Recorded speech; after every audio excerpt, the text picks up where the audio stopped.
青宁、清欢，你们两个跟着伺候爷。老女人的眼神瞬间变得狠厉，立马有两个同样眼神狠厉的老婆子手里端着酒杯，挨个的给几个姑娘灌了下去。不过几个呼吸间，那几个姑娘捂着肚子，口吐鲜血，满地打滚的哀嚎。宋青宁吓得打了个哆嗦，下意识的惊得捂住了嘴。老天鹅啊，现在的人命都这么草率了吗？好死不如赖活着呀！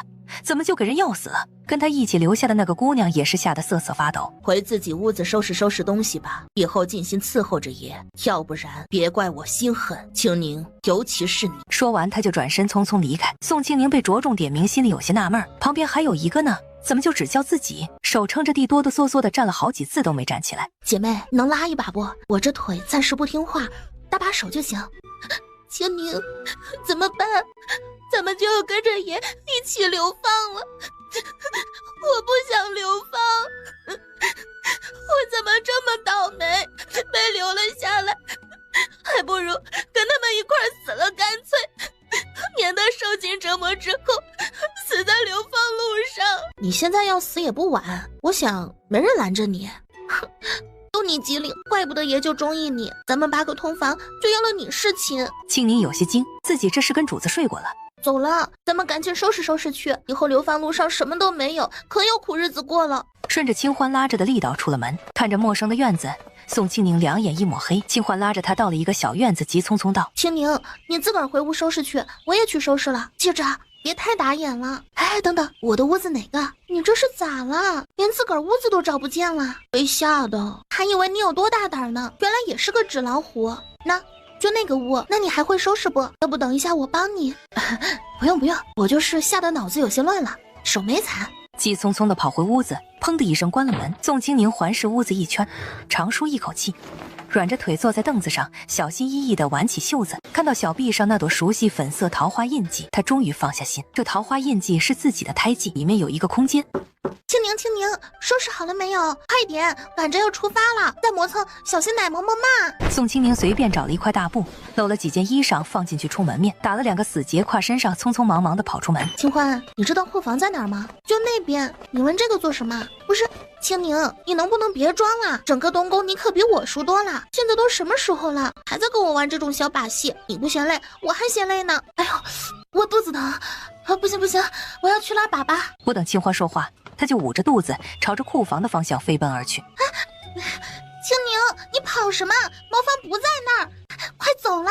一会儿圣上派来钦点的官兵就要来了，要是跟他们撞上，现在的爷可护不住你。宋青宁没管身后的喊叫，气喘吁吁的狂奔跑到库房外，只要想到大笔财富等着自己，累点就累点，反正死不了人。什么人？库房重地，岂能乱闯？宋青宁的空间有一个非常好的功能，方圆50米内的东西他可以随意收取，迅速的收取了库房里能够得到的所有东西。守门的人见他不说话，提着刀凶狠的过来，准备强行驱赶。恰巧清欢匆匆跑了过来，他着急忙慌的掐着青宁的胳肢窝，几乎是粗鲁的拖着他往外走。跑到前院，那里此时已经站了不少人，还有一辆非常破旧的牛车，离得太远，只能看见车上躺着2个人，看不清具体的样子。青宁，以后你贴身伺候爷。清欢，你跟我到后厨拿点东西。青宁，安分点。哎，长得真好，伤得真惨。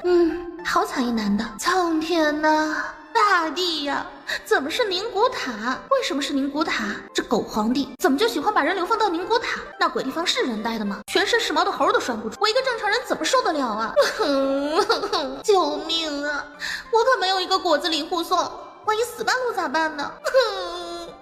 回是回不去了，可是来都来了，千万不要半路挂呀。赵成义本来在昏迷，却突然莫名其妙的心口一紧，没一会儿就听到一个熟悉的女人声说话，说的话还如此大逆不道，那嗓门挺大，吵得他脑仁疼。同时他默默吐槽着人的喜好真是不同，居然喜欢那骚狐狸。这样想着，他想睁开眼睛看看，却怎么也睁不开，只能无奈的放弃。一旁用帕子擦着眼泪哭唧唧的李公公见宋青宁杵着不动，在牛车轮子摸了一把，没多少土，又在自己的鞋底子蹭了2手土，不由分说的给宋青宁脸上抹上去，几下就把宋青宁的脸抹成了花猫。公公，好臭啊！我能自己找土不？你自个儿能看，你也别嫌弃咱家，这也是为了你好。哎呦，这抹了土也不行啊，咱家咋看着还是这么标致？标致什么？流放路上要不了几天就能吹成黄脸婆，到时候狗看了都嫌弃。赵成义再次听到声音，终于想起来了，这不是自己出征前要了的小通房吗？那小脸确实不错，流放之路辛苦，到时候恐怕真的会磨成粗夫。主子，奴才就借您一点血给青宁姑娘用吧，反正已经流出来了，这流也流不回去了，咱也别浪费呀。解释完，他就强硬把血抹在了宋青宁脸上。这次他满意的看着宋青宁满脸的黑灰血迹，完全看不出哪里好看了。宋青宁已经麻了，他都不知道这个公公的忠心到底是不是真的了。谁家太监这么好主子的羊毛？公公，先别哭，你看要不要先处理一下伤口？这血要是这么流下去，咱们哪里还用得着流放啊？直接陪葬不省事多了。你这丫头怎么说话呢？哎，我不知道主子需要包扎伤口吗？啊，我是巧妇难为无米之炊呀。那些个杀千刀的什么也不让咱家动，可怜主子爷现在受罪了。咱的爷呀，您可千万不能有个好歹呀，要不然咱家就没法活了呀！呸！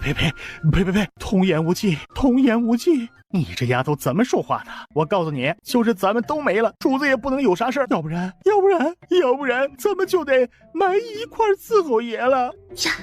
要命！这家伙看着马上就要吹灯拔蜡了呀！不行，他的命现在关系我的命，绝对不能让他就这么挂了。我还年轻，我还有大把的人生要享受，不能这么草率的陪葬呢。哎呦，不知道我空间里的灵泉能不能救命？以前我就是个普通老百姓，生的最大的病也就是感冒发烧，唯一一次动手术还是个痔疮，灵泉多少有点用。现在这人眼看着马上嗝屁了，灵泉水有用吗？可别虚不受补，一下子把人给治没了。哎，算了，死马当做活马医。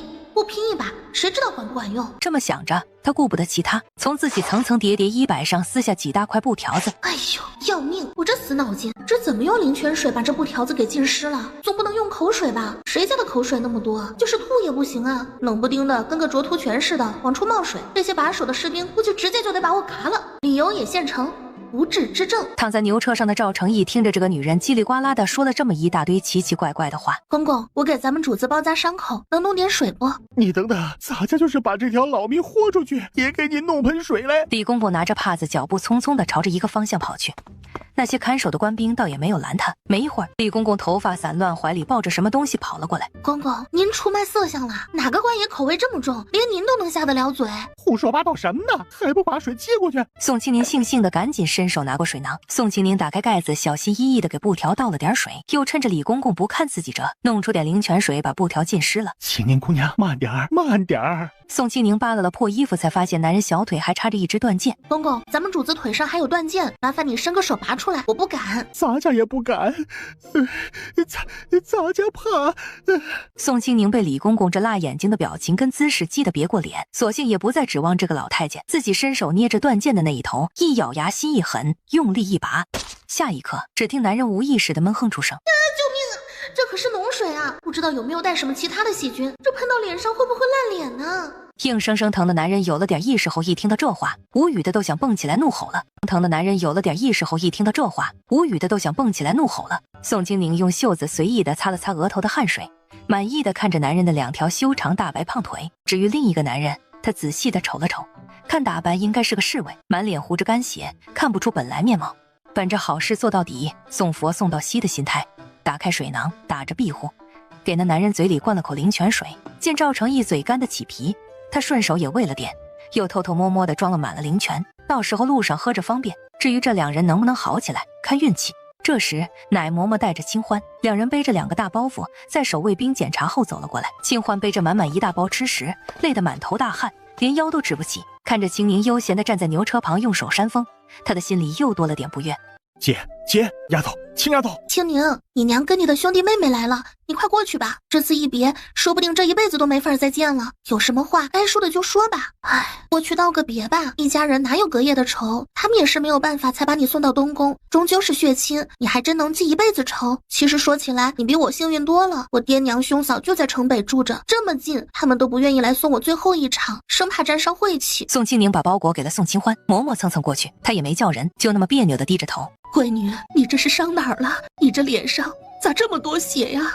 没事，孩子，娘对不住你，这些你拿着，路上吃用，家里你别惦记。你两个弟弟如今已经长大，能顶门户了，以后好好活着，吃饭吃个半饱就行，有啥体力活也别傻乎乎的上去。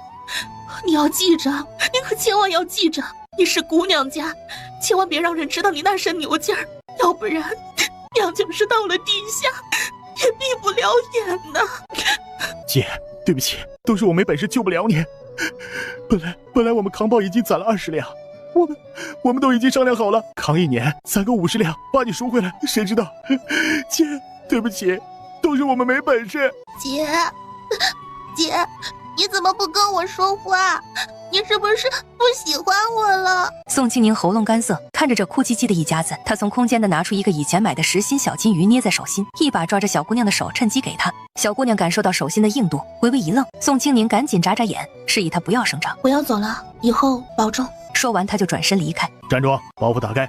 士兵见没有什么贵重东西之后，拿了一张饼子放在怀里。走。宋清宁无语，还真是不走空啊，连张饼子都要拿。奈嬷嬷绷着脸推着他坐在车沿，别到处乱看，启程了。摇摇晃晃的牛车上坐的时间长了，他开始不由得接二连三的打起了哈欠。安分坐着，这一路也就靠你伺候了。要是有什么疏忽，仔细我收拾你的皮。押解官宣布休息时，所有人都没了丝毫顾忌。几十里路瞬间治好了这些以前是贵人的矫情病，一个个一屁股坐地上，恨不得立马就睡。公公，那个你能不能跟我说说咱们现在的具体情况？那几个送衣服的是什么人？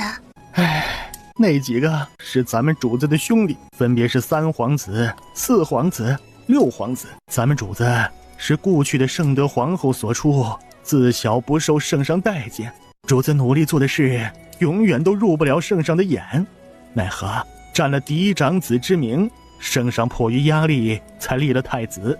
后来啊，这皇子就跟萝卜似的相继而出，一个个长了起来，还各有千秋。哪怕他们没有主子优秀，可他们有亲生母亲呢。尤其是6皇子的母亲杨贵妃，10几年了，依旧是盛宠不衰。这次咱们主子战败，肯定有猫腻，就连主子的外祖苏家都受了牵连，这次一起流放了。喏，就在咱们不远处坐着呢。最重要的是，宁古塔的守城将士是杨贵妃的义兄，这些年明着站队6皇子，咱们到了那儿肯定没好日子过。咱家这一把老骨头倒无所谓，就是可怜主子了。您别哭了，省着点眼泪。其实就算是没人为难，咱们也不会好过。那地方能冻死个人，以后到了那儿慢慢哭，有的哭呢。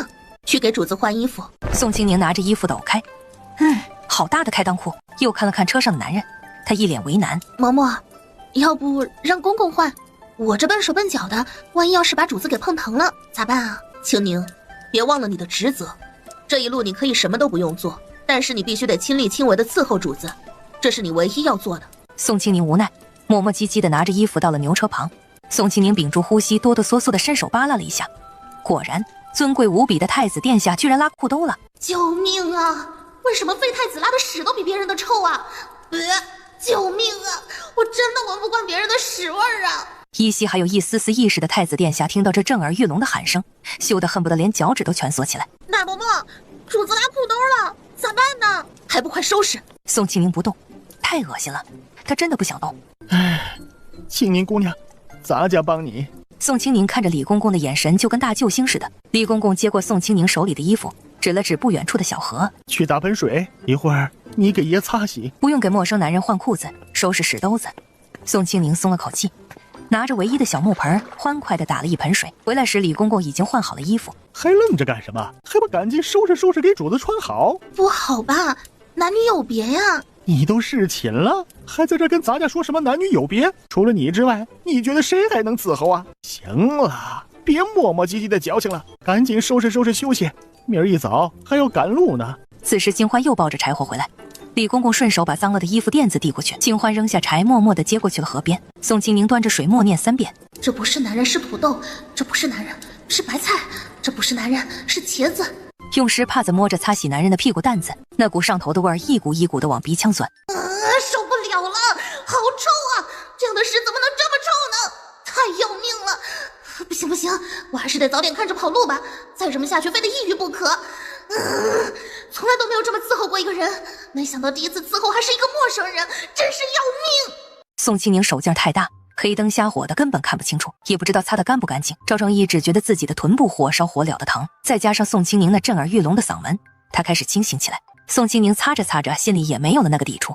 收拾干净屁股蛋子，就轮到了前面。男人低沉痛苦嘶哑的声音响起，宋清宁呆了片刻。这人刚才是在跟我开车吗？都这副德行了，不加油居然还能开得动！老天爷，我刚才是在干什么？我脑子真的是被使糊了呀！好丢人呐！以后还怎么面对这人呢？宋清宁僵着身子当鹌鹑，完全没有了正常的思考能力，也不敢看男人的眼睛。说句实在话，但凡为着嬛嬛，自己肯定早就大声喊流氓了。赵成义喘息着，拼命压下不听话的欲念，微眯着眼看着羞恼的宋清宁，暗叹口气道：“扶起来。”李公公见宋清宁傻坐着，跑过去帮着赵成义穿裤子。开裆裤穿着是怕腿冷吗？屁股就不冷了？难道男人的屁股跟小孩一样烧着火，不怕冷？还是单纯的觉得撒尿的时候掏鸟方便？哎呦，等到了宁古塔还这么穿，就那恶劣的气候，鸡蛋会不会冻出毛病啊？宋清宁无限遐想，赵成义嘴角微抽，在李公公的帮助下吃力的穿好衣服，疲累的躺回去。马车不远处坐着的苏家一家子见赵成义醒了，过来2个男人，这2人正是战场上幸存的苏家老二苏木以及苏老三苏阳。见赵成义要起来，赶紧道：“您伤得重，别起了。母亲让我转告，别多想，日子又往前看。抱歉，拖累你们了。殿下别多想，我们都是心甘情愿的，先歇着吧，以后再细说。让外祖母到车上来吧，怕老人家的身子撑不住。”苏家兄弟点点头，今晚就这样，明日吧。苏家兄弟走了后，奶嬷嬷支起小锅，便戏法似的拿出1小只人参，切了一点点，煮了1小锅参粥，盛了满满1大碗，让宋清宁喂赵成义，而他自己则是领了差役发的野菜团子跟清欢跟李公公吃。宋清宁端着碗，肚子非常诚实的咕噜咕噜叫，好香，好饿，都1天没吃了，我能不能干了？哎，算了，这可是病号的饭，连塞牙缝都不够。等下我还是借着尿遁去吃烧鸡垫垫肚子。赵成义无语的看着宋清宁，这人的牙缝真大。来吃饭，吃了睡觉。赵成义淡淡的扫了一眼宋清宁，薄唇微张，抿了一口宋清宁用小勺送到嘴里的粥，两人没有丝毫交流。赵成义吃了几口就不想吃了，拿走吧。再吃点儿，你现在受伤，要是不吃饭好不起来。行了，不用了。剩下的咋办？奶嬷嬷非常淡定的接过碗，在那个睡得喷香的男人大腿里侧的软肉上一掐。莫风，起床。男人当即疼得直直的坐起来。主子专门给你留的，吃了搁点牛草，今晚守夜。男人搓了搓眼睛，又转头看着赵成义，确认人还在，并活得好好的。随即他意识到自己跟主子躺一块儿，脸色微变，赶紧跳下牛车，一口闷了剩粥，安静的去干活。宋清宁咽了咽口水，突然觉得奶嬷嬷对自己还挺好，最起码没掐人。嬷嬷，我去方便一下。答应，快答应啊！只要答应了，我就可以直接寻摸着跑路啊！这黑灯瞎火的，或者随便往哪个犄角旮旯一躲，谁还能找得到啊？到时候只要躲过这段时间，还不是天高任我飞？反正也不是什么大人物，人家没有必要为了我这么一个人而耽误了大事嘛。昏昏欲睡的赵成义听到这一连串的话之后，脑子瞬间清醒。奶娘陪着他，我陪你一起。不用，你今天一直都在赶路，都累了1天了，赶紧休息休息，我去方便一下，很快就回来。奶嬷嬷不为所动，宋清宁心里暗叹口气，算了，我现在还不是太着急，等一会儿实在急了，我再自己去。奶嬷嬷没有强求，从包裹里拿了一个白面饼子给了宋清宁。饿了1天的宋清宁看着白面饼，下意识地舔了舔嘴唇，咽了咽口水，悄悄看了看坐在火堆旁默默吃野菜团子的清欢，他有点不好意思接。拿着，你跟他不一样。坐在火堆旁吃野菜窝头的清欢身子一僵，低着头用力地咬着野菜团子，咸涩的眼泪不断地滑落。给，帮我吃点。清宁，以后咱们还是不是好姐妹？你说是，那就永远都是。好，那就是以后我保护你，要不然就你这傻样，以后在爷跟前都站不住脚。明天我背包，反正我力气大，咱们现在是流放，不用穷讲究。清欢无奈的笑笑，没说话。奶嬷嬷给了青宁1大块布，让他垫着睡觉。青宁扑在地上，拉着清欢一起睡。好不容易等奶嬷嬷跟李公公也传出了呼噜声，摸着饿得咕咕直叫的肚子，宋清宁又等了一会儿，悄悄起身，蹑手蹑脚的朝着林子里走去。真是太不容易了，终于可以大吃一顿了。我要吃2只鸡垫肚子，那点饼子连塞牙缝都不够塞的。苍天呐，要是再这么流放着走下去，还没到地儿呢，先就饿死了吧。老天啊，真想现在就跑，这破流放罪，一受一个不吱声。赵成义听到第1句话的时候就瞬间清醒了，他撑着身子坐起来，没有去喊其他人，悄悄地下了牛车，示意莫风不用跟着，不动声色地顺着那震耳欲聋的大嗓门方向慢慢靠近。走了大约1刻钟，看到不远处微弱的光，他停下了脚步。好吃，果然天底下最香的东西就是这烤鸡了，这肘子也好香啊，这个猪蹄更香，好吃，珍惜现在，珍惜当下，谁知道这顿吃了，下一顿再吃是什么时候？宋清宁从空间里拿出3个食盒，烧鸡、肘子、猪蹄，这些都是做好的成品菜，放在空间里什么样，现在拿出来还是什么样。饿了1天的他拿出一个最小的太阳能小夜灯照亮，然后蹲在地上风卷残云的吃着。赵成义微眯着眼睛看着不远处撅着屁股偷吃的女人，心口突然涌上一股恶心感，他用力地咽了咽口水，试图把那股恶心给压下去。不知道为什么，这股恶心劲反而越发强烈。靠在树上缓了缓，没用，再次看了眼撅着小屁股欢快偷吃的宋清宁，他暗暗叹了口气，强撑着满身是伤的身体慢慢挪过去。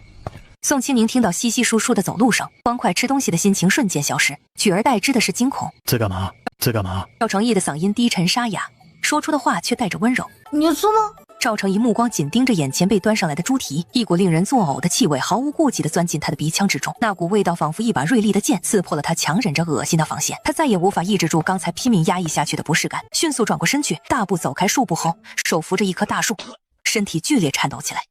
紧接着便是一阵疯狂的呕吐声响起。宋清宁呆呆地望着正在狂吐不止的男人，心中不禁升起一丝疑惑和不满。然而就在这时，宋清宁突然察觉到事情有些不对劲，这个男人呕吐得如此厉害，简直让人不忍直视。若是换成其他女性，恐怕都会误以为她怀上孩子呢。喂，你还好吗？怎么好好的就突然吐起来了呢？这不太对劲呢。你今天一整天就只喝了半碗粥而已，而且那碗粥还是奶嬷嬷特意为你熬制的，绝对不可能存在任何卫生问题啊。宋清宁心急如焚，却又束手无策，只能在一旁不停地打转。就在这时，他脑海中灵光一闪，迅速从空间中取出一包酸梅干并拆开包装。要不然你试试吃这个吧，也许能帮你缓解一下恶心的感觉。此刻的男人已经被折磨得泪眼朦胧，当他嗅到那股酸酸的梅子香气时，身体不由自主地吞咽起口水来，而他的肚子也十分配合地发出一阵咕咕叫的声音，表示他已经饿得前胸贴后背了。哎，这人是没有味觉吗？这可是最酸的，比柠檬还来劲儿啊！我吃一颗都受不了。他是怎么做到面不改色，还有点享受的一连吃了这么多的？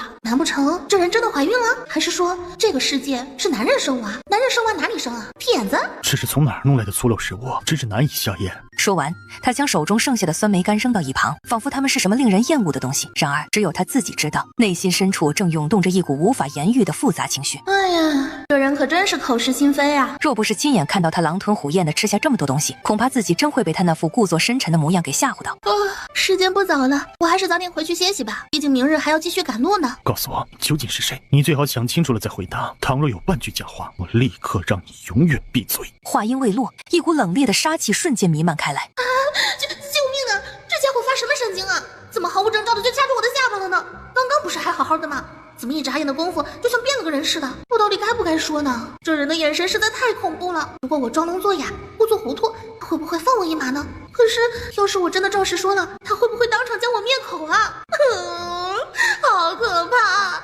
这真是一道艰难无比的选择题。听到这阵惊叫声，赵成义的眼中闪过一抹不易察觉的笑容，紧接着他轻轻吻了一下宋清宁那圆滚滚粉嫩嫩的耳垂。跟我说实话，否则的话我倒要试试看你的脖子有多硬。不想说吗？那……男人温柔的话语里带着无尽的威胁，耳垂被男人温热的唇含着，宋清宁吓得菊花一紧。我好久没洗脸了，挺味儿哈。救命啊！咋办？感觉这个男人不太像是个好人呢。我能不能现在给他敲个闷棍，然后跑路？不行！这个人一看就身手了得，我自己啥也不会，只有一身傻不愣登的牛劲儿。万一要是被反杀，那岂不是得不偿命？救命啊！有没有谁能提个意见呢？在线等，挺急的，让我掐脖子上啊！赵成义嘴角微抽，再次轻轻咬了一口他的耳垂。没事，我不嫌弃你，是寝室那般我都没嫌弃，现在还有什么好嫌弃的？我嫌弃，好黏糊，口水都粘耳朵上了，好恶心呐！那个太子爷，奴婢就是奴婢啊，您说的什么意思？我不懂。不懂啊？哎呀，这人是在非礼我吧？这人是在吃我豆腐吧？这人是摸上我肚皮了吧？这几日用的轻点儿。不能忍！这人怎么能用刚刚吐过的嘴来亲我呢？八蛋，亲了我还吐，这么恶心，干嘛过来亲呢？这不是侮辱人吗？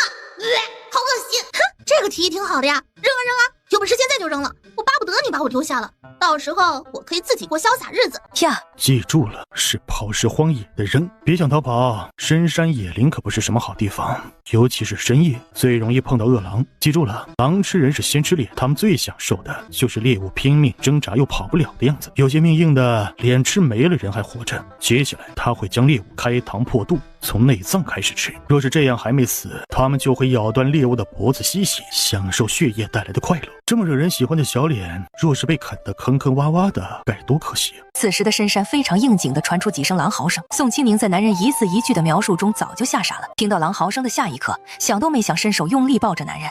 我没跑，你别吓我，我害怕。别怕，有我在，只要你乖乖的待在我身边，不背叛我，我就会护着你。放心，我不会背叛你的。这流放路上，我就指着你过日子呢，我怎么可能会背叛你？松手，伤口裂开了。你怎么样？没事吧？对不起啊，我不是故意的，我不知道你后腰还有伤。赵成义心里微动，软了身子，装着要晕倒。宋清宁急得脑子嗡嗡的，顾顾不得其他，搂着男人的腰，一使劲就把男人像麻袋一样扛在了肩膀，摸黑飞快地往回跑。莫风跟在不远处，有些不忍直视。他不明白自个儿主子到底在玩什么的，好端端的怎么让这个小通房扛着自己跑？难道这是主子新的兴趣？宋清宁来回转的跑了4个圈，愣是没走出多少。大哥，这路在哪儿啊？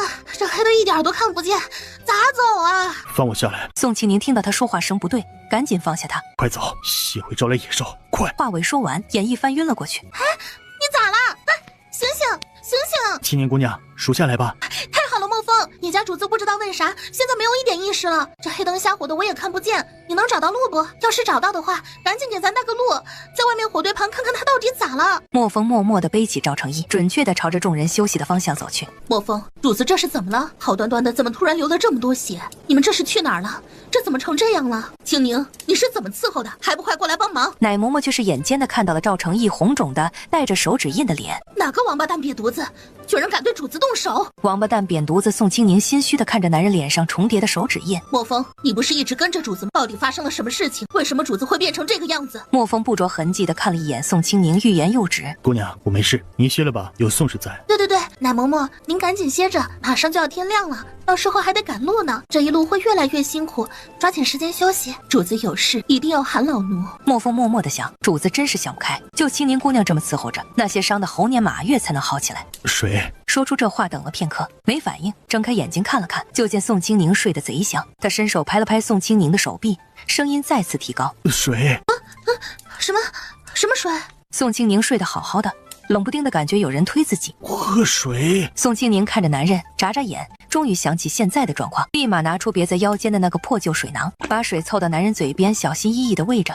伺候的男人喝了水，宋清宁不想撑了，摆烂地躺在旁边呼呼大睡。京城流放队伍刚走，负责清点东宫库房的户部官员张良目瞪口呆地看着毛都没有一根的库房，惊得汗流浃背。他不相信废太子的库房能干净成这个样子，颤颤巍巍地弯下腰，伸手摸了一把木质的地板，连个灰都没有。后面跟着准备装箱的人也全都愣住了，这也太干净了吧！除了墙之外，这么大的库房什么都没了。随即他们想到的就是废太子是不是很早以前就做了准备，早早就把值钱的东西全都给转移了。下一刻他们又否决了这个想法，因为废太子出征到战败并没有拖延多长时间，而且废太子身边的心腹基本上已经全留在了战场。这件事情事关重大，没有人能担得起这个责任。他们几乎是马不停蹄地赶到宫里，向老皇帝禀告：陛下，今日微臣去清点东宫库房，准备入库，谁知道竟出了鬼，东宫的库房里什么都没了。陛下，什么都没了，连地都是干干净净的，一点都没了呀！微臣罪该万死啊！老皇帝听到这话，下意识地觉得不可能。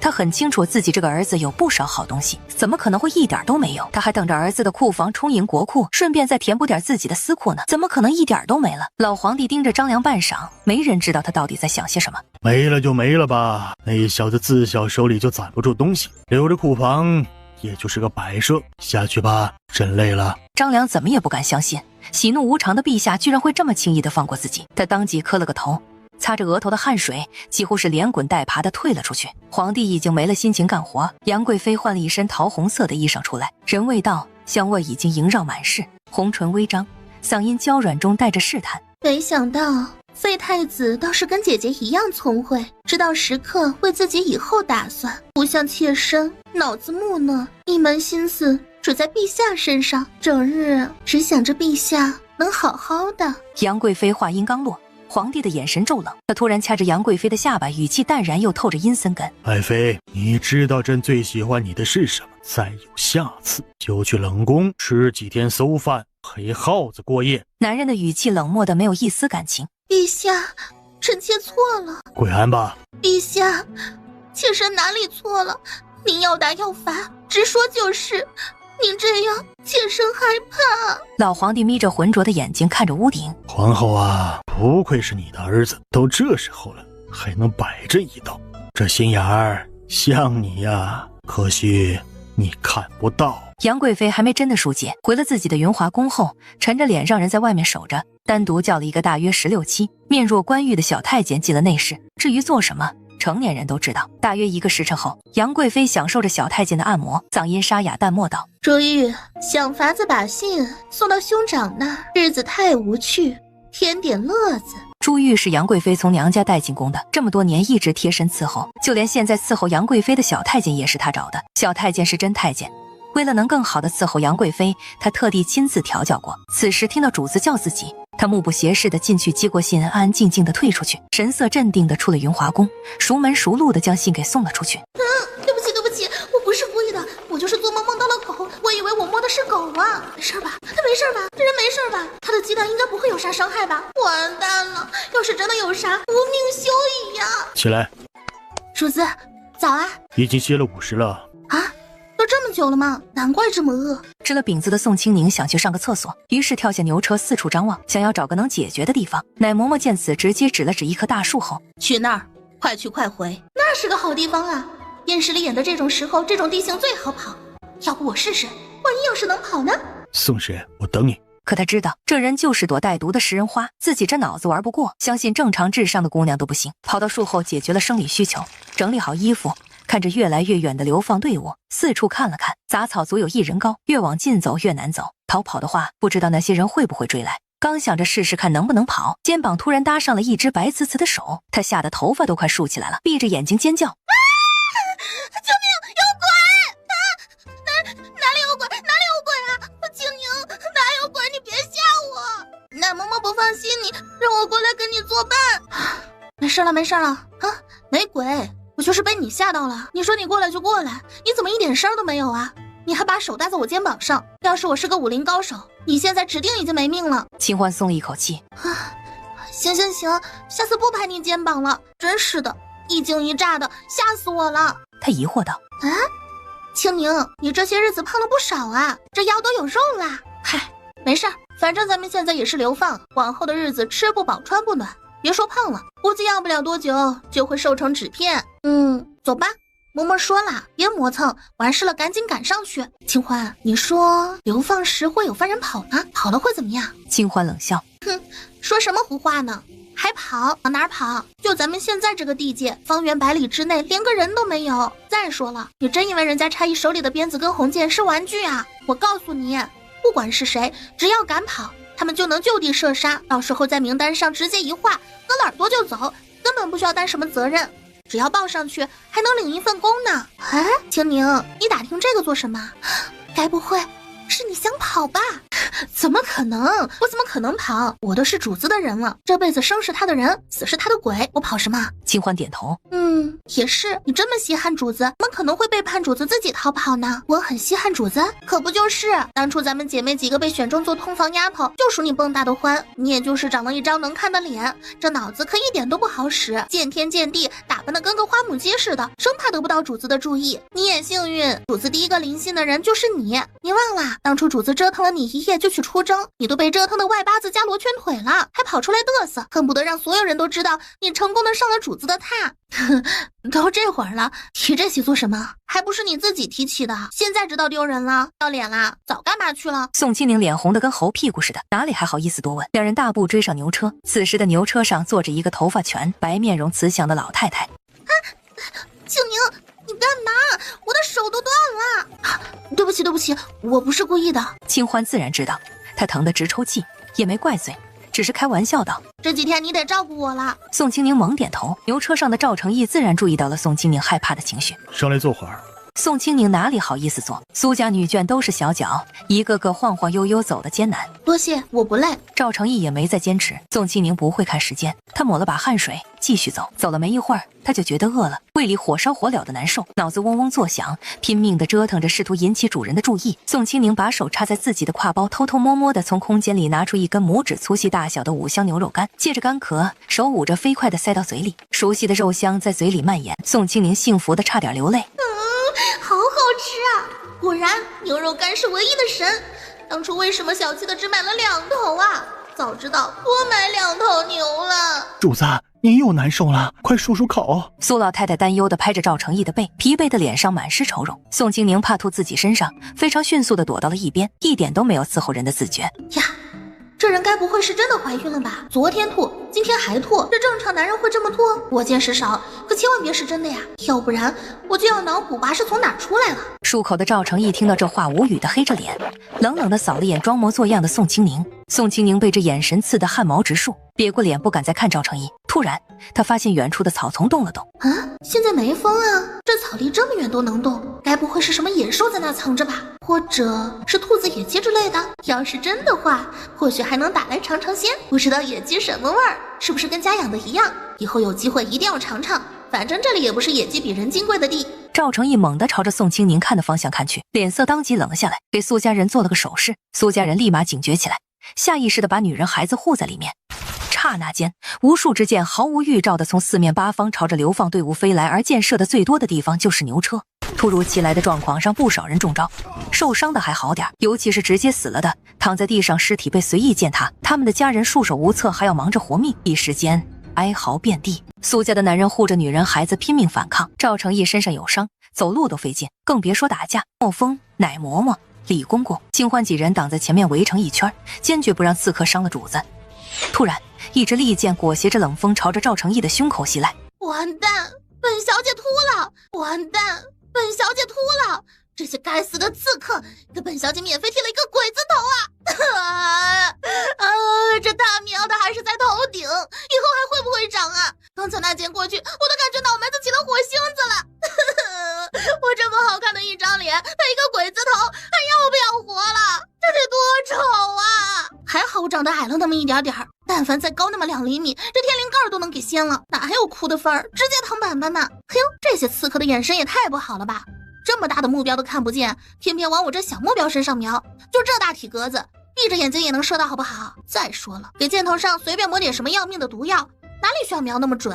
稍微擦破点皮那都得开席。唉，看来这刺杀的人脑子不好使，还不专业，连杀手都用得起，干嘛还要收那一点毒药的钱？宋清宁不厚道的默默想着。赵成义无语，这小女人的心还真是没憋什么好东西啊，这么盼着自己死，就那么喜欢当寡妇。瞥了眼宋清宁流血的头顶，只是曾披了一点皮，头发没了还能长出来，只要命还在，以后也不会影响什么。看着女人惊恐的小脸，哼，难看就难看，谁稀罕让你看？就在这时，又有一大队黑衣人提着刀冲过来。清宁，主子交给你了，带他走。清宁姑娘，咱家相信你，快走，我们都可以死，唯独主子不可以，他是咱们的希望。我看起来就这么值得他们信任吗？闹得我都不好意思拒绝了。瞧了眼淡定地坐在牛车上，脸上没有丝毫惊慌与恐惧的老太太，她仿佛将生死已经置之度外。她咬牙，反手揽着男人的腰身，近乎粗鲁地把他扔到牛车上，利落地跳上牛车。果然，这次的老牛彻底疯狂，闻着灵泉的味道，开始撒丫子狂蹦。众人只觉得眼前黄不拉几的老牛一闪，下一刻已经跑出来100之外。苏老太太一把年纪，连老头儿子战死沙场、坐牢抄家流放时都这么淡定的一个人，此时面对跑得比马还快的老牛，那双苍老的眼睛瞪得如同铜铃，那头全白的头发第一次这么随性的自然飘扬。因为起身的过去突然又迅速，老夫人没有准备，一个后仰差点被当场送走。赵成义也好不了多少，艰难地扶着外祖母，死死地抓着牛车沿。流放队伍却是傻眼了，一个个连架都顾不得打了，面面相觑。此时他们心里只有一个疑问，这玩意儿真的是老牛？乃嬷嬷欣慰地看着宋清宁真的救走了主子，心里特别高兴，手里的武器也更加凌厉。苏家见老牛突然跑到这块，惊得心都提起来了，毕竟老母亲还在车上，老母亲年纪大了，哪里能受得住这样的刺激？你们这群废物，还不快追，愣着干什么？那些人被骂得心里发苦，奈何根本没法追。单说苏家人就不是好惹的，别说去追了，就是现在脱身都难。嘿，果然动物喜欢灵泉，小可乐喜欢，老牛更喜欢呢，比兴奋剂还管用。看着老牛多听话多快，不管是人还是牲口，不逼一把永远都不知道他的底线在哪儿。赵成义狼狈地躺在车里，看着脸色煞白的外祖母，他努力保持身体平衡。宋清宁高兴得太早，牛车跑出10几里路后，他手里绑布条的棍子断了。老牛在陡峭的下坡路上非常不厚道的来了一个急刹车，本来就破旧的牛车哪里能经得住这么折腾，2个车轱辘掉下来自己走了。宋清宁吓得肝胆欲裂。他应该不会有事儿吧？这么大体格子的汉子应该不会这么弱吧？老天保佑，老天保佑，千万不能让他有事，要不然我这辈子都会良心不安。我也是为了救老太太呀，毕竟我只有2个手，尊老爱幼应该不会有错吧？宋清宁心里怕得厉害，大口地喘着气，强忍着浑身的颤抖，伸着脖子看着男人越滚越远。赵成义觉得自己快要被这不靠谱的女人折腾死了。这坡太陡，他几乎手刹、脚刹、脸刹、屁股刹都用了，依旧没办法停下了。眼见那死女人还有心情胡思乱想，他恨不得在她屁股上狠狠地抽10几巴掌，让她尝尝教训。快去救她，别怕，慢慢下去。宋清宁根本就不敢站起来，他点点头，赶鸭子上架的慢慢往下滑。蛇！救命啊！宋清宁脑子宕机，一把抓着蛇扔出了老远。主子，你没事吧？要不要紧呢？哪里疼？宋师，我被蛇咬了，你快想办法处理。咬了？哪儿被咬了？这怎么看不出来呢？那蛇有没有毒啊？糟了，万一要是有毒的话，那毒素扩散，要了他的命咋办？他死了就死了，其实对我的损失也不是太大。万一要是老天爷把这条人命算在我身上，让我遭报应咋办？不行，一定不能让他因为这点小事就嘎，我怕被雷劈呀！不就是吸毒吗？那家伙咬你哪儿了？赶紧给你吸出来，免得一会儿毒素扩散，这荒山野岭的连个大夫都没有。赵成义依旧木着脸看着宋清宁那因为纠结而扭曲的漂亮小脸，他算是看出来了，这女人就是个没良心的。坏心眼的指了指自己的，在宋清宁惊恐又不敢置信的眼神下艰难道：快！天杀的，连老天爷都要看着我见死不救了，好纠结啊！咋办？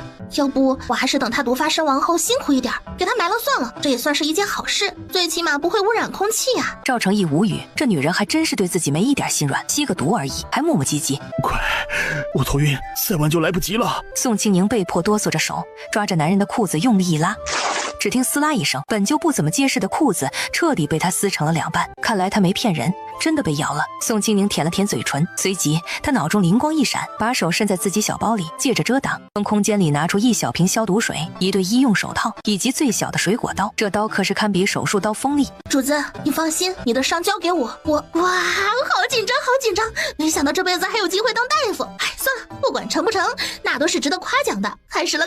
宋清宁，人这一辈子有很多第一次，其他时候能紧张，现在可绝对不能紧张啊！万一要是紧张，手一抖到一偏，那就完了。赵成义看着女人严肃紧绷的小脸，心里突然生出一股不好的预感。不等他多想，宋清宁已经非常迅速的开始。赵成义身体僵硬，有些凉凉的感觉。宋清宁，你这死女人要做什么？你快住手，快停下，别胡闹！主子，别乱动，我这可都是为了你好。万一这毒要是扩散了，到时候咱们就得全切了。你想开点，我小时候见过人家山猪，知道轻重，实在不行咱就切一半，影响不了你传宗接代。放心啊，不疼，咬咬牙就挺过去了。现在趁着毒还没散开，我也不给你切，就划一道口子，把毒血全都挤出来。记住啊，你可千万别乱动，要是伤到其他地方，我可不负责。毕竟这种事情我也是第一次干，没啥经验。赵成义目眦欲裂，拼命挣扎着，奈何宋清宁的力气太大，再加上他受了伤，身上根本就没有多少残留的力气，此时如同待宰的羔羊一样，任由宋清宁摆布。害怕宋清宁这个憨货真的动手给自己削一截，他没有了作为太子殿下的矜持与高贵。没，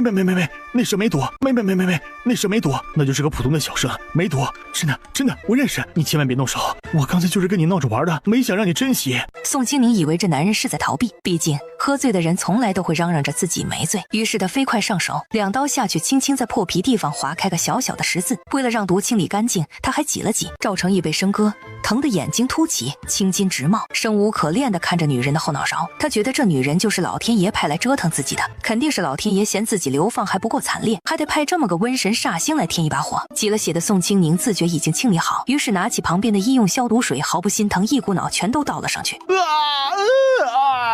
眼角渗着泪，大口喘气，眼一翻晕了过去。宋清宁非常麻利地给男人上了药，用纱布包得跟萝卜似的半躺着。妈呀，还以为死了呢，活着就好。深吸一口气，弯腰提着男人胸口的衣服，一使劲就扛在肩上。还以为有多重呢，原来是驴粪担子外面光，只有个子没有分量啊，白瞎这么大个儿了。他把男人放在了老夫人旁边，水囊凑在男人苍白翘着干皮的嘴边，小心喂水。回头看着卧在地上屁股插着好多箭，累得口吐白沫的老牛时默默同情，帮老牛拔出屁股上的箭，又上了点药。老牛疼得哞哞直叫，又给老牛喂了点灵泉水。谢谢你，跑得够快，救了我们几个，辛苦啦。宋清宁又看了看基本散架的牛车，一阵无语，到底是上哪儿找的这么一个破牛车，还真是难为那些人了。哎呀，宋清宁啊，宋清宁，你真是笨得没边了，这么好的时候不想着赶紧溜，还想着以后的事情还有你操心，人家那么一大帮子人呢，哪个脑子不比你好使？真是的，那些刺客把你的脑子都吓没了呀。想到再次逃跑，他蠢蠢欲动，四处望了望，也没见有什么危险的东西，解下背包，拿出一个大饼子放在男人旁边。赵成义，该干的我都干了，接下来就靠你自个儿了。宁古塔太远太冷，我也并没有要抛弃你的意思，咱们只是暂时分开。哼，以后要是万一再遇到了你，千万别对我动刀子，保重保重。说完他就转身朝着未知的方向跑去，跑了几步回头看了看，好怪呀，这造型怎么看着跟上坟似的。哎，算了不管了，谁吃了算谁的。宋庆宁果断的再次跑，这次他没有再回头。天生路痴的他对于这次的跑路只有一个目标，只要不跟流放队伍遇到，就算是跑了。至于以后，呵呵，先把现在管好，以后的事情自然由以后管。天哪，老虎，这里怎么会有老虎呢？这祖宗是什么时候来的呀？小老虎见他醒了，那双水润冰冷的兽瞳骤然发亮。小老虎用自己的爪子把那粘血的毛发给宋清宁这里推了推，又张了张嘴示意宋清宁吃。宋清宁诡异的看懂了，小家伙让自己吃，可是没胃口啊，小心翼翼的换了个姿势，虔诚的跪在地上。这位虎哥，对不住啊，我不知道这里是你的地方，冒犯了，我这就走。至于这吃的，那啥，我不饿，也不吃生的，您慢慢享用哈。您要吃什么，小人请您吃，鹿肉、牛肉、猪肉、鸡肉、鸭肉、鱼、螃蟹都是新鲜的，只要您喜欢，请您吃自助都行，别吃我就行。宋清宁说着说着都快哭了，眼见他没反应，跪在地上小心翼翼地退着，同时观察着小老虎的眼神。小老虎见宋清宁不吃，那双兽瞳闪过疑惑，小老虎眼神亮晶晶地凑近宋清宁，再次用爪子推了推地上的带毛小爪子，示意他赶紧的。虎哥，不吃毛行不？我怕不消化。小老虎直直地盯着宋清宁，宋清宁咬牙，在吃带毛肉跟被吃之间，他没出息地选择了前者，哆哆嗦嗦地伸手捡起地上的小爪子，刚准备咬牙往嘴里送，多少吃的表示，一声刺耳尖锐又瘆人的狼嚎传入耳中，接着就是此起彼伏狼嚎，声音显示那些狼越来越近。宋清宁吓得半死，这前有虎后有狼，相比瘸腿的小虎崽子，那光听声音就数量不少的狼群更为恐怖。没有丝毫犹豫，直接扔了手里的东西，噌地站起来拔腿狂奔，真实的有狼追。最气人的是小老虎拖着一条受伤的腿蹦着跑，还能追上宋清宁。宋清宁跑得呼哧呼哧大喘气，没一会儿就感觉双腿像是灌了铅一样，每一步都承重不堪。偏偏小老虎这时候不跑了，一口吊住宋清宁的裤腿子，只听撕拉一声，宋清宁那纤细白皙的腿在这夜里白得反光。他没看见小老虎在看到他的光滑细腻的腿时，眼里闪过了惊奇与嫌弃。见宋清宁还跑，不理他，他一个俯冲咬住另一个。被免费改造了热裤的宋清宁尖叫：“你到底要干嘛？咱们各跑各的行不？都这时候了，你还胡闹什么呢？”小老虎呲牙，快跑几步，转身跳进宋清宁的怀里，三条好腿扒着死死扒着宋清宁不放。宋清宁无奈，一胳膊夹着小老虎继续跑。嫌弃的话自个儿跑。小家伙像是听懂了宋清宁的话，立马放弃挣扎。宋清宁已经跑不动了，他转头看了一眼，吓得肝胆俱裂。只见无数双如同星星一样发亮的眼睛飞快地朝着自己移动。是不是偷吃人家崽了呀？天杀的，你吃什么不好，要吃人家的崽？你怎么不把你自个儿给吃了呀？你咋那么馋呢？这森林里有那么多比你弱的动物，你怎么就专挑扎嘴的下手呢？你吃就吃了，你跑我这儿来干什么呀？你害我干啥呀？我招你惹你了？你要害我，亏你还是森林之王呢，你怎么就不知道一虎做事一虎当啊？狼这种东西最记仇了，杀子之仇啊！就算把你撕成碎片，那都是理所当然的。你害我干嘛呀？啊！你现在把我顶在这儿，你让我咋办呢？我总不能在这树上坐一辈子吧？宋清宁浑身颤抖，哭得泣不成声。怎么就这么倒霉呢？好好的男朋友是个零，都给人家腾位着了，结果不知哪个天杀的把井盖偷了，害自己一脚进去没了命。幸运的再活一次，以为是老天给自己的恩赐，没想到开局就流放，现在好不容易跑出来了，居然被一只没有成年的幼虎给坑了。讲到这儿，他不由悲从中来，忽然他眼睛一亮，小东西，如果我现在把你扔下去，主动把你给那些狼，等他们把你吃干净了，是不是就会退走？小老虎依旧无辜地看着宋清宁，听宋清宁这么说，也不知道是不是听懂了，他的眼睛水汪汪的，喉咙里呼噜呼噜，哪怕脏兮兮的，看起来还是又软又萌。宋清宁不由想到了自己的可乐。不许舔我！宋清宁把小老虎放在旁边的树杈子上，从空间里找出伤药跟一条亚麻布料的裤子，拧开一大瓶碘伏，拿着棉签慢慢的清理两条腿。不知道为什么，他总觉得不对，受了这么重的伤，他居然奇迹的不疼，就是伤口渗人。发现狼群没有要走的意思，不知不觉肚子再次开始唱起了空城计。暂时想不到其他脱身办法的宋清宁，从空间里拿出一大碗热气腾腾的牛肉面，薄如蝉翼的牛肉片在上面铺了满满一层，大口大口的吃了大半碗，才察觉有道目光直直的射来。就见小老虎不知道什么时候调过来，从空间里拿出一袋子大约切成小方块的五花肉，放在小老虎跟前，吃吧，都是上好的五花肉。从空间里取出一个大碗，装了半碗水，又少加了几滴灵泉，让小家伙喝着溜溜风。一碗水很快喝光。宋清宁收了其他东西，给身上喷了浓浓的花露水，拿出一块薄毯子裹身上，靠着一个比较结实的树杈休息。不知道是不是之前睡了会儿，还是底下又有狼的事情让他的神经无法放松，反正一点睡意都没。无聊的他抬头看着星星，想着爷爷奶奶不知道有没有收到自己的死讯，那渣男是灵的事有没有被警察叔叔查出来，那么肯定很伤心吧。那些亲戚知道自己没了，肯定会迫不及待地瓜分自己的东西吧。主子可是口渴了。宋清宁呢？主子宽心，那丫头为了主子已经没了，以后就由清欢伺候您吧。莫风，顺着痕迹去查看一下。莫风的身子引入黑暗，乃嬷嬷微愣。主子怀疑那丫头走了。赵成义没说话，重新躺回了牛车。没一会儿，赵成义又挣扎着起来，在李公公的搀扶下去了不远处的大树后小姐。刚褪下裤子，就感觉有什么东西弹了一下，僵着身子低头，恍然想起那个死女人差点把自己的命根子给切了。主子，您这是……男人的怒火已经达到了顶点，他发誓，只要找到那个死女人，一定要给她点颜色看看。莫风得令后，举着火把在周围仔细找了找，果然找到了不少痕迹，折断的草，踩出的鞋印，稍微一点蛛丝马迹都逃不过他的眼睛。走出不到10里路，他就看见了不远处的大树下坐着的熟悉身影。让他心惊的是，一只半大的小老虎就在旁边。宋清宁抱着老虎跑，狼群继续追，眼睁睁地看着宋清宁光溜着2条大白腿跑得飞快，他惊得下意识地闭上眼睛。说到底，宋清宁终究是主子的女人。还没等他想明白，宋清宁到底干了什么天怒人怨的事情，居然惹了狼群。就见宋清宁速度比猴子还快的呲溜一下上了树，他惊得目瞪口呆。以前他只知道宋清宁是个娇娇俏俏、柔柔弱弱的小姑娘，长得漂亮，性子有些虎，每日打扮的花枝招展，除了喜欢跟自己主子跟前蹦跶讨巧之外，基本上也没有其他的印象。他万万没想到，就这么个娇娇俏俏的小姑娘，居然还藏着这么个手艺，就算是被狼追，那速度也快得不正常啊！狼群守在树下，没有要离开的意思，他也没有单人战败狼群的能力。守了半个时辰，他决定先回去复命。反正宋清宁在树杈子上坐着，有狼看着，他也跑不了，用最快的速度赶回休息的地方。主子，找到了。赵成义此时烦躁的不行，明明好好躺着，什么都没有做，2条腿突然疼得像是扒了一层皮。人呢？怎么没带回来？你现在回来了啊？万一要是再跑了，去哪儿找？主子，不跑了。姑怎么不知那女人什么时候这么听你的话？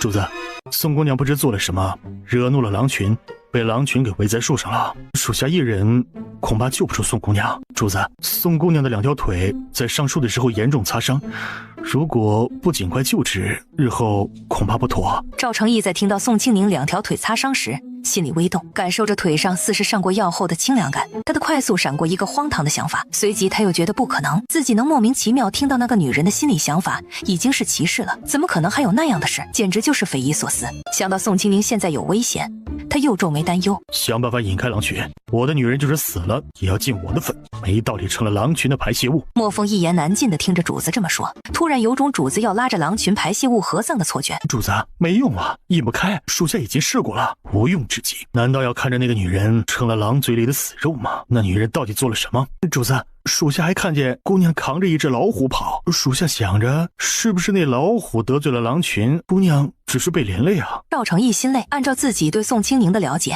，8、9不离10啊。那狼群数量不少，就是不除那条路也是咱们的必经之路，到时候还是会遇上。崔大人不可能绕路，毕竟绕一次要多走几百里，他绕不起。既然这样，明日再看，也该让他长长记性。单飞可不是那么容易的事。诺，你去守着，别让他再趁机跑了。莫风自然知道这是主子不放心，不过他也不该戳破，默默地引入黑暗。这一晚上基本相安无事，除了蚊子有点多之外。奶嬷嬷此时已经起来，主子，您这是咋了？呀，不会是蚊子咬的吧？昨天晚上我都没听见蚊子叫唤，我还以为这荒郊野岭的没蚊子，感情这都堆主子这儿了。赵成义两只眼睛肿得眯成一条缝，整整一晚上，这些小畜生就没有消停过。这时，崔简黑着脸走了过来，当他看到赵成义的惨样后，差点没绷住，深吸一口气，缓了缓情绪，才绷着脸道：废太子都是聪明人，有些事情不需要我说的太明显吧。这一路上，我觉得我已经对你够宽松了。再怎么说，这也是流放队，别太过了。让我给你的人上枷锁就不好看了。赵成义的眼睛肿得根本就看不出他是睁开还是闭着。崔简直觉有股子无形的压力向自己袭来，心里一惊，想到眼前这人是文武双全、英明贤良的前太子殿下，除了命不好、不受圣上待见之外，几乎没什么毛病。而自己刚才居然用那种无理的语气跟他说话。放心，不会连累你。殿下若是不嫌弃，就用着吧。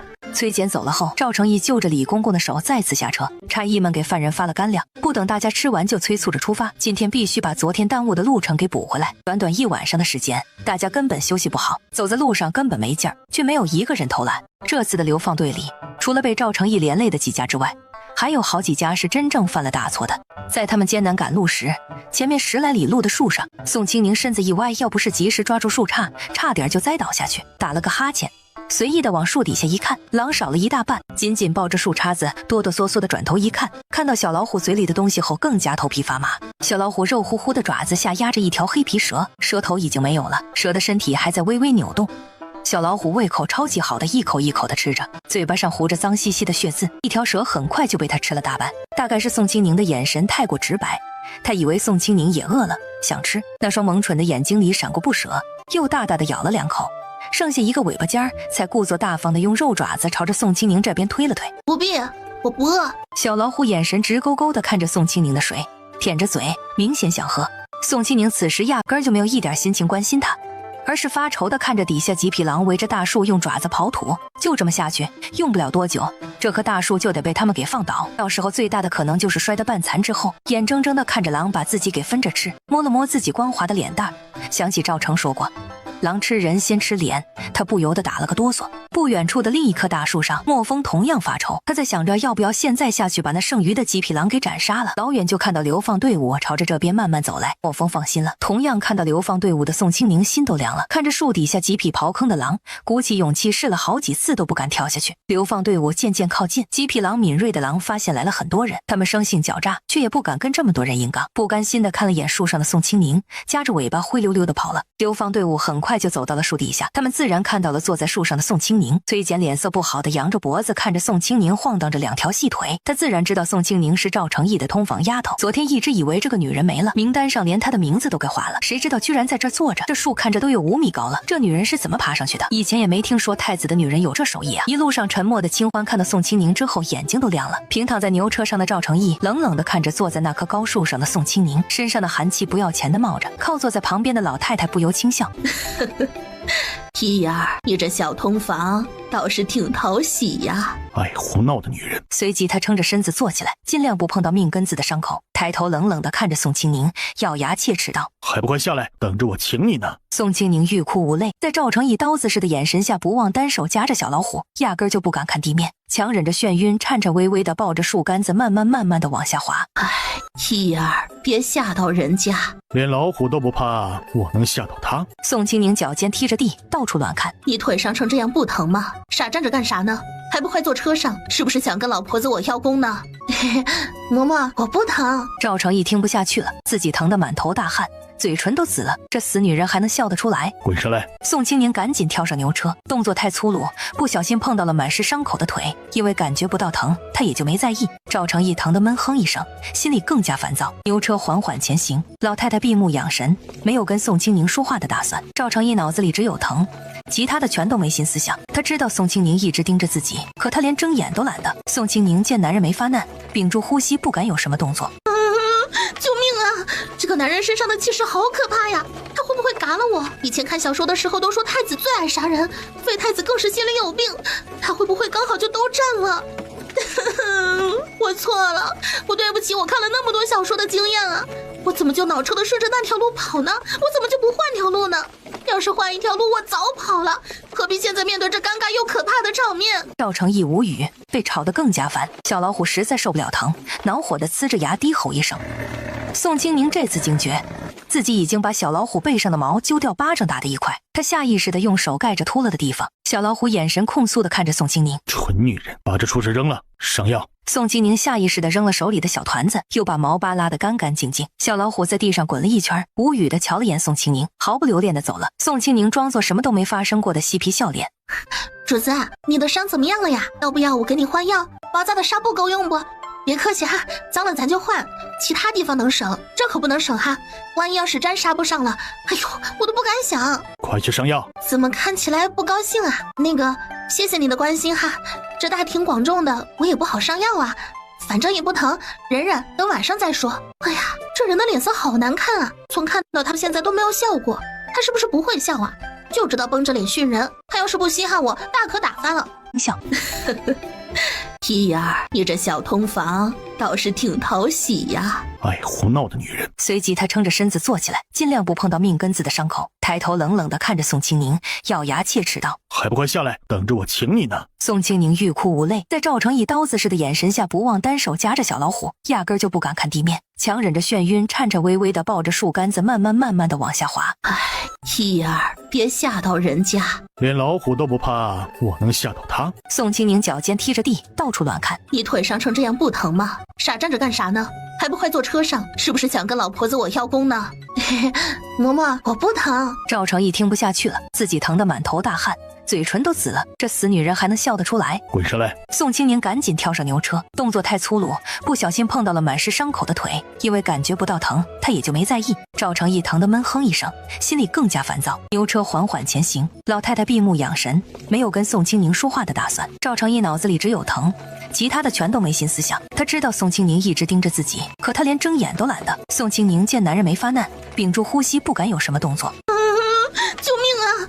这个男人身上的气势好可怕呀！他会不会嘎了我？以前看小说的时候都说太子最爱杀人，废太子更是心里有病。好孩子，辛苦你了，还未感谢你的救命之恩，现在补上。宋清宁哭得鼻涕泡都出来了。抱歉，脏了您的衣服。不碍事。赵成义见厚脸皮又马大哈的宋清宁居然哭了，就连小巧玲珑的琼鼻也红红的，看着挺可怜。他没来由的心软。又没罚你，哭什么？别哭了，怪难看的，要什么也给你。宋清宁低着头小声道：“想奶奶了。”赵成义哑然，这个还真给不了。相信我，以后还会再见他。见不到了，再也见不到了，相隔一个时空，怎么见？下了地府都没法见了。我只听过穿来的，就没听过穿回的。就算是回去又咋样？尸体指不定在哪个下水道卡着，早臭了。赵成义皱眉，穿什么？什么尸体？就算他不在了，你还有我，放心。只要我还活着，自然会护着你。这个男人是在安慰我，不是都说这些人的眼里通房丫头只是物件吗？难道是流放的原因？没其他人睡，就我这独苗才有好脸色？眼珠子乱转，又在胡思乱想什么？没，就是突然觉得你还怪好的，跟听说的不一样。以后少听外人胡说八道，无故妄言者多是是非者。你只要记住，你是我的女人，这辈子都是，跟着我，没人敢欺负你。这话说的，你自己都被人欺负成这副德行了，咋好意思说出这话的？坐在一旁的老太太看着自己这个向来冷情的外孙，居然安慰小姑娘，眼里闪过一丝了然，嘴角含笑，没有开口说话，因为要赶昨天的路，天晚上也不会太冷。差役照例给大家发了野菜团子做口粮，要是想喝热水的，一碗10个铜板，不掏钱，自己到井边给牲口喂水的大木桶里喝。宋清宁他们有锅，奶嬷嬷煮了一锅稀的能照见娘家亲娘的粥，带的粮食有限，她不敢浪费，给赵成义盛了一大碗，让宋清宁去喂，其他的就跟苏家分。宋清宁好不容易给赵成义喂好饭，就借着尿遁跑了出去，跟奶嬷嬷说了一声，走出驿站，藏在一个比较隐蔽的地方，偷偷从空间拿出2个去骨大肘花，几乎是狼吞虎咽的吃了，又喝了一大杯子水，把所有东西扔回空间，若无其事的出来。突然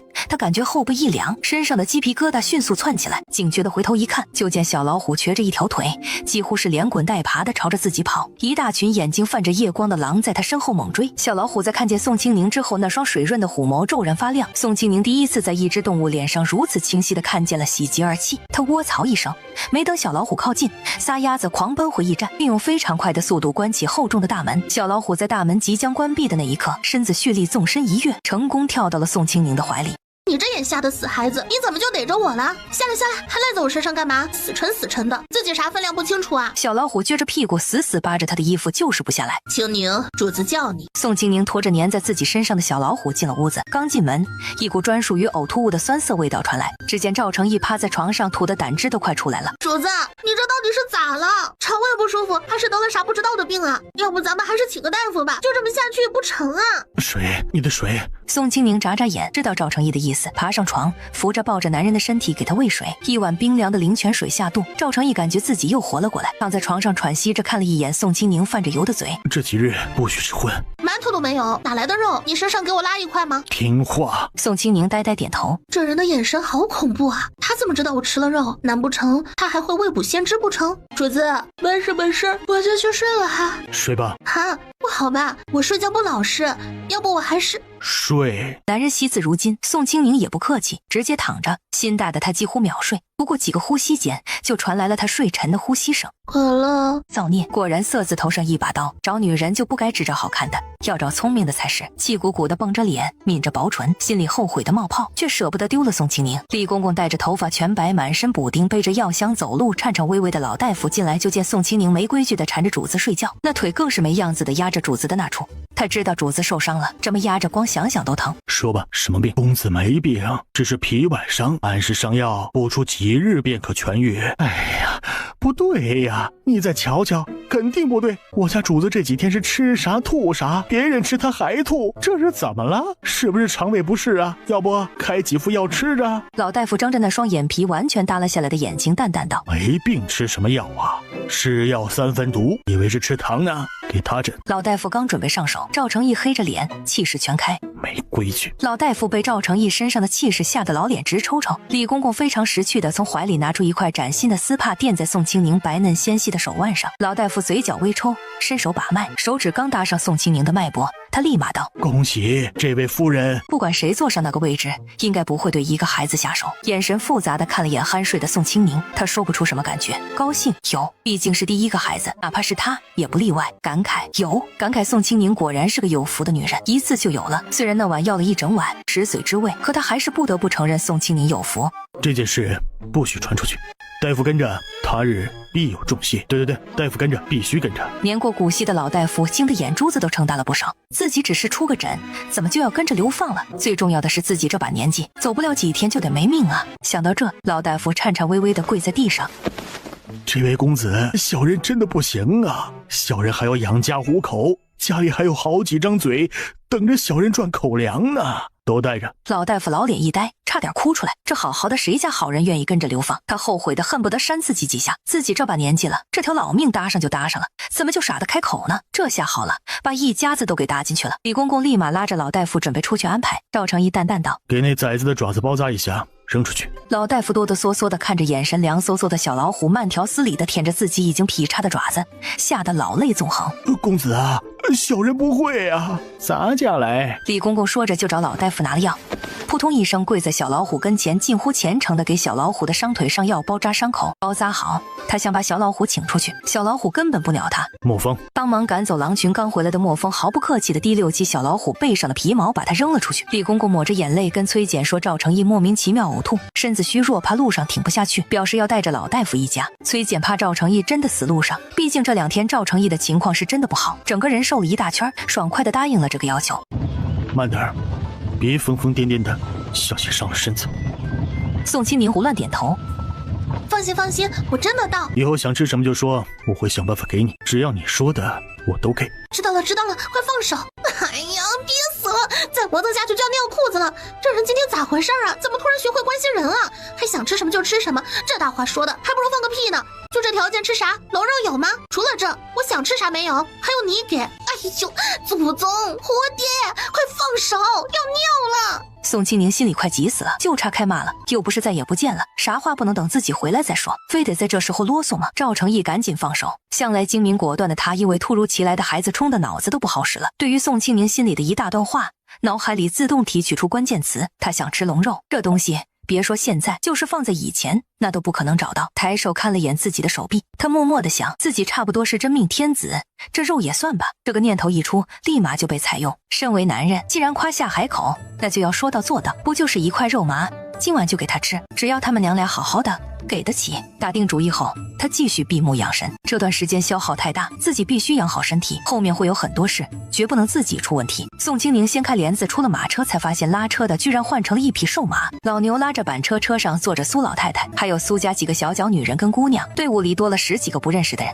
秦姑娘，您要什么？老奴帮您。这奶嬷嬷吃错药了，这怎么突然变得怪怪的？哎呦，闹得人怪不习惯啊！哎，人还真是贱骨头。习惯了人家凶巴巴，稍微态度好点就觉得开心，奴性不灭呀！拒绝了奶嬷嬷，她几乎是狂奔到茂密的草丛就地解决。奶嬷嬷一直担心的张望，生怕宋清宁磕着碰着。宋清宁解决了生理需求，就跟着马车走。一觉睡得太久，他想活动活动。奶嬷嬷欲言又止，对于宋清宁也不敢像以前一样随意说了。金欢悄悄凑过来，脸色不好的小声道：“清宁，你为什么要跑？你跑的时候居然没想着带我，不是说好了以后是好朋友吗？你果然是骗我的！你也没跟我说过你会武功啊！那天来了刺客，你们一个个虎虎生威，就我缩着脖子啥用没有。你知不知道我心里多难受？要你又不是打架的，你的活计可比我们重要多了。这话说的，我的活你也能干，咱们俩谁也不比谁高贵多少。你可拉倒吧，你已经是主子的人了，以后就算是主子娶了正妻，也会念在你伺候的份上，给你一份体面。我以后就是丫头，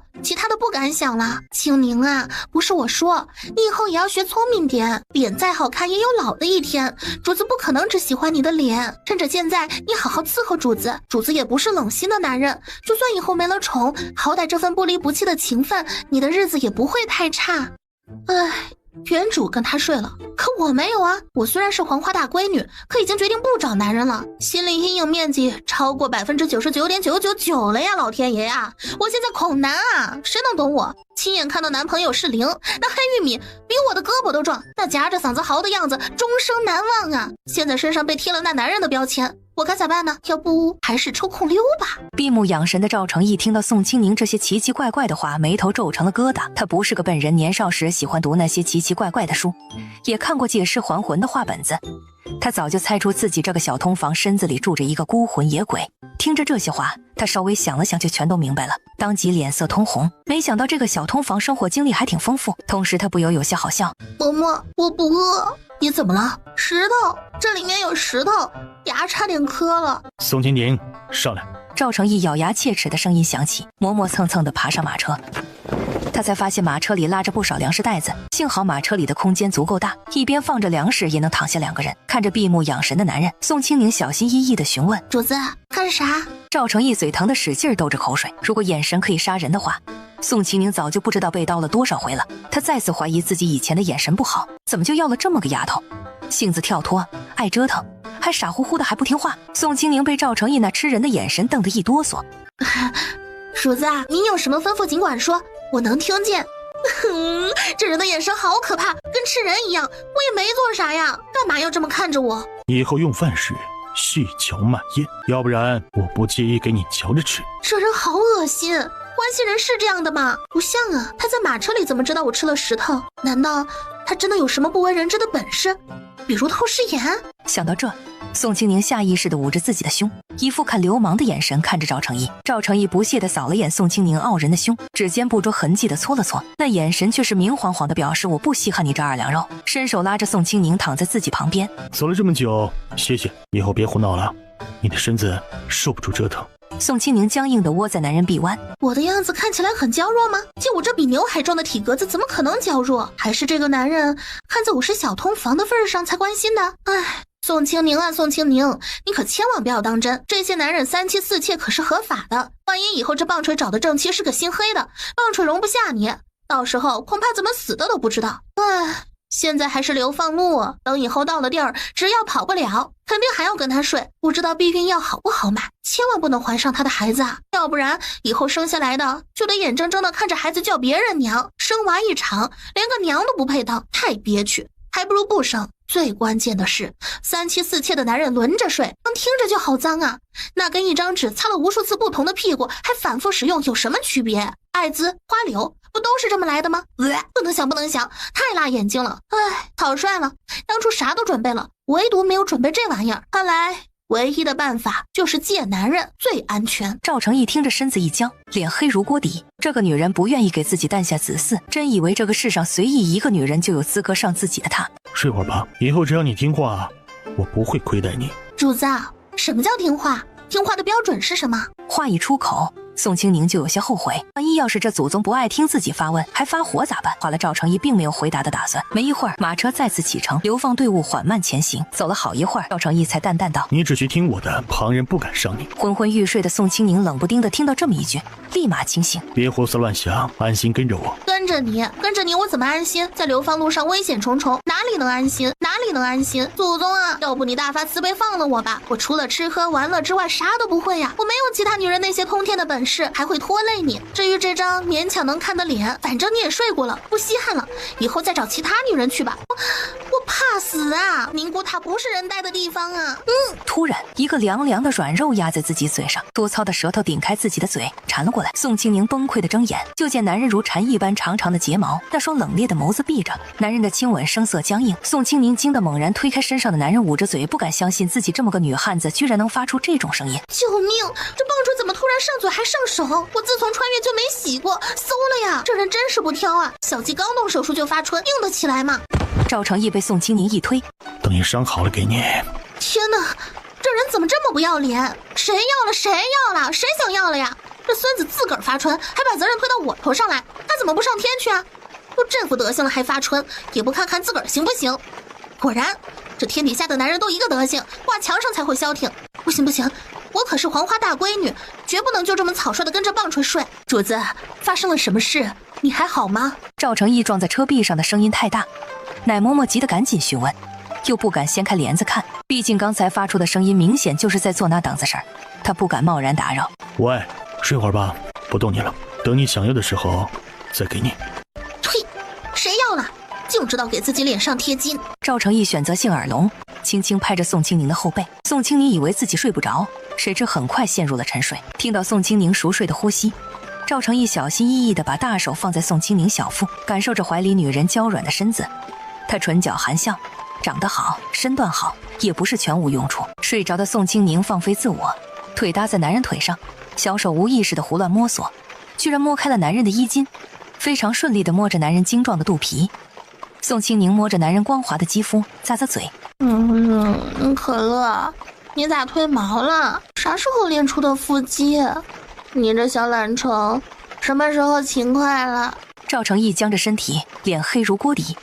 他知道这个频繁在这女人嘴里出现的可乐是条狗，几次三番被这女人当成狗，他忍了，毕竟怀着自己的子嗣，没必要为了这点事闹。同时他暗暗发誓，以后绝对不能让这女人碰那些畜生，都被带坏了。到了晚上，队伍停在了一处大山洞，赵成义并没有下马车，他不喜欢人多的地方挤一块，山洞里好不容不下这么多人，不少没抢到位置的人就坐在外面狼吞虎咽地吃着手里为数不多的口粮。秦欢神色复杂地拉着宋清宁到了一个小角落。你在胡说什么啊？哪有？遮遮掩掩干什么？你第一次侍寝时恨不得所有人都知道主子有多厉害。这时奶嬷嬷在不远处喊了一声：秦姑娘，麻烦你跟清欢去捡点柴火，再顺便摘点野菜。宋清宁红着脸朝着一个方向跑去，清欢捂着偷笑，跟着宋清宁一起去。他发现清宁变得越来越可爱了，一点都不似从前那般傻乎乎的张扬。马车里，莫风跪在旁边，赵成义手里拿着一把手心长短的小刀，面无表情地撕开自己腿上的衣服。洗干净，那女人矫情。莫风呼吸粗重。主子，你太冲动了。赵成义闭着眼睛。去吧，不许让她知道。莫风咬牙抹了一把眼泪，跳下马车，按照赵成义的吩咐洗干净，交给奶嬷嬷。奶嬷嬷红着眼睛没说什么，迅速的生火煮汤。过了好一会儿，宋清宁抱着一大捧野菜，金欢抱着柴火，两人有说有笑的回来。奶嬷嬷端着一个大海碗递给宋清宁，吃了吧，别浪费了主子的一番心意。宋清宁接过碗，其他人有吗？喝吧，其他人不用你操心。宋清宁忍不住尝了一口，肉汤鲜美，从来没有吃过的味道。他能尝出汤里只放了姜跟盐，做饭简单，好喝也是真好喝。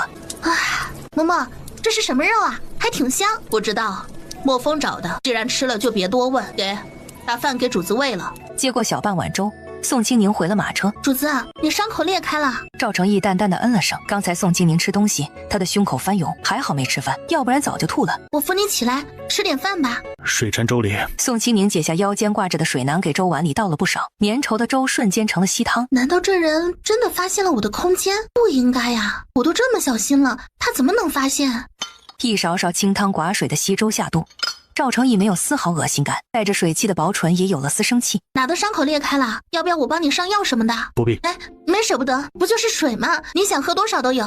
再倒一碗吧。宋清宁乖乖倒水，1碗、2碗、3碗。宋清宁把水壶倒过来，最后一滴到了碗里。主子没了。喝了一肚子灵泉水的赵成义并没有半点不舒服，反而觉得神清气爽，就连身上的伤口都不怎么疼了。同时他能清晰地感觉到自己的身体在恢复，伸手拉着宋清宁窝在怀里。窝在男人的怀里，他还不敢多问，只能乖乖的不动。放松。这人是流氓吗？怎么能随随便便摸女孩子的屁股？摸就摸了，我也不敢有意见。你摸一把就得了，你还不走了？诚心欺负我不敢反抗是吧？乖乖睡觉。我都睡了一天了，哪里还能睡得着？还有，你不许再摸我，男女授受不亲，你这是不道德的行为。赵成义眼里闪过一丝不易察觉的笑意。你身上的哪块皮肉我没见过？现在才来害羞，是不是有点晚了？不就那么一次吗？有什么大不了的？啥感觉我早就忘了，你也不必再提，说不定以后咱们就没啥关系了。伤了我的他，做了我的女人，你还想着另嫁旁人，趁早收起那些不该有的小心思。你要记住，这辈子你都是我的女人，你要什么可以跟我开口，其他男人你想都别想。没想，我就是不习惯。赵成义闭着眼睛，知你耐不住，等过2日一盏歇息室给你。主子，我啥病？有治没？千万不要有病，千万不要有病！好不容易才能再活一次，有那么多的好东西还没用呢，我怎么能够死呢？你别胡思乱想，你没事儿。谁家好人没事天天看大夫，还1天3次的看？该不会是真的得了啥不治之症，他不忍心告诉我吧？老天鹅呀，你可千万别这么残忍！我平时可没求你啥事儿，现在你就大发慈悲，保佑保佑我，千万别让我得那些老婶子的怪病。赵成义屈指在他额头上轻轻敲了一下。又在胡思乱想什么？不是跟你说了吗？你只需要安心休息就是。你的身子好得很，别一天到晚自己吓自己。大夫只是给你诊平安脉而已，用得着什么大惊小怪吗？现在啥条件呢？还平安脉？都这时候了还穷讲究了。唉，被人突然这么重视，总感觉心里不踏实。赵成义把宋清宁抱着挪到里面，用自己宽大的身子挡着，尽量把宋清宁护在怀里，不让人看到他。狭小的山洞挤着好几百号人，好不容易能休息，一个个坐着互相依靠着，就那么睡着了。呼噜声仿佛能震动顶掉土渣。宋清宁睡眠质量那么好，却没有一点睡意。谢谢忍忍，这2日受苦了。男人的大手干燥温暖，隔音效果也不差。宋清宁咬着唇闭眼装睡，众人做梦也没想到这场雨会下5天。5天时间，差役带的粮食哪怕1天只发1餐也完全见底。崔简站在洞口急得来回踱步，然而再急也没办法，雨始终下个不停，一日冷过一日。宋清宁偷偷装了几次灵泉水，除了自己口渴时喝点，其他一股脑的全给了赵成义。赵成义几天水饱下来，身上的伤肉眼可见的好了起来。因为水的原因，他也没再吃啥吐啥。神奇的是，就连腿上缺了的那块皮肉基本也都好了起来，只留下一层浅浅的疤痕。妈呀，3关跟着5关跑，这男人的颜还真是不错呀，最起码比那上赶着卖屁股的要俊100倍。果然我以前就是瞎，唉，可惜了，这人是废太子，看样子还是脑子精明的废太子。不知道他葫芦里卖啥药，以后说不定还能翻盘逆转，到时候我这小通房的身份根本不够看，莺莺燕燕一大堆，随随便便来几个有身份的都能捏死我，惹不起呀，惹不起，惹不起，我还是躲得起的。人活一辈子，命才是最重要。要是他真的被贬为庶民，就不用这些烦恼了。我开一个果蔬店，足够养他。在想什么？宋清宁眨眨眼，没，就是想下顿吃啥。你想吃什么？想吃桃罐头。赵成义皱眉，哦，那是何物？是蜜桃吗？差不多。唉，这鬼天气到底什么时候才能停？这是没完没了的了是吧？我空间里堆着8000瓶罐头啊，啥口味的没有？闹到现在只能想想咽口水。哎，要是赵成义愿意放我走就好了，我想办法弄个户籍，再买几个如花似玉的少年伺候，一个捏肩，一个捶腿，一个扇风，一个剥葡萄皮儿，一个唱曲儿，一个煮饭，完美。日子过得要比那皇帝老儿都要滋润。心里幻想着好事的宋清宁没有发现，男人的脸色越来越黑，圈着他的手臂越来越紧。青青，随意买卖户籍，户籍造假者行腰斩，3族流放，男丁终身苦劳，女子入教坊司，后代世代为奴。天哪，是不是我刚才脑子糊涂了，把心里想的东西嘴上给说出来了？救命啊，千万不要啊，我只是想想而已，嘴瓢，完全就是嘴瓢。哎呀，我刚才到底有没有说啊？这人的脸色好难看啊，看他的样子，我好像真的说出来了。怎么了？我刚才是不是说了什么不该说的？你说的什么意思？赵成义只是想让他打消念头，并没有真的想吓坏他。这随口一说，你别在意。哎呀妈呀，吓死我了！这人的随口一说，差点要了我半条命。突然，苏家那边发出好几道哭声。这几日一直精神不济的苏老太太倒在了地上，嘴唇泛紫，脸色白得吓人。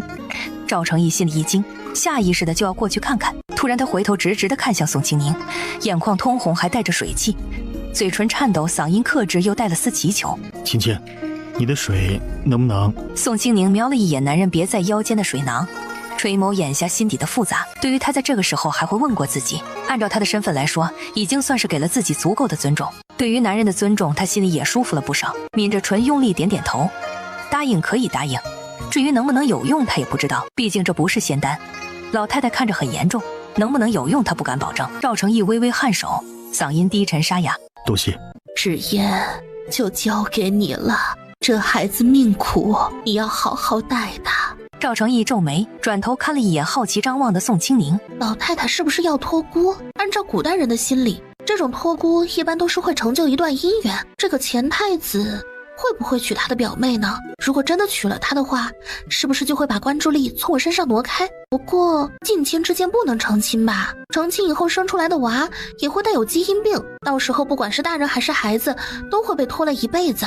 哎，万一人家运气好呢？要是人家运气好，生出来的孩子都健健康康的呢？算了，不想这些了，还是想想我自己吧。要是他真的在这个时候定了媳妇儿，那我这个小通房岂不是更碍眼了？我是不是该主动一些，离得远远的，别让人家看着我就眼黑？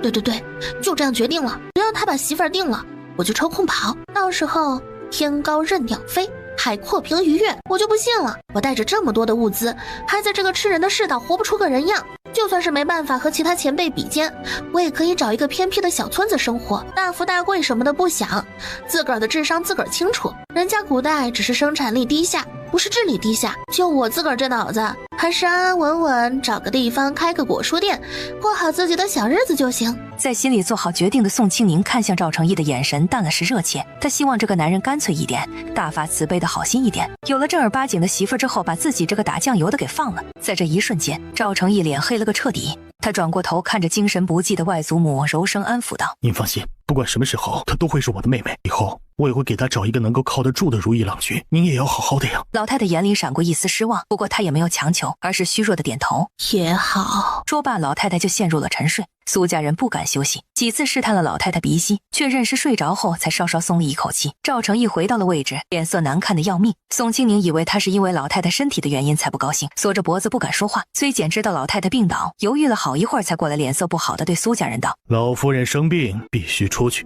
要是给其他人过了病期，谁也负不起责任。”苏家几个男人全都挡在老太太前面。赵成义淡淡道：“她刚才晕倒是因为腹中饥饿导致，你若不信可以自行查看。”崔简不敢上手，毕竟是苏家老夫人，哪怕已经落难，这些年她人缘不错，崔简也是颇为敬重。再加上赵成义已经开口，他多少都要给点脸面。仔细看了并没有什么大碍后，终究没有为难。小虎哥。听到熟悉的声音，小老虎猛地抬头。青宁，你是准备把这小畜生带回去吗？我想把他带回去，最起码让他的腿伤养好了再说。他现在太小了，如果把他放走的话，我怕他活不了几天。不管了，就算是求，我也要求着主子把他留下。走，咱们现在就回去。唉，青宁，你有没有想过，咱们是在流放，不适合养这东西。我没有想过要长久的养它，我只是想着让他的伤好一点，再放他走。您看看，他自己都瘦成这样了，还有心给我留肉吃。我要是不留下他养伤，我都良心不安。宋清宁抱着小老虎转身就往回走，一路上其他人自然看到了，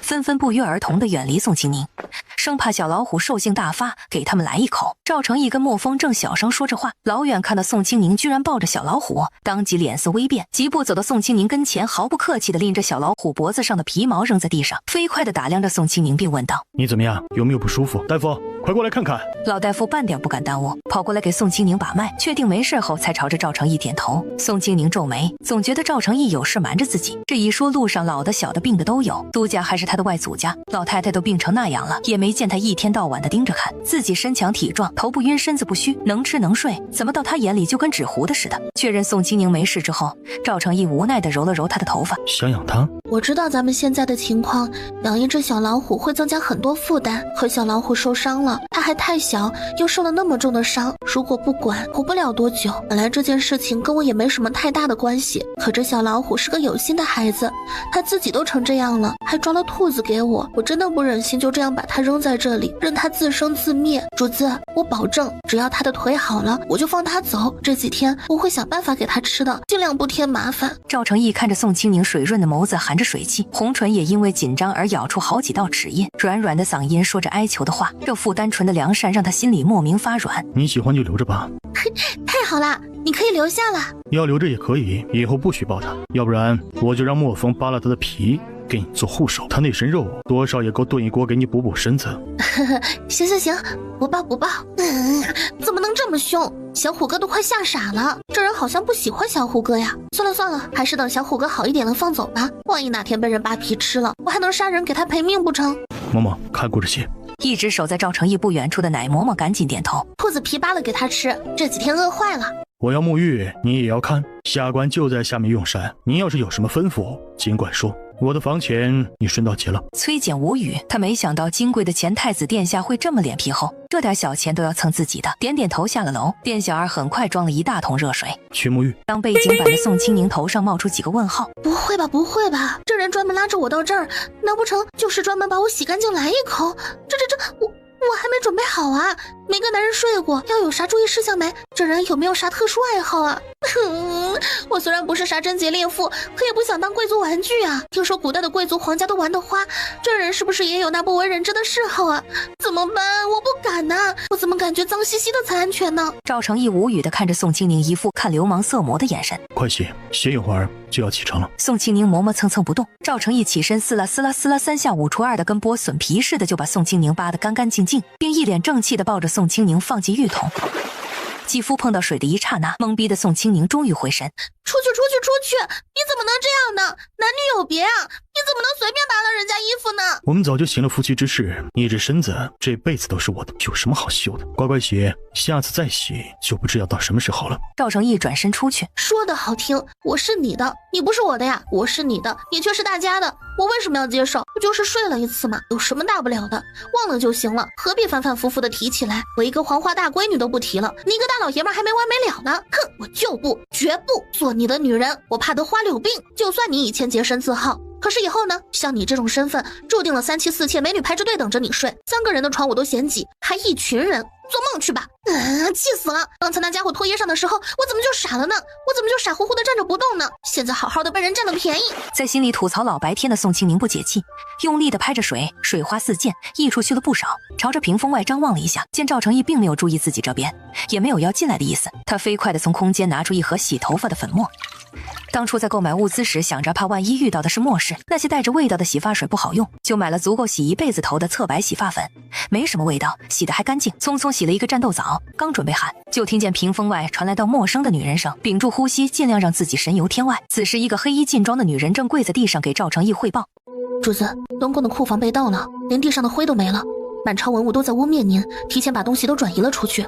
那些个不要脸的文官更是说的有鼻子有眼，好像亲眼看见似的。赵成义微微皱眉，自己库房有多少东西他很清楚，这些年洁身自好，手下的人经营有道，私下里日日都有大笔进项，冷声吩咐道：随他们去。主子若是没有其他事，属下先行告退。赵成义扫了一眼屏风，淡淡道：去买2套妇人的衣服，低调些，料子别太差。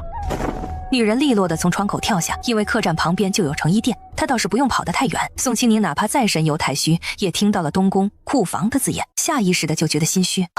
还好，这些人不会发现我把那些东西吞了，要不然恐怕得死翘翘了。哎呀，下次还是悠着点吧，要是暴露了，不知道这些人会不会把我当妖怪烧了。不行，以后就算是在赵成义跟前，也不能太放松。正所谓上岸第一箭，先斩枕边肥猪，不只能爆，还能腾地，一举两得。我可是金猪，万一要是被他盯上，前途堪忧啊！拿我自己的未来赌男人的心，无异于走钢丝，一步错了都没活路。以后我还是装的再傻点，要不然太危险，比尖比不过，比傻，我是专业的。话说，这男人就不知道逼着点我吗？怎么能在我这外人跟前见旧部，诚心把我的脑袋往铡刀底下推是吧？宋清宁缩在浴桶里，越想越害怕，抱着身子瑟瑟发抖。只见受害人赵成义鼻子发痒，连着打了好几个喷嚏，黑着脸冲进去，把宋清宁跟捞鸡仔似的捞出来，塞到被子里。你这傻子，水都透心凉了还不懂？不知道喊一声让我给你添水吗？没事，我不冷。赵成义非常强硬。不，你冷，以后不许你再这么粗心，你的身子最重要了，乖乖躺会儿，我去沐浴。赵成义丝毫不嫌弃宋清宁洗过的，就添了1桶半热水，飞速的清洗了身体。青宁姑娘，许久不见。宋清宁根本不认识，也不敢表现出来。你不记得我了？也是，你只记得主子，属下莫云。以后姑娘别忘了，这是给您跟主子的衣服。忘不了，以后肯定记得牢牢的，再也不会忘了。莫云眼神有些复杂，不过终究没多说什么。不过一盏茶的时间，赵成义就披着锦衣出来。莫云低着头，主子，库房的事要查吗？不必，退下吧。宋清宁悄悄松了一口气。莫云利索的跳窗离开，赵成义非常自然的脱下衣服，换了新的穿上。穿衣服要走了。主子啊，你能不能出去？我自己穿好就出来。赵成义转身出门，宋清宁根本就不知道这些衣服该怎么穿，这是哪个穿里面，哪个穿外面，磨蹭了好一会儿。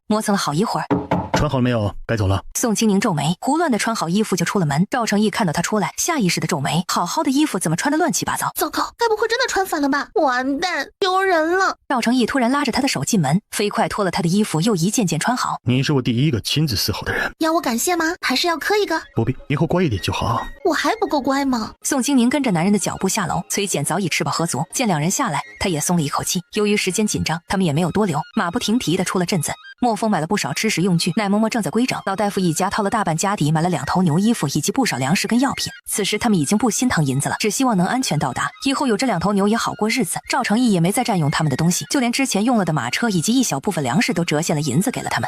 一大群流民衣衫褴褛、骨瘦嶙峋的走在路上，时不时有小孩的哭喊声，男人暴躁的打骂声。他们看到流放队伍也不避让，哪怕差役的嗓子都喊冒烟了，依旧跟听不见似的。宋清宁抱着小虎哥，掀开帘子看着外面的惨状，心里不免生出几分悲凉。还好有空间，还好活着。赵成义自然也看到了外面的凄惨，他的脸色异常的冷冽，拳头攥得死紧。宋清宁弱小无助，根本不敢靠近，尽量远离点。受灾的村子太多，灾民遍地，情况非常糟糕。好不容易熬到了晚上，没赶到驿站，只能就地休息。差役们发了粮食，各自休息。灾民们也休息在不远处，看着犯人手中的吃食，咽着口水。宋清宁窝在马车里内急，外面黑压压的流民他又不敢下去，憋了老半天，终于憋不住，着急忙慌地掀开帘子跳下马车。小虎哥紧随其后。经过这几天的休养，他的腿已经大好，身上也长了不少肉。金姑娘，你要什么啊？内急，去方便。说着就拉着清欢朝着一个方向跑。赵成义淡淡吩咐，让莫风随行保护。小虎哥一直跟着。青宁别怕，姑娘，发生什么事了？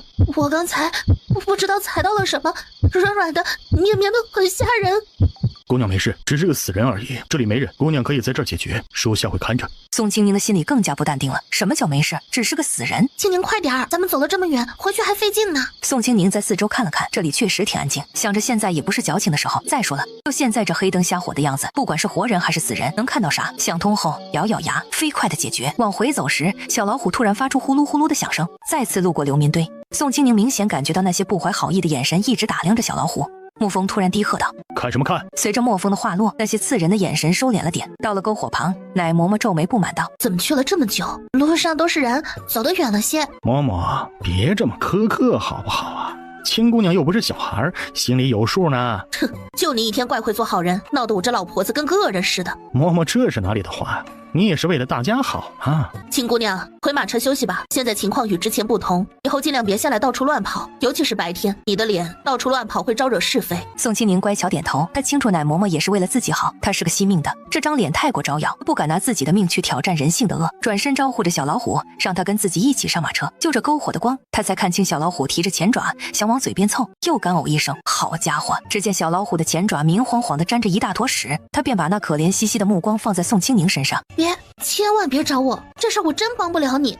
一来我不擅长，二来你下不了嘴的，我更下不了嘴啊！小老虎不死心，举着自己的爪爪，跳着脚朝着宋清宁扑过来。宋清宁吓得直接跳上马车，隔着帘子，他朝着小老虎大喊：“你爱咋的就咋的，反正别来找我。就算是把爪子剁了，那也是你的事儿。矫情什么呢？不就是踩屎了吗？搁地上蹭蹭就行了，还来找我，美的你！”乖乖窝在男人怀里，贴着男人的胸口。我就待一会儿，探一会儿，不管以后这个男人是谁的，最起码此时此刻他是我的。自恋一下，就当是我的吧。男人手臂默默收紧一点，亲了亲他的头发。别，头发脏了，有味儿。我怎么会嫌弃你啊？主子，我这么大块头，别把您给压着了。咱们马车这么大位置，坐得下我。那啥，我自己坐，成不？太子殿下，你行行好，别让我再坐着了，这车速太快了，要是再折腾下去，我怕翻车啊，到时候丢死人了。这几日的流放并没有影响他的小脸，不着痕迹的喉头滚动，眼神盯着不点而出的唇，难耐的含住了这张诱人的唇，香甜软糯的气味在嘴里散开，是淡淡的奶香味。刚刚宋清宁偷吃了一个奶糖，还留着一点没化，被男人一舌头给扫走了。疼，好端端的你干嘛咬我？青青乖，这个时候你应该想着我，告诉我想吗？不想。青青，口是心非的姑娘最招男人疼，所以你想要？男人的衣服不知道什么时候已经没有了，宋清宁无意中摸了一把，入手光滑，感觉手感不对，他立马收回手。青青，想要什么自己来取。呸，老色胚，你是怎么厚颜无耻的说出这种话？我都替你臊得慌。不行，得想个办法，要不然迟早得被这男人得手了。我可是黄花大闺女，在这种地方干这事儿多吃亏啊！外面这么多人，唾沫星子都能把我噎死。突然，男人伸手把宋清宁拉在自己胸口贴着，咚咚咚的心跳声充斥着宋清宁的耳膜。不动你了，等到了地方你再伺候。哼，太子殿下，你怕是不知道宁古塔是个什么地方吧？鼻涕流下来都是冰棍儿，撒尿都要背着风，要不然就能得到一根尿棍儿，还是连着鸟的。到时候我看你怎么遛鸟。以后不许胡言乱语。主子，我没说话。这人还耳背，外面这么多人说话，随口就按到我头上了。就在这时，外面突然响起几道惊呼：“主子，姑娘！”小老虎跑了，但是又回来了。赵成义淡淡的嗯了一声。宋清宁想去看看，莫风平时话很少，这突然开口，还是那样难以启齿的语气，肯定没好事。他可没忘，那死老虎可是踩了屎，现在到处都是流民，突然走了又回来，肯定是干啥了。挣扎着坐起来整理好衣服。主子，穿衣服。等赵成义穿好了，宋清宁才掀开帘子。掀开帘子的一瞬间，就着微弱的火光，看到地上的情景时，他惊得目瞪口呆。只见小老虎安逸地卧在地上，眯着那双虎眸，一只脏得炸毛的小狗乖乖地舔着它的爪子。小狗很细心，连老虎的爪子缝都舔干净了。很快，小老虎的爪子被清理得干干净净。小狗畏惧地小声叫唤，身体抖成一团，连动都不敢动。小老虎眼里闪过嫌弃，又眼睛发亮地看着宋清宁。他想回车里睡觉，能有个遮风避雨的地方，谁愿意躺在光不溜的地上？宋清宁的目光却是在小狗的身上。小狗身子很小很瘦。可乐，是你吗？小家伙的身子肉眼可见的一僵，随即发出小奶狗的叫声，踉跄着身子转过头，小尾巴摇得跟风扇似的。在看到宋清宁的那一刻，小家伙叫得更欢，甚至已经忘记了老虎在旁边的恐惧。小老虎察觉不对，野兽的直觉让他觉得自己的地位受到了威胁，眼神立马变得凶狠起来，呲着牙就要上前咬小狗。小虎子，你要是敢动我可乐，我就扒了你的皮，给可乐做褥子。宋清宁瞪着眼睛，把小奶狗死死地护在怀里。小老虎被宋清宁吼得一愣，他不明白宋为什么要吼自己，明明之前会把自己抱在怀里，自己不过是找了一个清理爪子的，清理之后还准备当宵夜，这好端端的怎么就突然把自己的位置给抢了？赵成义在听到可乐这两个字之后脸黑了下去，嫌弃的看了一眼宋清宁怀里刚刚吃过屎的小奶狗。莫风，去把这小畜生洗得干干净净。姑娘，把狗给属下，属下去洗干净。主子，我跟莫风一起去，把可乐洗干净之后我们就回来。赵成义嫌弃的看了一眼宋清宁怀里的那一小团不明生物。去吧。多谢主子，主子英明。两人走了一会儿，到了河边，宋清宁蹲在河边，小心翼翼的给小家伙清理毛发。你变了很多。宋清宁身子微不可察的一僵。以前咱们很熟吗？现在变得不好吗？莫风看着宋清宁的笑容，耳根通红。以前在东宫时，他躲在暗处，每天看着宋清宁画着奇怪的妆容，丑态百出，心里也没觉得他好看到哪儿去。偏偏勾搭主子的那夜，他素面朝天，美得不可方物。后来再见就是这副模样。宋清宁如今天真单纯的模样最适合主子。主子已经够聪明，不需要什么聪明绝顶，可以时时刻刻献良策、野心勃勃的女人。姑娘，你现在很好，希望你能一直保持初心。你可以放心，主子不会亏待你的。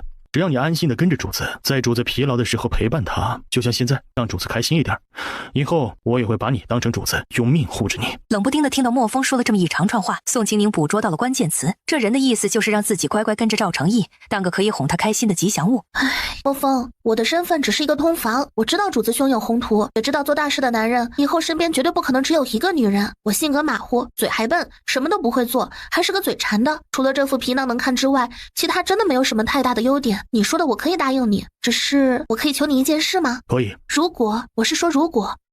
如果有一天主子厌了我，不要我了，我失宠了，你能不能帮我一把，把我送到一个安全的地方？我这人没有多大的心愿，以后就想着开一个杂货铺子，带着我的狗，挣的银钱够我们俩吃就行，其他的我都不贪。我之所以想让你帮我，也是因为这世道太可怕。你也知道，一个女子出门在外很危险。说句不要脸的话，我这张脸太能招惹事儿，我怕以后要是主子不要我了，我连活命的机会都没有。我的要求不高，只是活着而已，哪怕是边陲小镇，只要活着就行。说是有必要，我也可以把这张脸划了。总之，只要我跟我的狗平安活着，其他的都是小事儿。莫风，行吗？莫风神情复杂地看着宋清宁，这些日子他眼睁睁地看着主子越来越宠着宋清宁，宋清宁每天都是安乐享受的样子。他以为宋清宁真的就是个只知道扒着主子生存的菟丝花，没想到他的脑子居然这么清醒，连失宠以后的路都想清楚了。我答应你，真到了那个时候，只要我还活着，一定会助你一臂之力。宋清宁闻言，脸上的笑容更加灿烂，他从身上的衣兜里摸了摸，摸出一颗橘子糖塞到莫风手里。多谢，这个就当是我提前贿赂你的。走吧，咱们回去，主子该等急了。走吧，咱们回去，主子该等急了。宋清宁抱着可乐，心情颇好的往回走。我有一只小奶狗，真呀真可爱，每天抱着它睡觉，我心里真开心，有它陪着我到老，神仙也不还。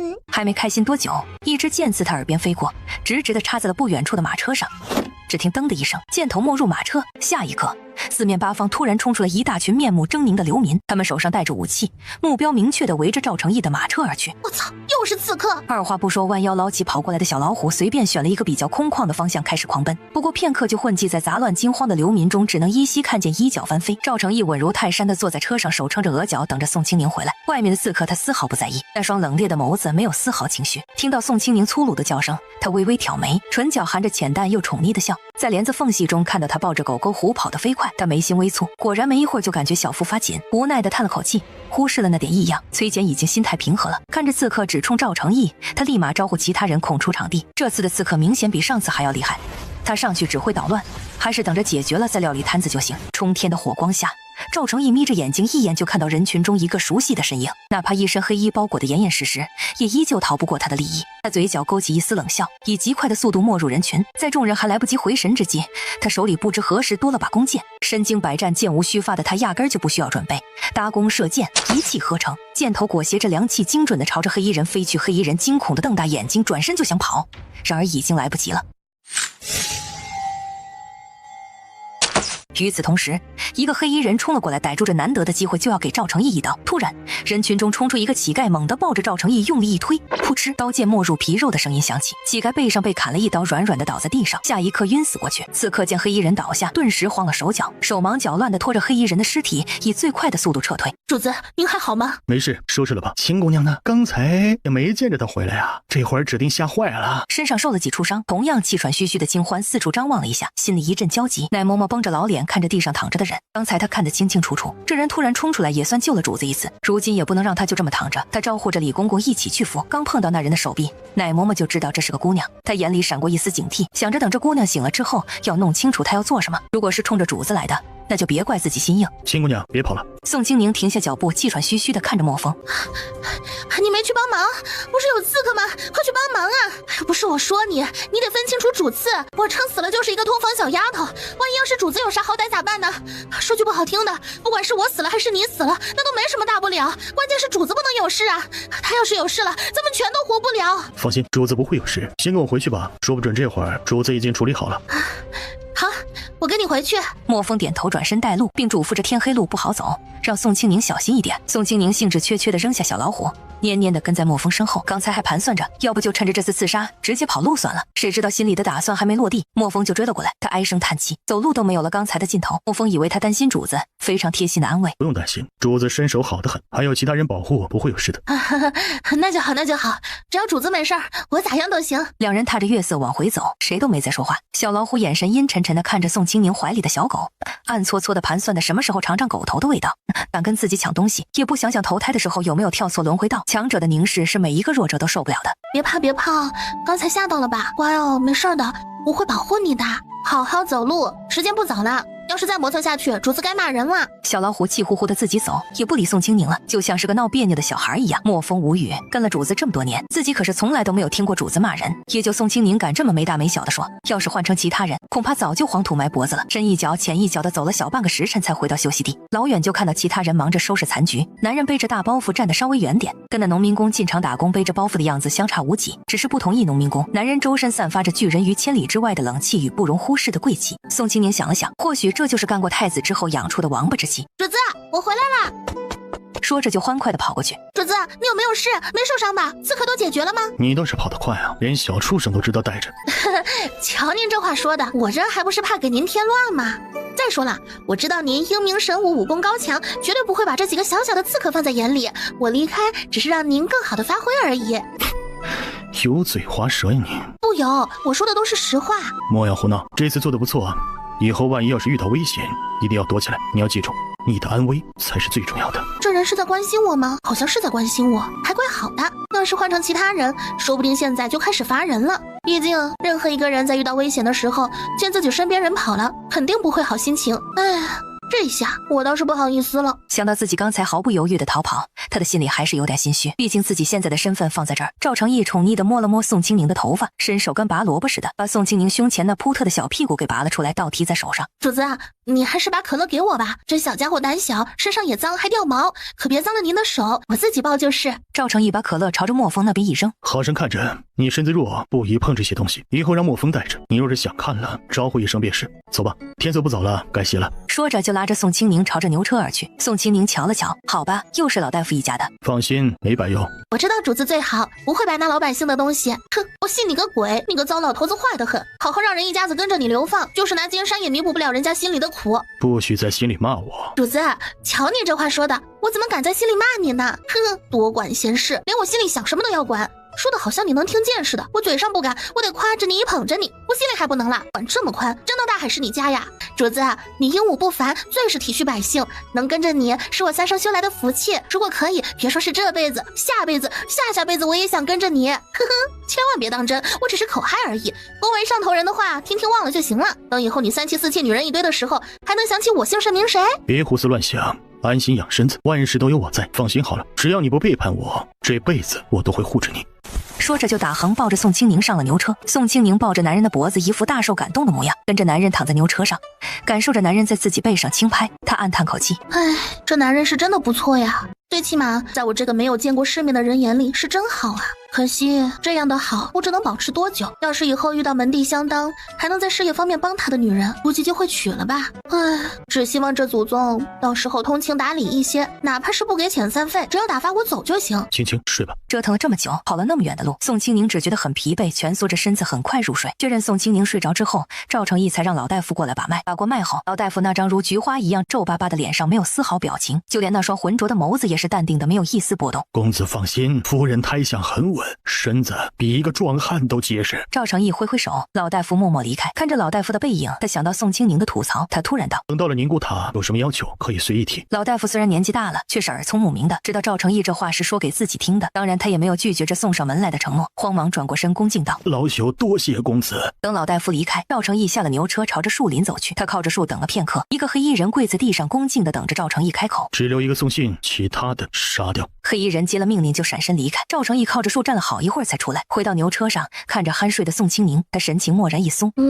好香。接着手腕一转，手里凭空出现一大瓶黄桃罐头。赵成义亲眼看到东西凭空而出，眼里透着惊愕，随即神情晦涩难懂地看着宋清宁，抿着唇，伸手拿过宋清宁怀里的罐头，看着透明的玻璃瓶子，研究了好一会儿，才把瓶盖给拧开。罐头的香气扑面而来，连日来没有胃口的他嘴里不由得分泌着液体，嘴巴快过大脑，不等思考，下意识地把罐子凑到唇边，小小的抿了一口。以往不爱吃甜食的他，此时觉得这罐头汤就是人间最美味的东西。再次喝了几口汤，拿着筷子夹起一块果肉放到嘴里时，他的脸上露出一丝满足，一口两口，连着好几口。喝了最后一口汤时，他猛地惊住，错愕地看着空荡荡的瓶子，摸了摸饱胀的腹部，没有丝毫恶心感，反而觉得非常舒服。他不敢置信自己居然在不知不觉的情况下一口气吃了这么多。自认为不贪嘴的他脸色难看，空到大的瓶子好像在嘲笑他的嘴硬。随即他眉头舒展，自我鞭策道：下不为例。第二天一早，宋清宁睁开眼睛就闻到车厢里有股熟悉的味道，想到自己昨晚一晚上做梦都在吃好吃的，内心震惊。这不是罐头味吗？难道我昨晚做梦的时候真的把罐头拿出来吃了？狐疑地看着闭目养神的赵成义，想了想，还是小心翼翼地试探道：叔子，我昨天晚上睡着之后有没有做什么奇怪的事？怎么昨夜做梦时心里骂爷了？没，我怎么敢骂您呢？在我心里您就是祖宗，我天天在心里变着法的夸您呢。再说了，像您这么十全十美的男人，我有什么好骂的？完全没有一点缺点。一大早被枕边人这么捧着夸赞，赵成义的心情颇好。宋清宁说的这些明显就夸张的话，他却觉得异常舒坦，睁开眸子看着眼前面若桃花的女人，指了指自己的薄唇，意图明显。刚睡醒的宋清宁脑子还没有彻底清醒过来，他眨巴着眼睛看着男人干净的、漂亮的、红润有光泽的嘴唇子，从怀里拿出帕子跪坐着，俯身过去，对着男人的嘴就是一顿猛擦。这人看着老大不小了，擦嘴还有人帮忙，果然呢，会享受的人就是不一样。宋清宁的手劲大几下搓得赵成义的嘴红了一大圈。赵成义黑着脸，他严重怀疑这个女人就是在跟自己装傻充愣，一把抓着宋清宁软嫩的小手，长臂一揽，将宋清宁揽进怀里，对着那粉嫩的唇亲了亲。明白了吗？您漱口了吗？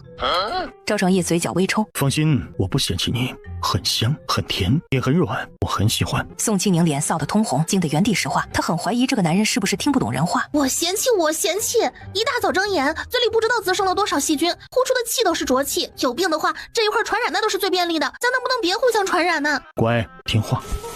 宋清宁起身跳下牛车，我去方便，顺道看看可乐。奶嬷嬷见宋清宁跑去方便，赶紧打发金欢跟着。主子，就您的姑娘醒了，只是伤得颇重，怕是一时半会儿好不了。苏老夫人让女眷腾出一个位置，暂时安置了她。若是有家人，给些补偿送走；若是没有，给他说清楚，这是流放队伍，养不了人。主子，那姑娘的家人不要她了，说是占了您的身子，就是您的人，您要是不负责，他们就把人扔了，嫌丢人。而且那姑娘也说了，只要一口吃的，以后也愿意留着伺候您。老奴想着，终究是救了您，若是就这么赶走，任他自生，怕是不妥。那就暂且留着，若有贼心，不必汇报，直接处置。老奴知晓。宋清宁解决了生理需求之后，见清欢脸色不对，有些好奇道：你这是怎么了？脸色这么难看，难道昨天受伤了？哪受伤了？来让我看看。清欢别有深意地看了一眼苏家的牛车，对于宋清宁的迟钝与傻劲，那是气得心肝都疼。尤其是昨天晚上在那样的情况下，宋清宁居然跑了，还跑得那么干脆，记得带着2个畜生都不惦记主子一下，这得多让主子寒心。指了指苏家的牛车，咬牙切齿的小声道：你知不知道昨天晚上有一个小乞丐救了咱们主子？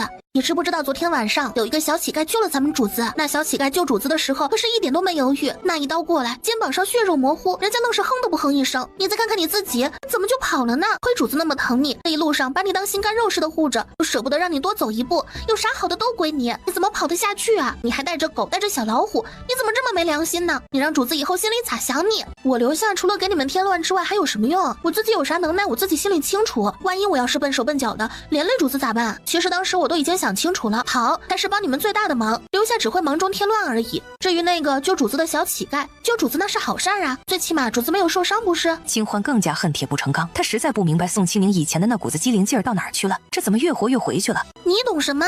那小乞丐救了主子，那就是咱主子的恩人。你知不知道那小乞丐还是个女的？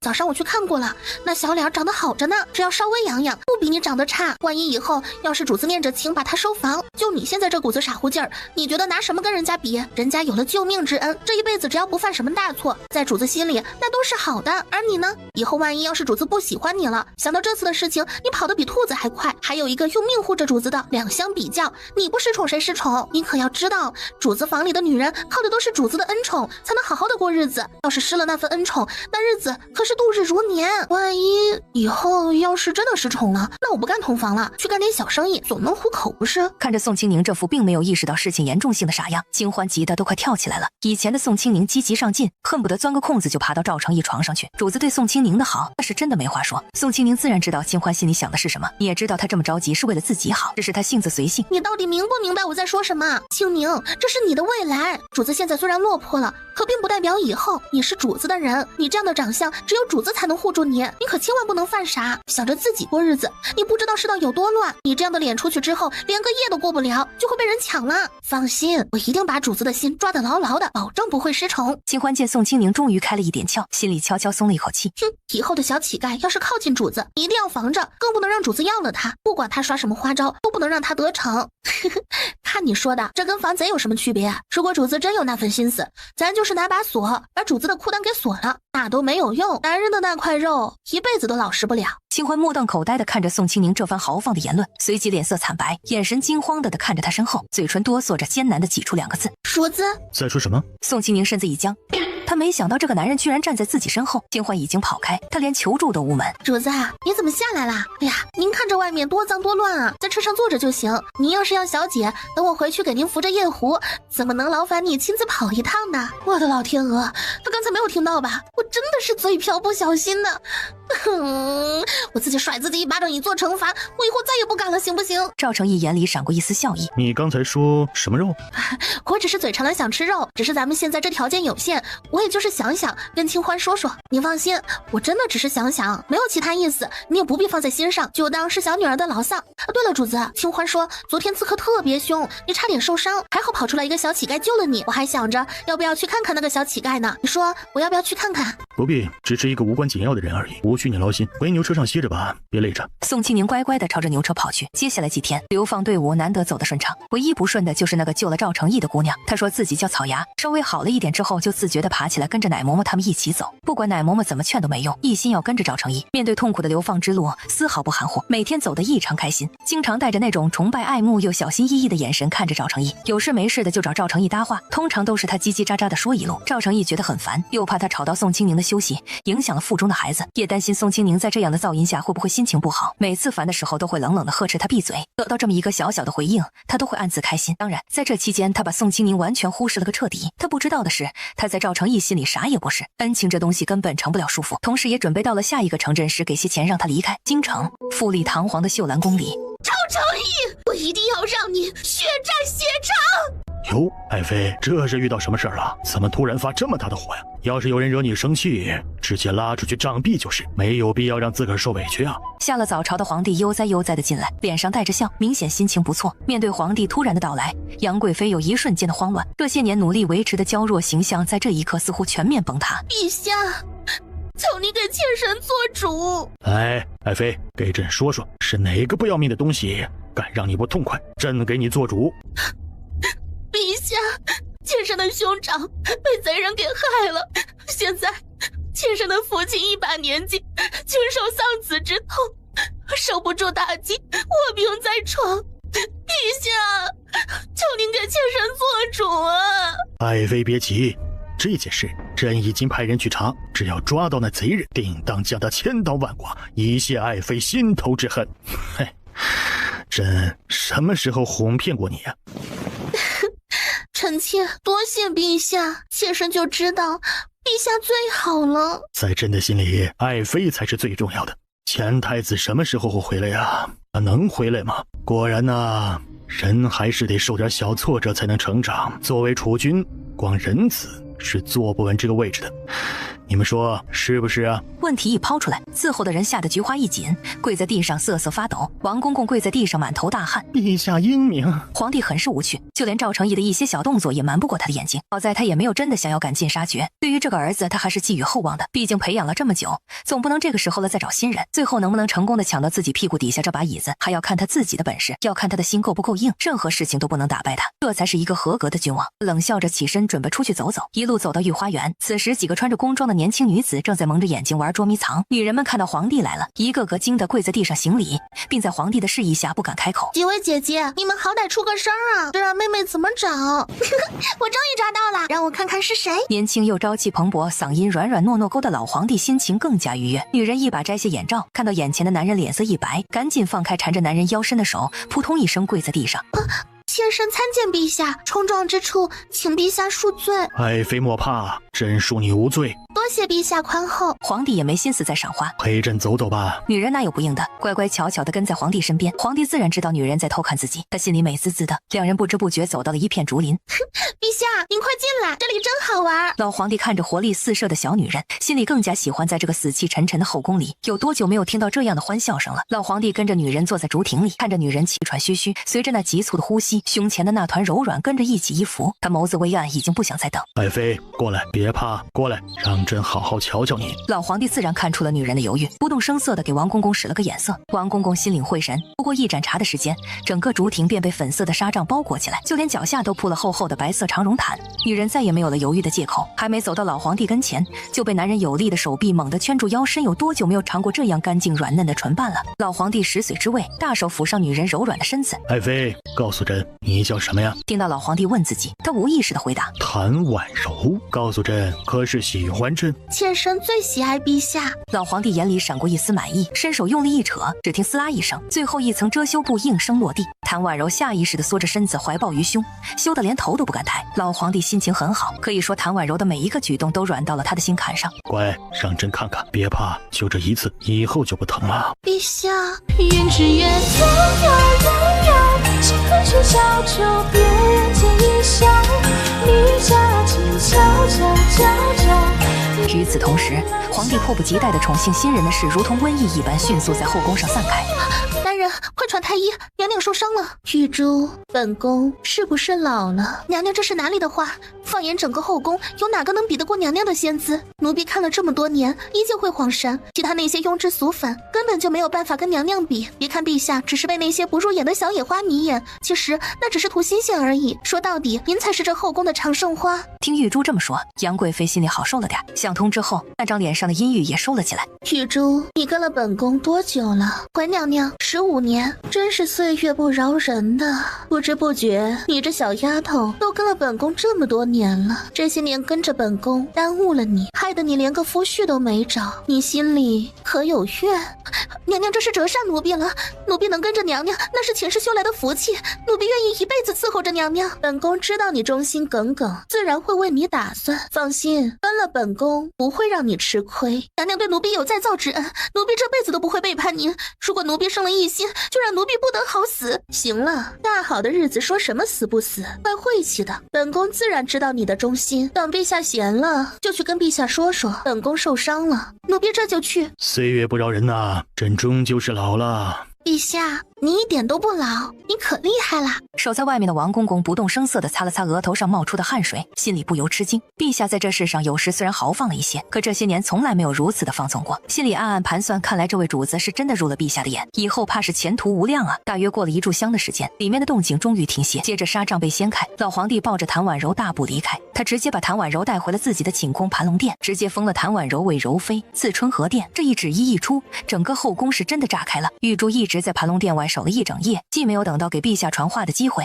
也没有等到谭婉柔离开盘龙殿。她的心在这黑暗的夜里一寸寸凉下去。这么多年，贵妃娘娘在后宫虽然一直受宠，可她从来都没有在盘龙殿里歇过。除了已经仙逝的皇后娘娘之外，从来都没有人跟陛下同床共枕过一整夜。这一夜没有人安睡，他们一个个的翘首以盼，等着第二天盘龙殿里传来谭婉柔被陛下失手杀了的消息。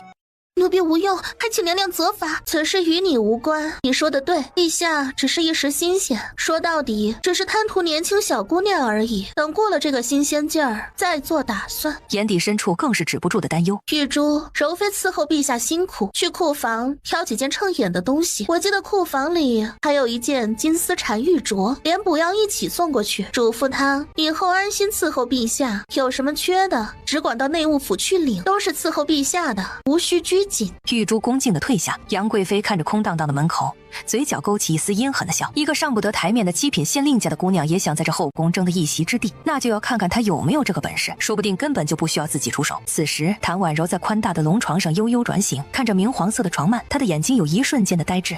奴婢荣霜参见柔妃娘娘。柔妃娘娘，陛下已经给您封了妃位，赐春和殿，现在奴婢伺候您沐浴更衣。现在奴婢伺候您沐浴更衣。柔妃娘娘安。小地方来的她在储秀宫住了几个月，根本没见过这样的阵仗。你们快起来，不用跪。就听下人通报，贵妃娘娘身边的玉珠来了。奴婢见过柔妃娘娘，不必多礼。娘娘伺候陛下辛苦，贵妃娘娘特地安排奴婢过来给您赏些东西。臣妾多谢贵妃娘娘的赏赐，您伺候陛下辛苦，贵妃娘娘特地赏了补药，柔妃娘娘请用。不管是谁，只要是寝，都会接到杨贵妃的补药。转身从一个托娘娘，奴婢总觉得柔妃不简单，昨儿个好几个美人，怎么就她得了陛下的眼？宠宠也是正常，毕竟她的长相放在那儿，确实还有几分姿色。可陛下从来没有这样越级提过后妃的分位，奴婢真怀疑她有什么狐媚之术。您还是当心些，现在这个时候可别影响了殿下。本宫偶感风寒。玉珠起身离开。爱妃如同睡美人般，真是让朕时时刻刻都想看到啊！爱妃终于舍得醒了，可让朕等得好苦啊！该罚。陛下，妾身知错，请陛下责罚，不管怎么罚，都可以。来，朕这就罚你。不等谭婉柔反应，已经伸手把她拉了回去。一番放肆的胡闹之后，老皇帝艳足地躺在狭小的榻上，怀里抱着娇软的小身子。爱妃可真是朕的心肝儿啊！陛下龙威盖世，臣妾能得陛下宠爱，实乃万幸。朕能得爱妃也是三生有幸啊！只要爱妃乖乖的，朕愿倾尽天下，只为换你一笑。这辈子只要能伺候陛下，就算是无名无分的小宫女，妾身也愿意。冰凉的玉镯贴着老皇帝的脸。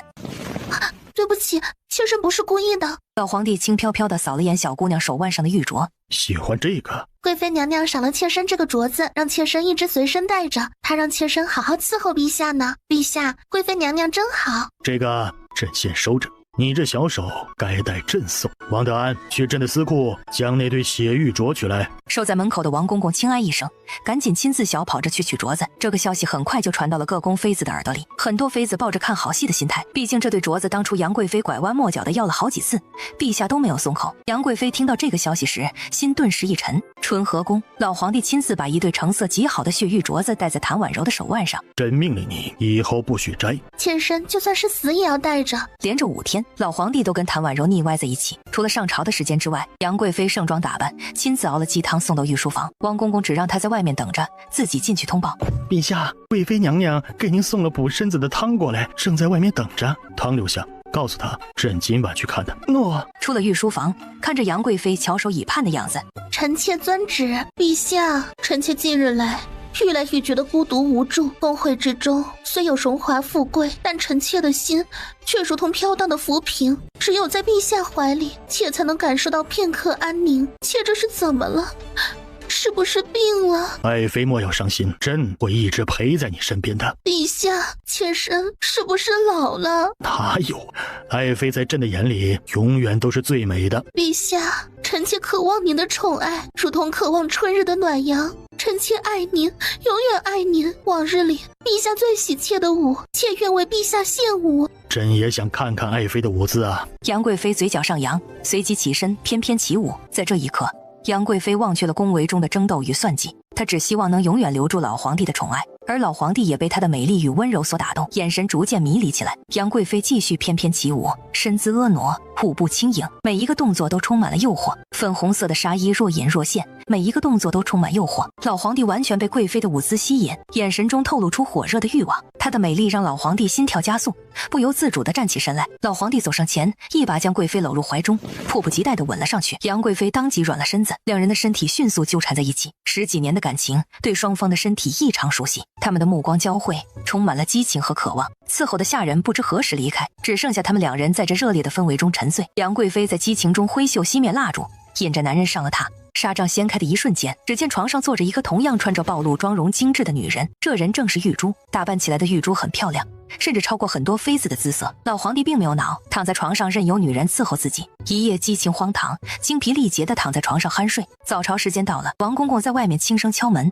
生物钟极其精准的老皇帝猛地睁开眼睛，看到床上的样子，脸上的神色平静如水。杨贵妃亲自起身伺候老皇帝穿衣，珠刚破了身子，被老皇帝变态的折腾一晚，累得两腿发软，却不敢躲懒，起身一起伺候。等穿戴好衣服，老皇帝扫了一眼宝珠，嗓音冷淡道：风玉美人就跟你主住吧，往日你们也是主仆，以后有个照应也好。玉珠这丫头早就对陛下倾慕已久，如今得偿所愿，日后定会尽心伺候。陛下看在妾身的面子上，以后多疼痛玉珠。老皇帝一把拉过玉珠，低头含着宝珠的唇，亲得几乎变形。既是朕的人，往后自会多疼。玉珠赶紧跪地谢恩。杨贵妃脸色微变，心里有些后悔这个决定。姐姐我年老色衰，哪比得上这些年轻貌美的妹妹呀？梁妃笑容明媚道：姐姐可不许妄自菲薄，您是咱们后宫的长盛花，可不是什么其他脏污东西能比的。陛下只是图新鲜，最后还不是到您这儿了，哪像妾身呢？已经2年没见陛下了，现在妾身就想着好好抚养公主，安稳过日子。陛下念旧，只要你好好抚养公主，以后差不了。半年前受宠的丽贵人笑容夸张道：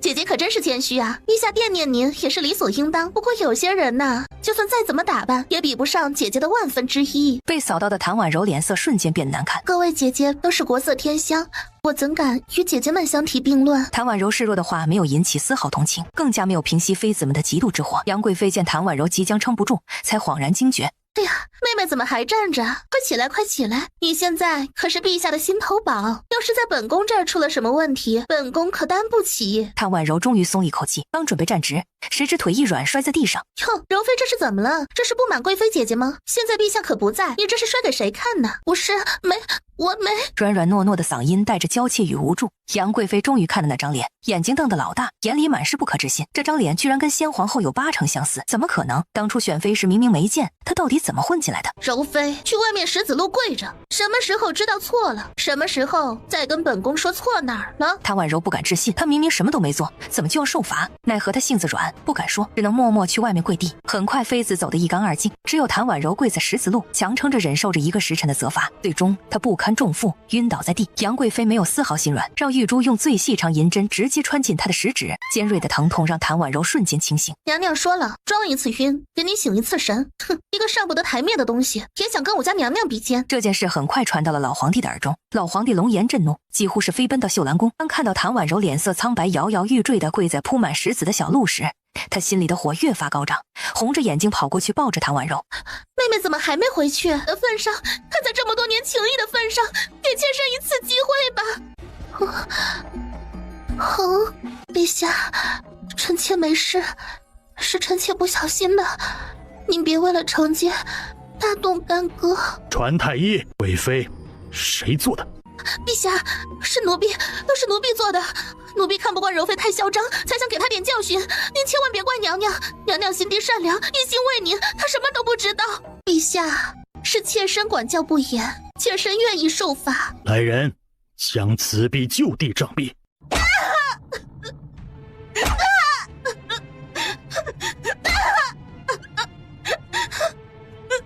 处理了这个自作主张的奴婢。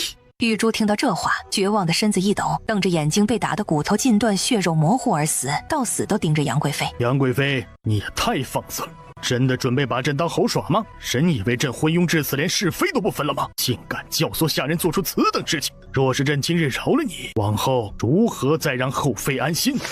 杨贵妃惊恐地跪下，臣妾知罪，臣妾再也不敢了，请皇上饶臣妾一命。法此真刑，就在这条路上跪到明日天亮，再闭门思过，交凤印。说完，皇帝抱着谭婉柔离去，留下了惊恐万分的杨贵妃和一片死寂的宫殿。杨贵妃不甘地看着那个绝情的背影，却看到谭婉柔调皮的眨眨眼，眼底尽是冷漠，随即伏在男人怀里。就在这时，几个绷着老脸的嬷嬷手里端着托盘，就地把杨贵妃压在地上，其中一个嬷嬷更是冷酷地抓着她那纤细如玉的手指，毫不留情地对着指尖就穿了进去。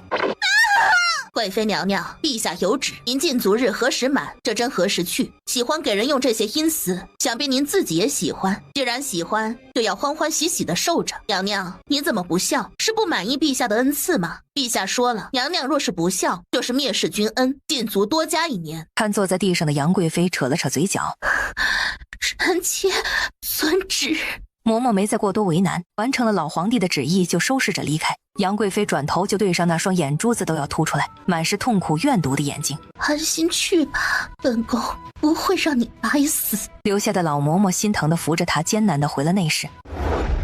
老皇帝抱着谭柔回了盘龙殿，为了补偿谭婉柔，下旨赏赐了她许多珍贵的物品，金银珠宝、绫罗绸缎堆满她的寝宫，各宫的妃子更是主动送上压箱底的宝贝。开玩笑，杨贵妃都被干倒了，他们可不认为自己比杨贵妃厉害。最重要的是，老皇帝直接强势的再次给谭婉柔提了位分，成了陈贵妃，凤印也送到了她的手里，以后后宫她说了算。老六，朕命你率领军队平定流民之乱，记住，重在安抚，不可随意残杀。你可有信心？六皇子心中一沉，知道这是父皇因为母妃的事迁怒自己，但他不敢有丝毫的违抗，只能领命而去。六皇子带领着大军踏上了征程，他决心用自己的行动证明自己的价值，也想要父皇知道，不是只有废太子可以领兵作战，自己也可以。与此同时，赵成义他们的流放队伍加急走着，一路上他们已经耽误了太多的时间。此时风尘仆仆，每个人都显得疲惫不堪，但他们并没有停下脚步休息片刻，因为他们深知时间紧迫，如果不能尽快到达目的地，后果将不堪设想。一路上，他们不时遇到一些衣衫褴褛的流民。牛车里诡异的安静，赵成义面无表情地看着外面，宋清宁坐在他跟前缩着身子，同样悄咪咪地看着外面。此时他已经不想再作死地跑去自己一个人过日子了，换口粮。无意中看到赵成义的样子，他从来都没有见过这么好看、这么有气势的男人。机缘巧合之下，见男人有危险，想都没想就扑了上去，心里想着跟着这个男人，怎么也比奶奶把自己卖了强。果然，虽然是在流放路上，可这个男人的身份好像真的不一般，自己跟着还能吃到饼子，这比饿死可要强多了。你吃吧，以后也不用给我，我的吃食足够。草芽见宋清宁不收自己的饼子，心中不禁有些失落，犹豫了一下，偷偷地瞥了一眼坐在旁边的赵成义，眼神中透露出一丝畏惧以及小小的爱慕，捏着手里的饼子，落寞地转身坐回篝火旁，小口小口地吃着。宋清宁一口吃了饼，艰难地嚼了嚼，伸着脖子用力地咽了下去，脑子里想着空间里的那些美食，幻想着就是在吃牛肉。瞄了一眼吃相优雅的赵成义，他还真是自愧不如，能把这干饼子吃出高级甜点的错觉，也就赵成义有这个本事。主子，你对那小姑娘有没有意思啊？人家可是救了你，你就没有想过念着恩情把她收房什么的？我听说很多男人会因为这些恩情对一个女人死心塌地，你呢？有没有那种感觉？要是有的话，现在就收了呗。你想太多了，别把我跟那些男人相提并论。你要是不喜欢他，我让墨风送他离开，以后这种傻话不许再说。你只需要安心养身子就行，其他的事情无需操心。我没有不喜，我就是随口说说，开玩笑。这小姑娘可是你的救命恩人，我哪里敢不喜？但凡现在因为我把这小姑娘给赶走，以后要是出了什么问题，而你对我不稀罕了，到时候新仇旧恨一股脑的踏我脑袋上，我有几条命够赔的？这样想着，宋清宁立马拉了被子睡觉。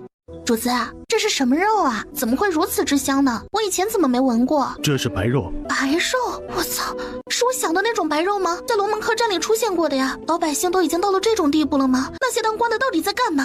你若是想吃肉，我让墨风想办法找。现在睡觉，乖，听话。宋清宁几乎是下意识地闭上眼睛，不由自主地往男人怀里靠了靠。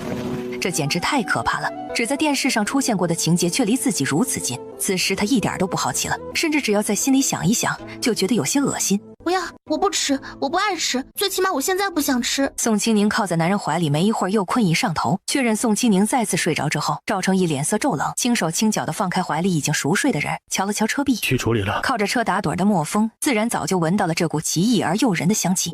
这些日子同样食不果腹的他，肚子不争气的咕咕直叫，听到主子的吩咐，默不作声地顺着香味传来的方向而去。来，小兄弟，我来尝尝我们刚煮好的汤，味道可正了。大晚上凉飕飕的，来一碗暖暖身子，还能睡个好觉。莫风犹豫了一下，还是好奇地走进了那口锅。当他看清锅里翻滚着的东西时，一股强烈的恶心感涌上心头，差点让他当场呕吐出来。这东西绝对不能吃，立刻将它们埋了。小兄弟啊，现在这年月，大家日子都不好过，咱们也不过就是想活下去而已，没必要彼此为难吧？你说是不是这个理儿啊？这些都是人啊，同类相食，有违天理啊！神，哪来的人呢？你问问这些人，锅里的东西是什么？是人吗？告诉这些可不是什么人，这是羊。看看这一大锅香喷喷的羊肉汤，多么诱人啊！你要是眼神不好，就赶紧给我滚开，别耽误老子吃饭。莫风站在那里，身形挺拔，眼神漠然。这时，除了那几个眼神凶残的人蠢蠢欲动之外，其他流民也开始异动。那赤裸裸的眼神很显然已经把莫风也当成了食物。下一瞬，还没等流民们有所动作，莫风就如同一道黑色闪电般迅速闪身到了那个大胡子面前。他的速度之快，简直超乎想象。那大胡子甚至都来不及做出任何反应，只听到清脆的咔嚓声响起。紧接着，大胡子便瞪大双眼，直挺挺地倒在了地上。这些流民显然没想到莫风会突然动手，而且速度还这么快。他们还是惜命，面对直挺挺的尸体，不少人生了退意。兄弟，别杀人，我们不吃了，埋就埋，不劳您费心，我们这就埋。让开，快埋了，咱们散了。突然，林子里再次传来脚步声。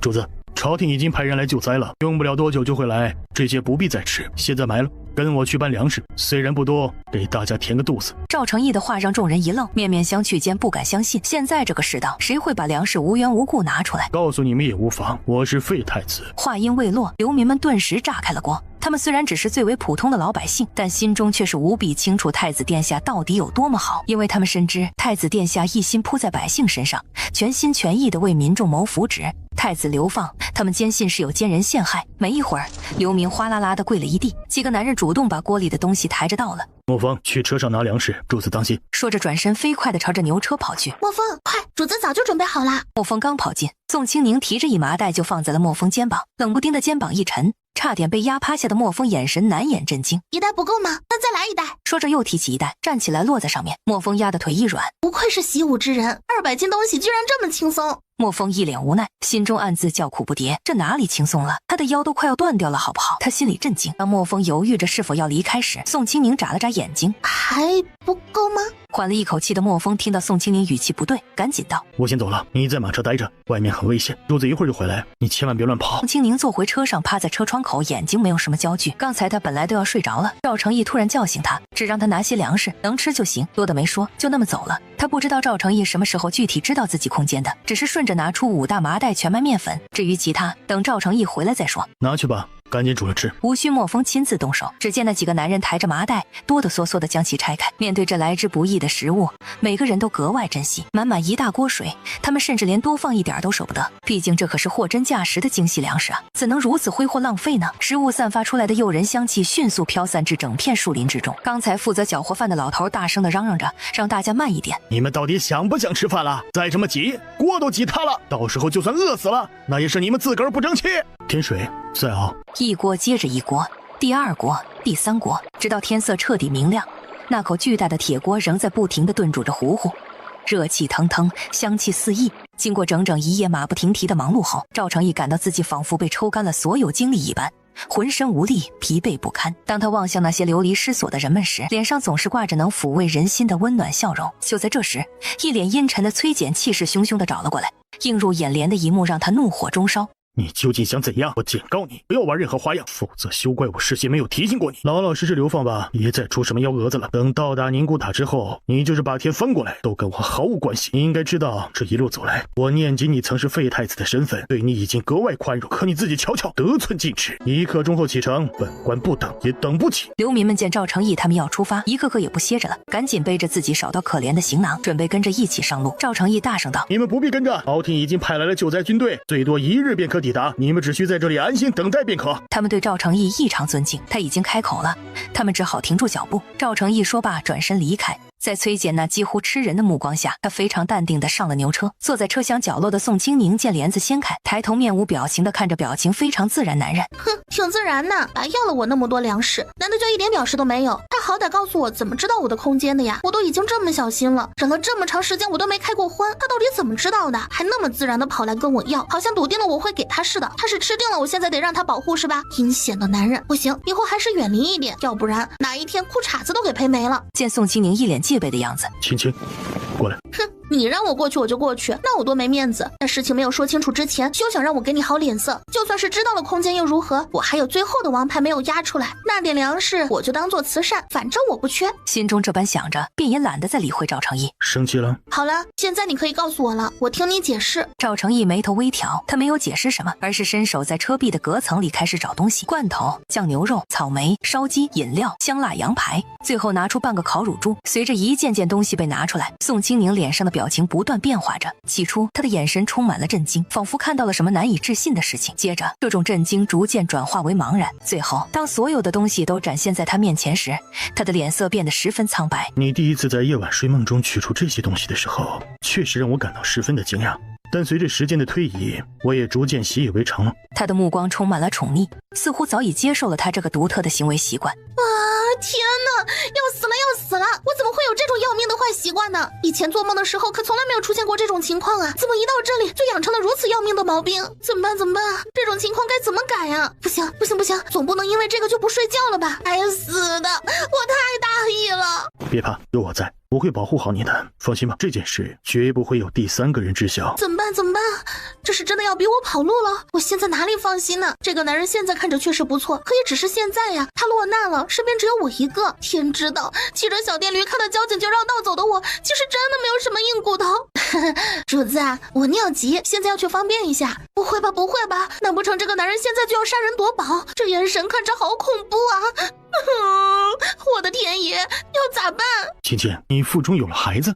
啥玩意儿？谁的？我连男人的手都没碰过，怎么可能会有孩子呢？这道尺从哪儿冒出来的？话音未落，那早已不知所踪的思绪才逐渐开始回流，猛然想起好像确实和眼前这个男人发生过关系。不对，严格来说，应该是这具身体原先的主人与他有过肌肤之亲。天杀的，连男人味儿都没有尝过就有了娃。乖，你们母子是我最重要的人，我会保护你们，只要我活着，绝对不会让任何人动你们。青青，相信我，就相信一次，好吗？对于男人，他实在不敢相信了，轻轻地摸了摸小腹，心里怪不是滋味。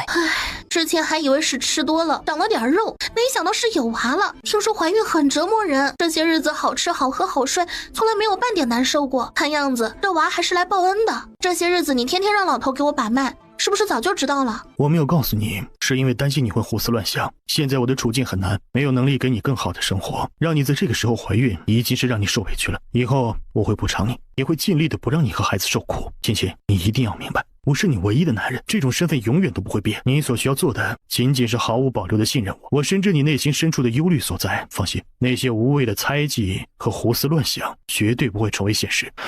无论未来发生何事，在我心里，你始终都是最重要的人。昨晚确实是我欠缺考虑，类似的情况绝对不会再次发生。倘若日后真的不幸出现任何流言蜚语，我定当全力以赴将其引导至我自身。若有一日遭遇不测，我也会安排好，带着孩子隐姓埋名，好好的生活。最后，他语气凝重地叮嘱道：切记，人心难测，即便是面对亲生骨肉，也切勿轻易透露半点口风。你的秘密唯有你自己知晓便好。唉，这个男人现在说的人模人样，我该不该相信？好像除了相信之外，已经没有什么好的路了。现在单飞都不现实，这个小家伙来的真不是时候。算了，就信一次。这样想着，宋清宁感觉自己的身体逐渐放松下来，不再像之前那样紧绷着。他轻轻地将身子往后仰去，微微倚在男人宽厚坚实的肩膀上。此时此刻的他并没有察觉到，就在他刚刚靠近男人的一刹那间，对方眼眸底部那抹深深的紧张之色瞬间消散无踪。青青，我希望孩子能像你，是个乖巧懂事的小姑娘。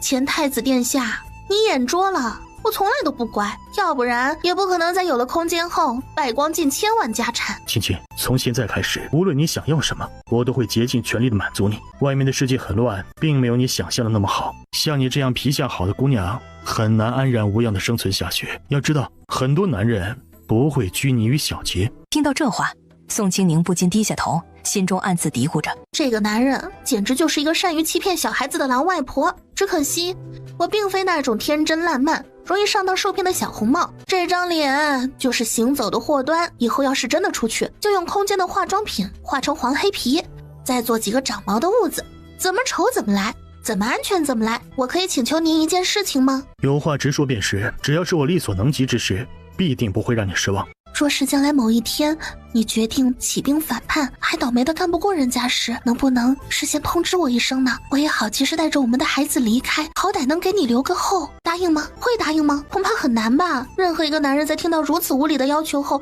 不怒扇对方2个耳光就算客气的了。毕竟任何人都不愿意要一个只有福同享有难就跑的女人吧。赵成义默默凝视着宋清宁，当听到他心中真实的想法时，眼中闪过一抹无法掩饰的无奈之色。你说的确实有道理，是该提前准备，你跟孩子不该被累及。啊？怎么可能？这也能忍？这个男人的心到底是由什么材料制成的？竟然如此坚韧不屈。换做普通人，如果遭遇这般忘恩负义的念头，难道不应该心生怨恨，从此断绝往来吗？宋清宁无精打采地躺在被窝里，仿佛被抽走了全身的力气一般。他随手伸过去，自然而然地抓起一个猪蹄，然后狠狠地咬了一大口。好久没有这样肆无忌惮、毫无顾忌地吃肉了。毕竟那个惊人的秘密早已在这个男人面前暴露无遗。哇的一声吐出了许多酸水。由于整整1天1夜没有进食，他所吐出的仅仅是一些胃酸而已。一旁的奶嬷嬷见状，不禁大吃一惊：“主子，您这是怎么了？好好的怎么会突然呕吐起来呢？”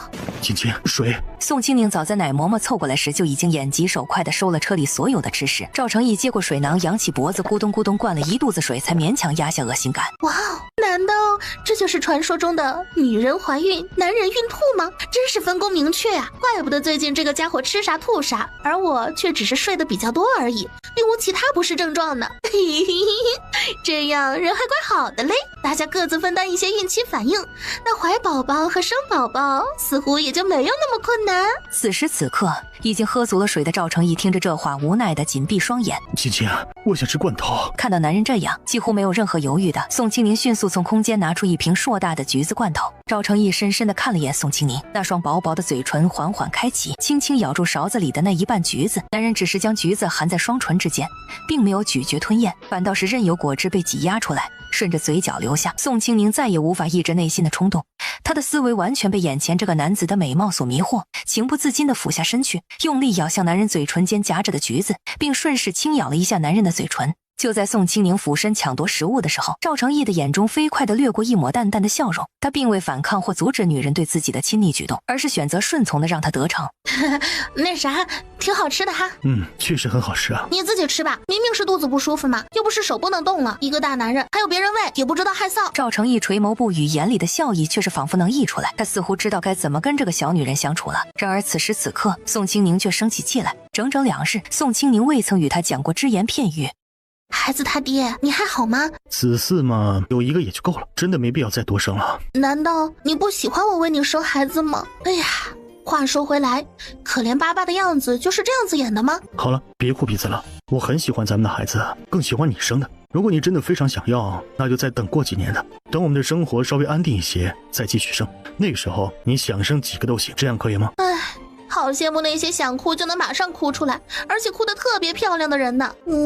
其实仔细想想，你说的确实挺有道理的呢。孩子嘛，一个挺好哈。这时宋清宁似乎意识到了什么，他迅速转过身去，紧紧地用被子将头部包裹起来。我现在要睡觉了，不是我，是孩子想睡了。哎呀，天哪，真是太丢脸了！难道我刚才发疯了不成？竟然会对他撒娇卖萌，这实在是太要命了！我可是堂堂正正的女汉子啊，怎么能做出这种让人羞臊的事情呢？绝对不行，绝对不能再有下一次了。宋清宁半梦半醒之间，只见眼前的男人指尖夹着一张纸条。保险，那纸条也不大，就算是脏也没啥，让他一个人的嘴就行了。可他为什么好端端的要亲我？我不想吃纸啊，我不想吃这种一看就不是很卫生的纸啊！宋清宁心里拼命吐槽，身子却是软在男人怀里。眼看男人跟啃猪头肉似的没完没了，他心一狠，用力一推，男人的后脑勺碰在车壁上，不知道是不是太疼了，那张俊脸黑沉黑沉的，突然被推开。赵成义有一瞬间的懵。你这聪明的小笨蛋啊！眼见赵成义并未动怒，宋清宁心中稍安。对不起啊，我真不是故意的，刚刚睡醒迷迷糊糊的有些懵，你大人大量不会生气吧？要不然你再亲一次行不？这次我保证乖乖的，一动也不动。哎呀呀呀，这个男人也太弱不禁风了吧！就这么轻轻一推，居然就撞到墙上了。启禀主子，六皇子有请，想与您一叙。你要去吗？过去看看吧。好的，那我就在这里等你回来。你先到外祖母的马车上去等我吧，等我办完事就回来接你。话音未落，他便抱起宋清宁轻盈的身躯，从牛车上跳下来，快步走到后面的一辆牛车旁，小心翼翼地将它放在车辕边。外祖母，请您帮忙照看下他。乖孩子，放心吧，外祖母在呢。赵成义离开之后，苏家的几位女眷开始用不易察觉的目光上下扫视着宋清宁，他们的表情显得颇为复杂。母亲，这里真是太挤了。不就是挤了一下吗？有什么大不了的？咱们至少还有车坐呢，可以免受徒步之苦，也算得上有点福气。你再看看外面那些人，一个个累得气喘吁吁，脚步踉跄，仿佛下一秒就要倒下似的。接着他又假惺惺地说道：你父亲还活着，他也常常教导你要知足常乐，懂得珍惜和谦让，所以啊，咱们可不能跟那些上不得台面的东西一般见识。而坐在车沿边的宋清宁听到这些话后，微微眯起双眸，尽管他有些轻微的社交恐惧症，但并不代表他愚蠢迟钝。当然听得出来，这个女人分明就是在故意刁难自己。虽然他尚不清楚赵成义为何会将自己安排在此处，但他坚信赵成义绝对不会平白无故的这样做。此时此刻遭受这样的欺负，他心中不禁燃起一团怒火。老夫人，您一路劳顿辛苦了，只是我这双腿坐得久了些，有些发麻，想下去活动一下筋骨。话音未落，只见他双手扶住车沿，动作利落的纵身跃下牛车，紧接着他迈着轻盈的步伐迅速追上了前方的清欢等人。就在宋清宁突然跳下牛车的那一刻，整个车厢仿佛瞬间凝固一般。母亲，您掐疼我了。你这妮子一天天的事真多。老三家的，你觉得老三从战场回来亏了你了？母亲，您怎么能这样说呢？老三他可是您的亲生儿子啊，我从来没有觉得他亏欠过我什么。外面挤不到你们娘儿俩。母亲，儿媳不过是随意说了几句话而已，谁知道那个小通房竟然如此不经斗，自己脸皮薄，气性大也就罢了，怎能怪到儿媳头上呢？此事明明就是儿媳没有错，母亲您这般责备于我，着实有些不公。况且那女人不过是个上不得台面的暖床丫头罢了，竟敢给儿媳难堪，不过就是仗着殿下的宠溺纵容，殿下见到儿媳时都会有礼的喊一声三舅母，可如今呢，一个小小的暖床丫头都敢骑到儿媳的头上作威作福了。说到这里，柳春燕忍不住又哭了起来。一个丫头而已，凭什么那么大气性？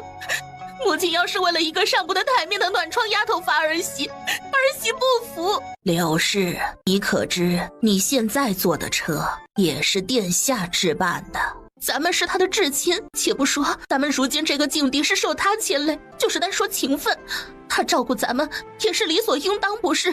哼，柳氏，你错了，苏家如今这般与殿下没什么关系，这样荒谬的想法你最好能收起来，要不然就算是流放，我苏家也留不得你。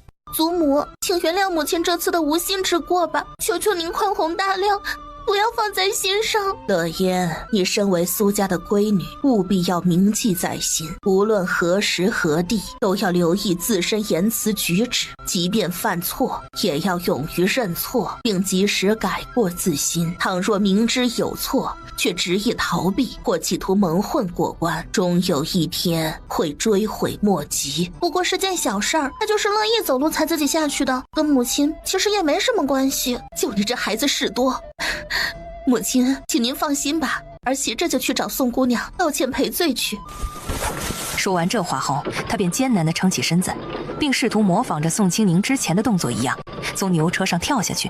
然而事与愿违，尽管牛车此刻行进的异常缓慢，但由于他那双小脚无法提供足够的支撑力，致使其下盘不稳，所以当他纵身一跃时，整个人便如一只笨拙的企鹅般，以一种极其狼狈不堪、惨不忍睹的姿势重重摔倒在地，甚至还啃了满嘴的泥土。若不是一旁的苏老三反应迅速，及时出手拉住了自家媳妇儿，恐怕柳春燕就要被沉重无比的车轮给压扁、压断成两截了。你好端端的，怎么突然就跳下车来呢？难不成是觉得坐在牛车上太过于无趣，想到地下走走，活动活动筋骨吗？都这么大岁数的人了，也不知道稳重一些，还当自己是年轻小姑娘呢。要是摔坏了怎么办呀？啊，要不我去找个老大夫给你瞧瞧吧。我没事儿，就是想随便走走。他淡淡的回答道，然后便不再理会苏老三，径直朝着前方奔去。三夫人，我在这儿也把您挤着了。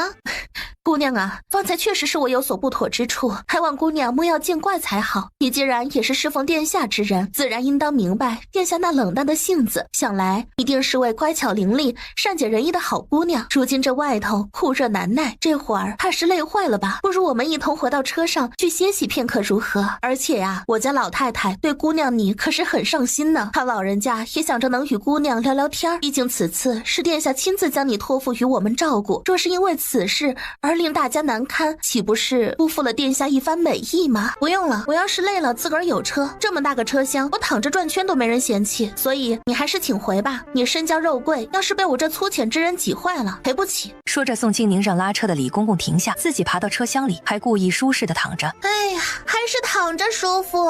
皇兄，你近来可好？好与不好，难道你看不到吗？皇兄或许并不知晓，不久前舅父外出游玩时遭遇不测，父皇责令小弟务必将那恶贼捉拿归案。节哀吧，你毕竟还有外祖父在世。听到这话，赵云逸的嘴角忍不住抽搐了一下，他不禁心生疑虑，甚至开始怀疑眼前之人是否真的是自己熟悉的那个皇兄。事到如今，你又何必再惺惺作态呢？你失去的不过是一个愚蠢笨拙的舅舅罢了，而我却遭受了流放之苦，你难道还指望从我这里听到什么安慰之言吗？即便我说了，难不成他就能死而复生？有话直说吧，若是无话可讲，那就赶紧给我滚开。你我之间已经无话可谈，除了你远途而来办差事还特意想看我出丑这点破事外，还能有别的什么事吗？你如今目的已经达成，为何还赖着不走？莫非还等着我设宴款待你？看着我如此落魄潦倒，你理应开怀大笑才对呀。你怎么不笑了？是不是觉得这场戏还不够精彩？还是说现在死的人还不够多？皇兄，还有件事，别忘了你在流放，手别伸那么长。你在流放路上收买人心这事儿，我会如实向父皇禀告。老六，你还是跟黄口小儿一样，一点长进都没有。赵云逸脸色很不好，眼神阴鸷地盯着赵成义。你都到这副田地了，你还能得意到什么时候？你以为你自己还能翻身？做梦！老六，你母妃生你的时候，是不是顺带吃了你的脑子？你真是越活越回去了。既然没什么事，以后别来蹦跶，要不然兄长教训不长脑子的弟弟，旁人也说不得什么。赵成义，如今你不过是个废太子，你凭什么教训我？我就等着看看你在那鬼地方能活多久！我要看着你苟延残喘，我要看着你痛苦，我要让你活得每一日都不安宁。赵成义丝毫不在意赵云逸的吼叫，继续慢悠悠地往回走。他现在身子虚，也不想耗费体力，被无视彻底的赵云逸气得咬牙。听说你非常宠爱一个小姑娘，那小姑娘还有几分姿色，如果我现在开口，你觉得那小丫头还会跟着你吗？听到这里，赵成义猛地转过头来，冷酷地回应道：你大可以试试。皇兄，看来你真的在意。赵成义沉默不语，转身迈步离去，步伐坚定而有力。他似乎完全没有将身后紧跟着的赵云逸放在眼里。殿下，您终于回来了。我来接青青，这段时间给你们添麻烦了，稍等片刻，我会派人送些东西过来表示谢意。殿下，这事说了，您可千万别责怪宋姑娘啊，她毕竟还只是个年轻的小姑娘，从小到大没吃过什么苦，又深得您的宠爱，所以偶尔有点娇气也是可以理解的嘛。赵成义微微皱起眉头，那对冰冷深邃、漆黑如墨的眼眸紧紧地盯着刘春燕。喂，背后说人坏话的时候，能不能走远点啊？或者离本人远一点。我听到你的恶人先告状了。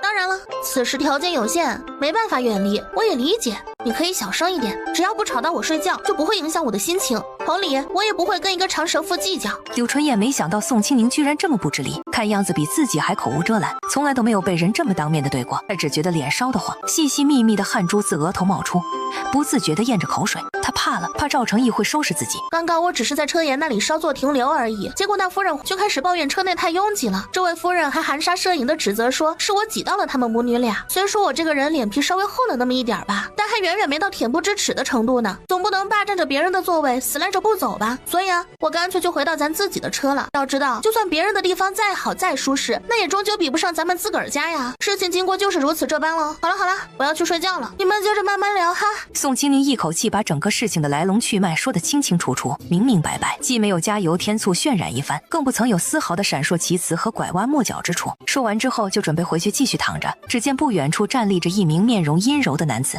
这是哪家的二椅子没拴好，竟然让他跑出来了。稍等片刻，他刚才提到了皇兄，难道说这位也是个皇子吗？哎呀，仔细想想，似乎的确曾在哪里见过呢。赵云逸凝视着眼前那张精致绝伦、神态天真无邪的脸庞，眼中掠过一抹惊艳之色。乖乖待着，不许乱跑。老六，你太过了。车内的小丫头，你是否可曾想过换换主人呢？不必担忧，本皇子可与那位废太子大不相同，我可是最懂得怜香惜玉之人。只要你愿意跟随本皇子，我必定会对你百般宠爱，让你享尽荣华富贵。妈呀，这人真以为自己是富丽堂皇的茅房吗？可惜啊，本姑娘不急，也不是非上不可。哎，果然龙生九子各有不同，不是空穴来风之言。听到宋清宁的这些话，赵成义心中的怒火仿佛被一盆冰水浇灭，消失得无影无踪。皇兄啊，以你目前这副模样，根本无法保护好他。女子所钟情的乃是那些强大无比，能够给予他们无上尊荣和奢华生活的男子。然而此刻的你呢，只是一个一无是处的废人罢了。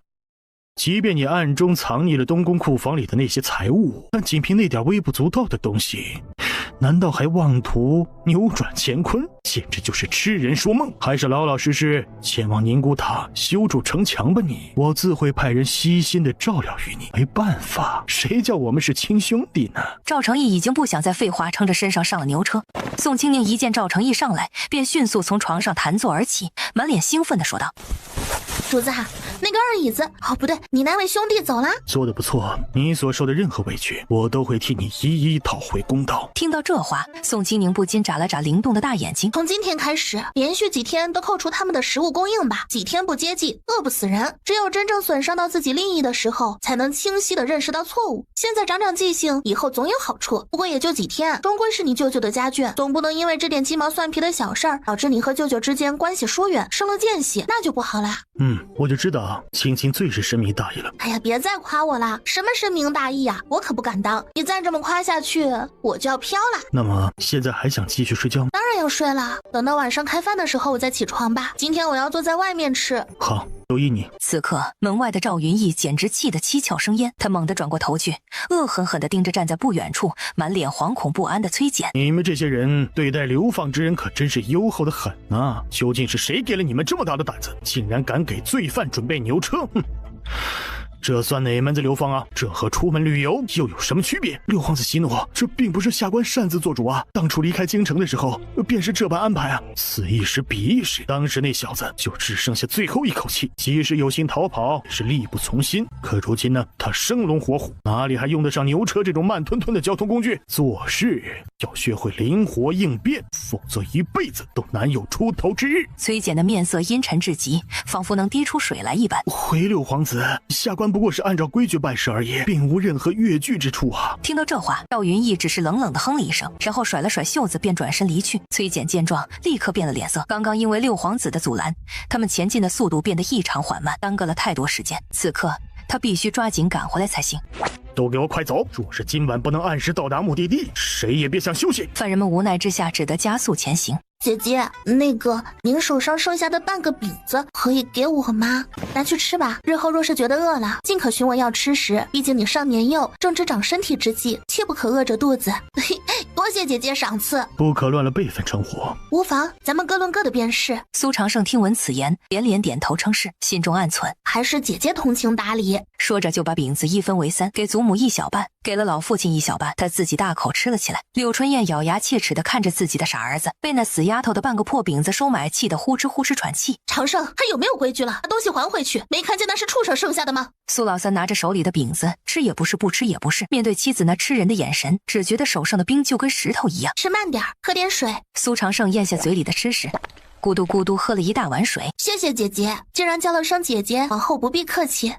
不客气。柳春燕差点被这个愚蠢至极的儿子给气死，她绞尽脑汁也想不通，自己如此聪慧机敏之人，怎会生下这样愚笨木讷的孩子？难道她真的看不出那个死丫头分明就是有意刁难、挑衅身为其生母的自己吗？咱家这辆牛车有点小，这几日委屈你们母女俩在外头过夜。听到这话，柳春燕顿时愣住了，而另一边，苏芷嫣搀扶着老夫人回到马车上，并在她身边躺下来。祖母，嫣儿啊，把那些心思都收起来吧。祖母，您难道不觉得他过于小家子气，难登大雅之堂吗？这样的人家又怎么能配得上？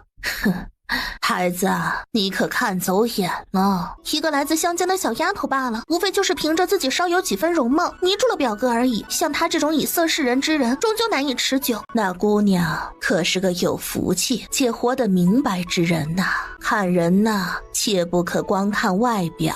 苏芷嫣听后一脸疑惑，但心中已暗暗下定决心，日后定要仔细观察一番，看看这个女子究竟有何特别之处。在接下来的数日里，宋清宁每天都会故意惹恼一下柳春燕，并为苏长胜准备一些并不出众却十分管饱的食物，有时会是一块干燥的让人难以下咽，只需吃上一小口便需喝下整整一壶水才能撑过半天的压缩饼干，又或是几块干瘪无水分的绿豆糕。这种明目张胆的偏爱，连赵成义也不禁有些吃味。正午时分，阳光炽烈，热浪滚滚。用过午膳后，众人各自寻了一处凉爽之地小憩。苏长胜忽然觉得腹中有些不适，便起身去如厕。没过多久，只见他手提裤腰，神色慌张地飞奔而回。姐姐，我发现了一件稀罕物事，快跟我去瞧瞧。话音未落，他便不由分说地拉住宋清宁的手，拔腿就跑。母亲，弟弟他这般行径，哼，莫要管他，枉费我平日里那般疼爱他，竟连亲疏远近都分不清。母亲，长胜始终是我们的亲人，岂能放任自流，任其走上歧途？或许我可以寻个时机，好生规劝于他一番。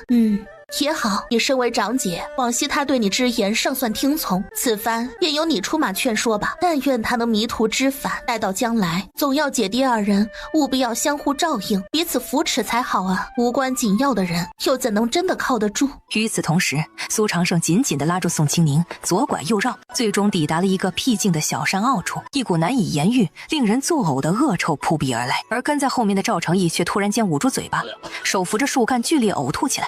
一旁的莫风见状，惊愕不已，立刻把他们给我带过来。莫风不敢耽误，赶紧朝着小山坳走去。在走近几步后，方才看清原来是一名身形如山般魁梧的男子，怀中正抱着一名气息奄奄、濒临死亡边缘的老妇人。那名男子手中握着一块灰蒙蒙且毫不起眼的面饼，并将其碾碎成碎末状后，小心翼翼地送进老妇人的口中，然后小心翼翼地喂点水。只见那位老妇人身躯瘦弱的宛如薄纸一般，艰难地蠕动着以无牙齿支撑的嘴巴，竭尽全力去吞噬口中的食物。而宋清宁和苏长胜二人则默默地站在一旁，目光直直地盯着老妇人进食的动作。姑娘，主子还在等候您呢。再等等吧，莫风，就让表哥再多等一会儿吧。莫风听后，眉头皱得更尖些，心中暗自思忖着眼前这一幕究竟有何特别之处，值得他们如此关注。儿啊，娘够了，你吃吧。男人看着母亲，泪水在眼眶里打转。老太太继续说道：记住，以后一定要像保护娘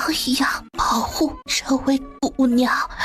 娘这辈子没什么遗憾了，临死前还能吃上一口饭，没有像那些受苦受难的饿死鬼一样，也算是享了福。他的声音越来越低，最后几个字几乎微不可闻。然而就在话说到一半的时候，老太太突然没了声息，刹那间这个坚强的男人再也无法抑制内心的悲痛。宋清宁无奈地叹息一声，轻声说道：走吧，这种事以后别再找我了，我这人眼窝子浅，没有那么多的眼泪跟着哭。顿了一顿，又接着道：这世上可怜之人太多了，我也做不来那般菩萨心肠之人，处处怜悯施舍，毕竟我也是泥菩萨过河。唉，姐姐，是那个大个子，他说只要给他一点食物，让他母亲能够安心离去，他甘愿卖身做奴仆。我看他身形高大健壮，若能收做护卫，定当可靠，所以才想将他引荐于你。而且祖父曾教导过我如何识人辨人，依我之见，此人并非奸猾之徒，你身边要是有个得力的护卫，以后也好过一些。一脸认真的少年：小家伙啊，人心难测，画龙画虎难画骨，知人知面不知心呢。长胜啊，你如今已不再是年幼无知的孩童了，很多道理无需姐姐多言，想必你也心知肚明。你应当清楚，谁才是真正与你血脉相连、真心关爱你的亲人。听到这话，苏长胜紧皱着眉头，稚嫩的笑脸严肃又认真地盯着这位说起话来总是拐弯抹角的姐姐。你到底想要说什么意思呢？难道我曾经有否认过你们不是我的亲人不成？有话就直说好吗？我可不像你那么聪慧机敏，可以轻松理解那些复杂费解的话语。对于我这种脑筋转不过弯的人来说，还是简单直接点比较好。唉，你这个傻孩子，明明清楚了解目前母亲的处境艰难，却还要因为一些微不足道的好处而去依附他人。你这样做，怎么对得起含辛茹苦抚养我们长大的母亲呢？你要知道，你可是咱们三房唯一的男丁啊，日后守护母亲、支撑门户的重担，可就全落在你身上了。苏长胜听着这话，抬头看向眼前这位一脸认真的姐姐，眼神中透露出一种难以言喻的复杂情感。姐，你瞧，咱爹这不还活得好好的吗？父亲，我没那个意思。苏老三对闺女的失言毫不在意。闺女啊，别怕，爹一直在呢。这句简单的话语如同春风拂面般温暖，让苏乐嫣心中充满了安全感。苏乐嫣的泪水不禁夺眶而出，她瞪大眼睛仔细端详着眼前的父亲。对不起，父亲。好了，你就陪在你母亲身边吧。闺女啊，如今你也长大成人了，很多事情你也应该能分得清是非对错。你母亲有时候说话可能不太注意分寸，但你作为她的女儿，理应好好规劝她，而不能跟她一样口无遮拦。如果遇到什么不明白的地方，可以去找你的祖母请教一下，她经历的事情多，见识也广，给出的建议总不会错到哪里去。父亲请放心，女儿都明白了。苏老三和苏长胜看着苏乐嫣急匆匆地跑回到柳春燕那里，然后转身继续前行。苏长胜忍不住叹了口气：唉，父亲，我觉得您刚才那些话算是白说了。臭小子，你怎么说话的？乐言可是你姐姐，她虽然比你年长一些，但是终究是姑娘家。你身为男子汉大丈夫，保护家中的女眷本就是天经地义之事。就像你姐姐说的，若是有一日我真的不在了，这个家还要靠你。其他人可以说你母亲、你姐姐的不是，但是你不能，因为你是儿子。如果就连你都指责他，他会很难过。身为儿子，不该这样，你懂吗？我没有，是母亲每次看我的眼神，就差明说我笨了。苏老三嘴角微抽，尴尬地摸摸鼻子。妻子确实经常嫌弃儿子不如家里其他孩子聪慧。青宁姑娘确实很好啊。她的声音很轻，但语气坚定。是啊，的确很好。主子，外面有人找青宁姑娘。谁会在这个时候来找我呢？我在古代可没有认识的人呢，除了和我们一起被流放的这些人，就连一只老鼠也不熟悉。把人带进来吧。宋清宁则一脸无辜地望着赵成义，喃喃自语道：我真的没有什么相熟之人，或许是对方找错地方了吧。等会儿一见便知分晓。完蛋，该不会是原主认识的人吧？好紧张，万一要是老相好，我得装什么样子啊？在宋清宁万分紧张之下，门口再次传来了脚步声。门打开的一瞬间，宋清宁的心提到了嗓子眼。首先映入眼帘的便是一脸严肃、紧绷着脸的莫风。紧接着，莫风向旁边侧身移动一步，于是一个身形如同一座巍峨高山般雄壮伟岸的男子出现在眼前。此人宋清宁仅只是看了一眼，便立刻辨认出来，这不正是白天遇到过的那位壮实小伙子吗？突然间，只听见扑通一声巨响，一个身材魁梧的大小伙子毫无征兆的双膝跪地，直挺挺地跪在了门口。我娘让我跟着你，从今往后，我会将您当成我娘一样全力守护。我对其他并无所求，只需能填饱肚子就行了。这位小哥，你不必如此行礼，有何事不妨先起身再说，我们可以好好商量，实在是没有必要行这么大的礼。听到这话，大小伙子顺从地站了起来，但他的目光仍旧紧紧锁定在宋清宁身上。唉，小伙子啊，你真的不必如此执着，我不过就是顺手给了你们一个饼子罢了，并没有想过要求什么回报啊。而且咱们如今都被流放成为罪人了，前途未卜，生死难料啊！你跟着我只会受苦受累，甚至可能会遇到危险。所以听我一句劝，别再固执，只要你对我说声谢谢就可以，然后去过属于自己安稳平静的生活，行不？不可以，我娘曾经嘱咐过我，一定得紧跟着您才可以。您可千万别嫌弃我，虽然我只有16，可是我身板壮，还有一把子好力气，往后我绝对能够保护您的周全。我娘病倒足足有10天了，我们的粮食都吃光了，我娘病着，我没法去山里找吃的，我求了很多人，希望他们能施舍些食物给我娘。如今日子难过，没有人愿意伸一把手。您心好，给了我们一块饼，让我娘走的时候肚子里好歹有些吃食，没饿着肚子上路。我娘说了，做人不能没有良心，你给了我们粮食，我们不能白拿。你要是不愿意让我跟着，那也行，除非我娘开口。应该还无需做到那种地步吧。唉，古人都是这么实心眼吗？看样子我是遇到了传说中用一个饼子换了一个忠心耿耿的护卫了。天上不会掉馅饼，我怎么就这么不相信呢？话说这人刚才说自己16了，这个样子怎么看怎么不像啊？谁家的16这么大块头？是啥长这么大的？宋庆宁狐疑地看着门口的男人，他没有开口留人，从一开始他就清楚自己的身份，没那么大的脸做主。留下来吧，莫风，今后就由你来带着他。你叫什么名字呢？我叫乌墨。话音刚落，房门再度被关闭。把他留在这里真的好吗？万一会有什么意外？别担心，我心里有数，想要什么自己去拿便是。啊，这人要干嘛？这么大的脑袋，突然靠这么近。你之前在想些什么？尽管去取就是。与我，你还这般客气作甚？没没想。哦，低沉而富有磁性的嗓音微微上扬，流露出一丝难以掩饰的愉悦之情。我累了，什么都不想。赵成义默默地看着他的举动，嘴角微微上扬，流露出一抹淡淡的笑容。然后他轻轻掀起被子的一角，上床后静静地躺在宋清宁身旁。就在此时，从身后传来一阵低沉的咕咕声，熟练地从空间里拿出一大把五香牛肉干。吃点吧。赵成义没有拒绝，小口地嚼着牛肉干，一连吃了10来根，腹中火烧火燎的饥饿感终于压了下去。赶紧给我滚开！这里是什么地方？你们不清楚吗？别痴心妄想了，这里没有救苦救难的菩萨，只有戴罪之身的囚犯。如果你们再不知好歹，就休怪本官对你们不客气。话音未落，只见崔简猛地扬起手中的鞭子，狠狠地抽打在空旷的地面上，随着啪的一声脆响。火祖宗，都泥菩萨过江了，你怎么就不知道消停消停？你能不能安分点儿？我还想多活几年呢。在崔简情绪失控、放声咆哮之际，驿站外突然传来阵阵清脆响亮的马蹄声响。眨眼间，大批全副武装的士兵便将整个驿站团团围住。赵云逸手持长鞭，神情冷漠地走进驿站。皇兄，我们又见面了，你究竟想干什么？搞理清楚了吗？只要你跟随本皇子，日后便不必再受这等苦楚。卑鄙无耻的二椅子，真当我会稀罕你不成？赵成义听到他的嫌弃，悄然握紧他的手，以一种默默的方式给予安慰。皇兄，小弟此番前来不过是捉拿叛贼逆党罢了，相信皇兄应该不会横加阻拦吧？这些都是百姓。皇兄啊，看来你还是没有认清现在自己的身份。此时此刻你说了不算，我说了才算。身为一个流放的犯人，就该做一个犯人该做的事情，更要有一个流放犯人的自知之明，而不是在这里多管闲事。老六，你最好适可而止。皇兄，我若是说不呢？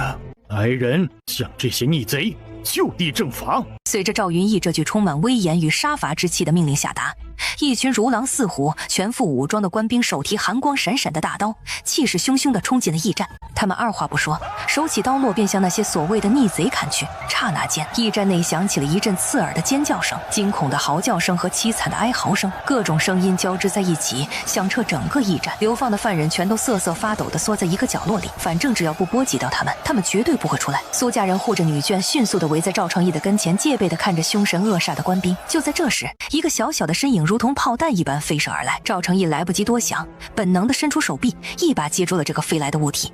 定睛一看，原来是一个大约5、6岁的小男孩。爹，娘！赵成义眼中闪过一丝怒意，他迅速将孩子放在地上，身形一闪，如闪电般迅猛，在众人尚未回过神来的时候，便已经死死地扼住了赵云逸的脖颈。统统给我住手！那些官兵们看到赵云逸被掐得脸色发青，翻白眼，一时间都愣住了，下意识地停下了手中的动作。然而赵成义其实并无杀意，只是有些恼怒于赵云逸的所作所为，于是他毫不留情地将其粗暴地扔到地上。好了，现在告诉我，你为何要伤害他们？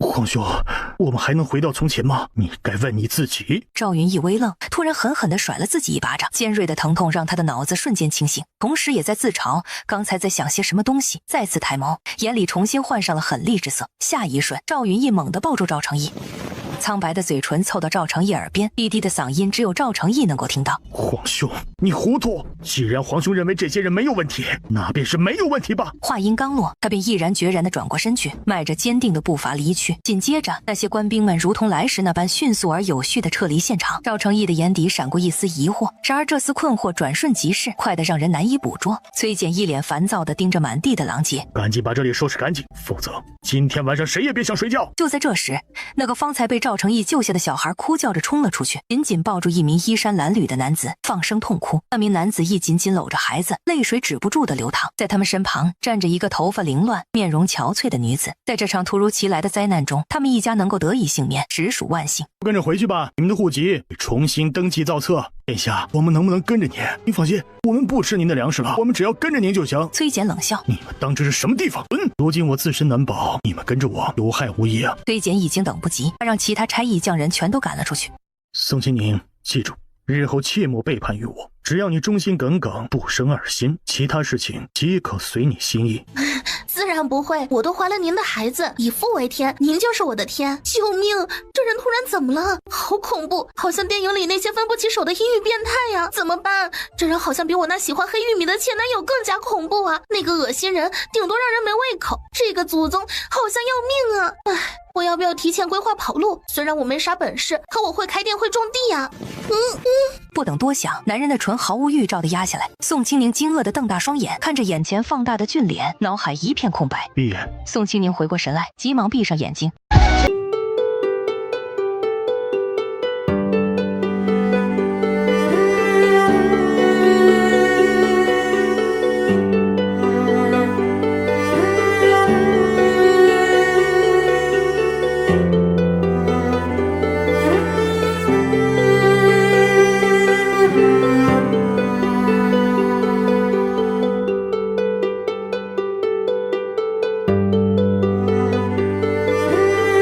把眼睛睁开吧。此时正像只鸵鸟一样缩着头的宋清宁，一听到这个熟悉的声音，便条件反射般的迅速睁眼。你别怕，若是有一天当真山穷水尽，我会放你走。天哪，这家伙怎么说变就变？我只请求你一件事，保护好我们的孩子。可是有句古话叫覆巢之下无完卵，到那时你真能确保自己还有余力吗？到时候你自然就会明白的。赵成义很自责，想到宋清宁每次受伤疼的都是自己，又看着宋清宁红扑扑的小脸，他眸子微暗，迅速摒弃那荒唐的想法，继续挥洒汗水。结束之后，宋清宁微微喘息着，懒懒地躺在床上，偏头看了一眼收拾的男人，又突然想起前世那死男人抱着黑人小哥尖叫的糟心画面。唉，好像人种不同，黑人天生就不一样。妈呀，太吓人！死去的前男友，我敬佩你。赵成义的手突然僵硬住，他猛地抬起头来，那双深邃幽暗的眼眸紧紧地盯着宋清宁，仿佛要透过他的眼睛看到他内心深处一般，轻声问道：还要吗？宋清宁像是被吓了一跳，他立刻转过身去，假装睡着了，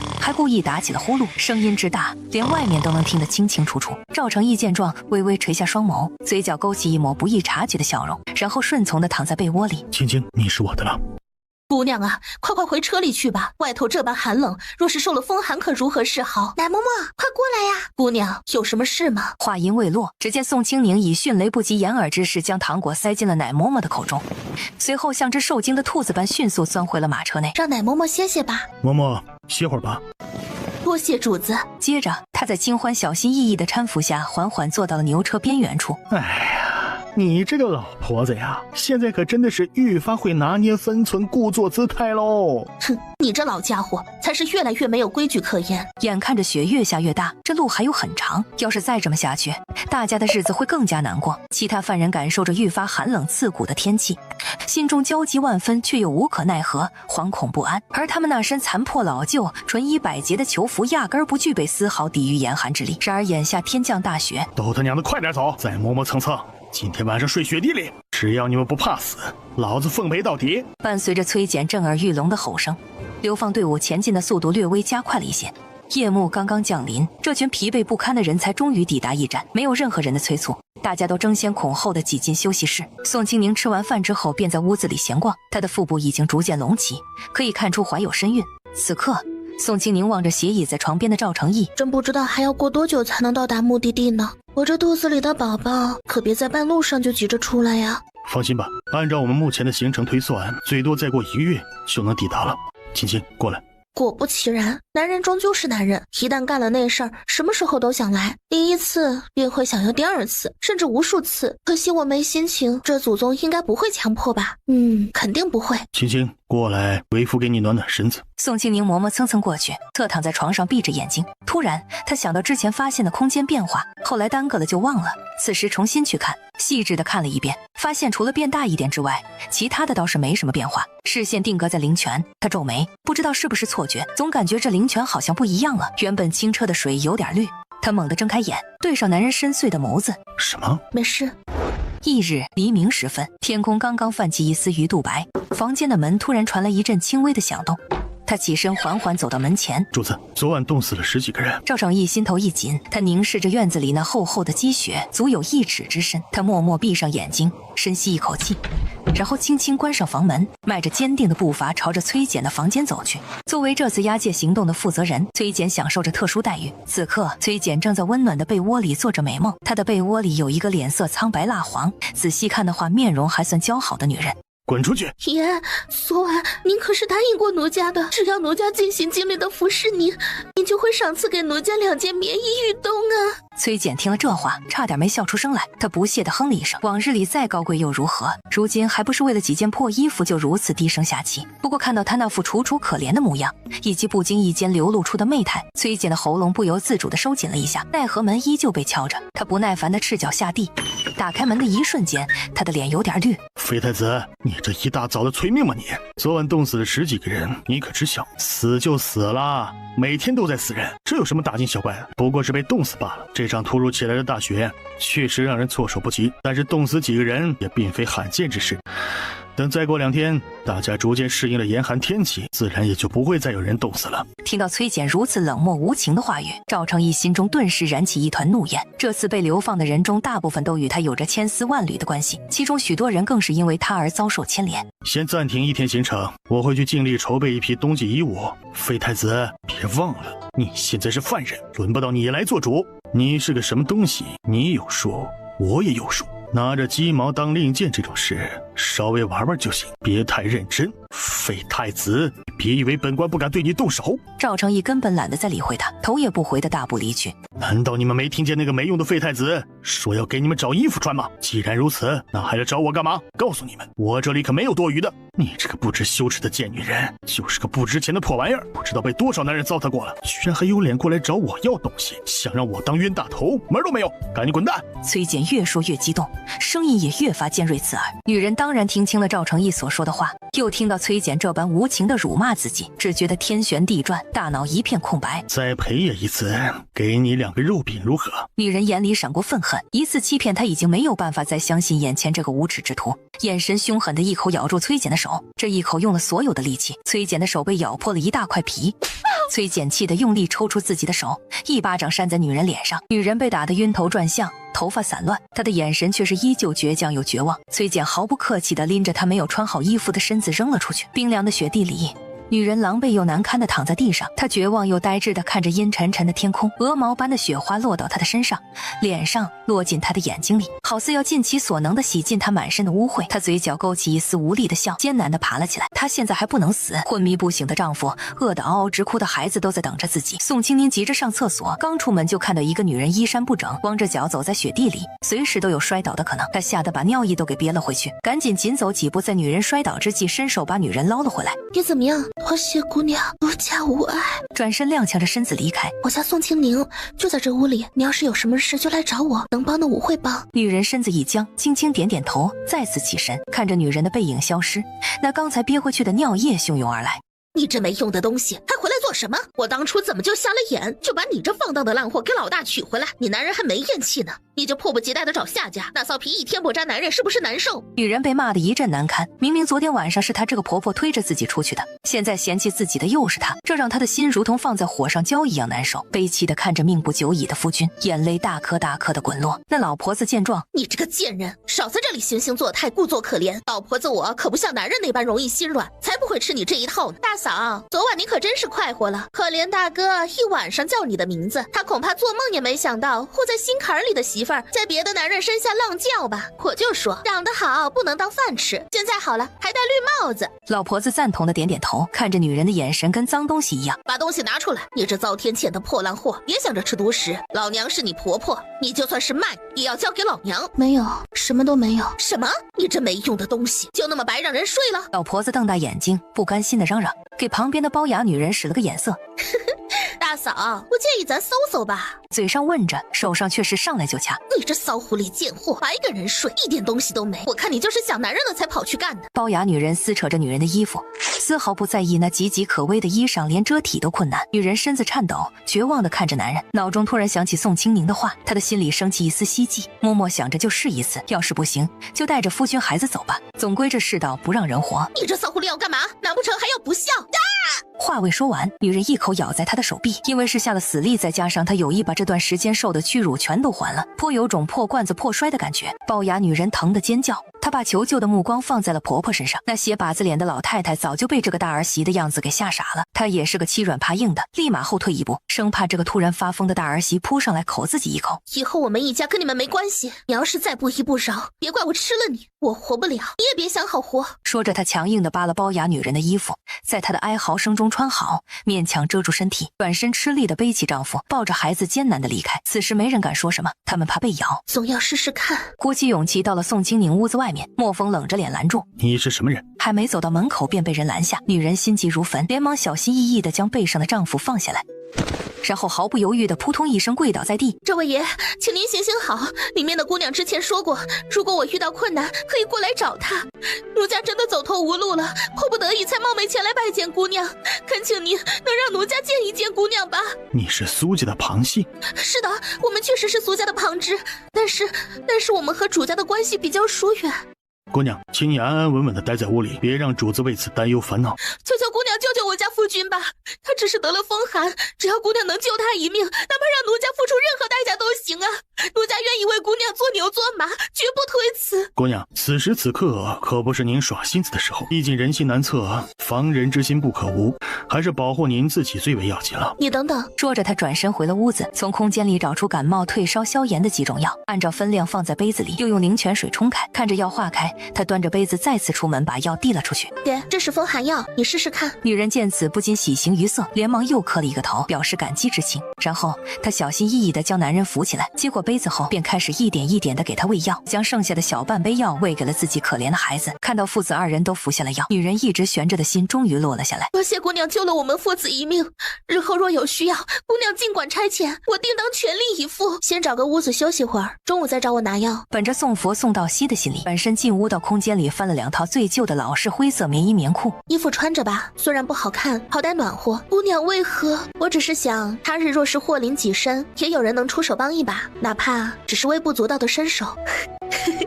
像姑娘这般心善的，定会万事长安，那就借你吉言了。最后她自己也穿戴整齐后，女人并未再次向宋清宁寻求帮助，而是艰难地拖着男人来到院子里一个避风的角落躲藏起来。她始终铭记着丈夫曾教导过她的道理，做人要懂得知足，切不可贪得无厌。回来抱孩子的时候，女人看着宋清宁，咬了咬唇，还是鼓足勇气道：姑娘，奴家名唤咬娘。说罢抱着孩子转身到了角落，她细心地把丈夫跟孩子放在靠里面，而她自己坐在最外面挡着风雪。赶紧回去吧。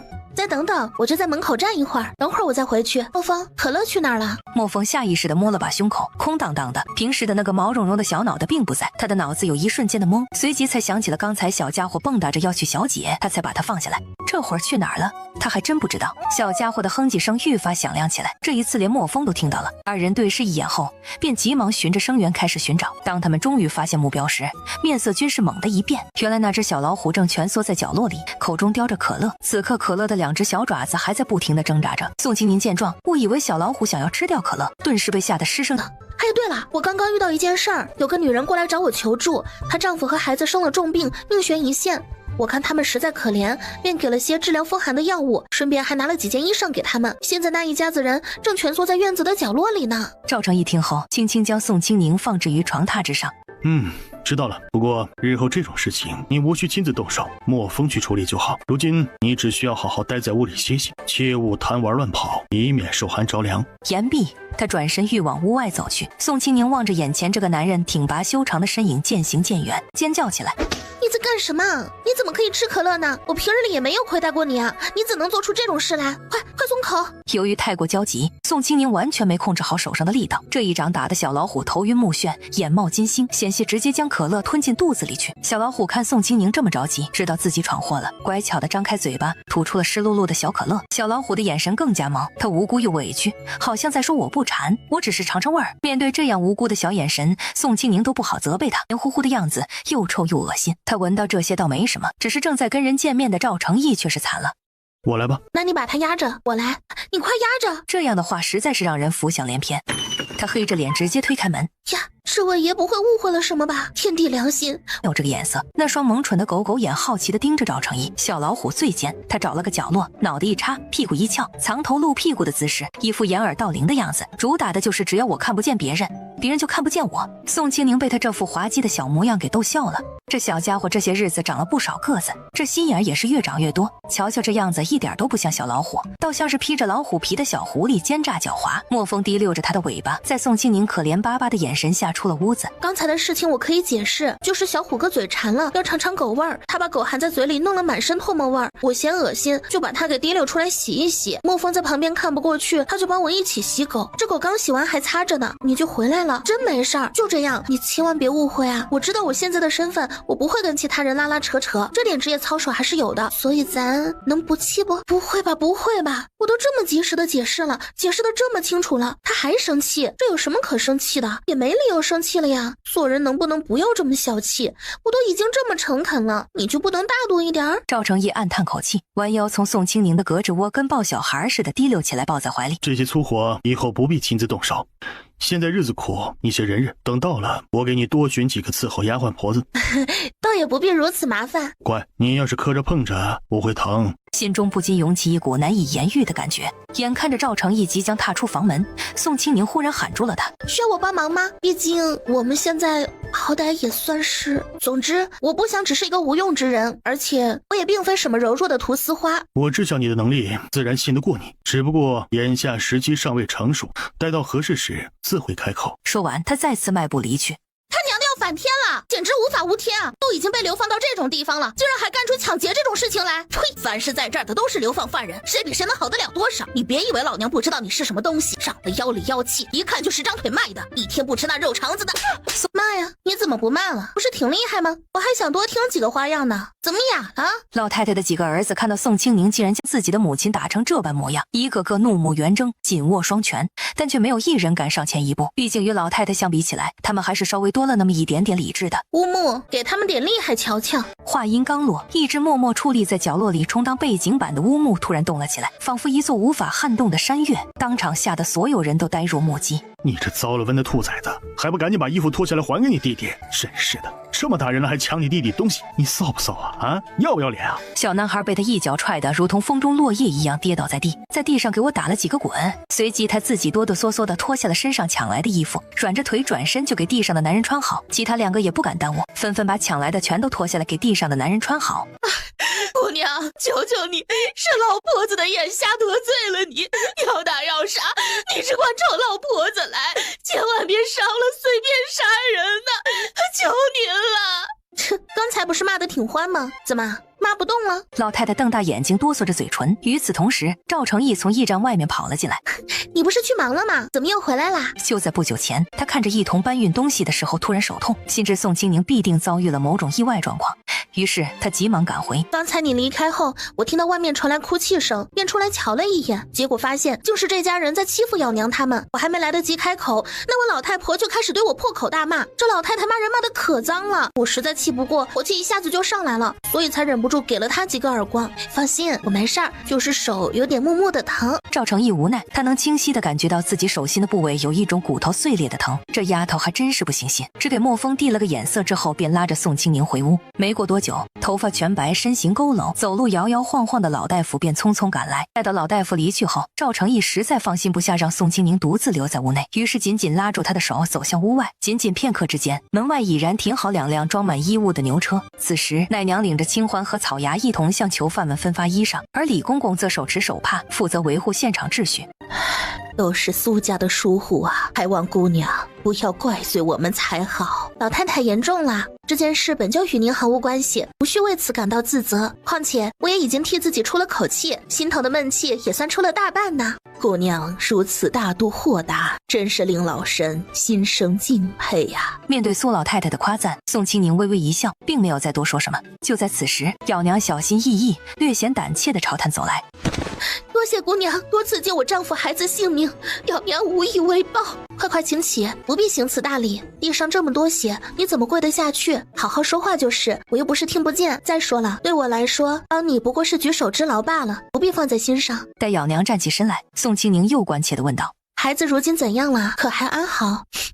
还好，多谢姑娘的药，孩子他爹跟孩子都退热了。等会儿我再给你们弄点药吃，一次性好利索了，路上也好走，总归活着才好。不行不行，这怎么好意思啊？那么贵重的药，我们已经用了一次，怎么还能再用？我看孩子的他爹已经好的差不多了，有姑娘送的衣服，扛一扛也就没事了，没有必要再用药。宋清宁没再坚持，他清楚灵泉的效果，应该不会有什么大碍。怎么了？难道还有其他事情吗？您帮了我这么多忙，我真的不知道该如何报答您才好，所以这段时间就让我来侍候您吧。不必如此，我刚才也说了，那些对我而言不过是举手之劳罢了，算不上什么大恩惠。更何况你还有自己的丈夫和孩子需要照料呢，他们此刻才是你的重中之重啊。当然，如果将来有什么地方需要用到你，我自然会去找你帮忙的。我家那口子念书很厉害的，等他醒来之后，也一定能够帮得上。您的举手之劳救了我们一大家子，我们不是那没良心的，肯定还。宋清宁轻轻地摆了摆手，目光始终停留在清欢等人分发衣物的身影上。赵成义不知从何处寻来一把破旧不堪的油纸伞，默默地撑在宋清宁的上方。瑞雪兆丰年啊，看来明年必定会是一个五谷丰登的好年头呢。但愿如此。哎，丰年不丰年的现在哪里管得了？赵成义别过脸手，半握着干咳几声。宋清宁狐疑地看着他，喂，大概是有些着凉。灵泉当水喝还能着凉感冒？这人怕不是林黛玉吧？赵成义嘴角微抽，不知道林黛玉是谁，听着总是怪怪的。既然已经不冷了，那就启程，现在立刻启程。这冷冰冰的命令瞬间打散了众人的喜悦，气氛更是降到了冰点。哪怕再不情愿，依旧要启程。拉棉驿的2辆马车空了出来，赵成义吩咐奶嬷嬷安排一些实在无法行走的老弱病残上车歇息，宋清宁则善解人意地替咬娘一家3口争取到了座位。随着崔简的一声令下，流放队伍迅速再次启程，众人脸上都弥漫着愁苦之色。然而最为引人注目的当属咬娘的婆家人，因为老太太骂了宋清宁，奶嬷嬷就不给他们分发的棉衣，此刻让他们一家显得与其他人格格不入，仿佛被整个队伍边缘化一般，默默地走在最后方。曾经不可一世的老太太此时早已没了往日的威风，几个儿子儿媳纷纷埋怨她。我能把水浇到大锅里吗？这不是你自己就能决定的吗？赵成义淡淡道。这终归是你的东西。宋清宁了然，你随意。多谢。说着就出门朝厨房走去。此刻奶嬷嬷正拖着疲惫不堪的身躯与几位妇人一同烧水，由于粮食匮乏，他们只能煮一锅热水供大家取暖驱寒。主子，您是来灌水袋的吗？您怎么亲自过来了呢？把这个加到锅里吧。主子，您把所有的都加进去了吗？赵成义微微颔首表示默认，接着他小心翼翼地将水囊中的液体倒入锅内，但当看到流出来的水呈现出与平常不同的颜色时，心中一惊，这到底是什么东西？随即他暗自摇头，既然主子让加，那必然不差。主子离开过好几次，估摸着是寻到了什么好东西。赵成义接过水囊回了前院，走到门口时，听到立马传来感激的道谢声，他眉头微挑，推门而入，一推开门，便看到地上正跪着一名身形瘦削的男子，而在那名男子身旁跪着的则是咬娘。此时此刻，咬娘怀中正抱着孩子。学生苏远拜见殿下，无需多礼，起身说话便是。要知道，如今的我与你也并没有什么不同之处。学生这条性命，乃是承蒙这位姑娘出手相救才得以保全。今日特此前来道谢，日后但凡有所需要，学生必定义不容辞，万死不辞。我不过是随手帮个小忙罢了，你真正应该感谢的人是你的妻子才对呀。若不是因为有她在，说句难听点的话，恐怕此时此刻你的尸体都硬了。苏远缓缓低下头，目光温柔地凝视着身旁脸色苍白如纸的妻子。多谢姑娘提点，姚娘是在下的内人，无论何时何地，在下都会将她视若珍宝，疼爱有加。但愿你能一直这般待她，姑娘大恩大德，奴家无以为报，恳请姑娘允许奴家日后留在您身边侍候左右，否则奴家心中实在难以安宁啊。那就留下吧，时间也不早了，你们赶紧去歇息吧，明儿个还要继续赶路呢。带着一家3口渐行渐远之后，就让她暂且伺候着，你若不喜可以换。算了，先留着吧。突然赵成义毫无征兆地将他一把拎起，放在自己大腿上坐下。说吧，你刚才在看什么？啊，我刚才有在看什么吗？我不是一直在看着你吗？少跟我油嘴滑舌，到底在看什么？救命啊！这个人的眼神怎么这么古怪呀？感觉好像他能把我彻底看穿似的。我刚才不就是偷偷瞄了一眼人家的手吗？又没做什么过分的事情，至于这样吓唬我吗？难道连一点小小的爱好都不许我有了？再说了，也没有什么歪心思啊，就是单纯的欣赏而已，真的只是欣赏啊！我连那人的脸都没看清楚，光顾着看手了，这应该不算是犯错吧？别以为我没看到，你刚刚可是一直紧盯着别的男人看。没看，真没看，我都没看清楚那人长啥样。疼！这人又是在啃猪头肉吗？我这嘴上的肉实在要被这人给啃没了。还不承认？对，停！等等，你说什么就是什么，你说我哪错了我就哪错了，以后我改还不行吗？这人也太霸道了吧？他自个儿以后估摸着得3妻4妾，那床上的女人1个月都不会重样，那一身皮肉得睡得秃噜皮。我不过就是看了一眼人家的手，至于这么上纲上线吗？哎，算了，正在上头的男人惹不起，大不了我以后偷偷看就是。哎，现在这男人稀罕我，那也只是因为这流放路上只有我一个，再加上这副皮囊还算能看，等以后安稳了，花样多了，估计多看一眼都觉得埋汰。希望这男人以后做个人，不稀罕我了就别折腾我。就算是不想看见我，也明明白白的说出来，我肯定不会1哭2闹3上吊，保证躲得远远的，连抚养费都不要，安稳的过自己的小日子，最好再找几个顺眼的小少年在身边伺候着，那样就更美了。赵成义听着宋清宁这些心里的想法，脸色越来越黑，越来越黑。青青，你这悔改一点也不诚恳啊！我去方便，你自便。想跑去哪儿啊？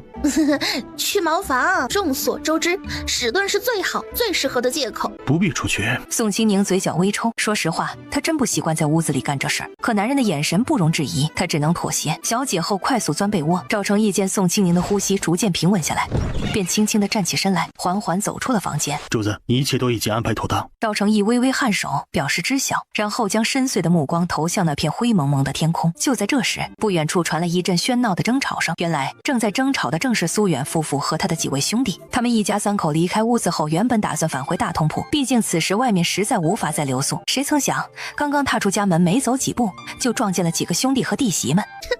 老大呀，你怕是还被蒙在鼓里吧？您可知你这媳妇儿究竟干了些什么丑事？事到如今竟然还跟他腻歪在一块儿，也不嫌恶心。表娘，你这是怎么了？难道身体不舒服吗？你的脸色为何如此难看啊？你是觉得冷吗？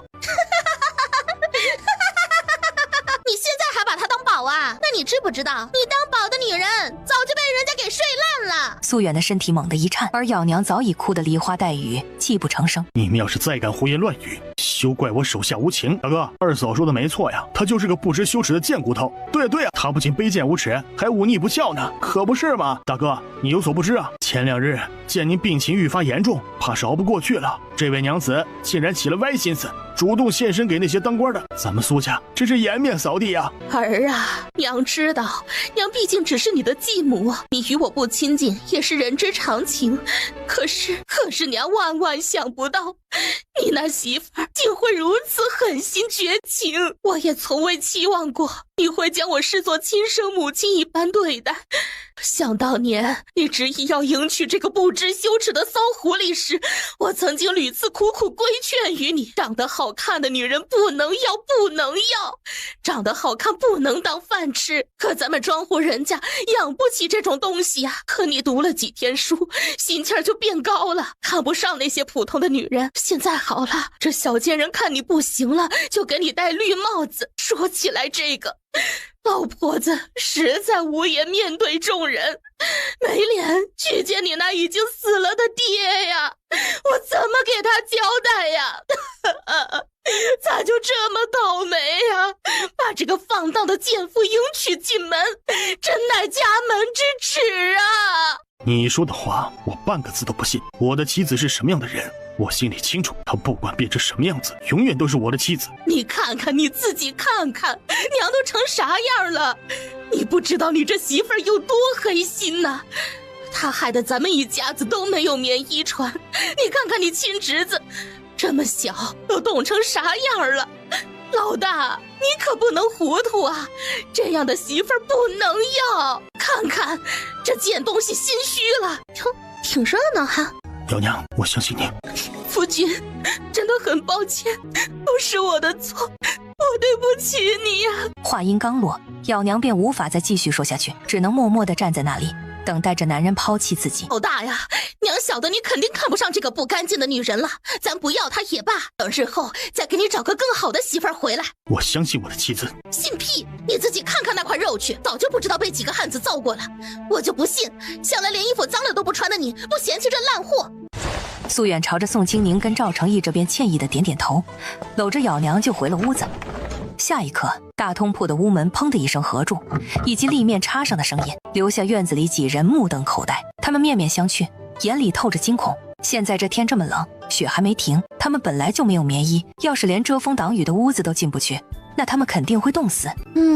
苏远看着还行，虽然以后不知道咋样，最起码现在没给咬娘脸色看。睡吧，一切都已经过去了。这简单的几个字，仿佛有着一种神奇的力量，让咬娘一直紧绷的神经瞬间放松下来。咬娘的泪水在眼眶中打转，终于忍不住滚落而下。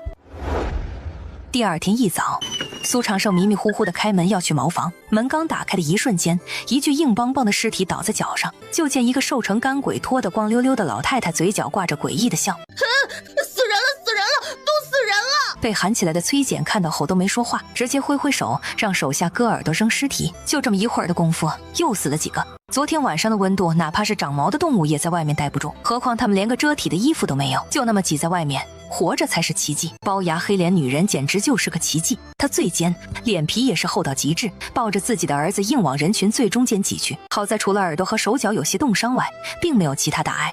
然而他的儿子却没能如此幸运，小家伙发烧的厉害，他茫然失措地望着婆婆、妯娌、小叔子以及其他几个孩子一个接一个的被割掉耳朵后扔出去，他内心的防线正逐渐崩溃瓦解。当看到苏远和咬娘走出来时，他仿佛抓到了最后一根救命稻草一般。大哥，请您救救孩子吧，求求您了，救救我吧！看在咱们还是一家人的情分上，请您高抬贵手。大嫂，求求您了，一切都是我不好，是我犯浑，求求您大人大量，别跟我计较，求求您救救我，救救这可怜的孩子吧，他可是我家男人唯一的血脉呀！就算没用药，哪怕是棉衣，求求你也跟孩子用一样吧，孩子还小，真的撑不下去了。弟妹难道就不能自寻出路吗？当初的主意你也有份，你还觉得甚好不是吗？你以为我跟你一样贱？恰好此时苏老太太被苏芷嫣扶着缓缓地从屋内走了出来，正准备登上马车。老夫人呐，请您发发慈悲，救救我可怜的儿子吧，我们本是一家人，一直安安分分的，就帮帮我们呐。最重要的是，咱们为什么流放，您比任何人都清楚啊。嫣儿啊，快去拿点药来。苏芷嫣默默地从小包里掏出一个小巧玲珑的药瓶，小心翼翼地倒出一粒药丸，然后递给眼前的女人。女人如饿虎扑食般一把夺过药丸，毫不迟疑地塞进自己口中。苏芷嫣那双秀气的眉毛微微皱起，显然完全没有料到这个女人会如此自私自利，得到药丸后竟然只顾着自己吞下，丝毫不顾及病情更为严重的孩子。正当女人再次伸手索药时，苏芷嫣本能地将药瓶收了起来。面对这样一个不知羞耻、贪得无厌的女人，她实在不愿再多费口舌。姑娘，老太太让给的，你看看我的孩子都成什么样了，你难道就一点都不心疼吗？我们可都是苏家的人呐，您怎能如此铁石心肠呢？刚才祖母命我将药拿给你，如今我已给你，药已经被你自己吃了，我不是没有给。身为人母，你不关心孩子的安危，只考虑自身，连你自己都不疼爱自己的孩子，真正狠心的人分明就是你。老夫人呐，请您开开恩吧，我一时病痛缠身，神志昏聩，只想着自己服下药物后能稍稍好转，也有余力照料孩子，求您大慈大悲，再赐给我一粒药丸吧，孩子实在难以支撑下去了。姑娘啊，真是不好意思呢，刚刚实在是没能控制住自己。既然你已经决定不要这些药了，那我就先替你收起来了，毕竟天气这么寒冷，我家里的孩子仅仅靠一颗药丸肯定是远远不够的呀，还是要多拿几颗更稳妥些。姑娘，您可真是个大善人呐！苏芷嫣气得满脸涨红，瞪大眼睛怒视着眼前这个厚颜无耻的女人，却只能无可奈何地看着她公然耍赖皮。同时她又无比心疼的一小瓶珍贵的驱寒药，而这个可恶的女人竟然如此贪得无厌，妄图将所有药丸据为己有。就在这时，其他同伴们已经整理好行装准备出发了。苏芷嫣心急如焚，气得直跺脚，她死死盯着那个小瓶子，上面还沾着令人作呕的黄色鼻涕，让她恶心的甚至连伸手去夺回来的勇气都没有。然而就在这紧要关头，一只白皙如玉般娇嫩柔滑的手猛地伸了出来，以迅雷不及掩耳之势抢走了女人手中紧握着正准备塞进怀里的药瓶。宋清宁拉过苏芷嫣的衣服，擦了擦药瓶，塞回她手里。上车去。唉，都闹得流放了，这千金小姐还在这穷讲究。人生活着的诀窍，在遇到不要脸的人时，你要比他更不要脸；在遇到心狠的人时，你要比他更心狠；在遇到无赖的时候，你要比他更无赖。这样你才能够占得上风。不说占上风，最起码也别让自己吃亏，尤其是在这鬼地方，吃亏就等于是要命，你说呢？赵成义眼含笑意地看着宋清宁，那双深邃的眸子仿佛含着无限柔情。有道理，多谢姑娘出手相助，只是举手之劳罢了。不过下次若是还是这般傻乎乎的，我可就不会轻易帮忙喽。祖母，她很奇怪，这世间之人形形色色，各有不同。生长于乡野之间的姑娘，或许并不像我们想象中的那般粗俗无礼，她们有着自己独特的生活方式和处世之道。那些看似不拘小节之处，实则也是为了更好的适应环境，谋求生存。在这里能活下去，便是最大的道理。孩子啊，你要明白，如今的你已不再是昔日那个养尊处优的大小姐，我们须得接受现实，放下身段，只有这样才能真正融入如今的处境。前方的队伍早已踏上征程，然而那个坐在地上的包雅女人却仍然恍恍惚惚，魂不守舍。她简直不敢相信，宋清宁这样一个容貌姣好，一看就是讲究人的这么不讲究，竟然会和自己争夺手中之物。就在这时，一股凌厉的边风骤然袭来，只听得清脆的啪一声响，快给老子滚起来！磨蹭什么呢？一群臭虫，还真把自己当大爷了，还要老子亲自下来请你们不成？官爷饶命啊！小的想去趟茅厕，马上就跟上队伍，马上就走。懒驴上磨屎尿多，早干嘛去了？滚！老子可不会多等你，要是一会儿晚了，老子扒了你的皮！大嫂啊，从今往后，咱就一块走吧，毕竟大家都是一家人嘛。如今只剩下我们几个人相依为命了，日后定要相互扶持，共度难关呐，否则这路也是不好走。咱们可是至亲至爱之人呢。你也晓得，我这个人性子就这样，嘴又笨，不太会说话，其实并没有什么坏心思。从前有哪些言语冒犯到了您，令您心生不悦，还望您大人有大量，切莫往心里去呀。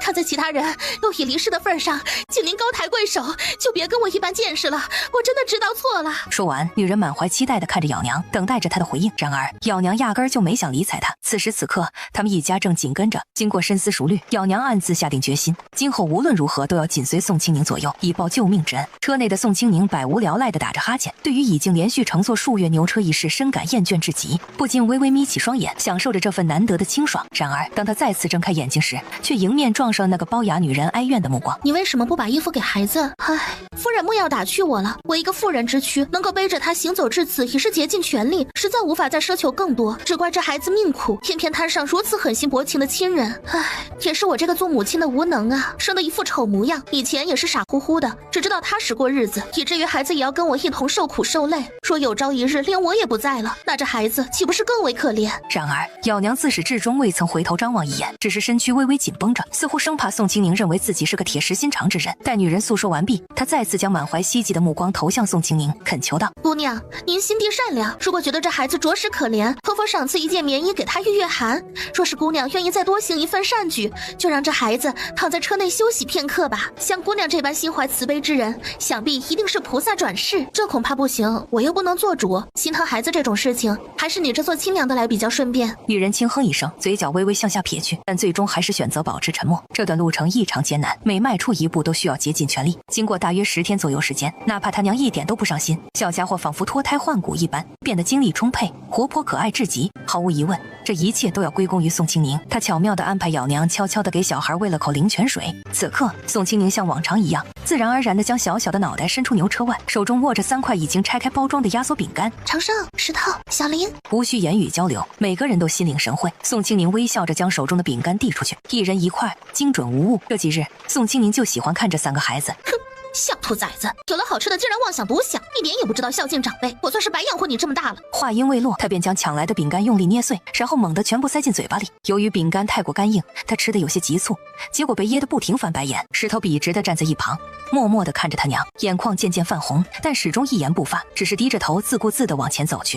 给，拿去吃吧，你这个讨债鬼！瞧瞧你现在这副样子，不就是吃掉你一点点东西吗？有什么好大惊小怪的？这些年你吃了我多少东西，我可曾抱怨过半句？真是白养你了。然而石头紧咬嘴唇，倔强地将头转到一边，似乎并不想理睬自己的母亲。哼，穷讲究，还是饿得不够。弟妹，你这般作为，究竟是意欲何为啊？大哥，我这里有个天大的秘密，不知你可有兴趣知晓一二？没兴趣。还未等他走出2步，那个女人却如同狗皮膏药一般再次站了上来。这一次，她双臂如同铁钳一般牢牢锁住苏远的腰身。躲在暗处的宋清宁瞪大眼睛，捂着嘴，心里炸开了花。哇，这么刺激的吗？这大半夜的冷都不冷，走了1天的路还有这兴致。果然啊，农村男女欢乐多，大伯弟妹凑一窝。唉，可惜了，这男人看着挺好，怎么就口味这么重？不知道小娘知不知道这事儿？安静的屋子里，赵成义正沉浸于书本中的世界，以消磨时光。突然间，一阵若有似无的兴奋声音传入他耳中，让他不禁皱起眉头。他毫不犹豫地放下手中书籍，小心翼翼地推开一扇门。门开瞬间，他的目光便被吸引住。只见宋清宁正撅着屁股躲在柱子后，满脸好奇地向外张望。赵成义顺着他的视线望去，映入眼帘的竟是一副极其不堪入目的场景。走到近前，他二话不说，伸手捂住了宋清宁的双眼。原本兴致勃勃的宋清宁突然眼前一片漆黑，当他抬起头时，正巧对上赵成义那张满是不悦的黑脸。而一直站在赵成义身后的莫风则默默地移动脚步，尽量避免自己被发现。对于自家主子竟会和宋清宁一起看热闹这种事，莫风心中充满了难以置信和困惑。宋清宁注意到了莫风站在一旁发呆，便十分自然而然地捡起一颗杏子递给他。在莫风眼中，此时的宋清宁就如同主子一般尊贵。将杏子放入口中，起初尝到的是一丝清甜，但当他用力咬下时，一股浓烈的酸味瞬间涌上心头，仿佛要冲破天灵盖。此时女人凑到苏远耳边，不知道说了什么。苏远瞬间瞪大眼睛，如同雕塑一样定在了那。苏远啊，我曾经听别人提起过，如果弟弟不在了，那么身为哥哥便能够兼任两房，你觉得如何呢？等咱们到了地儿，以后一起过日子。你简直就是一派胡言。苏远呐，我知道我长得没有咬娘那么漂亮迷人，不过我至少还是清清白白的身子呢。而你那位咬娘啊，早就被其他男人给玩弄得破烂不堪了。相比之下，我可比他好多了吧？然而就在这时，苏远毫无征兆的猛地扬起手，狠狠地扇了女人一个耳光。他的眼神充满愤怒与痛苦。你若胆敢再次信口胡诌，别怪我对你毫不留情。苏远，如果大嫂知晓此事，你认为她还会答应吗？说完，他嘴角微微上扬，苏远不由得一阵恶心。他一言不发，转身径直走向那间简陋的通铺，似乎想要逃离眼前的一切。女人撇撇嘴，转身离开。宋清宁一脸茫然，他刚刚说了什么呀？说说嘛，日子这般乏味，权且当作听个乐子也好啊，不然这样不上不下的，心里总觉得怪怪的，难受的紧呢。没看见，没听见。宋清宁一脸失望，觉得这些听八卦的搭子真是一点都不会分享。就在这时，赵成义突然走过来，二话不说，直接打横抱起了宋清宁的身子。旁人的事情你不必如此上心，安心养好自己的身子就行了，可别把肚子里的孩子给带坏了。知道，我会好好照顾自己和娃的，放心，这是你的孩子，像你肯定不会学坏。呵呵呵，不过是听个八卦而已，有什么学坏的？再糟，能有你搞的流放这些糟？赵成义嘴角微抽，心里气闷，进了屋子，一脚把门踹上，直接把宋清宁塞到被窝里。门外，莫风瞟了一眼，不知道什么时候一起来听八卦凑热闹的小老虎蹲下身子，以极快的速度把杏子塞到了小老虎嘴里。被塞了满满一嘴杏子的小老虎眨巴着迷茫的大眼睛，一脸呆萌的看着眼前的人。庆姑娘啊，您心地善良，菩萨心肠，求求您行行好吧，您看这样成不成？我把我家这孩子送给您了，您赏小夫人几张大饼充充饥就好，可以吗？听到这话，一旁的石头简直难以相信自己的耳朵，瞠目结舌的死死盯着自己的亲娘。这眼神啊，跟当年我店里来买菜讨价还价的大妈大爷真像，可惜这是在卖儿子。没有，现在都在流放，我和你一样可怜哦，也不完全对，至少你在这漫长艰苦的流放之路上，还有闲情一直在男人死了后勾搭大伯哥，甚至还有精力打骂孩子。说罢就不再管，而是转头跟清焕闲聊起来。马上到宁古塔了，以后的日子可就要熬着了。女人顿时语塞，她恶狠狠地瞪了宋清宁一眼。宋清宁在清欢的搀扶下爬上牛车，就在他准备钻进车厢的时候，清欢压低声音提醒道：清宁，刚才那个女人的眼神有些古怪，您可要多加小心呐。宋清宁微微点头，表示明白，同时不由自主地伸手护住自己的肚子。车里的赵成义听到了清欢的话，眸子低垂，那双深邃的眸子迸发出一股危险，伸手在车壁敲了敲。听到敲车壁的咚咚声，宋清宁心头一紧，来不及多想，便迅速钻进车里。定睛一看，只见男人端坐在那里，宛如一座冰山般散发着令人不敢靠近的气息。是找我吗？好好歇着，别乱跑。那个女人想把孩子卖给我，我没有答应。你做得很好。难道这家伙把本小姐当成狗不成？哎呦喂，我这双腿啊，不知道是不是孩子闹腾的，真是又酸又累。没规矩啊！不得不说，赵成义的按摩技艺堪称一流，力道拿捏的恰到好处。哇塞，这位爷的手艺简直绝了！倘若日后计划彻底落空，也不必忧心忡忡，干脆扮作盲人去给人家推拿按摩得了。单凭这身本事，必定顾客盈门呐！此时此刻，一旁的赵成义默默无语，他静静地注视着宋清宁摇晃着的脚丫子，悠然自得，其乐无穷的样子，心头忽然涌起一丝疑虑，莫非自己对这个女人过于宠溺了些？这样下去，会不会惯坏了她呢？而此刻跟随着牛车一同前行的莫风，在听到赵成义敲打车壁发出的声响后，便立刻心神领会，方才车内发生的一切，他全都尽收眼底。他开始提高警惕，并将注意力集中到石头娘身上，只要对方胆敢轻举妄动，他绝对会毫不留情地出手制止。就这样一路前行，直至夜幕降临，抵达驿站时，石头娘始终未有任何异常举动。半夜时分，万籁俱寂，一片漆黑。石头娘躺在床上翻来覆去的睡不着觉。今天她厚着脸皮跟着咬娘他们挤在一起睡觉，转头看向身旁熟睡的咬娘，她轻轻地爬起身来，凑近咬娘的耳朵，压低声音说了几句话。说完后，石头娘像是完成了一件重要的任务一般，心情愉悦地躺回原位，很快便发出了震耳欲聋的呼噜声。然而这一切却让咬娘如遭雷击般浑身僵硬，原本平静的面容瞬间被泪水淹没。她瞪大双眼，难以置信地望着天花板。咬娘紧紧抱住怀中的孩子，试图从他身上汲取一丝温暖和安慰，但内心的恐惧与无助却始终挥之不去。此刻她甚至无法再正眼看一眼自己的丈夫，仿佛那张熟悉的面孔已变得陌生而可怕。我即将返回京城，不知是否需要我替您向圣上捎句话？不必，属下多一句嘴，您还是尽早做好打算吧。毕竟这事儿根本瞒不住，到那时无需属下多言，您自己心中自然也会有数。话音未落，他便不再等待赵成义的回应，径直大步走出了牢房。得赶紧离开这里，再继续下去，光是治疗风寒的药费恐怕就要花费不少银子了。冷了？不冷，只要跟你在一块儿，别说坐牢了，坐冰窖都不冷。现在这是坐牢跟冰窖加一块儿了呀，冷的骨头渣子都感觉变成脆脆骨了。我这好端端的过的什么日子啊？臣妾做不到啊！赵成义用力抱紧怀中的女人，轻声安慰道：“不要胡思乱想了，闭上眼睛休息会儿。相信我，只要我还活着，就一定会保护好你。”宋清宁自从怀孕之后饿得很快，以前在牛车上的时候她可以随便吃，反正在赵成义跟前已经暴露摆烂了。为了肚子里的孩子，必须各种营养都跟得上。深夜摸着饿得咕咕直叫的肚子，你可以找些食物吃，放心，有我。宋清宁稍稍迟疑了片刻，但最终还是无法抵挡腹中传来的阵阵饥饿感。他悄悄地从空间之中取出一小把奶香四溢的奶豆子，并小心翼翼地从中挑出一粒放入口中，轻轻咀嚼着。顿时浓郁的奶香味在口腔中弥漫开来，原本灼热难耐的饥饿感也在瞬间得到了舒缓。赵成义咬着嘴里的豆子，陌生的奶香味浓郁又甜腻，肚子不那么饿时就会犯困。很快此起彼伏的呼噜声响彻整个牢房。望着干草堆里四处乱窜，丝毫不惧怕人类的老鼠，宋清宁情不自禁地蜷缩起身体。别怕，我也希望自己不要害怕，可是我患有严重的密集恐惧症啊！谁家好人面对如此之多的老鼠时还能保持镇定呢？而且这里可是牢房，人们都饿得快要无法生存了，这些老鼠又是从哪儿找来食物存活下来的呢？它们为什么没有饿死呢？胡思乱想之际，他用力地咽了咽口水，接下来他根本就没有心思睡觉，瞪着眼睛与这些老鼠大眼瞪小眼。好不容易熬到天亮，这些老鼠迅速退到各个角落，很快消失得无影无踪。要不你稍微眯会儿，我给你看着。你歇着。不行，睡不着。你说咱们会被分配到哪儿？听说流放的犯人会干很重的苦力，你也会去干吗？不知。唉，好吧，活着就行。不必担心。那他们今天会给送饭吗？昨天晚上都没送，今天要是再不送，咱们倒是无所谓，其他人怕是撑不住吧。不等赵成义说话，外面突然响起几道嘈杂声。吃饭吃饭吃饭，都磨磨唧唧干什么呢？我看还是没饿到位，要不然吃个饭怎么磨磨蹭蹭的？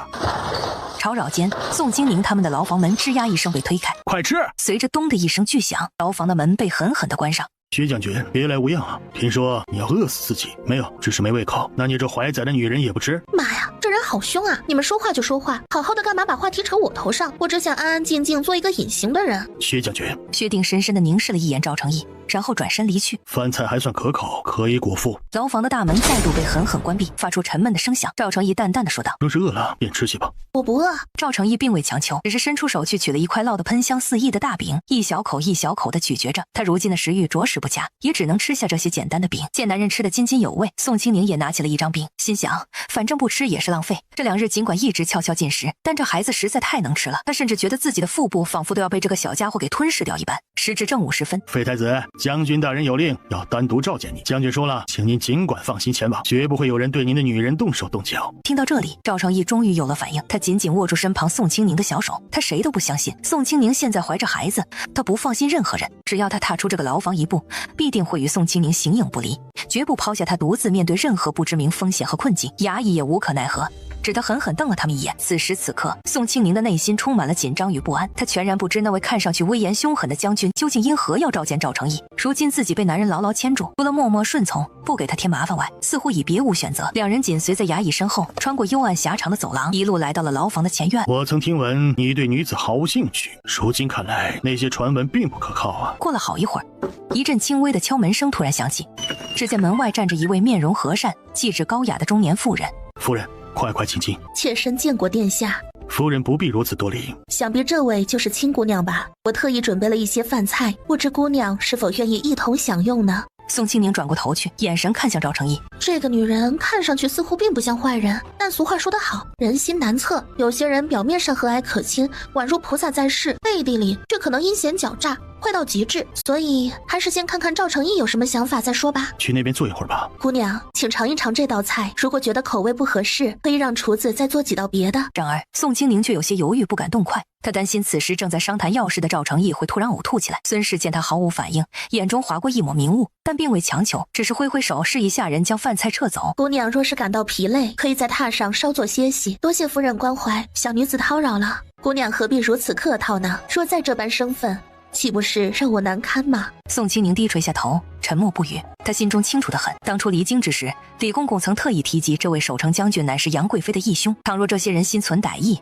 那么自己必然防不胜防。孙氏眼中不禁掠过一丝好奇之意。不管怎么说，宋清宁肚子里有娃，在没生出来之前都是最重要的。亲自扶着宋清宁躺在软榻上，他带着丫鬟退了出去。宋清宁此时表现性格温顺至极，任何事情只要不涉及到自身安危，他都是以乖巧、听话和省心为主。在帮不上什么忙的情况之下，坚决不给赵成义添麻烦。这种特质让孙氏感到十分满意。原本孙氏还担忧宋清宁会因为怀孕而变得刁钻难缠，但此刻却稍稍放下心来。陛下为何要废掉你啊？此次战役怎会落败啊？以你的能耐，本不该如此。军中出了叛徒，原来如此。父皇准备坐山观虎斗，怪不得我输了。我明白了，嗨，真是可惜。事已至此，也是时候该做个了结了。此番你虽败犹荣，就是可惜了老将军了。不过你活着就好，双方均损失惨重，短期内应该不会再生事端。要是这点用都没有，你也没有流放的必要了。所以这次把你送到我这儿，要干什么呀？我这人可没什么花花肠子，想不来那么多。你就直说吧，不知道。薛定继续追问，那还要等多久啊？你可千万别跟我说你打算一直待在这儿不走了。不知你那位夫人身孕怕是快要临盆了吧？怎么，莫非你打的主意就是借着这个孩子东山再起？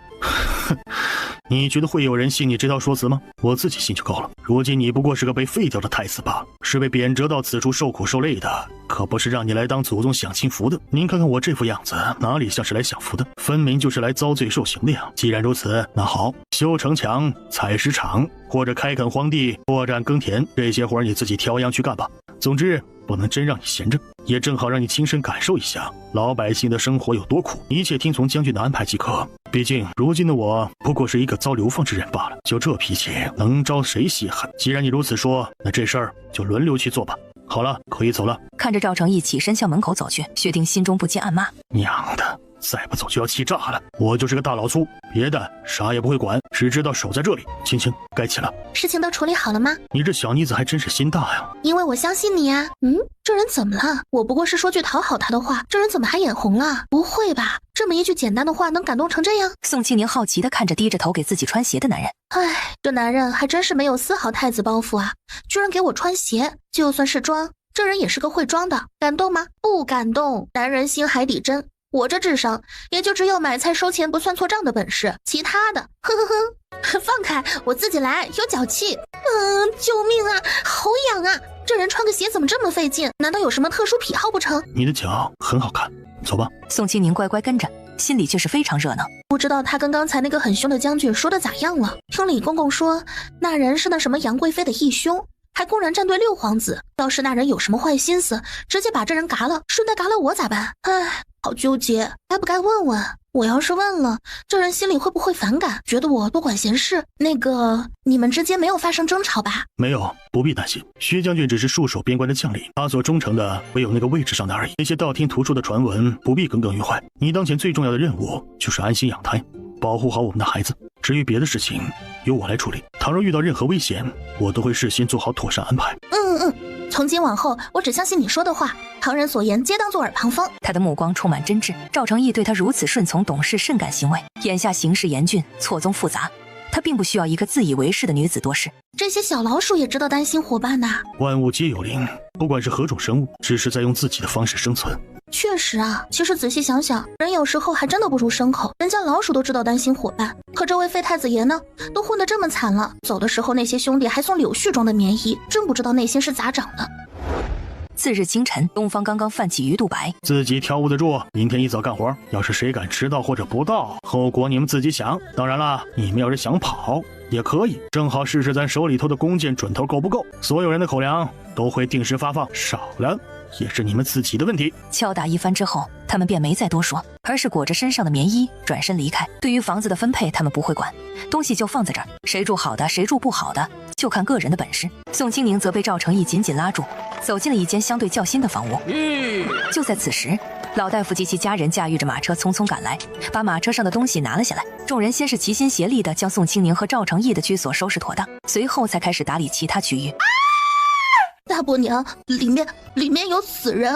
药娘微微颔首，表示知道了。大哥，我好害怕呀！苏远不禁一阵恶寒，连忙别过头去，不忍直视。对于这个弟妹，苏远简直厌恶到了极点。别怕，有你大伯在呢，咱们再去找找看有没有空闲的房间。如果实在找不到，那就只能把尸体清理出去了。我去清理尸体吧，你们在外面稍等片刻。现在其他的房屋都已经被人占据了，即使想挑选也没得选，就先这样凑合着住吧。抱歉，得罪了。不管这个死人是谁，也是对死者表示歉意和尊重。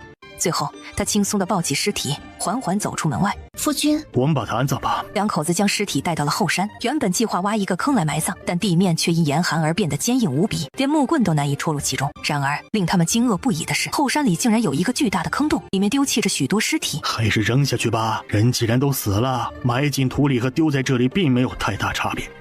过些日子自然会有人前来处理，一把火烧个精光，到时候又会尘归尘，土归土了。只见一个弯腰驼背、满头白发的老头赤着脚，不知道何时出现在那里。老人家，这个孩子还活着，为什么要扔了？老人家，别喊了，别喊了！我老头子虽然年纪大，耳朵又没聋，今晚死跟半夜死，或者明天早上死没什么区别。这小崽子的家人都死光了，现在他只剩一口气了，就算活着也只是好日子，还不如早死早享福呢。行了行了，我老头子年纪大了，没你们这年轻人身子好，火气壮。这鬼天气越来越冷啊，活一天算一天，指不定什么时候我老头子也就被人扔这儿了。老头说着，脚步加快了些，他的身影越来越远，最终消失不见。苏远看着怀里的孩子，因为裹了棉衣，脸色稍微好了那么一点点，终究不忍心把他再扔回去。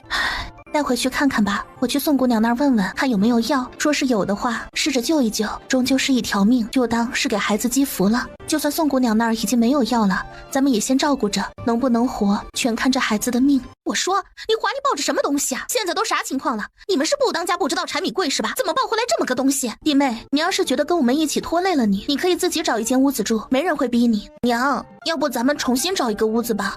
石头娘一巴掌扇在儿子的脑袋上，眼里带着嫌弃：“你这死孩子，说什么胡话呢？你爹都死了，咱们孤儿寡母的咋过日子？我告诉你，以后这些胡话不许再说，要不然别怪我这当娘的饿你几顿长记性。”石头娘扭着屁股转身去屋里看苏远，苏远见他进来了，黑着脸深吸一口气：“出去。”石头娘脸皮厚的比那城墙的拐角还要厚。这小东西是哪儿捡的？你怎么这么想不开？都这个时候了还假好心，你怎么不把那份好心往我身上使使？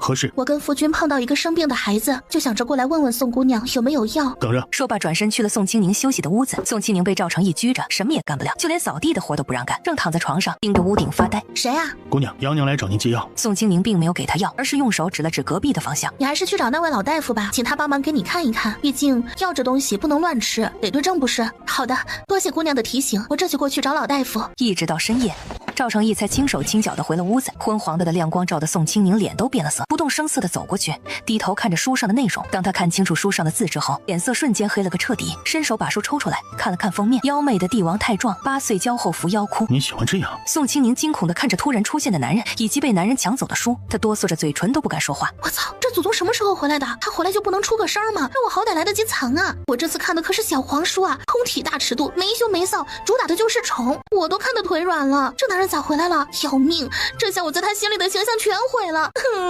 咋办？回来啦？那个，我刚刚就是无聊，想着打发点时间，这刚拿出来，我还没准备看呢，你就回来了。你回来了正好，我也不爱看这些乱七八糟的东西，咱睡觉。这大冷天的，正是睡觉的好时候。说话间，他悄咪咪地伸出手，准备把赵成义手里的书给抢回来，手还没按到书边，就被赵成义给挪开。在宋清宁尴尬的眼神下，他从善如流地翻开第1页，就见第1页画着穿着明显是帝后的2个怪异的彩色小人，只是这衣服过于暴露，路，尤其是女人的2条白花花的胖腿上，连个鞋裤都没有，那屁股蛋子都露出半个，甚至还光着脚，只有2根带子缠着。越看她的眉头皱得越紧，谁家的皇后是这样的穿着？哪怕是勾栏院的姑娘，也不可能穿得如此不成体统。而他们的姿势更是大胆，简直就是不堪入目。见多识广的赵成义脸色难看的要死，毕竟在这方面他只跟宋清宁有过经验，这些东西却是这女人喜欢看的。你想了，也还活着，无需你看这些乱七八糟的东西书籍，以后别看了，最起码这些事别看了，孩子已经不小了，他能知道你这个母亲在做什么。面对男人一本正经的胡说八道，宋清宁扯了扯嘴角，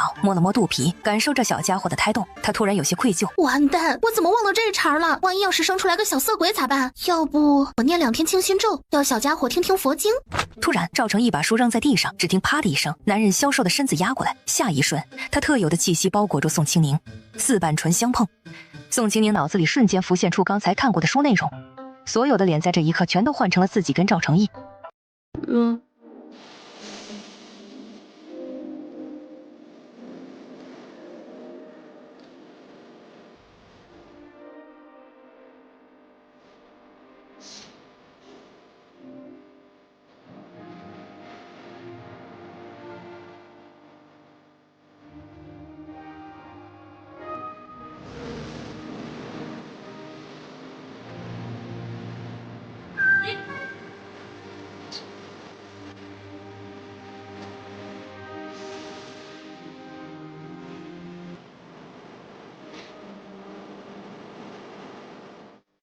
青青啊，以后要乖乖听话，先把我们的孩子平平安安的生下来。男人的声音充满了温柔和关切。宋清宁迷迷糊糊的点了点头，表示答应，然后他完全陷入了沉睡之中，仿佛进入了一个宁静的梦境。赵成义静静地抚摸着宋清宁隆起的肚子，心中充满了期待。随着时间的流逝，肚子里的宝宝一天天长大，即将降临人世。歇吧，父亲不吵你了。次日清晨，你们快过来，姐姐我有事情要问问你们，谁回答的问题最多，就能吃到更多的糖果。村里人都去哪儿啦？我知道，男人去采石场干活，女人都在5里外的作坊干活，每日鸡叫2遍就要起床，太阳落山才能回来。我娘说了，咱们都是犯人，得一辈子干这活，要不然连饭都没得吃。再过2年我就8岁了，到时候我也要跟我爹一起去采石、修城墙。那你们知道女人做的活计都有些什么吗？我知道，搓麻绳、做衣服、鞋子，很多活计，只要是女人能干的、会干的都要干。不过婶婶，你今日怎么没去？我娘说了，凡是到了这儿的女人就不是女人了，只是干活的牲口而已，活1天算1天。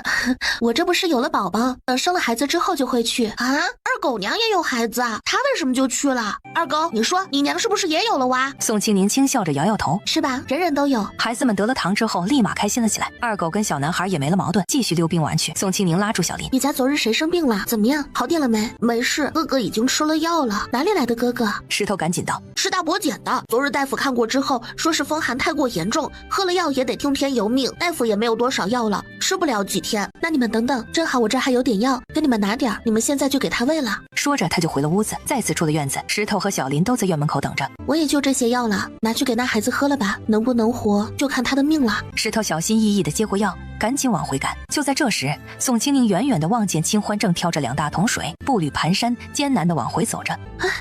这么冷的天气，你怎么跑出来了？要是感染了风寒，该如何是好呢？快，赶快进屋去！宋清宁看着他疲惫不堪的样子，伸手准备帮忙，却吓得清欢失声尖叫起来。你要做什么啊，宋清宁？你这是想要害我不成？你如今肚里还怀着主子的骨肉，倘若出了什么意外状况，那我岂不是只有以死谢罪了？我告诉你，家中之事无需你操劳忙碌，任何事情都不需要你动手，你只需要将腹中胎儿照看好便足矣，其余事务皆交由我们处理即可。饿了吗？需不需要我给你弄点吃的？清欢，我只是怀孕罢了，又不是得了什么重病，哪有那么娇弱呀？你大可放心，我没你想的那么娇气。那你吃了吗？饿了，所以清宁姑娘，你想吃啥？吱一声，我给咱做，随便吧，我不挑食。清欢麻利的生着火，又洗了米，他的语气里带着一种无奈。你知不知道，随便这2个字是最难做的菜。奶嬷嬷走的时候可是千叮咛万嘱咐，要我一定要照顾好你，不能让你饿着累着。要是你有个三长两短，我怎么跟主子交代？咱们好歹也做了这么久的姐妹，你也不想眼睁睁的看着我被主子抽筋扒皮吧？放心吧，以后我们会轮流守着你，就当成是休息了。等你平安的生下孩子后，我们也会轮流照顾你们母子俩的。青宁啊，你这辈子的福气还在后头呢。没过多久，一股浓郁的米香味从厨房里飘了出来。你也一起吃吧，如今家中只有我们2人，你何必如此拘谨呢？你这样做让我如何吃得下饭呢？不可以，你必须要逐渐适应这种生活方式。等以后罢了，你只管好好吃饭便是。总之，我绝不会伤害你的。快吃饭吧。此时此刻，清欢的心情极为复杂。对于宋清宁，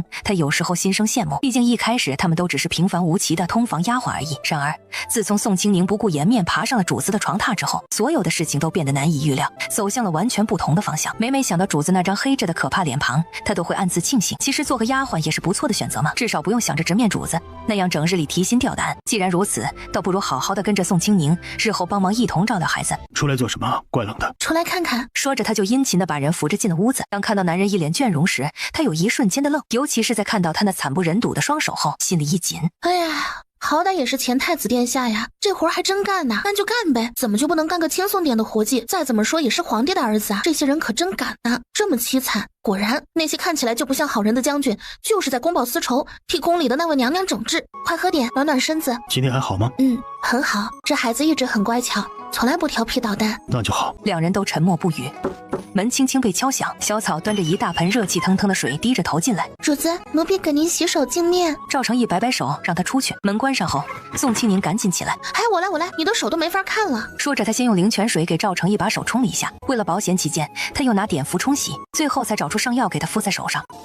清欢低声说道：“主子，现在可以用膳了。”然而赵成义此刻毫无食欲，他明明饿得厉害，但喉咙却像是被什么东西堵住了一般。啊！张嘴！看着他跟喂小儿一样，赵成义木着脸张嘴。众所周知，自己吃饭跟别人喂饭完全都是两回事。真厉害，以后继续。这不走走心夸赞赵成义一点都不爱听。宋清宁端着空碗出去时，却惊讶地发现其他人只是静静地坐在那里。主子都用了，主子的胃口很好。嬷嬷以后不用操心了。奶嬷嬷激动地抹着眼泪，天知道这段时间主子那食欲不振的样子，她担心的快要跟着一块儿去了，双手合十，对着老天不停地念叨：阿弥陀佛，阿弥陀佛，佛祖保佑。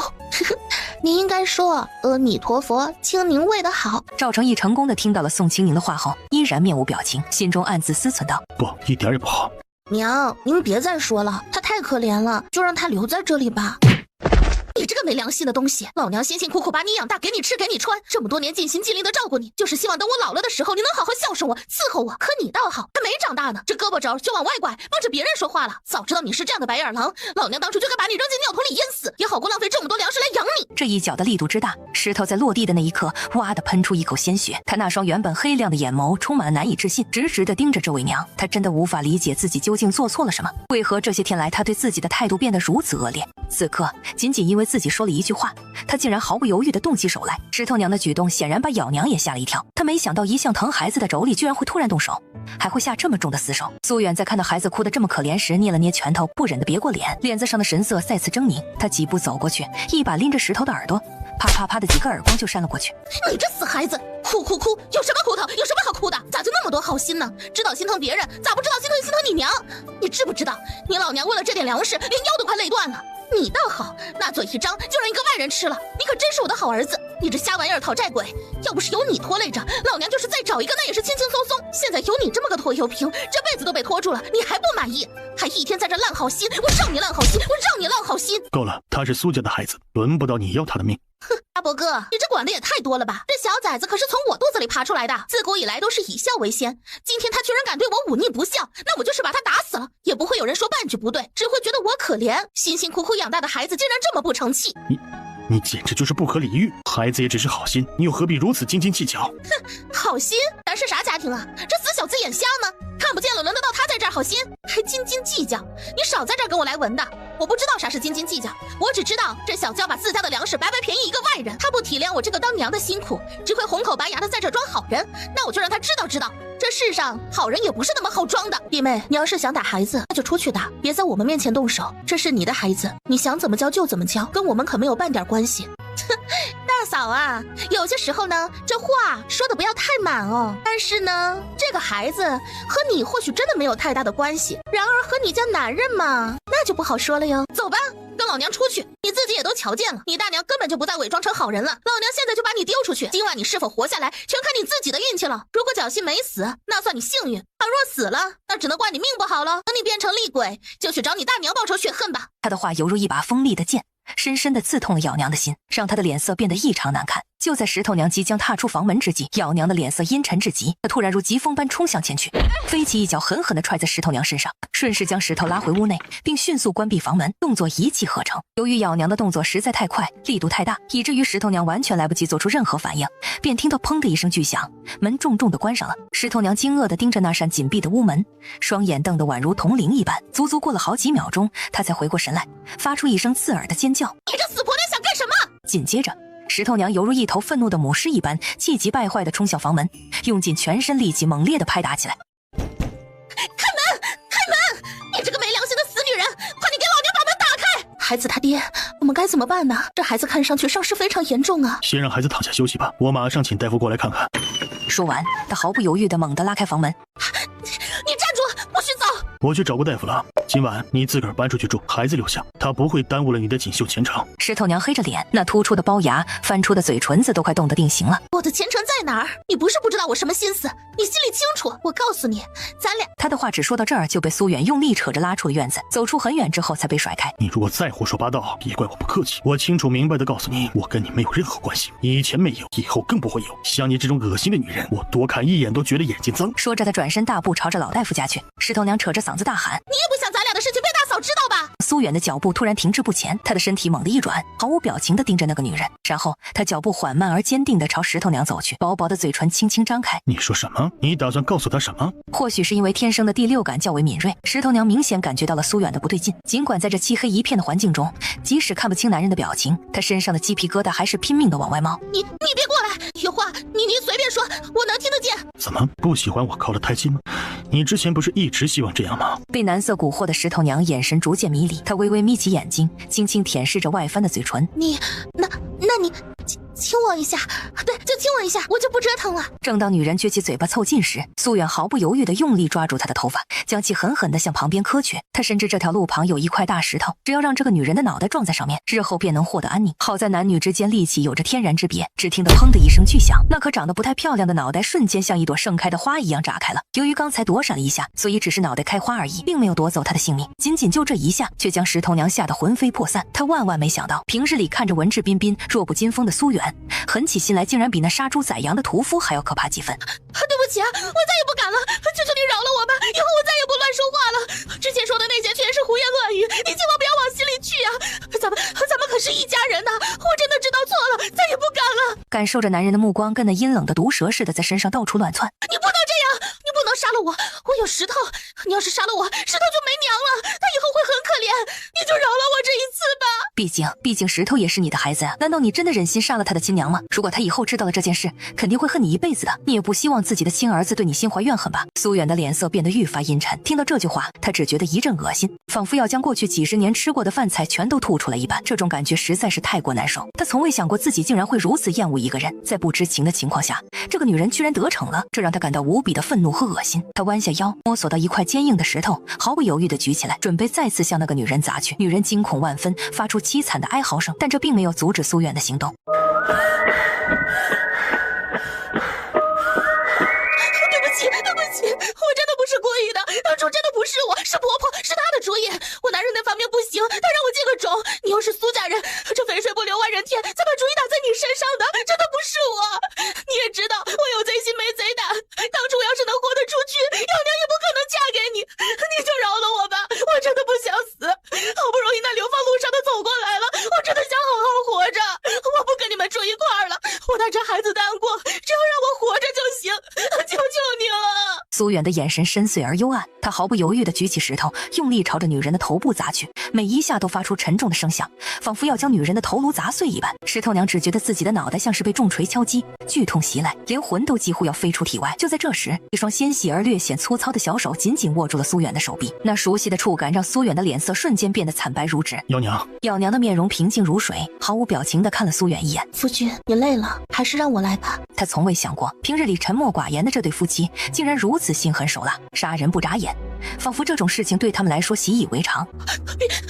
别杀我，我还有秘密，我还有重要的秘密要告诉你们，求求你不要杀我，只要你愿意留下我这条贱命，我就把所有的事情都告诉你们，保证不会丝毫一点。求求你们了，我真的不想死，我真的只是想要活着而已。夫君，你说呢？苏远淡淡道：“不差这一会儿。”弟妹，你只有一个机会，好好珍惜。其实事情是这样的，我刚才说了一点小谎，我跟大哥没关系，我俩其实真的一点关系都没有。当初我确实在婆婆的安排下准备来着，谁知道大哥不知道是不是喝酒喝多了，那东西根本站不起来。没办法，婆婆又想了其他的法子。说到这儿，她的声音戛然而止，仿佛被一只无形的手捂住了嘴巴一般，小心翼翼地抬起头，目光朝着咬娘的方向瞥去。你可以尽情的撒谎，我只是想看看，究竟是我手里的石头更硬，还是你那张嘴更硬。那个大嫂啊，咱们可是事先说好了的，只要我把真相说出来，你就不能动手了。咱们做人要讲信用，不能言而无信的。你看我如此信任你，你可千万不能欺骗我呀。咬娘并没有回应石头娘的话。当初大嫂生孩子时生了2个，我挑了一个健壮的抱走了，所以石头真的是大哥的孩子，也是你生的儿子。我当初也是鬼迷心窍，我真的没想抢走你的儿子。大嫂，求求你放了我，一切都是婆婆，是她做的主，我也没办法，我也不想要一个不是我自己生的孩子，可我男人没有，我只能这样。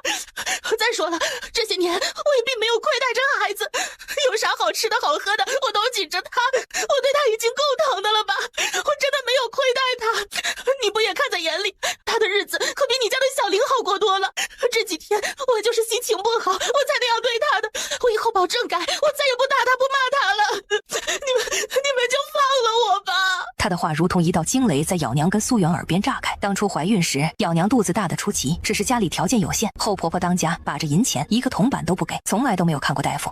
夫君，他不能死，他要赎罪。咬娘跑走后，苏远的眼神如同冰霜一般寒冷地凝视着女人。我们现在可以回家吗？我头晕的厉害，只想躺下休息一会儿。等了这么久，磨蹭了大半天，到最后居然还是不杀他。就是啊，不过我倒觉得让他活着也不错，只有漫长的痛苦，才能让他真正领略到人世间的险恶。两人语气中肯地讨论着，苏远的嘴角微微抽搐了一下。这两个声音对他来说再熟悉不过，一个是苏长胜，另一个则是宋清宁。他万万没想到，在这深更半夜的时候，这两位居然还有闲情逸致跑出来看热闹。外面冷，两位还是先回屋吧。其实我不是出来看你们的，我就是来上茅房的。谁知道听到这么大动静，我就想着是不是狼进村了，可别把谁家的小孩给叼走了。我出来一看，嘿，熟人，这不我就站了这么一小会儿，我真的没看啊。那个，你们继续哈，我先回了。哎呦，这外面怪冷的。宋清宁摸摸鼻子，赶紧转身往回走，心里感叹的同时，蹑手蹑脚的回了屋子。你刚才说要上茅房，怎么这么久？是茅房有香好，还是觉得那里香？宋清宁赶紧钻进被窝，冰凉的脚丫子顺势放在男人剑腿，他才发现男人的被窝也是凉的，那腿跟自己的差不多。睡觉。这次宋清宁彻底老实了，几乎闭眼秒睡。而院子外面，月光如水洒落在地面上。苏长胜轻手轻脚地走到苏远身后，难为你了，反正你们嚎得这么大声，想来也不是什么秘密，别介意哈。那个，你们继续，我回去睡觉了。说着，他伸了个懒腰，然后以极快的速度像只兔子一样溜回了屋子里。进了屋，苏长胜心里暗自嘀咕：宋清宁真是太不仗义了，明明说好了一起看热闹，居然把我给撇下跑了，害得我一个人面对这么尴尬的场面。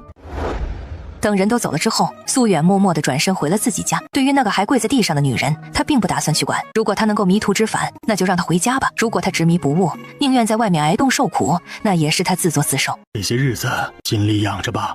大夫，请您救救我们的孩子，他还那么年轻，他的人生才刚刚开始啊！你一定有办法的，求您了，无论需要付出什么代价，我都愿意，哪怕是牺牲我自己的命，只要能拯救孩子，我都心甘情愿。你求我也没用啊！正所谓巧妇难为无米之炊，这孩子本身就伤得极重，我这根本就没有对症之药啊！没了药，我这医术也不过尔尔啊，并非如你所愿的那般高明。对此，我是真的无能为力呀。再说了，即便有办法医治，所需的费用也绝非是你们承担得起的。像这种伤势，必须得用上等的珍贵药材精心调养，需要耗时3至5个月，逐渐滋养身体，才有望延长寿命数年。然而，以我们如今这般窘状，莫说是上等良药了，怕是普通的风寒药都难以拼凑出一整副来呀。当走到门口时，他忽然停下脚步，回头说道：要不你们去求求那位爷吧，或许他那里会有些好药呢。大伯，我娘为什么讨厌我？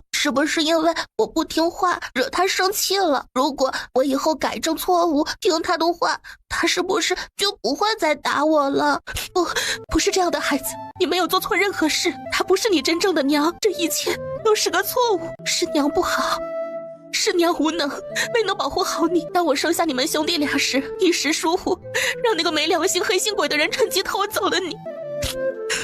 你和小林是双胞胎，你们是亲兄弟呀。我想跟你睡，好吗？好啊，好啊，我来抱着你，我抱着你入睡。乖乖别怕，娘就在这里抱着你呢。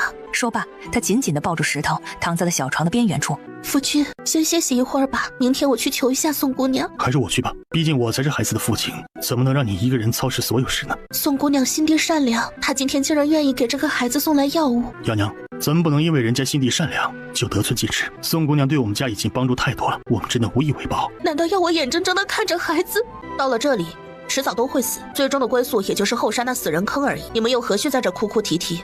突然间，一个稚嫩而冰冷的声音在漆黑的夜晚中响起，仿佛来自幽冥地府一般。你这孩子怎么能这样说话？我们好歹也是救了你的人，你不说些感激的话也就算了，怎能如此诅咒别人呢？我们一家原本有23口人，被流放到此地后仅剩下18人，不到2年的时间，如今只剩下我一人。他们有的是冻死的，有的是饿死的，有的是被守城兵打死的，大多数则是病死的。我们刚来的时候也是冬天，寒风刺骨，冰冷彻骨。祖父、小弟还有小妹，他们都无法承受这样恶劣的天气。前一天晚上入睡时还是好好的，但第二天清晨醒来，却发现他们的身体已经变得僵硬无比。死去的人甚至无需埋葬，只需将其直接丢弃至后山即可。毕竟山林中野兽繁多，那些尸体放置不了多久，便会被吞食的点滴不剩。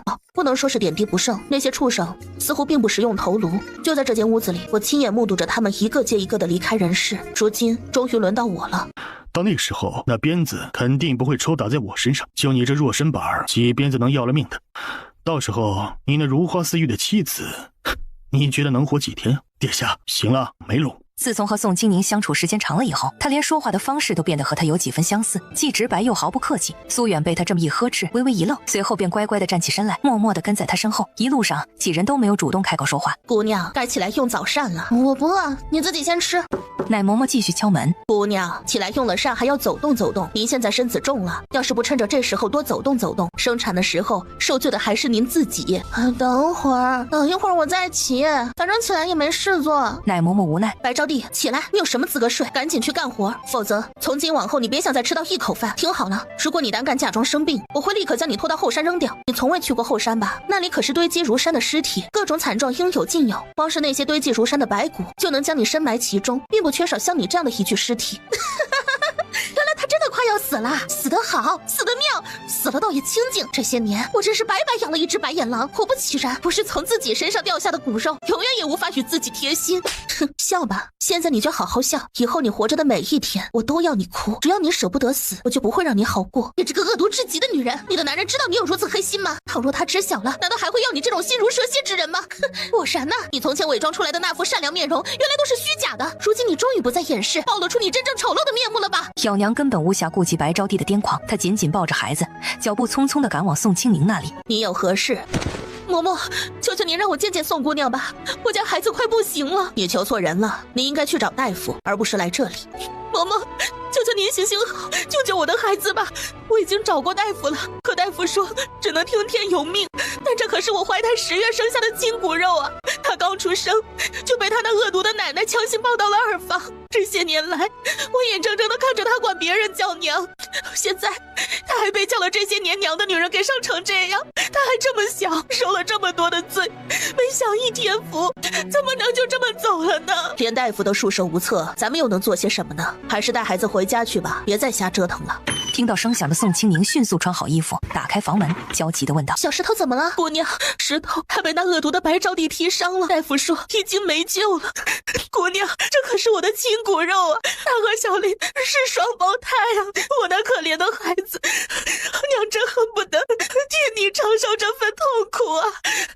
那个女人的确够狠心的。宝宝，妈妈应不应该帮助这位小哥哥呢？乖哦，不许乱动，进来坐坐吧，外面天气这么冷，孩子会被冻伤的。小娘听了，抱着孩子走进了房间。随便坐吧。话毕，她便转身走出房间。你们等等，我找个东西。然而一出房门，宋清宁就看到奶嬷嬷紧绷着脸站在那里，她立刻露出甜美的笑容，问道：道。你如今最关键之事，乃是保养身体，平平安安的生下孩子，扛得一概无需挂念。主子现今状况不佳，你切不可再给他增添烦恼。身为主子的贴身侍从，你应当时刻将主子放在首位，而非去理会那些无关紧要的琐事。青宁啊，你需谨记，你不过是个通房丫头罢了，这一点你可明白？此时此刻，奶嬷嬷那对布满皱纹且锐利无比的眼睛，正紧紧地盯着宋青宁，仿佛要透过她的身体看穿她内心深处的想法一般。宋青宁只是装傻，又不是真的愚蠢，她当然听得懂奶嬷嬷话语中的深意。她希望自己变成一个完全依赖男性的傀儡，一个只需乖乖听话、好生孩子便足够的工具，甚至连拥有独立思考的能力都成一种奢望。奶嬷嬷，你在他跟前也算得脸，要不你去说一声，我这通房不做也罢，你找个乖花瓶应该不难，比如那个小草。宋青宁啊，你可别忘记了自己究竟是什么身份，我只是好心教导你几句罢了，你却如此不识抬举，这般忤逆犯上的话语，你竟然随口而出，真是白白辜负了主子一路以来对你的关爱备至。你难道天真的认为仅凭怀着身孕就能肆意妄为吗？实话告诉你吧，这世上并非只有你一个女子可以生育，你无非是长了一副主子喜欢的皮相，运气稍佳，才得以怀上此嗣罢了。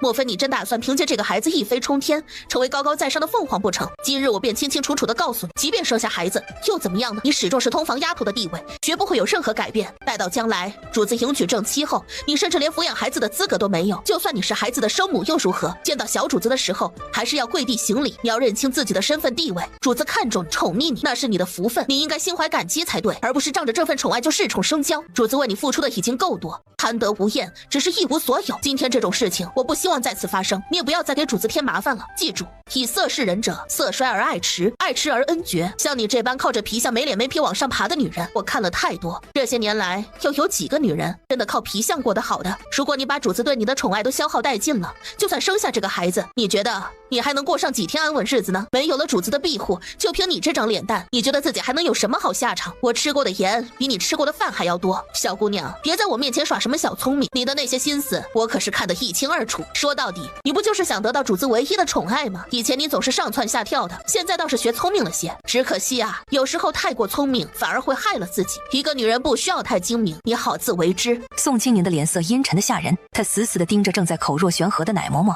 眼神中充满了愤怒和厌恶。她一边轻轻抚摸着自己的肚子，一边感到胸口一阵阵的恶心翻涌。我仍然坚持我之前说过的话，如果你能够成功劝说赵成义舍弃我这个通房，那么届时我绝对不会有任何怨言，我会以最快的速度离开这里。从此以后，无论生活过得如何，都与你们毫无关系。即使沦落到乞讨为生，我也绝不会来到你们的门前祈求施舍。你们所拥有的荣华富贵和高贵身份，对我来说毫无吸引力。即便是将来生下这个孩子，你们也可以自行抚养。当然，这一切的前提条件是你能够说服赵成义抛弃我。我在这里不会带走任何东西，哪怕只是一根线头。现在，请你立刻出去，我不想再看到你。宋青宁，你真是被主子惯得骄纵放肆，竟然敢直接称呼主子的名字，你还有没有一点做奴婢的规矩？难道当初教导你的那些规矩都被你抛到九霄云外了吗？还是说你准备再学一次规矩？看来你还是没有认清楚自己的身份地位。说得好听一点，你是主子的通房丫头，其实就是个签了死契奴婢而已，被主子捧了几日而已，真把自己当个人了。奉劝你一句，照顾好孩子。主子，老奴该死，奴婢参见主子。我何时让你跪过？你还怀着身子，这么冷的天，你不在屋子里歇息做甚？快起来，别省着，万一要是落下病根儿，遭罪的是你自己。奴婢只是下贱的通房，之前仗着您的恩宠肆意妄为，如今奴婢醒悟，像奴婢这卑贱的奴，不配与您同住，哪怕是靠近都是玷污了您高贵身体。奴婢自不量力，得了天大的福气，怀了您的此嗣，奴婢就该满足，而不是得寸进尺。现在奴婢深感罪无可恕，以后就住这个草棚子。您要是觉得奴婢连草棚子都不配，那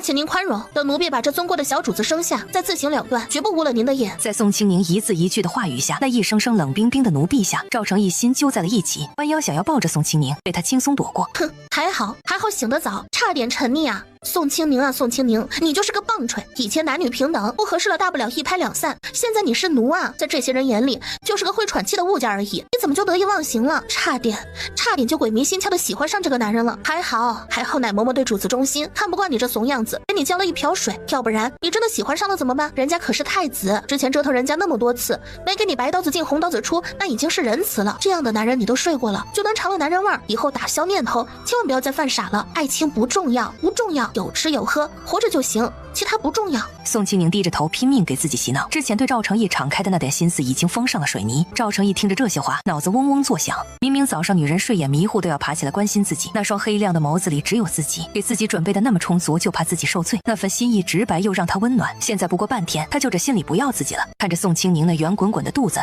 以及那冻得通红的小脸，他再次弯腰。芊芊，听话，有什么话回屋里说。奴婢遵命。门被用力摔上，吓得院子里几人抖了抖。你说啥了？咋把那丫头欺负成这样啊？唉，我只是让她守点规矩，做好通房的本分罢了。哼，不曾想那丫头气性这么大，连句管教都听不得。你这老婆子糊涂啊！青青，过来。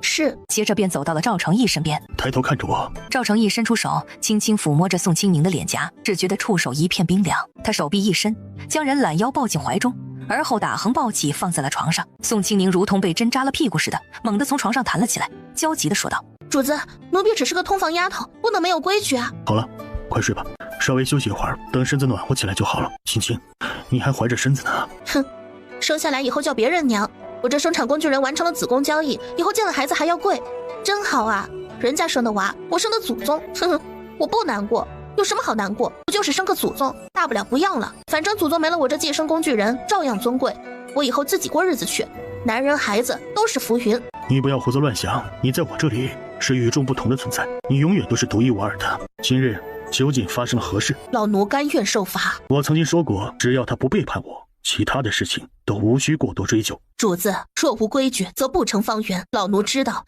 您在意亲姑娘怀的小主子，可她毕竟是通房，若是恃宠而骄，没了节制，惹了祸事，您现在的处境本就难，不能再雪上加霜。那您觉得她现在如何呀？姑娘知礼了。嬷嬷，今时不同往日。主子，不管何时，礼不可废。我与她是夫妻，她是何种模样我都喜欢，不需要嬷嬷越俎代庖去敲打，在这跪一个时辰再去找她道歉，这样的事情我不希望再发生第二次。你只需要记住，她是我儿子的母亲，一日是，终身都是。这次看在母后的情面上，没有下次。老奴知晓。赵成义没有再去理会他，而是转身回到了屋子里。奶嬷嬷呀，奶嬷嬷，别人都说人活得久了就会变得精明，您在东宫侍奉了这么多年，主子的脾气秉性，您难道还不清楚吗？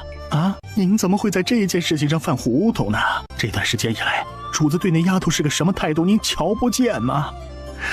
一路上那些丫头们又是如何对待您的，您自己心里没点数吗？要不是那个丫头时不时的给你扒了一口让您歇会儿，您还真以为光凭您这把老骨头能撑到这儿来呀？人家都说过河拆桥，过河拆桥，你这倒好啊，河还没过半呢，你就迫不及待的开始拆桥了。你说你怎么这么能耐呀？本来好好的日子不过，你非得瞎折腾，你折腾什么呀？咱们主子平日里将那位千娇万宠当心肝宝贝一样疼着护着，结果却被你折磨成那副样子，别说是主子了，就连我看着都心疼的紧呐。你可别忘了，那丫头肚子里还怀着小主子呢，要是她出了什么意外，哪怕是有个三长两短，就凭你这条不值钱的老命，你觉得赔得起吗？啊，你又拿什么赔呢？还有脸说人家小姑娘恃宠而骄？我看真正恃宠而骄的人是你，你不就是仗着以前曾经服侍过娘娘，主子给你几分薄面吗？你还真把自己当回事了啊？甚至还蹬鼻子上脸了。我可警告你，今天主子没要你的命，并不是因为看中你那所谓的脸面，你好好在这儿反省反省，要心里清楚，主子给你脸，你要感恩戴德的接着，而不是现在这副德行。哎呀，真是气死咱家了！李公公气得捶胸顿足，一边骂骂咧咧着，一边气冲冲地回到了自己那间破旧不堪的小屋。莫风同样对奶嬷嬷的做法表示不认同。您今天这么做，实在有些过分了。我所做的一切都是为主子着想啊！今日就算主子要取走我这条老命，我也毫无畏惧。我这把老骨头能撑到今天，就是为了能多为主子尽一份力，绝不能容忍任何人做出给主子添麻烦的事情。李公公，您今儿怎么留下了？咱家是阉人，可以不当爷们使唤。咱主子说了，以后咱家留下，姑娘想要什么尽管说就好，只要是咱家能做的，保管做得妥妥的。公公，咱们能不能做其他的？姑娘，你的意思是？我觉得整日无所事事也不是个办法，倒不如去城里找点事情做做呢，这样多少也能够让我们的生活有所改善吧。哎呀，真是气死咱家了！李公公气得捶胸顿足，一边骂骂咧咧着，一边气冲冲地回到了自己那间破旧不堪的小屋。莫风同样对奶嬷嬷的做法表示不认同。您今天这么做，实在有些过分了。我所做的一切都是为主子着想啊！今日就算主子要取走我这条老命，我也毫无畏惧。我这把老骨头能撑到今天，就是为了能多为主子尽一份力，绝不能容忍任何人做出给主子添麻烦的事情。你受委屈了，我罚了他跪1个时辰，再来跟你道歉。青青，他是母后留下的人，就这一次，若是再有下次，我会送他走，你别生气了，行吗？呵呵，我需要道歉吗？谁规定对不起一定就要跟没关系相配？宋清宁在心中暗暗想着，人家是老人，还是皇后留下的老人，没错，错的是我不自量力，没搞清楚情况。现在清楚了，以后多一个心眼就是，不吃饭会死，不谈情一点影响都没有。既然情路坎坷，那就走前路，活人还能被尿憋死不成？青青，我保证下不为例。喂，嬷嬷年纪大了，还是别罚的好。他说的本来就没有错，是奴婢自不量力，往后奴婢知错就改，绝不会给主子添麻烦。之前添的麻烦，还请主子大人大量，饶了奴婢恃宠生骄犯的错。青青，别往心里去，他说的不算，你是我的女人，也是孩子的母亲，我会护着你的。我自然相信您。如果你喜欢苏家旁支的那个小子，留下倒也无妨。等他长大一些，可以让墨风教导他，日后让他做这孩子的护卫。一切全凭主子做主便是。不过人家有爹娘，要是因为你的一句话而骨肉分离，总归不太好。最重要的是，那孩子如今病情严重，是否康复还是个未知数。我今日也是看那孩子可怜，才给了一碗薄粥，没想到总归我记住自己的身份了，往后不会再犯。你若是觉得太清闲，就把那妇人找来，以后可以安排她白天陪在你身边，放心，不白用她，每日给她1斤粮食。奴婢知晓了。青姑娘，老奴特来向你赔罪。青青，可是饿了？哼，气饱了，真是够了。等等，我亲自给你做。说着，他起身出了门。奶嬷嬷脸色苍白地站在门口，见主子出来，她的背又弯了几分，就这么一会儿，仿佛苍老了不少。赵成义没看他，自己去了厨房。他没想到自己伺候着长大的主子，居然会为了一个女人做到这个份上。能让主子亲自动手的宋清宁是何等荣幸。赵成义端着粥进了房间，坐在床边，轻声地哄着宋清宁：“起来多少用几口吧，我亲自做的，尝尝我的手艺。”汤水呢？你这粥都成捞饭了。赵成义眨眨眼，墨风烧了火。他渴了，我就把稀的汤水赏他了。这个理由宋清宁不太信，毕竟墨风看起来不像贪嘴的人。好吃吗？我第一次做，不怎么熟练。熟的，第一次做，没糊锅底很好啦。你要是喜欢吃的话，我天天给你做。不用了，你已经够忙了。我不过是怀孕了，又不是手断了，我自己可以。呵呵，还天天，我怕奶嬷嬷叨了我，到时候我就是死得最冤的通房丫头，活着不香吗？你做的饭吃了也不能长生不老不是？时间不早了，今晚咋睡？青青，别再怄气，以后他不会留下照顾你，一切由主子定夺即可。赵成义见状，也没有再继续多言。他深知宋清宁遭受了冤屈，如果他想要发泄心中的不满和愤怒，那么就让他去做吧。只要他能够将内心的不快释放出来，而不是憋在心里默默承受，那就足够了。整个晚上，两人之间的氛围显得有些尴尬和别扭。然而，当第二天清晨宋清宁起身时，身边睡的男人早就不见踪影。突然，外面传来了李公公独特的嗓音。起身推开门，他看到李公公正在喂狗，小老虎守候在一旁，虎视眈眈地盯着食物，随时准备抢夺。李公公，您今儿怎么留下了？咱家是阉人，可以不当爷们儿使唤。咱主子说了，以后咱家留下，姑娘想要什么尽管说就好，只要是咱家能做的，保管做得妥妥的。公公，咱们能不能做其他的？姑娘，你的意思是？我觉得整日无所事事也不是个办法，倒不如去城里找点事情做做呢，这样多少也能够让我们的生活有所改善吧。可以是可以，只是咱们这儿条件太艰苦了，实在是太难了，大家就想着填饱肚子，其他的都不敢想。那如果选择开垦荒地行不行呢？假如真的开垦成功了，那么种出来的粮食又该如何分配呢？那些可都是均田，流放犯人劳作，从里面收获的粮食9成会被上交给朝廷，只留下1成作为口粮。犯人每天都是日出就开始劳作，日落便休息。如果你还有多余的精力，当然也可以自己去开垦荒地，不过需要注意的是，你开垦出来的土地所产的粮食，其中有6成必须要上交朝廷，剩下的4成才归自己所有。至于种子嘛，就得靠你自己想办法解决。等到了规定时间，无论你是否种出东西来，都要按照正常田地的收成标准来收取粮食，而不会是因为荒地就降低要求。姑娘不管想做什么，等生了孩子再说，现在您最主要的就是孩子。李公公这时已经把温在厨房里的1小碗鸡蛋羹端了出来。姑娘，看咱家做了什么好吃的，快尝尝看。哪来的鸡蛋？这点小事就不用您操心了，您赶紧用些，莫要饿着了。听说那孩子病得严重，咱家熬了1碗粥，姑娘带着给那孩子补补。走吧，待会儿粥凉了。宋清宁点头，跟李公公一起去了咬娘家。此时咬娘正在照顾孩子，大概是昨天宋清宁给的粥起了作用，小石头的脸色好了不少，只是依旧躺在破旧的床板上，神情念念的。好些了吗？咬娘见宋清宁来了，赶紧起身。这么冷的天，姑娘怎么过来了？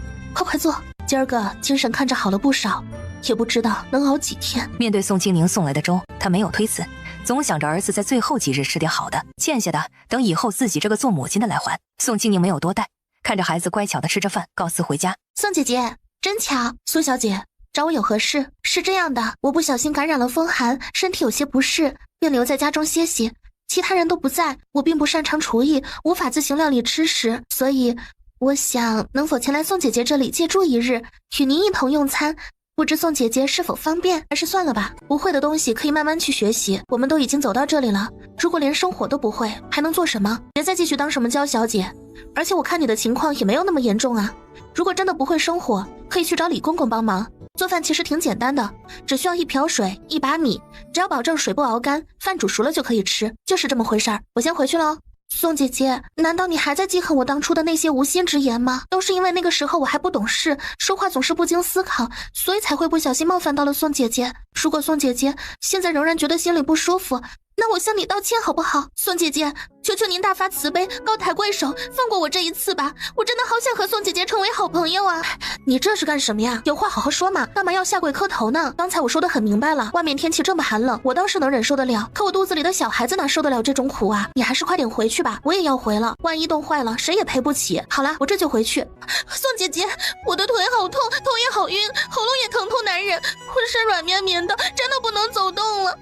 求您行行好，可怜可怜我吧。乐言小姐，您能放开不？秦姑娘是双身子了，经不住折腾，万一要是闪一下，咱谁也担不起，不是？要不这样，咱家给你煮好了送过来啊。宋姐姐，人家真的只是想和你一起坐一会儿吗？苏乐言，我还活得好好的，你大半夜跑出来干什么？嘿，姐，放心吧，有我在呢。他其实也没什么大碍，就是想休息一天而已。我们先走啦。哪儿来的小孩儿？这天寒地冻的，快回家去。你谁家的？叫什么？家人熬不住，都死了。我叫周木，6岁，也快了。这个要命的地方实在是太善于折磨人了呀！你是周家人啊，秦姑娘，就让这小娃跟着我们进去吧。过来吧。周木神情恍惚地望着宋清宁，眼眶不知为何突然湿润了起来。他迈着小巧的脚步，迅速跑向宋清宁，并紧紧抓住了他的手。非礼勿视！哎呀，你是小孩嘛，没关系的，我又不是没见过。周木的小脸顿时变得红彤彤的，像熟透了的苹果一般。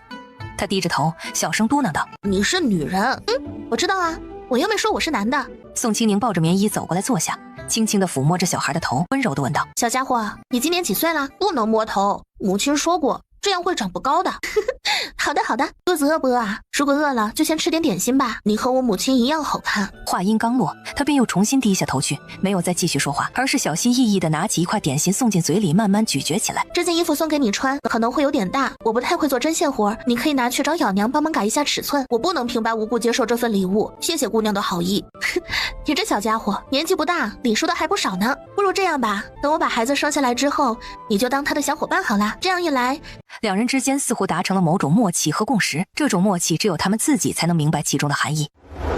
孩子的名字取好了吗？想了很多，还未定下，先取个乳名叫着吧。你来取。我吗？完蛋，我压根儿不会呀。取名字可是技术活，万一要是孩子不喜欢，以后还得闹腾。你可以慢慢想。你是不是又欺负你姐姐了？你都这么大个人了，怎么还整天只知道欺负自己的亲姐姐呢？别人家的孩子都是护着自家人，你倒好，整日里胳膊肘往外拐，净干些吃里扒外的蠢事，专门欺负自己人。我怎么就生下了你这么个蠢货？你这是什么德行？我告诉你，今天你要是不道歉，今晚你就别想进屋睡觉。还真是无法无天了，你问都不问，只看他掉了几滴眼泪就问我的罪，你这又是什么道理？就算是衙门办案，那都得问个前因后果吧。你倒好，直接盖棺定论，是觉得我比较好欺负吗？做母亲的能偏心到你这个份上，我当初也是瞎了眼，居然投身到你肚子里。我让你顶嘴，我让你不听话，我让你欺负姐姐，你能耐了是吧？啊！我生你养你，劳心劳力的盼着你长大，八心八肺的希望你有点出息，可你倒好，一天天的不学好，就学会欺负姐姐，忤逆父母。早知道你是这个德行，当初生下来就应该把你扔到桶里，何必现在气我？啊！你就是这么对我的是吧？够了，你难道还不嫌丢人吗你？我只是在教养孩子而已，我有什么错？你凭什么对我发脾气？他小小年纪就不知道护着姐姐，心疼姐姐。要是乐言以后出嫁受欺负了，他会管。我只是不想让他铁石心肠而已。你怎么就能吼我？你真没良心的！早知道当初我就是绞了头发做姑子，也不跟着你来受这罪。我心甘情愿的跟着你受苦受累，你就这么对我？我的命怎么这么苦？还不如当初跟着大嫂一块儿去呢。老三家的母亲，您唤儿媳不知有何要事？长胜啊，快到祖母这里来。我苏家儿郎皆是心地善良、品行端正的好孩子，祖母相信你。好孩子遇到个偏心的母亲，或信你的父亲，不省心的妹妹，真是苦了你了。你这个混账东西，整天只知道和稀泥，现在可好，真的伤到了孩子的心，看你以后还怎么挽回。进来吧，这大冷天的，如果受了风寒，现在老婆子可没本事给你们找药吃。等会儿如果母亲责罚我，你一定得帮我。母亲不会无缘无故的乱发脾气的。老三家的苏家待你如何？可曾有过亏欠之处？这段时间以来，你们所付出的辛劳，我都看在眼里。你们嫁入苏家，苏家却让你们受苦受累，这是苏家做的不好。所谓一荣俱荣，一损俱损。既然有缘成为一家人，无论是吃苦还是享乐，咱们都要一同面对。当然，如果你们当中有人觉得无法承受这样的艰辛，可以直接来找老婆子说明。亲姑娘啊，您起床了吗？不好了，咱家的可乐不见了踪影啊！咱家可是把里里外外都翻找了个遍，但就是看不到他半点影子呀。这小老虎倒是还在呢，可这狗怎么就丢了呢？强忍着心头的狂跳，迅速而利落地穿好衣服，然后飞奔而出。一眼望去，只见那只小老虎正将脑袋深埋在盆子里，吃得津津有味，仿佛完全没有意识到自己的同伴已经失踪了。他根本来不及思考其他事情，心急如焚地冲出门去寻找。姑娘，等等，先把衣服披上，我们一起找。村子就这么点大，不可能会丢的。李公公，我们分开找吧，也许他只是玩累了，躲在某个角落里呢。对，一定是这样。等这次找到他，我们可要好好教导他一番，以后绝不能再到处乱跑了，不然要是被别人抓走，岂不是白白让人担惊受怕吗？你们有没有见过我家的狗？白色的，它的毛全部都是白色的，这么大，它很乖。你们要是见着了，就告诉我它在哪儿。这些花生你们吃。宋清宁匆匆回了家，与李公公迎面撞上，看着同样愁苦的李公公，他就知道没找到。看着院子里吃饱后靠着墙打盹的小老虎，他眼睛一亮，赶紧冲进去。小虎哥，你的鼻子很灵对不对？你知不知道可乐去哪儿了？咱们一起去找好不好？你要是帮我找到可乐，你就是咱们家的大功臣，以后你想要啥都行。你这没用的，除了吃之外就剩下碍眼了，一个窝里睡的狗都能丢，你怎么这么没用？本来想着你跟可乐一起还能有个照应，结果倒好，照个屁，你把狗都照没了。肯定没事的，估摸着就是自个儿跑得远了点，咱们再找找，肯定能找回来。宋清宁看着把脑袋插在腿间的小老虎，心里突然有种不好的预感，想到这个可能，他脸色骤变，蹲下身子一把薅着小老虎的耳朵尖叫：是不是你？是不是你把可乐给吃了？小老虎疼得默默地别过脑袋，对着墙呲牙，他根本不敢对着宋清宁呲一下，以为虎牙会被拔。为了以后的美好日子，他忍成了狗。可此时他觉得自己的耳朵好像快要掉下来似的，那种疼痛让他难以忍受，但他却依然理直气壮地认为自己并没有做错什么，毕竟他只是弄丢了狗，并没有吃掉啊。他稍微缓了2秒钟后，转身冲向简易的厨房，抽出那把磨得锃光瓦亮的菜刀，气势汹汹地冲了出来。快说，你到底有没有偷吃我的可乐？如果你不说实话，我就要剖开你的肚子看看。宋清宁带着哭腔低吼道，他真的很害怕这个小家伙会动口。他可没忘记，当他第一次遇见这只来自天上的小老虎时，哎呦，小祖宗，您现在可怀着身子呢，怎么能动刀子呀？快把刀子给咱家！你要剁哪儿？你只管指着就是，咱家动手啊，何必亲自动手呢？万一要是伤着了，咱家这是死了也没法安心呢。李公公接过刀后，便急匆匆地转身离去。宋清宁的目光有些迷茫，只要一想到可乐此刻可能正在某个偏僻的角落里受苦受难，又或许已经被凶猛的野兽叼走，甚至有可能被居心叵测之人掳走，他的心就像被紧紧揪住一般疼痛难忍。姑娘啊，您切莫着急，想必一切定然无妨。方才或许是我们过于慌张，未曾仔细查看罢了。姑娘，这样，咱家去找。今儿个咱家就是把这个村子给翻过来，也得把可乐给找回来。你在屋里歇着，歇会儿啊，吃口东西。您就是再急，咱们也得顾着肚子里的小主子，不是吗？当躺在地上安逸的小老虎看到宋清宁拿起刀时，他的毛发瞬间竖了起来，身体摆出了一种野兽特有的防御姿态。果然，当初扔掉那只死狗是正确的决定，毕竟一座山容不下2只老虎，一个家又怎能容纳那么多白吃白喝的呢？在小老虎看来，狗能做的事情他同样能做，但他能做的事情，那狗未必能胜任。出了何事？为何哭泣？赵成义，不好了，咱家可乐丢了。早上起来，李公公给他们喂饭的时候就不见了。我们在村子里找了好久都没有找到，怎么办呢？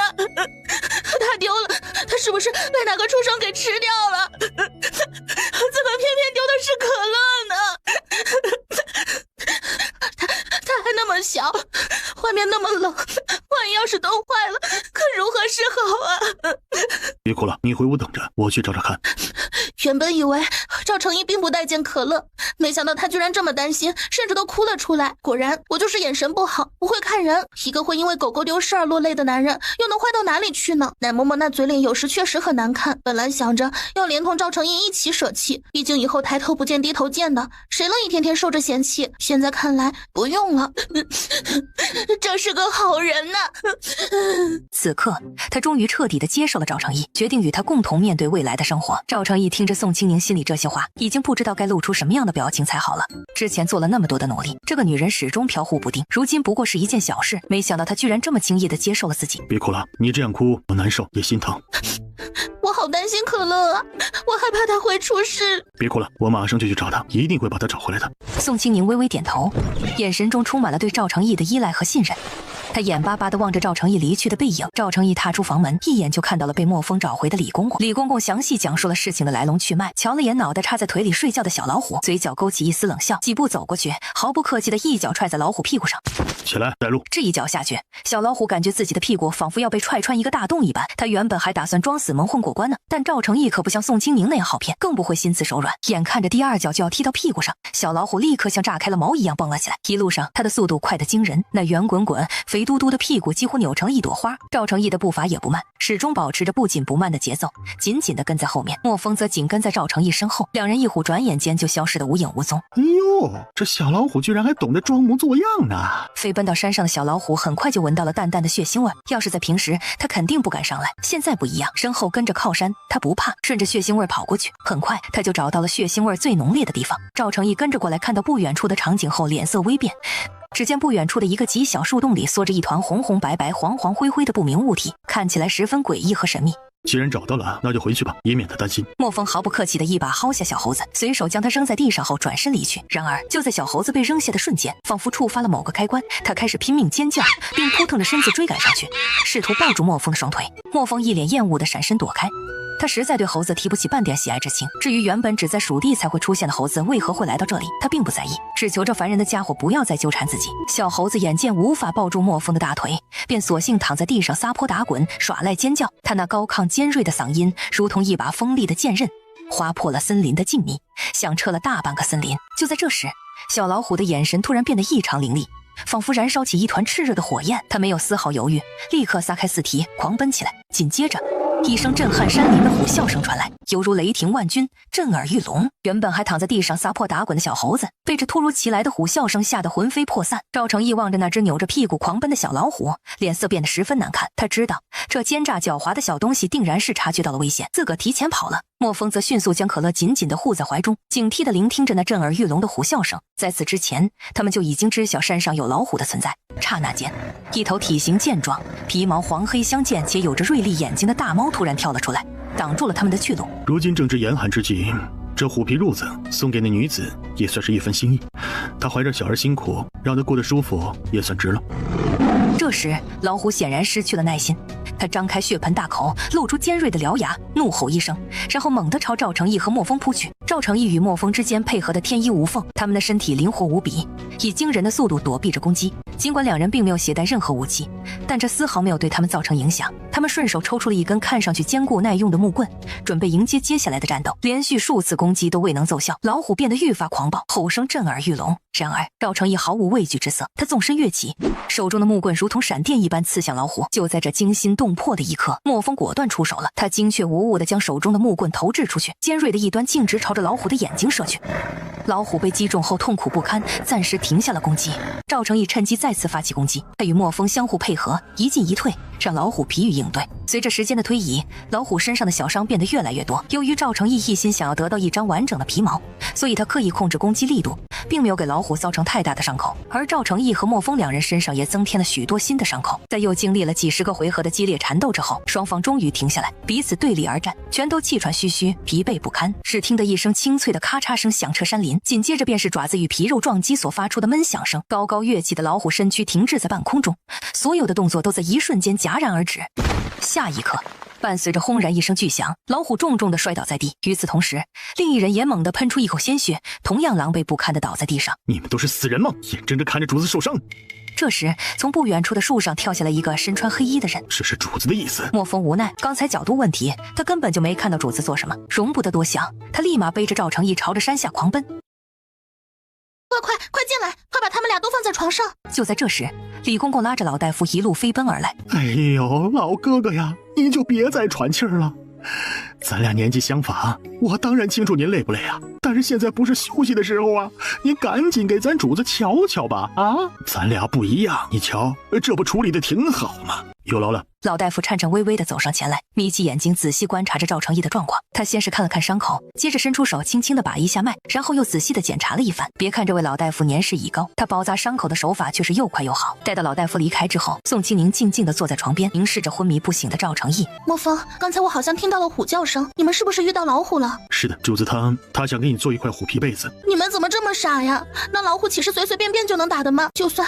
就算你们没能找回可乐，我最多也就是难过几天罢了。无论何时何地，人的生命才是最为宝贵的呀。主子对你的心意，你应该明白，所以请不要辜负他的一片心意。怎么才算不失望？掏心掏肺，我没经验，不过我尽力吧。这是你的事，你看着来，我再去上山一趟。小心。莫风走了后，宋清宁凑近一点，偷偷地打量着男人。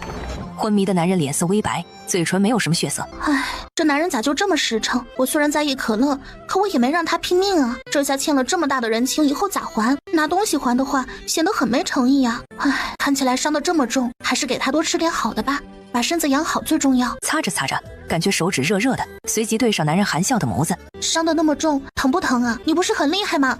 碰到老虎要是干不过，你好歹跑啊，爬树也行，你怎么还傻乎乎的上了？你看小老虎都知道跑。你在担心我？看你说的，你为了给我找狗伤成这个样子，我担心你那不是应该的吗？我给你打了虎皮，那皮毛尚可，等我身子好点，就去山里给你找喜欢的狐狸。我失忆了吗？我什么时候说过要狐狸的？要不还是算了，我也不缺衣服。这山上还挺危险的，万一要是遇到熊啊什么东西的，再逮一口。不管什么时候，还是要以安全为主的。你说的有理，以后不会了。呵呵，以后要是再这么来，万一要是真的玩没了，到时候我能不能给孩子找个后爹？不能，宋清宁，你休想。你怎么了？为什么突然这么激动？伤口才刚刚包扎好，可别一下子给全扯开了，到时候受罪的还是你自个儿，我可代替不了。若是有一日我当真出了意外，你可会随我？这人好端端的咋了？只不过受了点伤，为什么要提起这样的话题呢？这世上没有人会无缘无故的诅咒自己嘎了的吧？难道古代的男人思维方式真的与众不同吗？回答我，你可会随我？当然了，我都是你的人了，跟着你这么久了，这肚子里还怀着你的孩子，你对我这么好，我以后不随你随谁啊？这世上还有谁能有你对我这么好？行了行了，别胡思乱想了，伤得这么重，赶紧歇一会儿，好得快。你饿了吗？我去给你弄点吃的。你看着办。那你赶紧歇着，我现在就给你去做哈，很快的。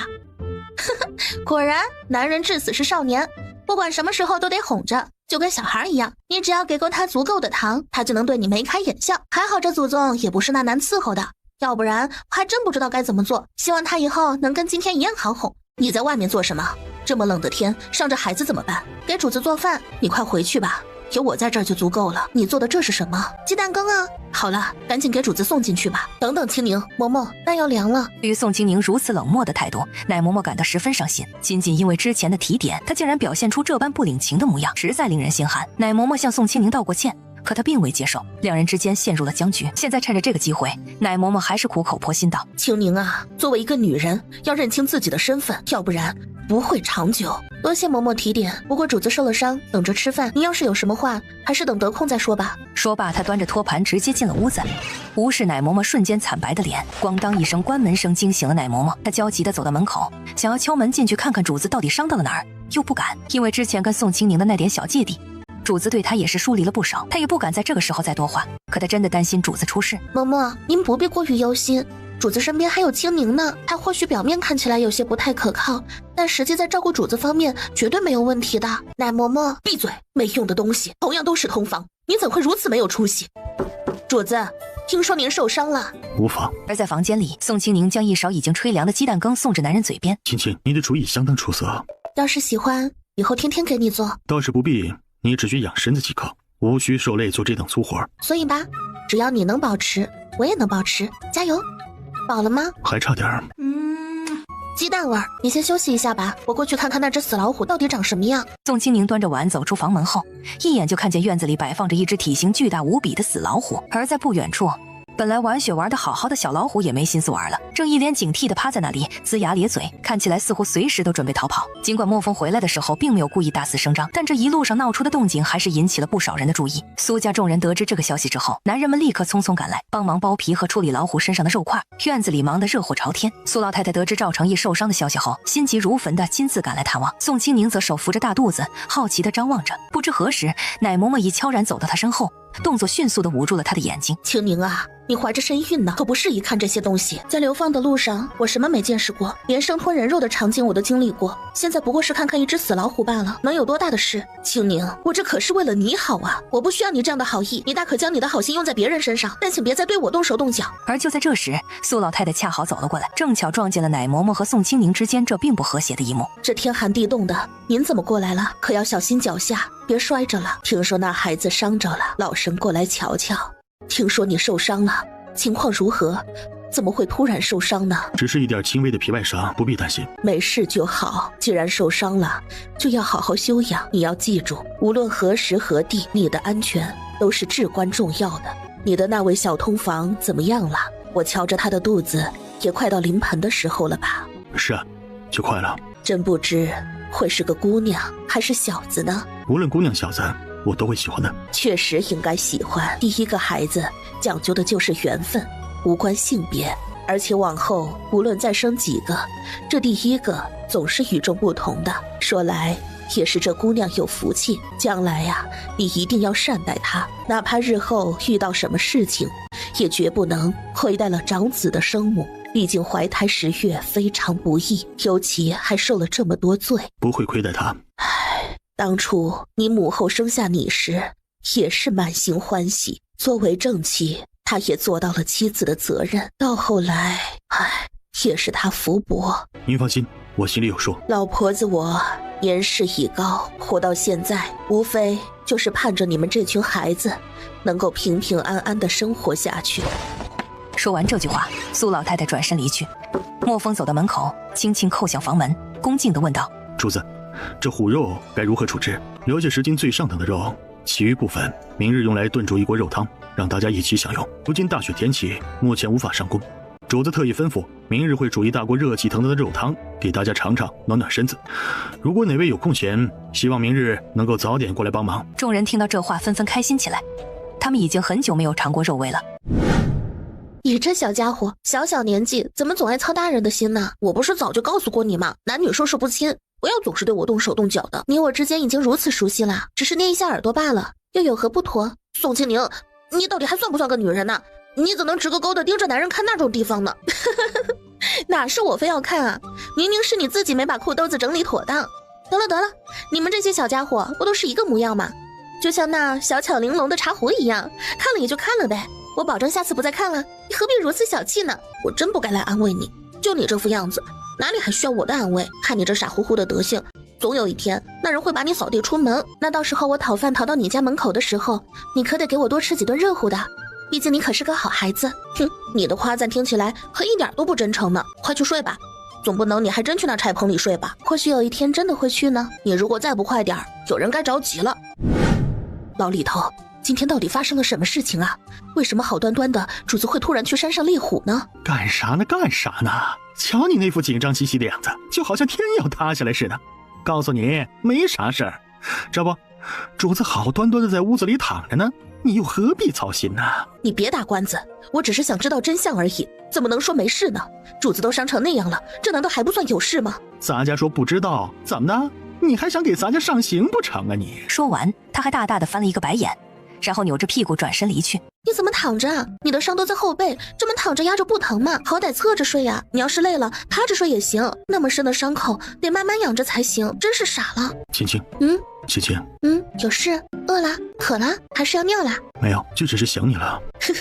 人家说1日3秋，这倒好，1时3秋，这才刚一会儿就想啦，有啥可想的？青青，我只是想要你了。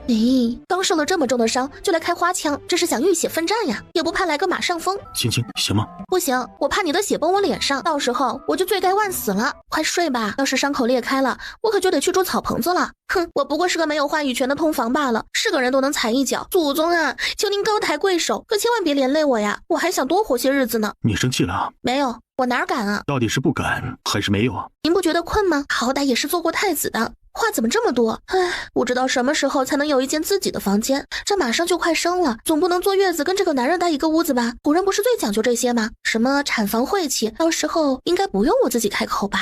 你怎么啦？背疼啊？这难道不是显而易见的吗？不疼才奇怪呢。喜欢吗？什么？虎皮喜不喜欢？喜欢吧。不如我想办法给你做双靴子吧。天气这么冷，双脚需要好好保护，如果冻伤了那就糟了。送给你，就是让你留下的。唉，这男人真是比6月的天还多变呢。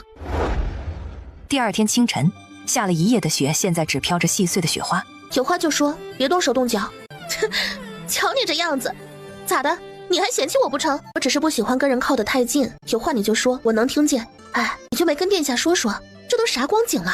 有啥好东西不紧着咱自家人，还在这傻大方？这么多肉，随便拿点出来煮点肉汤就行了，还真一次性全给造了。这事不归我管，你可以自己说去。我看那虎皮挺大，你们准备咋处理？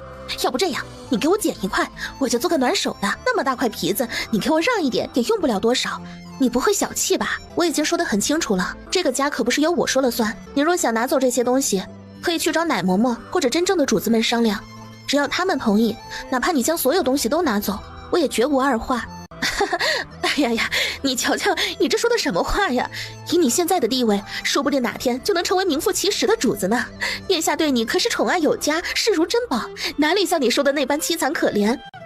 咱呀可都长着眼睛呢，看得清清楚楚，就算是不乐意，也没必要说这种话哄骗人。此时，奶嬷嬷正好系着围裙从厨房走出来。宋庆龄见状，立刻高声喊道：“奶嬷嬷，三夫人她说想要拿一块虎皮来做护手呢，家里的东西都是您负责整理和保管的，您看着处理吧。”奶嬷嬷听到这话，眼神复杂的看了一眼宋庆龄，还没等她开口，柳春燕便早已吓得落荒而逃。以后再碰到这种事情，直接换我便是。等你生完孩子，如果还想学些管家之事，我自然会教于你。奶嬷嬷真是说笑了，我不过是个通房丫头罢了，尽心尽力伺候主子，安分的生孩子才是我分内的差事。至于管家这般重要的事务，那可是正室夫人才能胜任的活啊！我一个连小妾都称不上的通房丫头，哪敢去沾染这些呢？奶嬷嬷的脸色瞬间变得有些僵硬，她皱起眉头，语重心长地劝道：“庆宁啊，你要明白，我说这些都是为了你好。你现在年纪尚轻，很多事情还不懂得其中的利害关系，总有一天你会明白，我绝不会害你。若是觉得我说的不好听，全当没听见便是，实在没必要整日如此。奴终归是奴啊，母凭子贵，也要懂得分寸才行。奶嬷嬷，我明白您的意思，只是我所追求的并非仅仅是成为一个奴，我要做的是一个人，堂堂正正，挺直脊背，可以抬头挺胸的人。”你呀，还真是多灾多难，这才过了多久，竟然又倒在床上了。我这样子，你难道不应该感到高兴吗？看你说的，我可是盼着你好呢。这话说回来，这好端端的，你怎么想着去猎虎呢？那东西在山头蹲了这么多年，没几个人敢去下手。天寒地冻，家中小儿即将出生，捕杀一只老虎做褥子。哦，原来如此。哎，你这次伤得不重吧？按理来说，以你的身手去捕猎老虎，应该不会出什么问题啊。那你怎么能受伤啊？莫非薛将军认为我是在佯装受伤吗？你如果有所疑虑，可以派遣大夫前来检查验证一下，不必在此处试探我。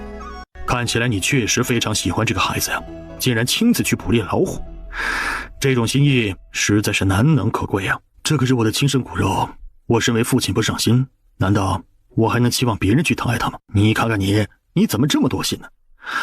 不过我看你这虎肉品相挺好，要不我给你留了10斤最好的肉。那就多谢赵兄了。那你好好休息，等身子好些了，可以出来走走，活动活动筋骨。说罢，他转身准备离去。然而就在这时，门外传来一阵轻微的响动。原来莫风早已将那特意留下的10斤鲜美虎肉交予了薛定的随从。薛定闻到这股诱人的香气，脚步不由自主地停了下来。这肉熟了没啊？声音中充满了期待和急切。一旁的奶嬷嬷见状，连忙盛了一大碗热气腾腾的虎肉，小心翼翼地递到薛定面前。薛定也不客气，甚至连吹都来不及吹，便张开大口，狼吞虎咽地吃了起来。味道确实不错。直到薛定带着手下的人渐行渐远，屋内依旧一片寂静。吃饭吗？赵成义摇了摇头，表示自己并不饿。宋庆龄心里清楚，他并不是真的不饿，只是因为假孕反应没有食欲啊。尝尝看，这小酸菜超级好吃，配上这大肉片，保证你吃了还想吃。怎么样，好吃吧？宋清宁又接连喂了好几口，直到赵成义轻轻摇头表示不要了才罢休。怎么不吃了？不好吃吗？不用了，你看着眼前这个吃的比猫还少的男人，宋清宁无奈地摇摇头，心想这家伙真是太挑食了。不过没关系，他还有很多美食可以征服他的味蕾。你吃苦了？也不算吃苦，最起码你这父亲也承担了。相比很多只会嘴上说风凉话的男人，你已经很好啦。放心，不会让你白白辛苦的。这是什么意思呢？难道说还要给我奖励吗？可如今这种状况下，能有什么可以奖励的呢？唉，其实什么奖励都是虚的，只要能保住性命就已经很不错了。至于其他的事情，都可以商量。不必胡思乱想，我会护着你。不知道当初那碗肉汤奶嬷嬷用什么肉做的，回头问问，给赵成义也做一碗。正在专心翻书的赵成义听到这句话，手一抖，他神色复杂地看向宋清宁，眼中似乎闪烁着一丝哀怨。我脸上有什么东西吗？怎么啦？是不是发生什么事了？赵成义摇了摇头，没有说话，只是默默地继续翻动手中的书页。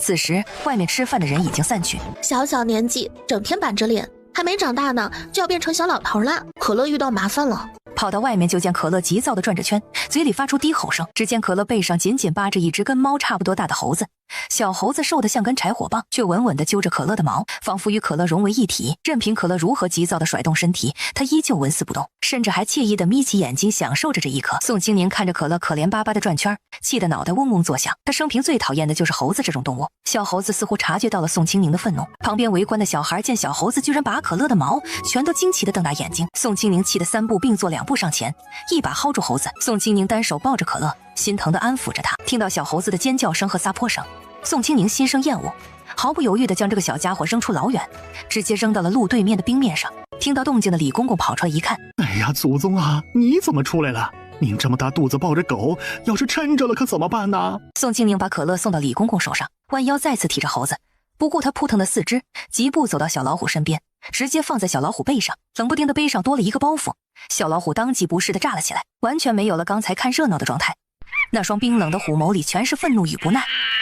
比小老虎更炸毛的是小猴子，没几下，小猴子吧的一下掉在了地上。小虎子！宋清宁大喊一声，阻止了小老虎的杀生行为。小老虎怕宋清宁的巴掌，不敢再乱动，立刻停止了动作。李公公，如果这个狗皮膏药的东西再纠缠可乐，就直接把它打死扔掉吧。这里怎么会有猴子？按道理来说，猴子不应该生活在这里啊。这并不奇怪，民间存在一些采药人，他们常年游走于深山中，采集那些珍贵的草药。许多珍贵的药材生长在悬崖峭壁上，采药人为了获取这些草药，就专门训练猴子成为自己的伙伴。但是即便有猴子相助，深山采药仍然是一项充满危险的行当。这里的深山藏着无数的宝贵之物，吸引着众多采药人前来探寻。这些猴子大概就是曾经的采药人留下的。猴子本就是贪生怕死之辈，一旦主人遭遇危险，他们往往是第一个逃跑的。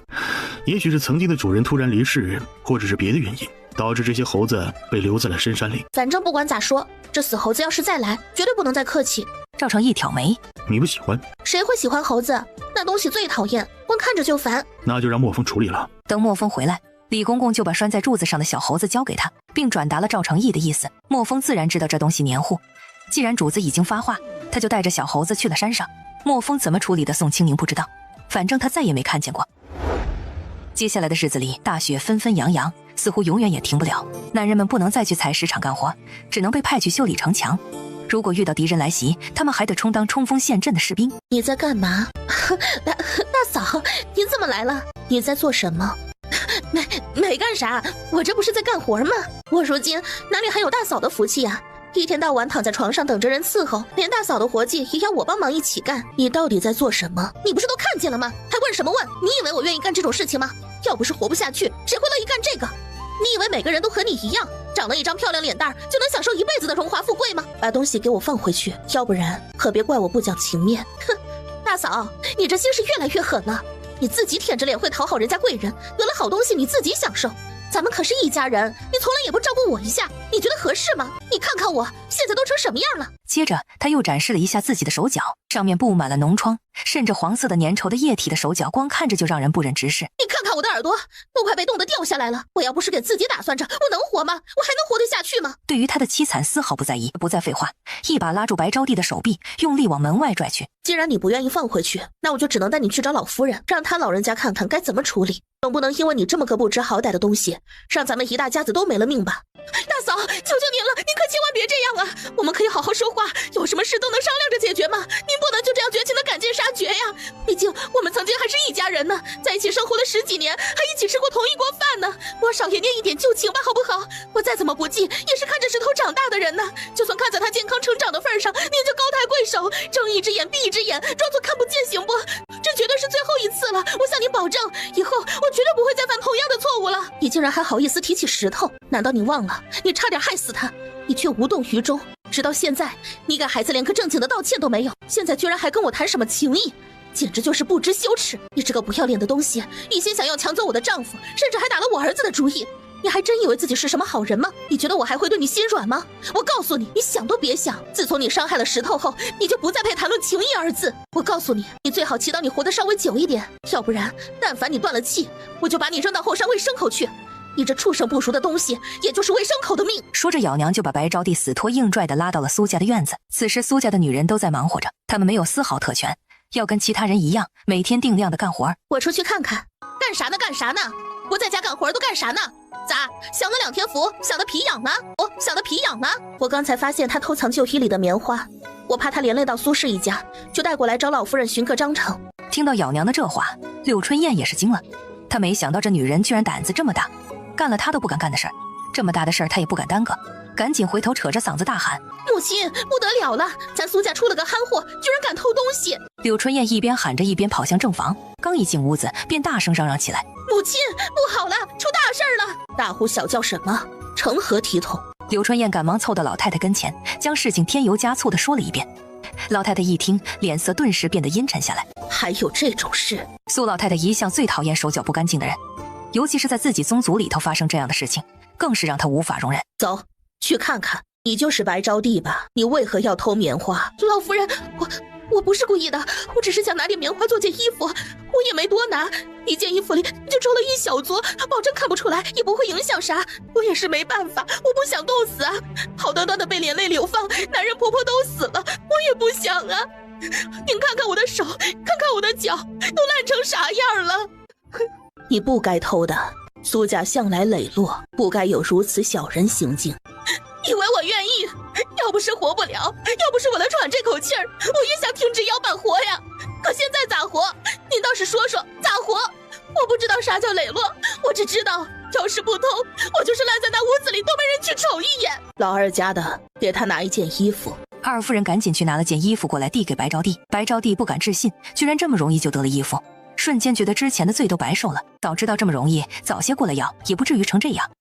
谢谢你，谢谢你们，你们真是太好了。不必客气，白氏，你既然身为我们苏氏族人，那就得遵守我苏家的规矩。今天你所做的事情，不管是什么原因，错了就是错了。如果你有需要，可以向家里人开口，我们都会帮你。但是绝对不能因为你一个人的行为而败坏了我们苏家的名声。所以按照家规，你应该被打10板子，并将你偷来的东西全部烧掉，以儆效尤。对于这个处罚，你是否接受？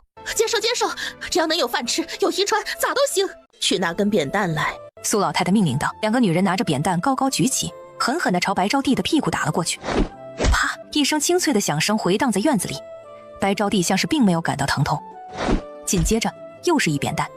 白招娣依旧没有喊出声，依着她的性子没有大喊大叫，倒也是难得。就这样连续打了10下，每一扁担都打得很重，但白招娣却始终咬牙挺着。打完后，苏老太太又让白招娣亲自烧了那间赃物。如果在以前，白招娣这样的女人就算是休了都不为过。只是如今苏家遭难，累及9族，在这流放村把人赶走，等于完全断了人的生路。白氏，这是族里最后一次容忍，下不为例，否则苏家不会再留你。苏老太太再次把目光放在咬娘身上，神色柔和了些。以后安心过日子，会好起来的，我明白。很快，年关将至，流放村是一个被遗忘的角落，这里的人们仿佛与外界隔绝。过年对于他们来说，就像平常的日子一样，平淡无奇。家家户户依然日复一日地重复着手中的活计，没有丝毫过年的氛围。唯有苏家，虽然简单，但还是做了些准备。由于条件所限，他们无法筹备太多丰盛的食物或物品，最多也就是将衣物整理得干净整洁些。与苏家相比，宋清宁内心多少有些期待，毕竟这是他在异世界度过的第一个新年。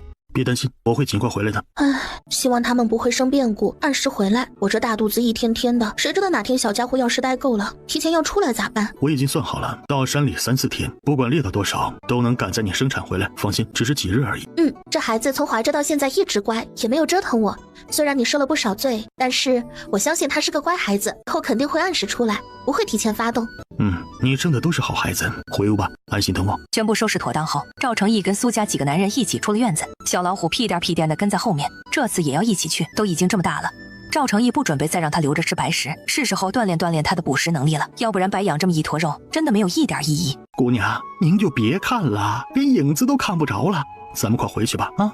这外边怪冷的，咱家脚都冻麻了。青宁啊，主子对你的恩宠可是头一份，你得知道感恩，也要珍惜这份福气。以后可别再胡闹了。你看看这天气冷成什么样了，你想要什么东西，等天气暖和些的时候再要不行吗？非要现在要，也就是主子宠着你，才会答应你这些无理的要求。奶嬷嬷，我去把她叫回来吧。您说的对，这份恩情太重，我一个身份低下的小丫头实在承受不起。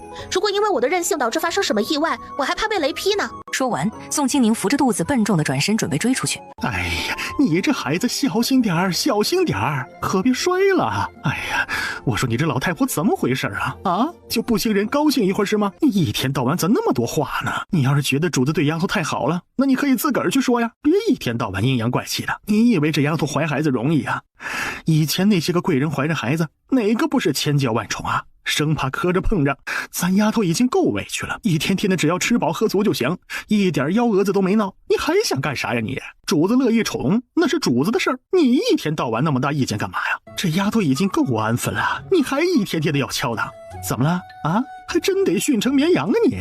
李公公的眼神中闪过一丝心疼，他知道宋清宁受了不少委屈，而这丫头也是懂事，从不会在主子跟前嚼舌根上眼药，要不然按照主子对这丫头的在意，但凡上几次眼药，吹几次耳边风，这个老婆子能得了好。这样想着，他冷哼一声，你也就是欺负这丫头，老是尊敬你，但凡换个姑娘能被主子宠成这样，早爬上天了，还轮得到你这老东西一天说三道四的。走走走，丫头，跟咱家回屋，别理这老太婆，一天到晚就她事儿多。丫头啊，别把她的话放心上啊，咱不跟她一般见识，这老婆子就是摆谱摆多了，一时放不下那架子，咱迟早收拾她去。你放心了啊，你可是主子心尖上的人，谁都不能比。谢谢您，李公公。谢啥呀？都是自家人。李公公哄着把宋清宁送回屋子之后，怒气冲冲地跑了出来。你到底要做什么啊？是不是主子给你脸给太多了你，让你觉得你也能在主子跟前说几句有用的话了？主子给你脸，你还真把自己当个人了你？不管你今日如何说，我只有一句，问心无愧，从头到尾我都是为了他好。而你觉得你又是什么好东西？你不给他讲清楚利害关系，只一味的宠着让着，你以为你能让到什么时候？你觉得咱们会在这里待一辈子吗？你觉得主子能够一辈子只有他一个吗？他一个不经世事的小姑娘在那儿做梦，你这老糊涂虫也跟着起哄。我告诉你，到头来害了他的是你而不是我。你也别在这儿跟我瞪眼睛，你有你的职责，我也有我的，早就定死的规矩不会因为一个微不足道的人而去发生任何改变。主子也不是个糊涂的，他心里有自己的成算。如今之所以多宠溺那丫头几分，无非就是肚子里的孩子，等生下来之后，若是个姑娘，你觉得这份宠爱还能维持多久？主子不会沉溺儿女情长，而你也应该守着自己的规矩，而不是在这儿跟我说长道短。说你老眼昏花你还不服？主子确实不是个只知道沉溺儿女情长的男人。你觉得那丫头就是个不知好歹的？老了就是老，眼神不行了，你这心歪的还厉害呢。以后如何，咱们拭目以待，到时候你自会服老。不过就你如今这德行，往后能不能看到还是两说呢。他微微眯起眼睛，眼神中透露出一种嫌弃的神情。听到这句话，奶嬷嬷顿时气得脸色铁青，但又不敢轻易发作。我虽然老了，但身子骨还硬朗着呢。也没关系，好歹一块伺候主子这么多年了，要是你真的看不到了，也有咱家不是，到时候咱家给你转达。说完后，潇洒的转身离去。青宁在做什么？我能进来吗？进来吧。青宁，你这是在做什么呢？这是什么？还有这个，看起来像一个小包袱，不会是给小主子准备的衣服吧？怎么样，好看吗？这可是我刚刚做好的哟，你瞧，这上面绿色的部分就是一朵小花。虽然这是我第一次刺绣，但我相信以后多练习几次，一定可以做得更漂亮。如果不是听你解释，我还真看不出来这是一朵花，感觉更像是一堆杂乱无章的线头缠成的死疙瘩。说，你就别挑三拣四了，这已经是我目前所能做到的最好水平，谁还没个第一次呢？不过你为什么突然想起要给小主子做衣服呢？你难道不知道这些事情嬷嬷们早就准备好了吗？我毕竟是孩子的母亲，想要亲手为他做点东西，这也是我的一番心意嘛。这2天感觉怎么样？小主子有没有顽皮？很乖呢，真是个乖宝宝。清欢几次想要说话，但最终还是忍住了。犹豫了一会儿后，他便离开了房间。宋清宁看着清欢离去的背影，心里明白他有话想说，但他选择了沉默。殿下准备如何？但无论如何，苏家都会全力保护殿下。这次我们要多练些，已经很久没有开过荤了。其他几人纷纷点头表示赞同，他们心中都充满了期待。虽然许多动物会选择冬眠，但也有一些动物不会冬眠。经过长时间的追踪，终于在一片灌木丛中发现了一只躲藏着的狐狸。那只狐狸似乎并没有察觉到赵成义的到来，他还天真的认为自己藏得很好。然而实际上他只是将头藏在了灌木丛里，却露出了一条长长的灰色的尾巴，不停地摆动着，显得格外显眼。看到这一幕，赵成义心中不禁升起一丝不满。他原本期待能够抓到一只毛色漂亮的狐狸，比如白色或者红色的，但眼前这只却是灰色的，这样的颜色实在不太符合他的期望。他觉得灰色的皮毛并不太好看。不过虽然有些失望，赵成义还是决定不放过这只狐狸。主子，您这是？主子，你哪里不舒服？我肚子疼啊，是不是吃坏东西了？先歇着，天亮再说。主子，发生什么事了吗？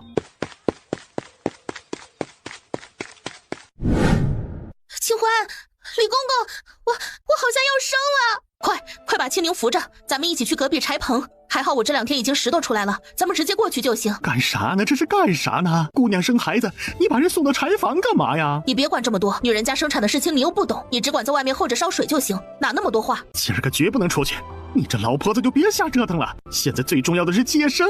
清欢，快过来跟我一起扶着清宁，咱先到柴棚里再说。奶嬷嬷，现在是寒冬腊月，外面滴水成冰，我这马上就要生孩子了，根本就不能受凉。你就算是对我再有意见，也得先等我把孩子生出来再说吧。你这丫头怎么净说些胡话呀？赶紧听话，跟我一起到柴棚那边去吧。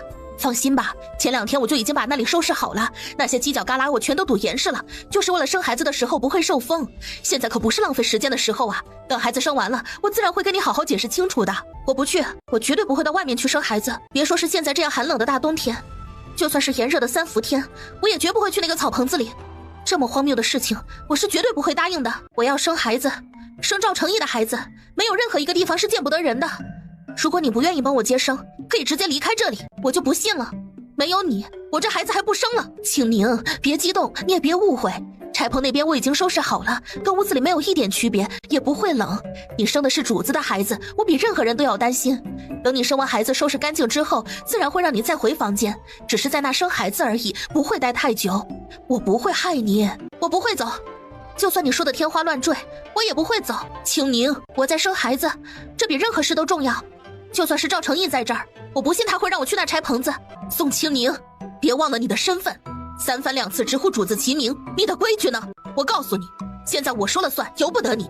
这里是主子的屋子，女人生孩子晦气，你若是血气冲了这屋子，坏了主子的运势，别怪我不客气。别说你只是一个小小的通房丫头，当年就是皇后娘娘生子，也是专门一道偏殿的，该准备的我都已经给你准备好了。我说我不会让你伤了身子，你只管听着就是，你不需要有意见。你要知道，我现在不是在跟你商量。清欢，愣着做什么？还不快动手！清欢左右为难，还不快点！先把人扶到柴棚子里，还有其他东西要准备呢。宋清宁忍无可忍，他非常利索的下床，一把提溜着奶嬷嬷的手，故意使了一把劲儿，用力把人推了出去，随后咣当一声关上门，并从里面插了起来。我用不起你！看着咣当一声关上的门，奶嬷嬷有些懵，她做梦也没想到宋清宁居然这么虎。清宁，开门！现在不是任性胡闹的时候，快开门！要是你肚子里的孩子有什么，谁也担待不起，快开门！你就折腾吧，你就好好折腾吧你，我倒要看看这回主子还能不能留你。我只是在按规矩做事，我问心无愧。哼，你还有理了你以为我不知道你心里那点小九九吗？啊，一天天在咱家这说的挺好，你真以为咱家瞎呀你？你胡说八道！我对主子忠心耿耿，绝无二心。忠心耿耿？哼，你确实是忠心耿耿啊，只是你呀，你有时候的忠心可没用对地方，主子未必想要你这样的忠心。我也是为了主子好啊。姑娘放心，咱家这就去请老夫人，您可一定要坚持住啊，你最好别再折腾，要不然等主子回来，看你这条老命怎么跟姑娘和小主子相提并论。老太太听宋清宁已经发动了，惊得连拐杖都不拿了，你怎么在这儿？那丫头不是已经发动了吗？老夫人，您来了。我是说要发动了吗？嬷嬷怎么会在外面呢？老夫人勿怪，都是老奴的错呀！我没能收拾出一个像样的屋子来给姑娘，结果姑娘嫌弃那间柴棚子太过简陋，非要跟着主子在屋里生产。青宁，听话，现在可不是胡闹任性的时候，你可是做母亲的人，应该多为孩子想想啊！罢了，不必再折腾了，生孩子要紧，其他都是次要的。可是这丫头现在连门都不开，我们怎么进去啊？我是真的没办法呀！与此同时，比他还崩溃的就是赵成义。赵成义从半夜开始不要命的往回狂奔，一路上他尽力忽略肚子的疼，好不容易跑到天亮，也到了村子的半山腰。主子，您小心！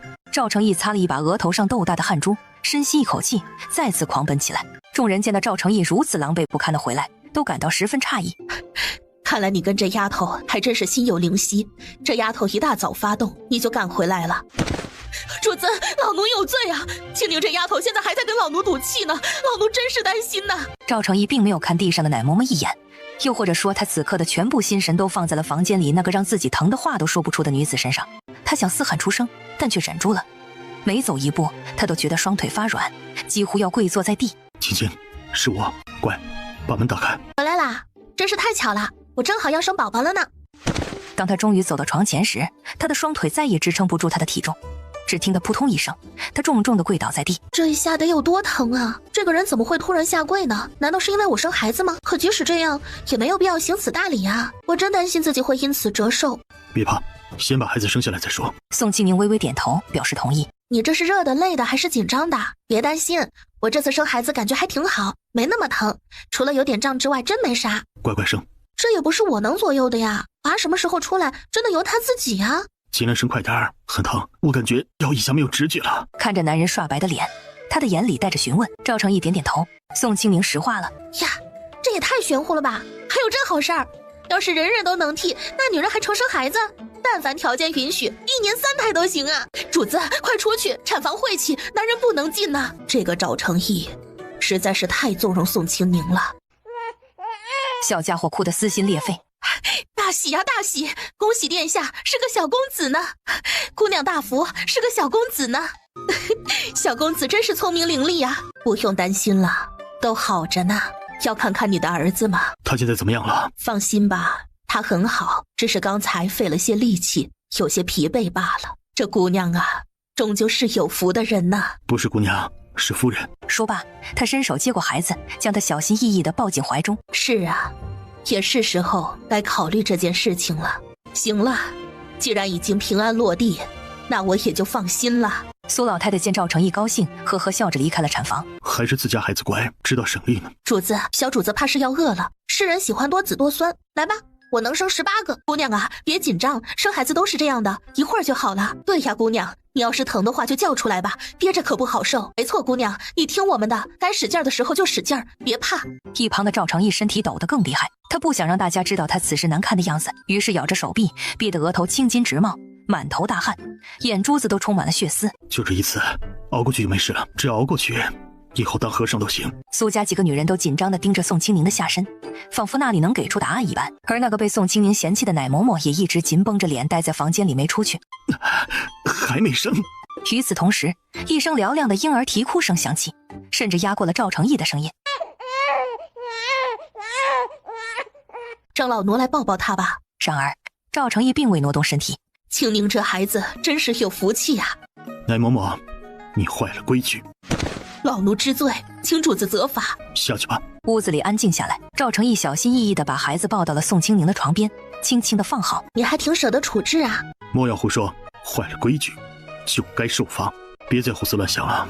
宋清宁从空间里拿出一个小包裹，里面装着一小包白糖，他递给赵成义说：你先准备1碗热水吧，刚出生的宝宝需要喝一点白糖水，等他拉过一次屎之后，我就可以开始给他喂奶了。你真的决定要亲自喂养吗？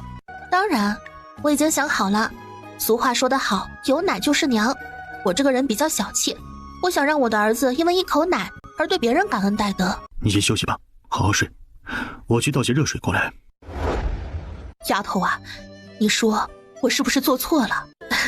奶嬷嬷，你也知道我年轻，好多事情都不懂。您要不去问问李公公，他跟你一边大，指不定能知道呢。刚刚小主子尿了2块尿布，我要先去洗洗，要不然待会儿就没得用了。你一下忙啊。奶嬷嬷看着清欢远去的背影，嘴角勾起一抹苦涩的笑容。她心里明白，主子这是在秋后算账。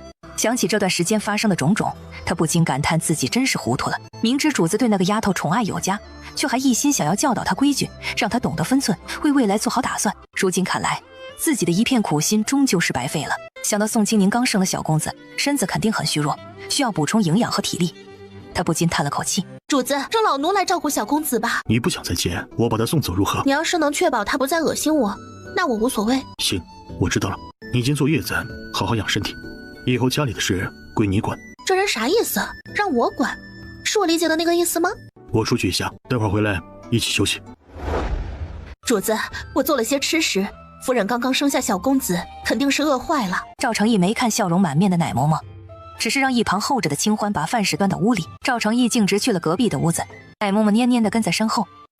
老奴知罪，还请殿下看在往日的情面上，让老奴先留下来照顾些时日小公子吧。小公子现在还小。我原以为这段时间以来我已经给了你足够的尊重和面子，但是你却把这份尊重当作回报我的工具，从未问过我该如何处理事情。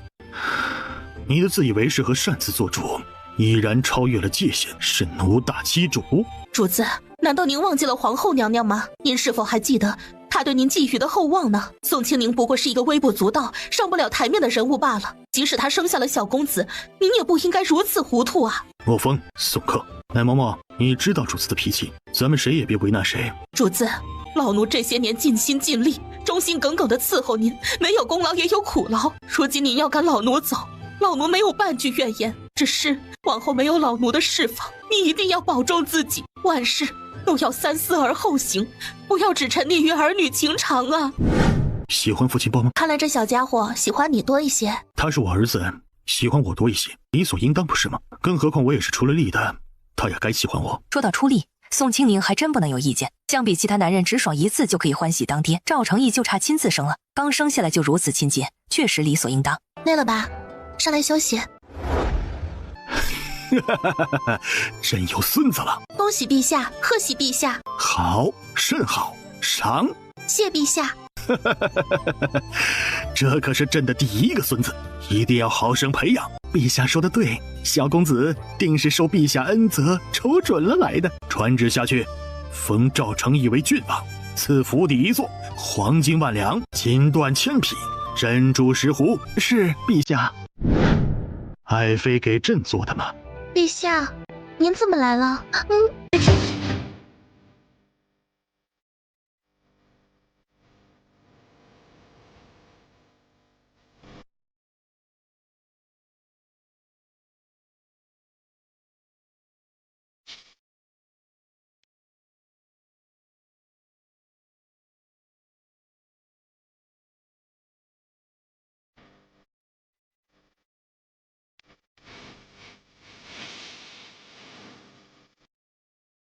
爱妃甚得朕心，陛下很开心，这确是一件大喜事啊！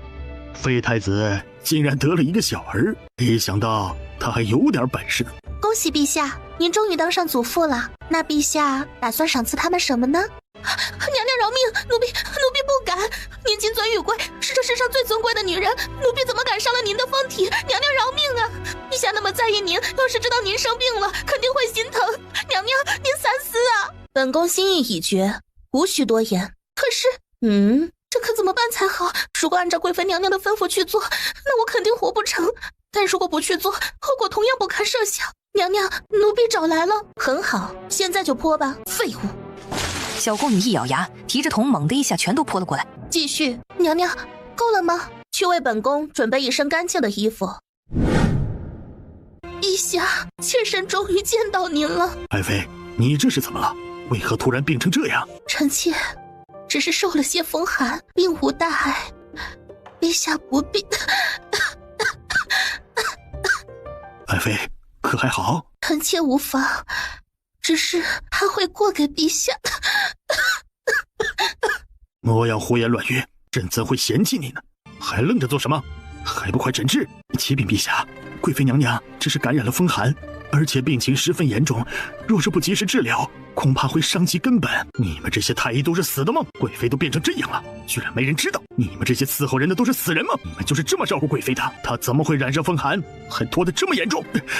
陛下息怒，都是微臣们失职，请陛下责罚。罢了，先治好贵妃再说。他挥了挥手，示意太医立刻去煎药。陛下，妾身已经用惯他们了。再说了，妾身这也不是没事吗？您息怒，饶了他们吧。房间里只剩下皇帝和杨贵妃两人。陛下，都是臣妾不好，让您担心了。这些日子，陛下都不来看妾身了，妾身还以为陛下得了新人，就把妾身给忘到了脑后呢。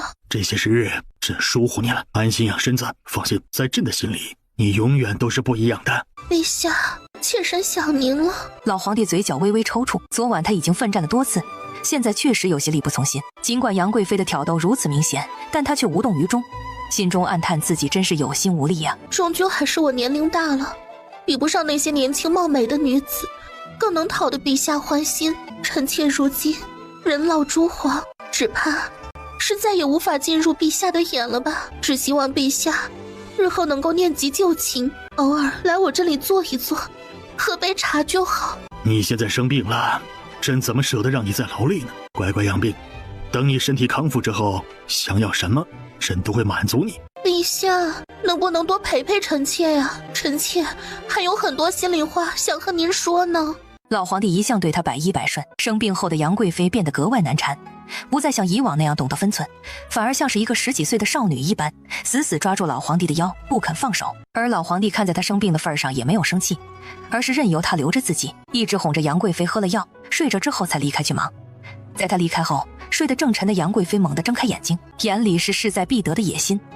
这时接到消息的六皇子匆匆跑来探望。母妃，您怎么病了？还不是你没用，我会挑几个好生养的送在你府上，你自己应该清楚，这个时候最应该做的是什么。母妃，儿臣如今尚未迎娶正妻，后院里已经有不少女人了，如果再纳新人进来，恐怕不太合适吧。哼，那些没用的东西，连个带把的都生不出，还有什么用？整天只知道白吃白喝，简直就是一群废物。你自己看着清理一批，总之要尽快生出一个儿子来。母妃，如今已经有2名女子怀有身孕了，但由于月份尚浅，还无法确定胎儿性别。那就告诉他们，如果谁能生下儿子，就可以升为侧妃。至于其他的，等孩子出生再说。另外，我会帮你挑选几位来自乡下、身体健壮的姑娘，只要能生下儿子，其他方面无需太过在意。毕竟那废太子不也是因为宠幸了乡野粗妇，才有了子嗣吗？如今只是得了儿子，那些罪就一笔勾销了。要是再多生几个，你觉得就凭你后院的那些个丫头片子，拿什么跟他争？行了，回吧。本宫希望你下次来的时候带点好消息。殿下莫要觉得娘娘麻烦，娘娘这些年熬干了心血，都是为了您呐。只要您好好的，娘娘就高兴啊。他是为了本皇子，还是为了那个位置，大家心里都有数。你别急着替他遮掩，他做的那些事无需遮掩。不知道咱们突然去了之后，姐姐会不会难做？咱们去了之后，把车上带的东西先给姐姐留下。至于咱们能不能留，到时候看情况，实在不行的话，就去其他地方。只要咱们一家子在一块儿，肯定能活。我觉得大家应该不会记恨咱们，要不然他也不会给小妹留东西。要是他真的记恨咱们，可是最疼我了。小时候我可是在他背上长大的，他肯定不舍得打我。就算他真的打我，我也不躲。我就是想他了。流放那么苦，他不知吃了多少苦头。他还是人家的丫鬟，肯定日子过得更差，说不定连吃的都没有。我真怕。宋大郎没好气地拍了弟弟一巴掌。你胡说八道什么呢你？大姐好着呢，你大老爷们儿你哭什么哭啊？晦气！快把眼泪收起来。要是让大姐知道你都这么大了还哭成这样，肯定嫌弃你。我没哭，我就是眼睛进沙子了我。还好现在天凉，要不然咱们腌的那些肉都该坏了，到时候就闺女那穷讲究的死样子，肯定又不乐意吃。那是因为我大姐吃坏肚子，差点没了。王莲花笑着摇头，其他人没事，就那丫头娇贵。一家人正说笑间，宋雪梅突然笑嘻嘻道：“那次送大姐的时候，我都差点没认出来。大姐现在长得真好看，比那城里地主家的姑娘都好看。那是，你大姐啊，从小就长得好看，比那年画上的童子都好看嘞。就是，大姐现在越来越漂亮了，真是女大18变啊！哼，你们两个小鬼头就知道拍马屁。这孩子怎么就这么喜欢让你抱呢？我是他的父亲，他喜欢让我抱着，不是应该的吗？喜欢就喜欢吧，抱着就抱着吧。在坐月子的时候，有人能分担，那可是天大的好事儿。又不是喜欢外人，当爹的抱着可没抱多余了，正好我也乐得清闲。你看他多可爱啊！是啊，确实很可爱。对了，不能总小孩小孩的叫吧，得给他取个名字。你有没有什么好的建议？之前想了很多，总觉得不太合适。你有没有想好啊？啊？我记得古代的孩子都是家中长辈取名字，再不济也是当爹的取吧。说的好像我能做主似的，还问我，主要是我也不知道咋取呀。这名字最难取了，好听的话倒是没什么，要是不好听的话，孩子大了之后肯定会不满意。要不还是你取吧，你也知道我没什么文化，取出来的名字肯定不好听。叫赵贺如何？贺有名，你对这孩子的期望倒是挺高，那就叫赵贺吧。既然你已经给他取好了大名儿，我就给他取一个顺口的小名儿吧。就叫元宝，福气满满的小元宝，如何？随你。夫人，饭食做好了。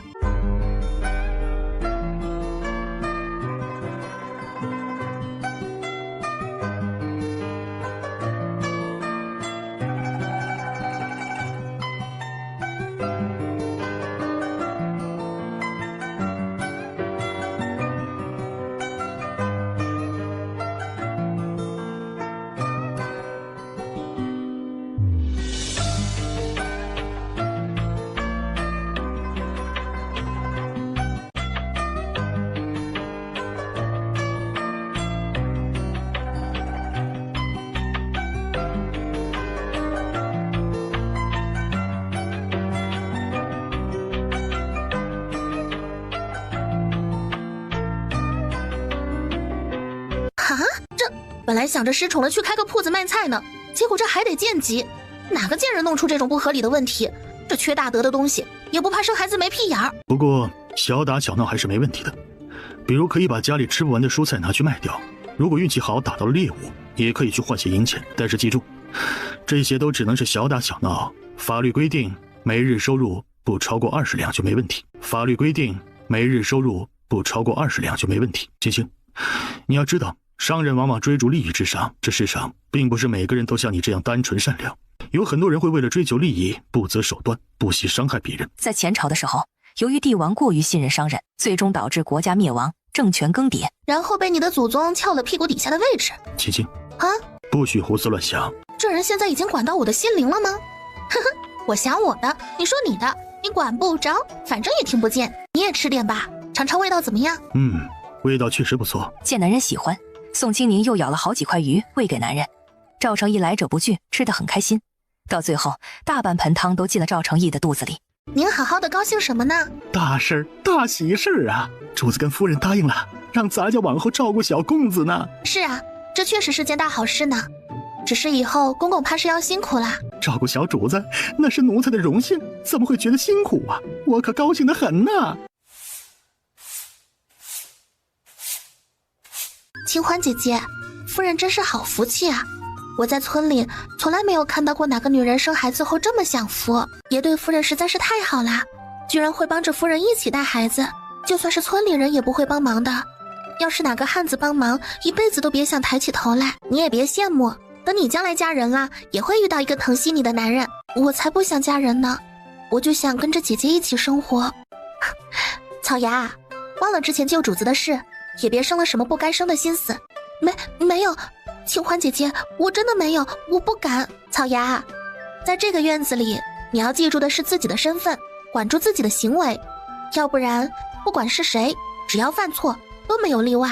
我当初也是有私心，想着以后有口饭吃，多了的真的不敢。怕什么？只要你问心无愧，安心过日子，就不必担心被人算计。放心吧，只要你不心虚，没有人会轻易动你。多谢姐姐教导，妹妹一定铭记在心。总管，将军和夫人派我们送来这些东西，请您看看如何接受啊？哟，还真不少啊！你们还真舍得下本钱呢。嘿嘿，哪里，这都是将军和夫人的心意，也是给小公子的一份薄礼。本来我家将军打算亲自前来的，但夫人考虑到小公子年幼，怕见到太多陌生人，所以就没有过来。我家夫人说了，等小公子满月，肯定会和将军一起来喝杯喜酒。我家夫人说了，她一直记挂着娘娘呢。将军还说，您这儿不管缺什么尽管说就好，就是再难也一准给您送来。等着吧，咱家去给主子通禀。说完便转身朝着屋里走去。主子，薛将军送东西来了，送了不少，足有20多车，留一车就好了，剩下的拉回去。是我家主子说了，薛将军是个忠义廉洁的将军，拿出这些东西之后，定然不好过年，所以只留下1辆车，其余的都让你带回去，总归意思意思就行了。要是真有心，有些事上就睁只眼闭只眼，毕竟大过年的，总要开心开心嘛。胖子点头哈腰的笑着，心里佩服夫人的料事如神。没想到这位真的只留下1车，他也没多做停留，而是笑着说：正所谓好事成双，留下1车也不是那么回事。这样留下2车，其余的咱们就厚着脸皮拉回去，到时候就是挨了板子，咱也没话说，行吗？行吧，那咱家也就不问主子了，留着吧。赵成义只让其中1车给了苏家，剩下的让李公公收拾。那将军夫人看着不一般呐。是啊，将军夫人的确不一般，她看似普通，但实际上却是个非常聪明和有智慧的女子。为什么呢？她可是个了不得的女人，作为杨贵妃的义兄，这些年她镇守边关，尽职尽责，从未有半分懈怠，更没有生出什么不该生的心思来，最起码表面上是没有。而她的夫人就是她的贤内助。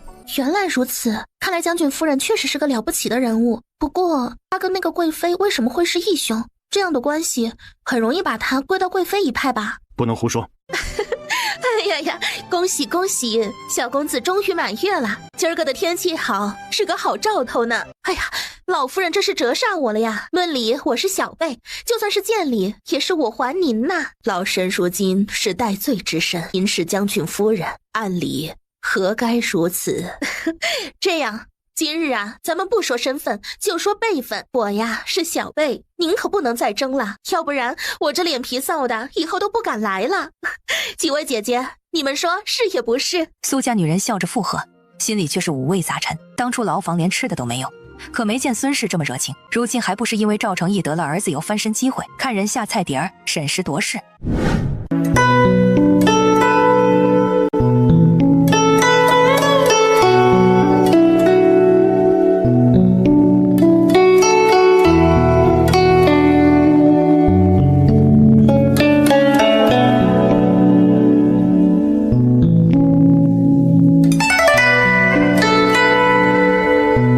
真是好福气呀！咱就在这儿先祝殿下未来一帆风顺，越来越好。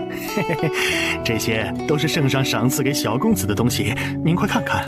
赵成义接下圣旨，真诚地邀请廖总管进屋喝杯热茶，但被廖总管笑眯眯地拒绝了。廖总管连忙摆手道：哎呦，喝茶就算了，咱家还要赶回去向圣上复命呢。只是圣上特意交代过，要喝杯小公子的满月酒。赵成义听完，转身回到屋里拿了一壶酒出来，回去帮我禀告父皇，就说儿臣祝他万寿长安。殿下请放心，咱家一定把话带到。廖总管走的时候如同他来时一般迅速，没有丝毫拖泥带水，只留下那10几辆装得满满当当的马车，以及赶着马车的车夫。好孩子，放心，以后不会亏待了你。要是殿下敢欺负你，老神第一个不答应。香，真香。孩子，过来陪老神聊聊天。傻孩子，这里是你自己的家，不用拘束，坐下吧。你刚刚生完孩子，身体还需要调养，不宜长时间站立，否则将来年纪大了会受苦受累。老神当年不听话，偷吃了几颗果子，结果后来连碰都不敢碰。年纪大了就是话多，你可别嫌弃麻烦。不会，您尽管说，我听着。你是个好孩子，之前怀着身子吃了那么多苦头，如今也算是熬出来了。以后啊，就跟着享福就好，你也莫怕。殿下他不是个薄情寡义的儿郎，如今他被封了郡王，往后还会更进一步。你生了子嗣，情分在这儿，以后不管发生什么，他都会给你该有的脸面。老夫人放心，我只安心养孩子。你是个聪明的孩子，多余的老神也不多说了，能自己教养孩子也是福气。母亲养孩子不是理所应当吗？老夫人，我知道您的意思，不过我是我儿子母亲这件事永远也不会改变，其他任何东西都会有变数，但唯有这点绝对不会变。就算有朝一日他要叫别人母亲，可他从我肚子里出来这件事情不会变。要是因为嘴上的称呼就能改变，那血脉相连这几个字岂不成了一个天大的笑话？你这脾气倒是对了那孩子的胃口，只是啊，身为女人要明白，男人是天，之前在流放路上，老身觉得姑娘是个聪明人，如今得了孩子，更是添了福气。往后怎么走，姑娘要自己有数。罢了，歇着吧。老太太缓慢地移动脚步，最终离开了房间。对于老太太今天所说的话，宋清宁心里十分清楚。说到底，就是因为赵成义日后的地位将会日益提高，而他必须学会懂事，不能仅仅因为生了孩子就自视甚高。这些话语与奶嬷嬷之前所表达的意思大致相同，只不过老太太更善于言辞，先是用辛苦、有福气等话语将人捧高，然后才委婉地告诫自己要懂得分寸。今日可有闹腾？没，你也知道他就是听话。唉，今日还能问一句，等以后女人多了，孩子多了，怕是得要足够优秀才能入他的眼吧？啊，你身上都是酒气，不能抱孩子。已经洗过了，你怎么了？是不是不开心啊？没有啊，我又不是气包子，只是在想一些事情而已。说来听听，你在想些什么？圣旨上不是说了吗？给你赐了郡王府，到时候咱们肯定得搬家吧，不可能一直住在这儿。而我现在也算是平民身份，而且你也知道，我本来就是泥腿子出身，所以我就想，能不能做些力所能及的事情？我想开荒种地，我会尽我所能种出很多粮食。虽然我不敢奢望太多，但至少在我们现在所在的这片土地上，我希望以后不再有人因为饥饿而死去。随便你怎么做，只要你觉得开心就好。那开垦荒地是怎么个开法？需要征收多少税啊？刚开始的时候收成肯定不会太好，荒地需要时间来滋养。要是收的太多，我可没信心。按照规矩，荒地前3年不收税，3年后按照下等天收，3成税。好嘞，等到天气暖和一些，开化后，我们就可以开始干活。荒地一般来说收成不会太好，而且一旦将荒地登记在册，过了3年就要交税，即使没有收获也要交税，你可要考虑清楚。放心吧，我对种地很在行的，我可是专业的。听到这里，赵成义也不再多言，反正就算他种不出什么成果，还有自己可以依靠。两人商量好以后，宋清宁的心情变得格外愉悦。既然在古代当不了商人，那就选择当一个农民吧。毕竟在这个社会中，士农工商4个阶层中，农民的地位也是相当重要的。俗话说得好，手中有粮，心中不慌。赵成义并没有着急搬家，主要是考虑到孩子还太小，身体比较脆弱，担心在路上奔波会让孩子生病，所以他们决定再等待一段时间。这只鹦鹉从哪儿来的？薛将军送来的，说是给元宝解闷用的。颜色这么鲜艳，不会是染过色的吧？瞎眼的女人，我最好看，竟然还会骂人呢！瞎女人！郡王殿下，咱们能吃烤鸟肉吗？拔了毛，火上烤，撒点调料，嘎嘣脆。毒妇！在我家骂我毒妇，能的你会说话是吧？说呀，怎么不说了？是天生不爱说吗？今天搬家，收拾东西。已经收拾好了，用了早饭就可以出发了。好，吃饭。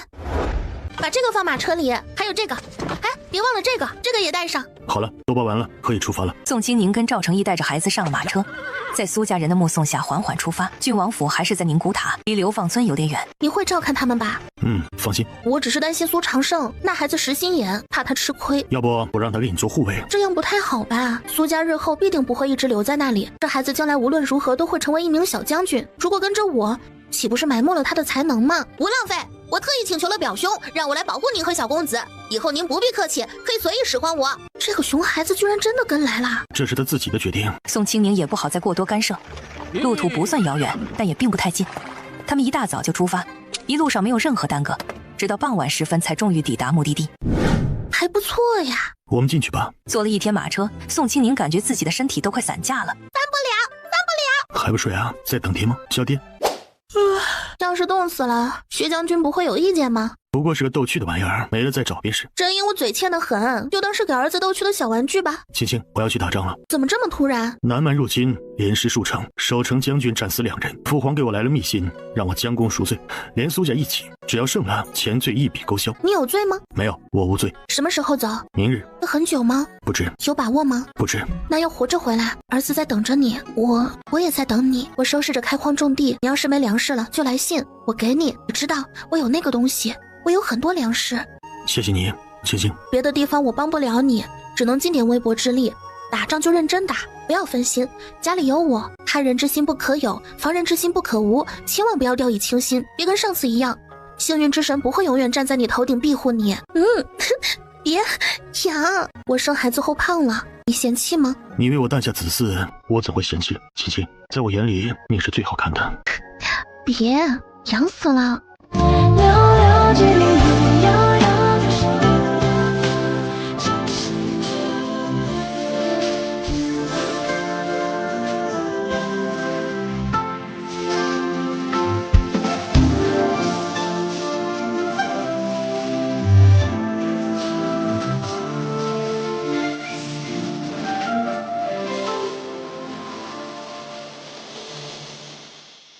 我严重怀疑他偷师去了，怎么技术越来越好了？我的腰啊，我的腿，还想要？这人的技术真不是盖的，是不是受虐倾向啊？反正以后是公用的，不如趁着现在还是我一个人的，再来几次过把瘾。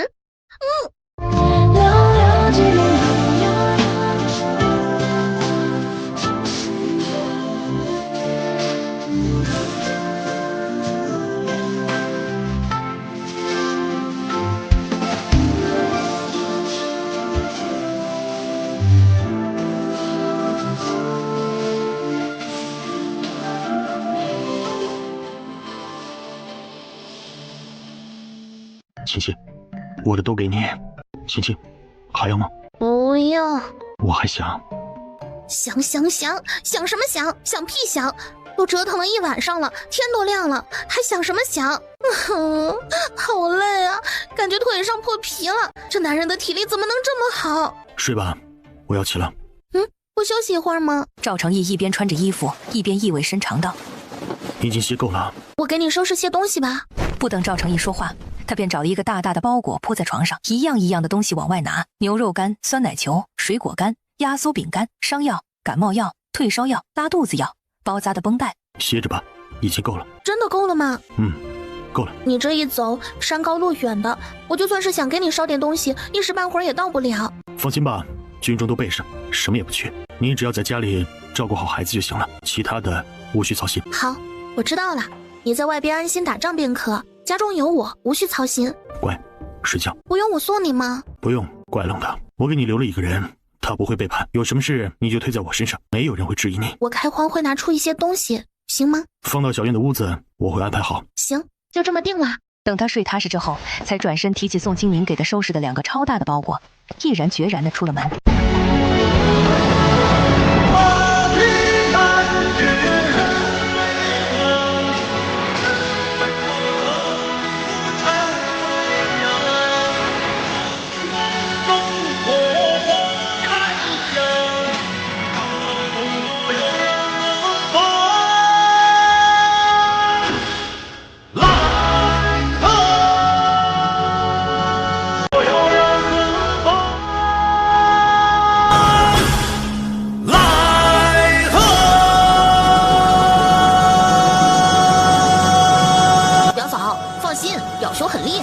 长胜，你不该这么叫啦！苏长胜笑眯眯道：“表兄点过头。”爹，叫爹！突然，小老虎一爪子拍上去，叫声戛然而止，几根毛炸得飞了起来。小虎子，别！宋清宁及时制止。小老虎非常人性化地翻了个白眼，继续埋着脑袋睡觉。鹦鹉再也不敢靠老虎太近。宋清宁摇摇头，觉得这只鹦鹉真的不太精，连老虎都敢戏耍，还真是不要命了，连最基本的对强者的敬畏之心都没有。就这样的，以后估摸着也活不了太长。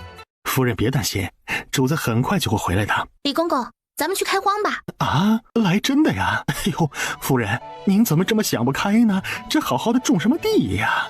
您这好吃好喝的，谁还能断了您的呀？我只是觉得闲着也是闲着，不如找点事情做。而且我们可以种些蔬菜、水果之类的，自家种的吃着也踏实，不是？夫人，您可别小看了种地这事儿啊，这可不是一句话那么简单。这需要付出很多时间和精力的，最重要的是，这荒地根本就没法种啊！你不养个5年10年，根本没啥劲儿。您说它没劲儿吧？这草长得比庄稼都快，忙活1年下来，连个种子都收不回来，还不如不干呢，白费力气呀。没关系，我们可以试试看嘛。如果不行，那就再想别的办法。行吧，主子走的时候说了，您就是这郡王府里唯一的主人，您想做什么，只管吩咐就行。您要不去打听打听，有没有那种连着的荒地？咱们先把地买下来再说。行，洒家现在就去。李公公，要是可以，最好今天就定了。春耕到了，咱们不能耽误时间。还有，尽量买的大点。夫人放心，洒家肯定办妥。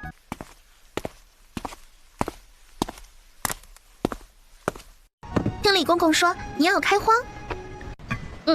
李公公去买荒地了，咱们多种点。小姐，这荒地怎么能种呢？要想把它养肥，最起码得5、6年时间呢。嘿嘿，总得试试看嘛。咱们总不能就这么干坐着等他回来吃现成的吧？再说了，说不定咱们真是天生就是种地的这块料呢。哪有这样的道理呀？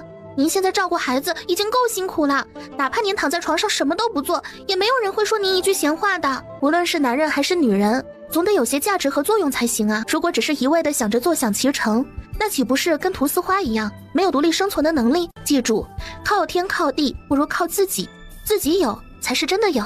试试吧，尝试一下总是没错的，即使最终可能无法成功，但至少我们曾经尝试过，努力过，不是吗？杏花无奈的摇摇头，唉，真不知道你哪里来的歪理。哦，对了，主子把墨云留下了。墨云，快进来见过夫人。属下参见夫人。快起来吧，咱们也算认识，不用这么客气。以后如非必要，还是别动不动下跪，我不太习惯。夫人，咱家办成了。夫人，您猜猜咱家买了多少啊？多少？保管您满意，2800亩，还搭了一个山头，还有一个水塘子，离大河不远。就是这块荒地很难收拾，哎，您得看了才知道啊。那么多？那多少钱？一口价200两。哎，夫人，这钱花的也不多，咱家就是担心您要是做不成会泄气呀。明天我去看看。行，反正该办的咱家都办好了，那块地以后就是咱们郡王府的。李公公，我能不能自己买地？夫人是想购置私产？可以吗？可以倒是可以，夫人想买多少啊？不多，200多亩就行。还有一块500多亩左右，两边离得有点远，我就没要。要不咱家再跑一趟，把那块地也留下？公公拿着这个，能用多少算多少。唉，我现在总算知道为什么便宜了。这200两银子，但凡是个正常人也不会在这儿开荒吧？这就等于把钱扔土里了，连个响都听不到。这荒地就这样，等收拾出来以后，养个3、5年，养成肥地之后，到时候那价格可得成倍往上翻呐。李公公，你太厉害了，简直慧眼如炬啊！咱们以后把这块地开出来，保证让人馋得流口水。之后他又去看了好几处，也都差不多，就是荒草。要是打理出来，这片土地绝对会是好地。走吧，我们下山吧。李公公，你去贴张招工启事，要招长期工人，人数大约500左右。告诉大家，只要肯努力干活，工钱不会少。而且这次招工只要愿意，可以一家一家的招，以后只要他们乐意干，就能长期做。好嘞，咱家这就去办。还有一件事，你再去找些擅长建造房屋的工匠，我们需要盖些房子，以便于居住和管理。夫人放心，咱家一定会把事情办妥。您快带着小公子回屋啊，这倒春寒可冷着呢。辛苦了。嗨，夫人说的哪里话呀？咱家这把老骨头有活干才高兴呢，哪来的辛苦啊？不辛苦，嘿，一点也不辛苦。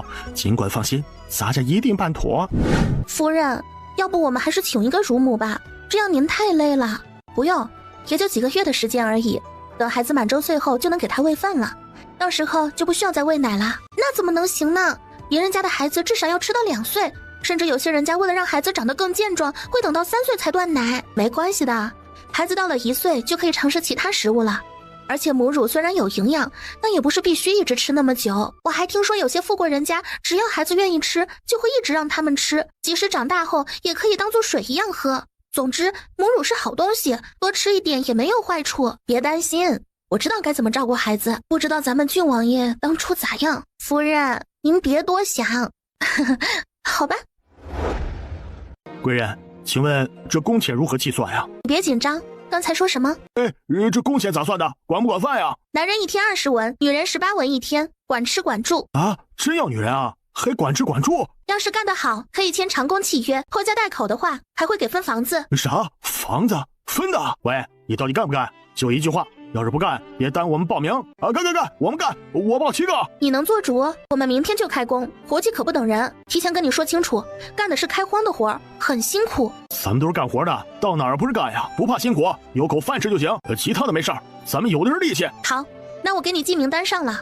明日一早到回凉坡，那里的荒地全都是郡王府的，房子正在盖，现在天气冷，暂时先搭草棚子，你们先凑合住，试用期半年。半年后，你们要是觉得可以，就签长工契约，契约是3年、5年、10年的，到时候看你们自己的情况。暂时就这样，之后有什么事会通知你们。谢谢。李公公，是不是有什么问题？夫人真是心善呐。我只是觉得我们双方都是各取所需罢了，没什么好谈的。夫人说的对，夫人真是好本事，居然把这荒地整得这么好。以前也不是没人买过，只是啊，可没这么好的家世，1年下来光除草了，根本收不了多少粮食。没想到夫人这么一收拾，这跟良田倒是没区别。孙氏看着眼前整齐的田地，不禁感叹道：夫人真是厉害，要是搁我这儿都不知道要怎么做。孙夫人真是过奖了，我只是因为闲着无聊才会瞎折腾一下而已。君王爷也是由着我瞎折腾，我心里还一直悬着，现在每天我都感觉像是在给这片土地撒钱一样。俗话说，只要付出了努力，就一定会有回报。以我来看啊，就凭这片地，等到秋收的时候，肯定会有惊人的收获。再说了，您这可是做正经事，郡王爷支持还来不及呢。我并不指望能收获太多，只希望第1年不要把种子赔进去，能够收到这些长工的饭就行了。毕竟种地需要时间和耐心，不能急于求成。是啊，种地就是一项缓慢而细致的工作，不能操之过急。哎呀，瞧我这是什么记性，见到您之后只顾着说话，却把最重要的事情给忘记了。夫人猜猜，我给你带谁来了？谁？都到了，还不出来？都是自家人，还不认识啦？随着孙氏的呼喊声落下，只见几个衣衫褴褛、浑身脏兮兮的人从马车后面局促不安地走了出来。宋清宁看着这几个头发散乱、脸黢黑、衣服破烂不堪且光着脚丫子的乞丐，整个人都懵住了，脑子里快速地搜索着自己所有的记忆，但根本想不起有这样几号人物。姐，我们终于找到你了，我们都快走不下去了。姐，那个，有什么事，咱们能不能先松开再谈？姐，你是不是不喜欢我了？闺女啊，娘和你爹带着你弟弟妹妹来看你了。宋清宁只在流放那天见过这个夫人，相比那时，现在的她又瘦了很多，几乎皮包骨头，那双眼睛里没了丝毫的泼辣强势，有的只是不安，小心翼翼。既然都来了，那就一起住吧，以后就跟着我住在这里。夫人先忙，我家里还有些事儿，改日等松快了再过来好好唠唠。今日招待不周，夫人见谅。客气什么？我呀，托大就做个姐姐，以后你可不许跟姐姐客气，要不然就是看不起姐姐。那姐姐往后可要常来，我这随时欢迎你。这头牛是你们的？几个人默默地点点头，眼神里满是心疼，紧紧盯着瘦骨嶙峋的老牛。这老牛跟着我们，真是受苦了。你们看看自己都瘦成什么样了，和老牛比起来，你们更需要照顾吧？夫人，这是怎么回事啊？这是我的父母。弟弟妹妹，哎呦，原来是贵客呀！来，几位快跟咱家进屋去收拾一下，好好休息休息。走吧，咱们先回屋。进来吧，不用拘谨。几人终于进了院子，李公公招呼着让下人烧热水做饭，一家子清洗过后，已经是1个多时辰之后了。哎呦，这小公子长得真俊，肯定像孩子爹，这还真是会说话。还是像夫人多一些。孩子他娘，咱们带的东西。哎呦，瞧我这脑子，光顾着乐了，把这茬都给忘了。大郎二郎，快把东西拿下来，看看还能吃不？青丫头，快过来看看，这可是娘在路上的时候专门给你做的呢，我还专门多用了1层底，这样就能保证它结实耐穿了。你随便穿穿就行，娘就是闲着瞎做的，还不知道能不能合脚呢。说着说着，他别过脸，抹了一把流出的眼泪。来了这，看到闺女生活这么好，他的心就一直提着。听着那些长工叫自家闺女夫人，他自觉闺女熬出来了，可越是这样，他越觉得无所适从。本来一开始的打算就是投奔闺女，想着能帮她一把，他们没什么本事，就一身力气还能用。现在看来，闺女根本就用不着自家一家子上门，倒像是打秋风来了。最重要的是，他看出来了，闺女看着自家一家子就跟陌生人似的，没有一点亲近。他以为当初闺女流放都悄悄留下小金鱼，肯定心里还有这个家，现在看来完全就是自己想多了。心里想得多，他手上的动作没停。青丫头，这是娘专门给你带的腌肉，是家里喂的猪，走的时候都用大盐腌好，现在看着不好看，闻着也有点不好，其实喜喜可香了。宋清宁蹲下身子，看着满满一大筐猪肉，足足有100多斤，那颜色不止黑，还起了霉点，伸手摸了摸，黏糊糊的，还拉丝。你这孩子都是夫人了，还碰这些东西做甚？站在一旁的李公公看着那猪肉那个样子，龇牙咧嘴，眉头皱成一团，小心翼翼地看了眼宋清宁的脸色。老夫人，这些肉咱家看着都坏了吧？夫人现在还在给孩子喂奶，吃这些怕是不妥，要不就让长工们分着吃了，左右也不算糟蹋。王莲花一听这话，脸上的表情有一瞬间的呆滞，心虚的不敢看李公公的眼睛。啊，我觉得这挺好，我们前几天还切了一块吃，大牙祭来着，这就是看着不好看，其实吃着没啥问题的。娘，我姐不能吃。前2天咱们吃完之后可是跑了1天茅房，姐现在可是喂着小外甥呢，万一要是吃出个好歹，那可咋整？王莲花一巴掌拍在宋大郎腿上。你这死小子说啥呢？分明就是你自个儿嘴馋，一次性吃多了，那肚子里没油水，一下子吃那么多能不跑吗？你们到底是怎么走过来的？你们怎么这么傻？带着这么多的肉，你们怎么就不多吃点儿？你看看你们都瘦成什么样了，这身子亏成什么样了？姐，你别担心，我们都走过来了。对，姐，我们走得可快了，都走过来了。这几人眼神闪躲，明显就是不好走。你们怎么突然决定来找我？没啥，就是想找你。走过来就好，其他的不重要了，以后就跟着我这儿过。李公公，给我爹娘安排一个院子。夫人放心，咱家已经安排妥了，保管不能怠慢。夫人，饭菜好了，现在摆出来吗？摆吧，吃吧，敞开肚子吃，吃吧。咱们也是享了闺女的福了。大郎、二郎跟宋雪梅不用说，狼吞虎咽的吃了起来。他们一路风餐露宿，舍不得吃，舍不得喝。可一家人太多，就算是省吃俭用，拉着的粮食还是肉眼可见的少了。就算是白面馒头，他们也只是10来天才会买一次打打牙祭，平时就吃着黑面窝头，还夹着一些晒干的野菜，又拉嗓子又难吃，还不顶饱。整整1头猪的肉，一路上也就吃了个下水，以及猪头、4条腿，以及其他地方的好肉，更是一口都没舍得吃。他们就想着给宋清宁留着。姐，以后我们给你干活，有啥活你尽管说就行。我们没什么本事，就是有一把子好力气。不着急，你们先歇几天，我包了几千亩地，有的是活计。啊，姐，那你现在就是地主吗？那么多地啊？差不多吧。姐，你放心，我肯定好好干。姐，还有我可比大哥有劲儿多了。你可拉倒吧你！哼，有你这么瞎显摆的吗？啊，你啥时候比我有劲儿了？二郎争辩。上次咱们俩扛包的时候，我可比你多赚了2个铜板。就这点小事儿，可让你来来回回说了10遍了，也不嫌丢人。不就是2个铜板吗？哎，有本事咱们比种地，看谁种的好，种出的粮食好。好，就这么说定了。我就让姐姐看看我厉害多了。小公子喝点不？孩子还小，不能喝，您喝吧。你要是想解手，咱家带您去。社恐宋老头也是真的着急，点点头，起身就跟着李公公跑。宋老头的开始就像打了开关一样，一家子开始往厕所跑。哎呀，闺女啊，我就说了吧，咱乡下人这些穷肚子啊，哪里能吃得了那好东西？以后可不能再吃那有水种的了，就吃了这一次，我得要老命了。娘，其实我觉得还好，除了跑肚拉稀之外，我觉得身上还是挺松快的。哎呀，要是能天天都吃这么好，就算是多跑几次茅房我也认了。当天晚上，王莲花非要跟宋清宁睡一个被窝，哪怕宋清宁不乐意，可老太太还是死磨硬泡，就是要说说话。宋清宁没办法，主要是看着老太太那满脸沧桑，那双眼珠子锃亮的想要跟闺女晚上说悄悄话的样子太过直白。丫头啊，你现在这日子过得真好，我们在路上的时候就担惊受怕，就想着你不好过咋办，还想着以后要多帮帮你。咱们都是地里刨食的，只要不是老天爷不给活路，咋都能活。没想到现在你这日子真好，你放心，以后咱们一家都给你种地。你也知道咱们没本事就有力气，很辛苦吧？哪里辛苦了，一点都不辛苦，咱们还有牛嘞，一直坐着牛车就那么干坐着，哪里苦了？睡吧，明日还要早起。丫头，你说这世上真有神仙吗？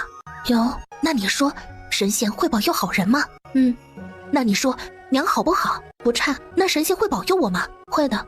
青丫头，那个男人咋样？对你好不？很好。好啊，咋个好？就算不好，你还能给我讨公道不成？什么公道不公道？你这孩子怎么净瞎说？人家可是主子爷，怎么可能差了？再说了，2口子过日子还能没有牙碰到嘴的时候？女人家不能太强势，让让日子就过了。睡觉睡觉，要是真欺负你，活不下去了，大不了跟娘来种地，只要那主子爷不要你的命，其他的都好说。宋清宁轻笑，他发现这老太太还挺可爱。躺着躺着，宋清宁昏昏欲睡，突然老太太跟诈尸似的蹦跶起来。哎呦，不行了不行了，我还要去一趟茅房。说着，他把被子铺盖全都包起来。我这肚子晚上不知道咋闹腾了，你先睡哈。说话间，老太太抱着被褥拉开门就跑，一点没有刚才要撒泼打滚留下来的决心。青丫头，今儿个娘给你做点你最爱吃的，这么多年没吃娘做的饭，肯定想了吧？其实你没必要这么辛苦，走了这么久肯定很累，你还是歇几天吧。你放心，娘不累，昨晚上跑了好几趟，也是齐了，今儿起来后反倒是精神了，肯定是看见你高兴。我跟你说啊，娘做的饭你以前可爱吃了。那你小心点儿，有什么找不到的就问崔婶子，她管灶房里的事。放心，娘心里有数，你也别操心。娘活了这把岁数，吃的盐比你吃的米都多，能不知道事儿吗？赵成义，你这是何必？那皇帝老儿对你这亲生儿子都如此狠心，将你流放，你现在完全没必要再卖命。你以为你还能再得到那个位置？到头来还不是便宜了别人？哼！感觉到那黏腻的东西，那双眼里透着破碎。赵成义连着吐了好几口，胸口的那股恶心感觉还没压下去，脑子也有些发昏。你甚至不我！旁边的金兵眼疾手快地扶住他。由于主将突然昏倒，军队失去了指挥核心，士兵们不得不匆忙撤退。主子，赵成义摆摆手，表示自己并无大碍。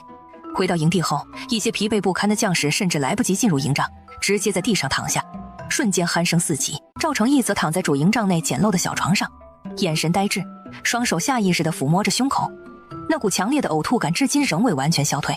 他心中充满了难以置信，宋清明居然再次怀了。自从孩子出生后，已经过去了数月时间，期间他一直小心翼翼地避免要他，哪怕忍得难受，他也没动。保家卫国本就是我的责任，我所做的只需要对得起百姓就好。真是可笑至极！赵成义，你以为你是谁呀？哼，你不过就是一个被遗弃的皇子罢了。就凭你这点本事，还想保护谁？哼，我只做我认为对的事情。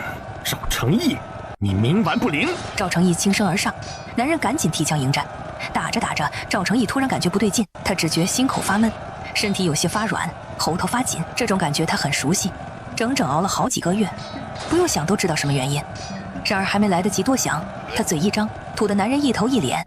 男人的身子瞬间定格，他哆哆嗦嗦地伸出手指戳了戳脸。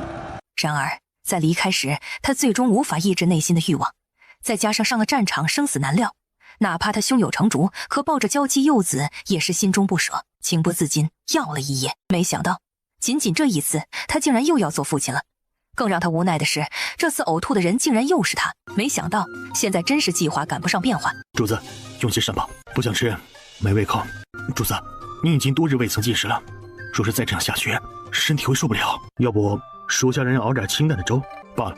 给夫人送个信，告诉她要多注意身子。那老大夫可不是养着吃闲饭的。是，属下这就安排。等等，还是我亲自写吧，免得那女人不听话。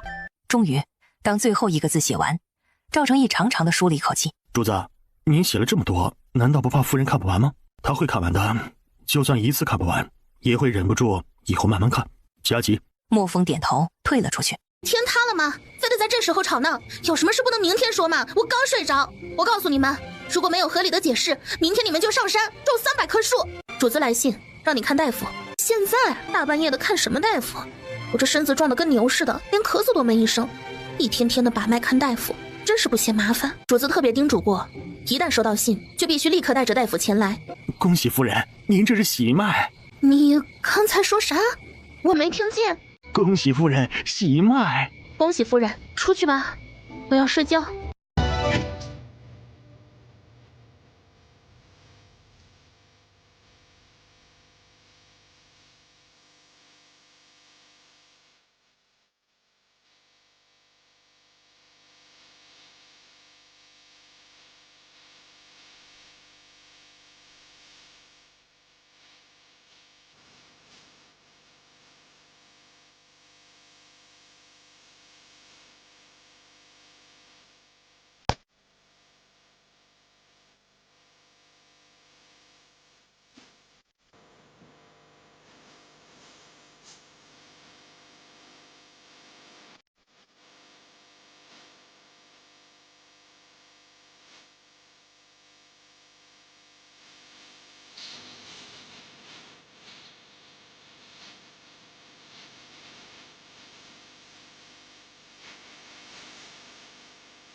人，将军夫人求见。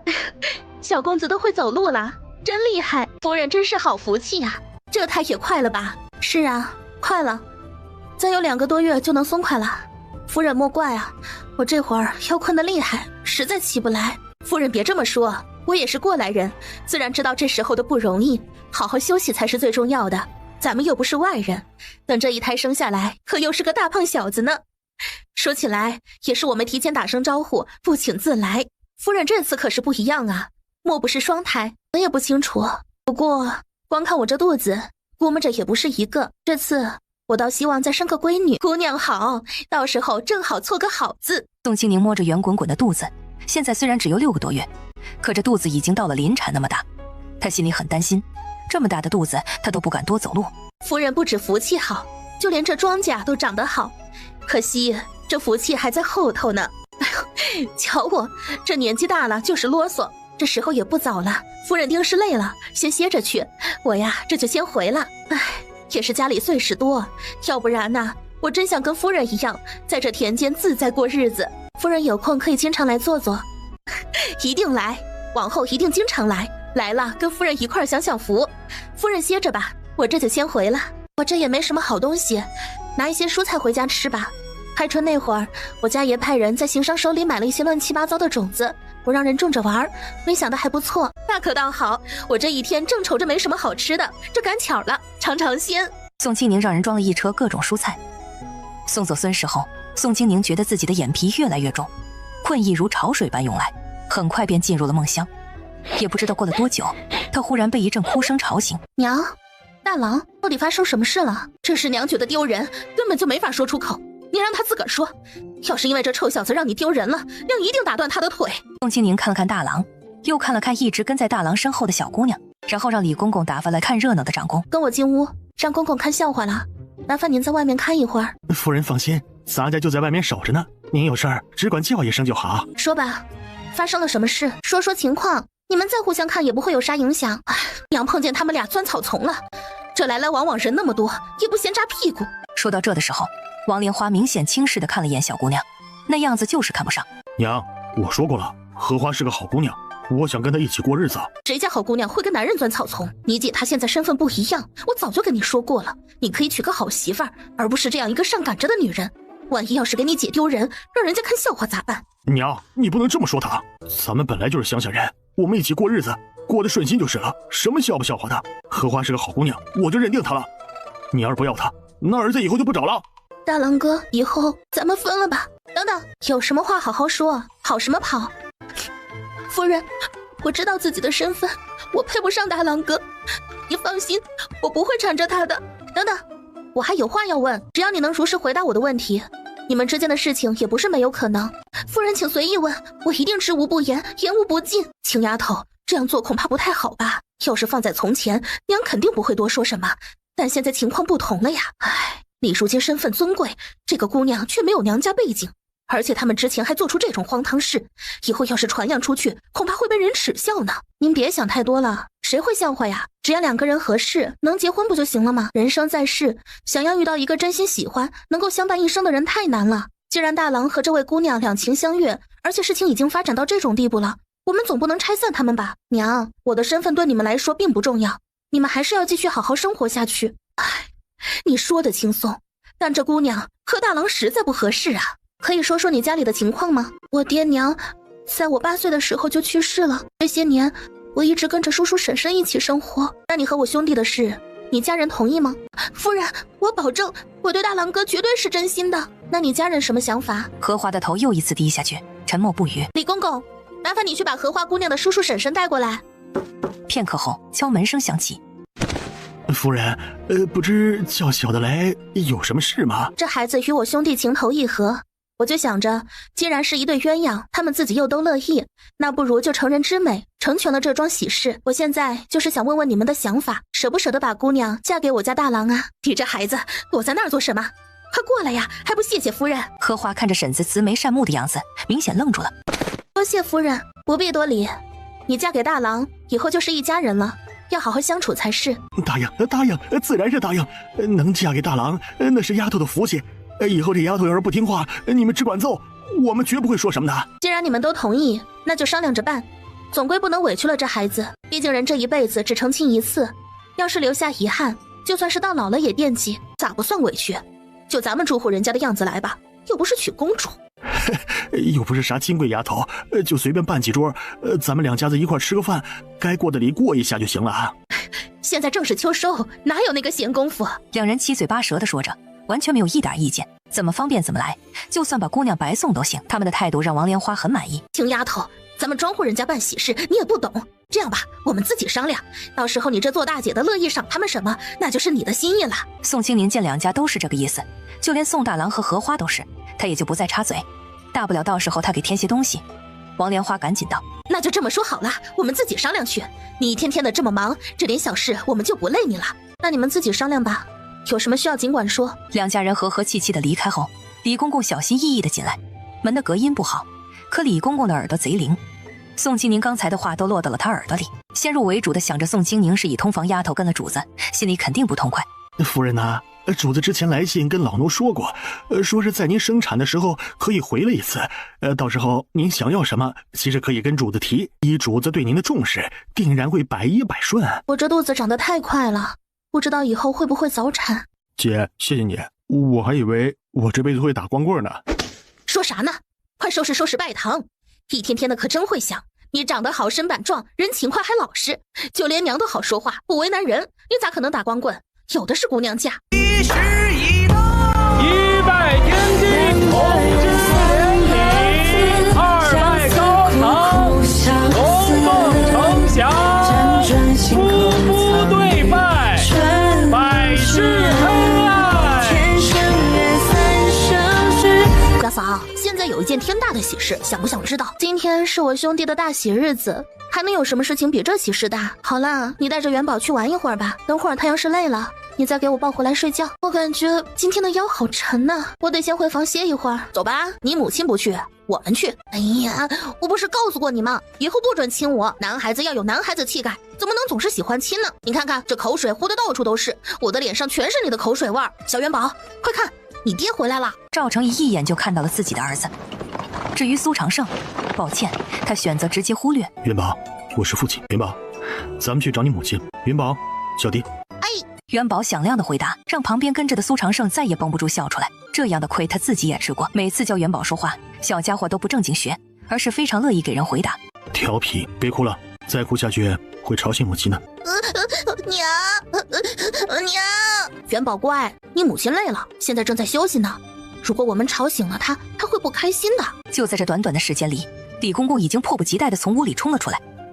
当他看到赵成义时，眼中闪过一抹惊喜。尽管他早已得知主子即将归来，但真正见到人的那一刻，内心的喜悦之情仍然难以抑制。赵成义抱着孩子走进院子，目光扫过满院子的喜庆装扮，心中已然明白，关于宋清宁的家人找上门来的事情，他早已有所耳闻。对此，他还特意让李公公多照顾照顾，免得他们不适应。我这是眼花了吗？我怎么看到赵成义了？宋清宁有些不敢置信，他用力地眨眨眼，门口站着的人还在，并且抱着那哭得可怜兮兮、眼睛水汪汪的小元宝。他怎么瘦了这么多？都没好好吃饭吗？这脸色蜡黄蜡黄的，跟大烟鬼似的。知道的这是去打仗了，不知道的还以为是逃难呢。你回来啦！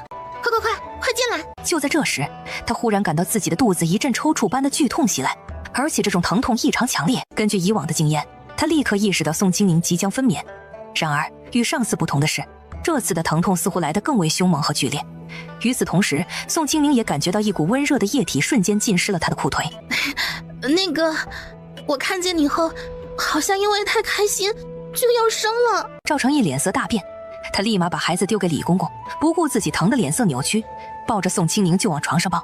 同时，早就准备好的稳婆也被叫了进来。听到动静的王莲花知道宋清宁要生了，几乎是一阵风似的跑了过来。她虽然不是稳婆，可生了几个孩子，早就经验十足。进了屋子，他一眼就看到杵在边上的赵成义。赵成义只穿着一身灰色衣服，还灰扑扑的，胡子拉碴。王莲花没见过他，以为是下人，你家主子在这生娃呢，你这么大小伙子杵在这儿，看啥看嘞？啊，还能帮忙不成？咋一点眼色都没有？快出去！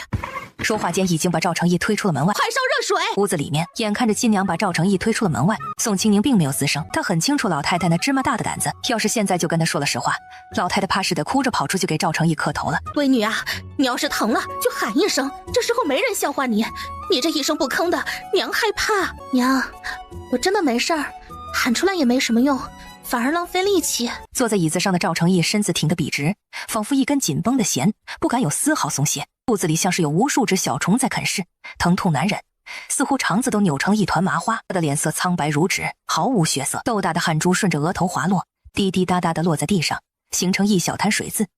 然而他却咬紧牙关，一声不吭，强忍着这股剧痛。娘，元宝啊，咱们先去喝羊奶吧，你娘正忙着呢，没时间给你饭，等会儿再回来找她好不好？娘，要不你吃我的算了，虽然没有奶水，但好歹也能养几口。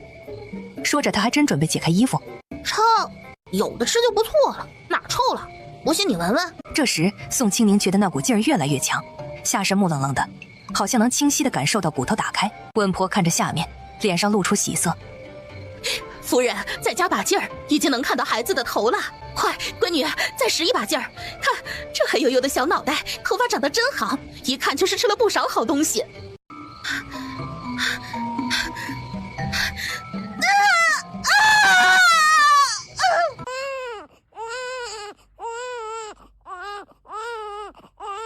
门外的狗似乎被哭声吓到，纷纷叫起来。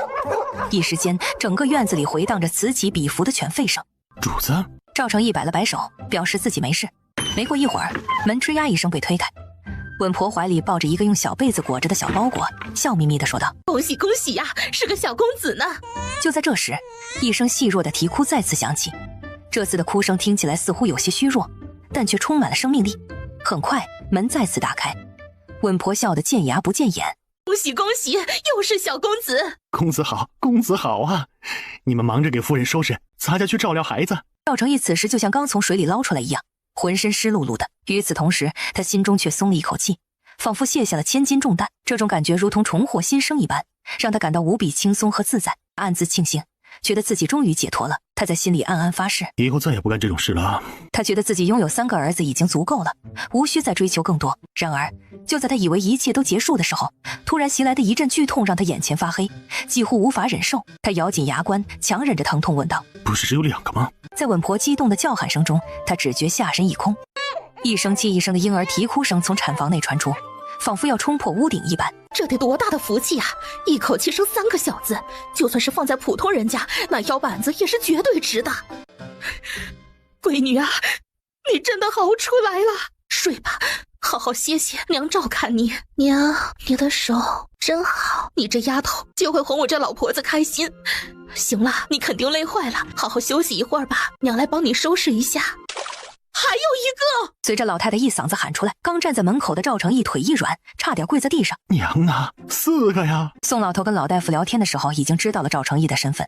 此时他已经完全坐在了地上，活了大半辈子，第一次看到这样的大人物，还是自家闺女的男人。夫人，快醒醒呐！还有一个孩子呢，您不能睡着啊！如果您睡着了，后果不堪设想啊！您快醒醒啊！到底是什么事嘛？到底是什么事？你们哭哭啼啼的，叫个不停干什么？我就不能好好睡一会儿吗？夫人，您等会儿再睡吧，这肚子里还有一个呢，可得加把劲儿。你说啥？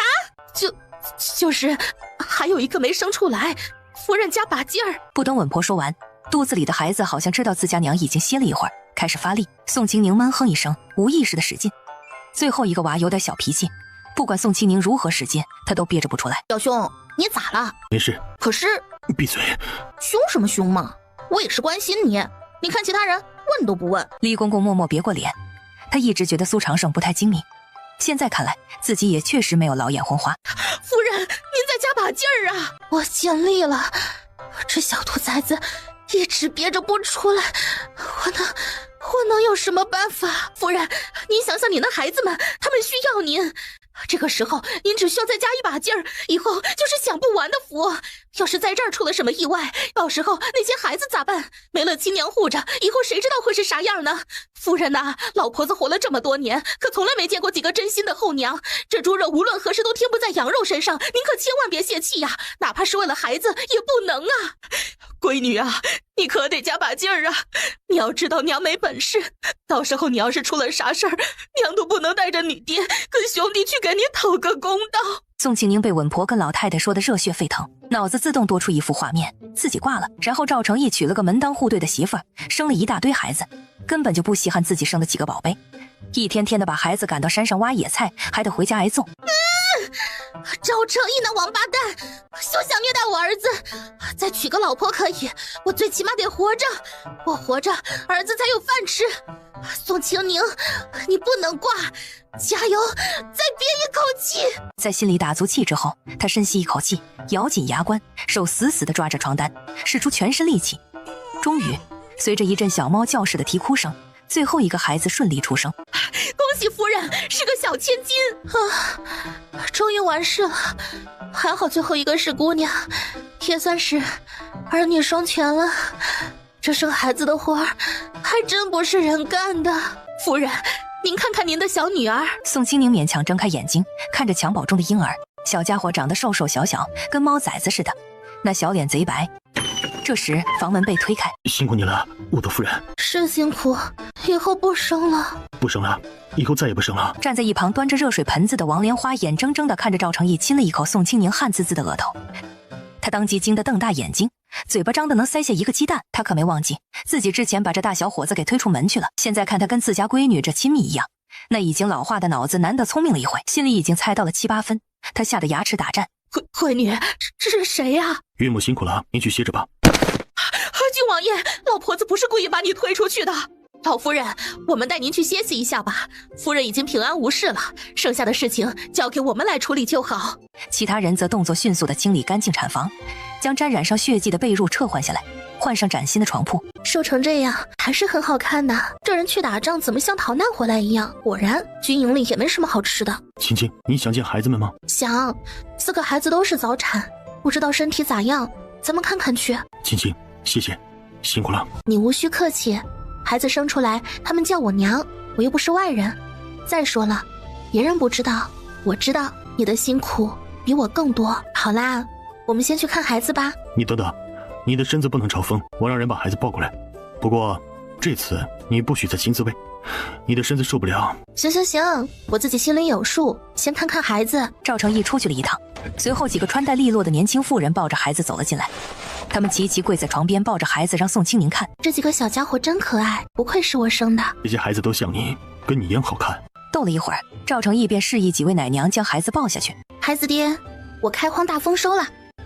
我知道，我的夫人很厉害，辛苦了。可别，万一以后你娶了正妻，容不得我，我怕被乱棍打死。胡思乱想，哪有什么万一啊？除了你，不会有别人了。那就好。唉，说的好听，你的身份摆在这儿，我的身份也摆在这儿，说的好像由得了你似的。等你以后爬上去了，谁还记得你流放？肯定巴不得把闺女塞给你，根本不会嫌弃你是5个孩子的爹，更加不会在意我这土包子生母。想吃什么？我给你做。孩子爹，我这几个月都不敢乱吃东西，现在嘴里没味儿，我有好东西，你要吃吗？赵成义心头微动，我让人先做碗粥，你垫垫肚子。宋清宁点点头。去，快去！我看看拿些什么好吃的。哎呀妈呀，几个月了，我终于自由了。现在我觉得自己强的可怕，什么都能吃得下。赵成义快步走向厨房。这个巧克力蛋糕看起来不错，不过有点太甜了，现在坐月子不太合适。哎，这个薯片也很好吃，但好像不太适合当主食。找到了，榴莲千层。宋清宁从冰箱里拿出一盒榴莲千层放在桌上，然后又开始找了起来。车厘子、小番茄、西瓜、香蕉、葡萄，没一会儿就翻出了一大堆水果。接着他还是往外拿烧烤，一大把羊肉串，一大把牛肉串，一大把鱿鱼，一大把鸡翅，又专门拿出10串正宗烤羊腰子给赵成义补补。反正他不爱吃那骚味，赵成义应该爱吃。你现在正在坐月子，我曾经问过那些有经验的稳婆，他们说了，坐月子最重要了，不能乱吃东西，也不能受凉。青青，你的任务就是照顾好自己。这粥熬得真好，味道真香。赵成义，刚回应一声，宋清宁就一嘴啃上去。赵成义感觉自己的嘴都要没了，他无奈道：青青，别胡闹。宋清宁舔了舔嘴唇，伸手拿了一个鸡翅，还没送到嘴边，鸡翅没了。他呆滞1秒。干嘛？赵成义一本正经道：你现在坐月子呢，不能吃这些，鸡汤给你炖着，听话，喝鸡汤。说着他一口吃了鸡翅，连同骨头都吃了。接下来他被迫看了一场酣畅淋漓的吃播。饱了吗？娘嘞，这吃法皇帝知道吗？地主家的满仓粮也经不住这么造啊。味道还不错。当然可以，这可都是我最爱吃的。孩子爹，咱们收的那些粮食要怎么处理呀？你想怎么处理啊？能卖吗？能。那就卖了吧。我已经想好了，就开个平价果蔬粮食店，这样一来既能满足大家对食物的需求，又能帮助我们解决粮食的出路问题，而且我们还可以顺便卖点其他杂货，让店铺的生意更加好。你很缺钱？宋清宁摸摸鼻子，这话说的，谁也不嫌钱多呀。心里这么想，嘴上却是笑着道：不缺，不过我闲着也是闲着，就想帮你一点儿。你要粮食就拉粮食，要银子咱们就换成银子，总归有用的不是吗？好吧，你开心就好。你这次回来常住吗？还打仗吗？专门回来看你和孩子呀。本来想着多留几日，既然你已经生了，那我过2日便走。宋清宁有些失落。啊，这么快呀？那你下次何时回来？对于宋清宁的不舍，赵成义心里很满意，他也眼里含着笑意，轻哄道：不会很久，你若是想我，可以写信给我。唉，总感觉这人就跟送快递似的，送到就走，走就走吧。我就是客气客气，一天天忙得要死，谁会想啦？赵成义刚刚勾起的嘴角垮一下掉下来。青青，你不必太过劳累，知道吗？不会不会，孩子有人带，家务有人干，银子随便花，想吃啥说一声就有，想干啥李公公啥都懂，想干啥李公公啥都懂，办得妥妥的。娘家也都在跟前，我说的话没人反驳，全都是我说了算。这样的日子哪里会累啦？最重要的是，白天晚上都有人保护，完全不担心安全问题，闹得可乐都没用了。多少女人做梦都不敢想这样的日子，我天天过着，美着呢。赵成义有些好笑，他的眼里宋清宁太过单纯，太过满足。身为他的女人，又有这些孩子傍身，哪怕以后自己在战场上没了，日子也不会太差。那个，有事？有，怕是要麻烦夫人点事儿。啥事儿？咱们俩这关系不用这么客气，让人怪不舒坦的。我这次带回来的都是清兵，他们会沿途回家一趟，辛苦夫人给他们准备些东西。需要准备些什么东西？能说说具体的吗？夫人，您找咱家有何事啊？爷这次回来带回了60个人，他让我为他们准备些东西。我想每人准备10斤大米、10斤面粉、5斤食用油、5斤花生和核桃、2斤糖、1包点心，这样如何？夫人，这些会不会太多了？不会吧？他们跟着爷赶回来，我们给他们准备东西不能显得小气，否则岂不是给爷丢脸吗？夫人考虑的十分周全，是咱家见识短浅了。那您先休息，咱家现在就去准备吗？宋清宁摆了摆手，示意他可以去准备了。爸，有没有闹母亲？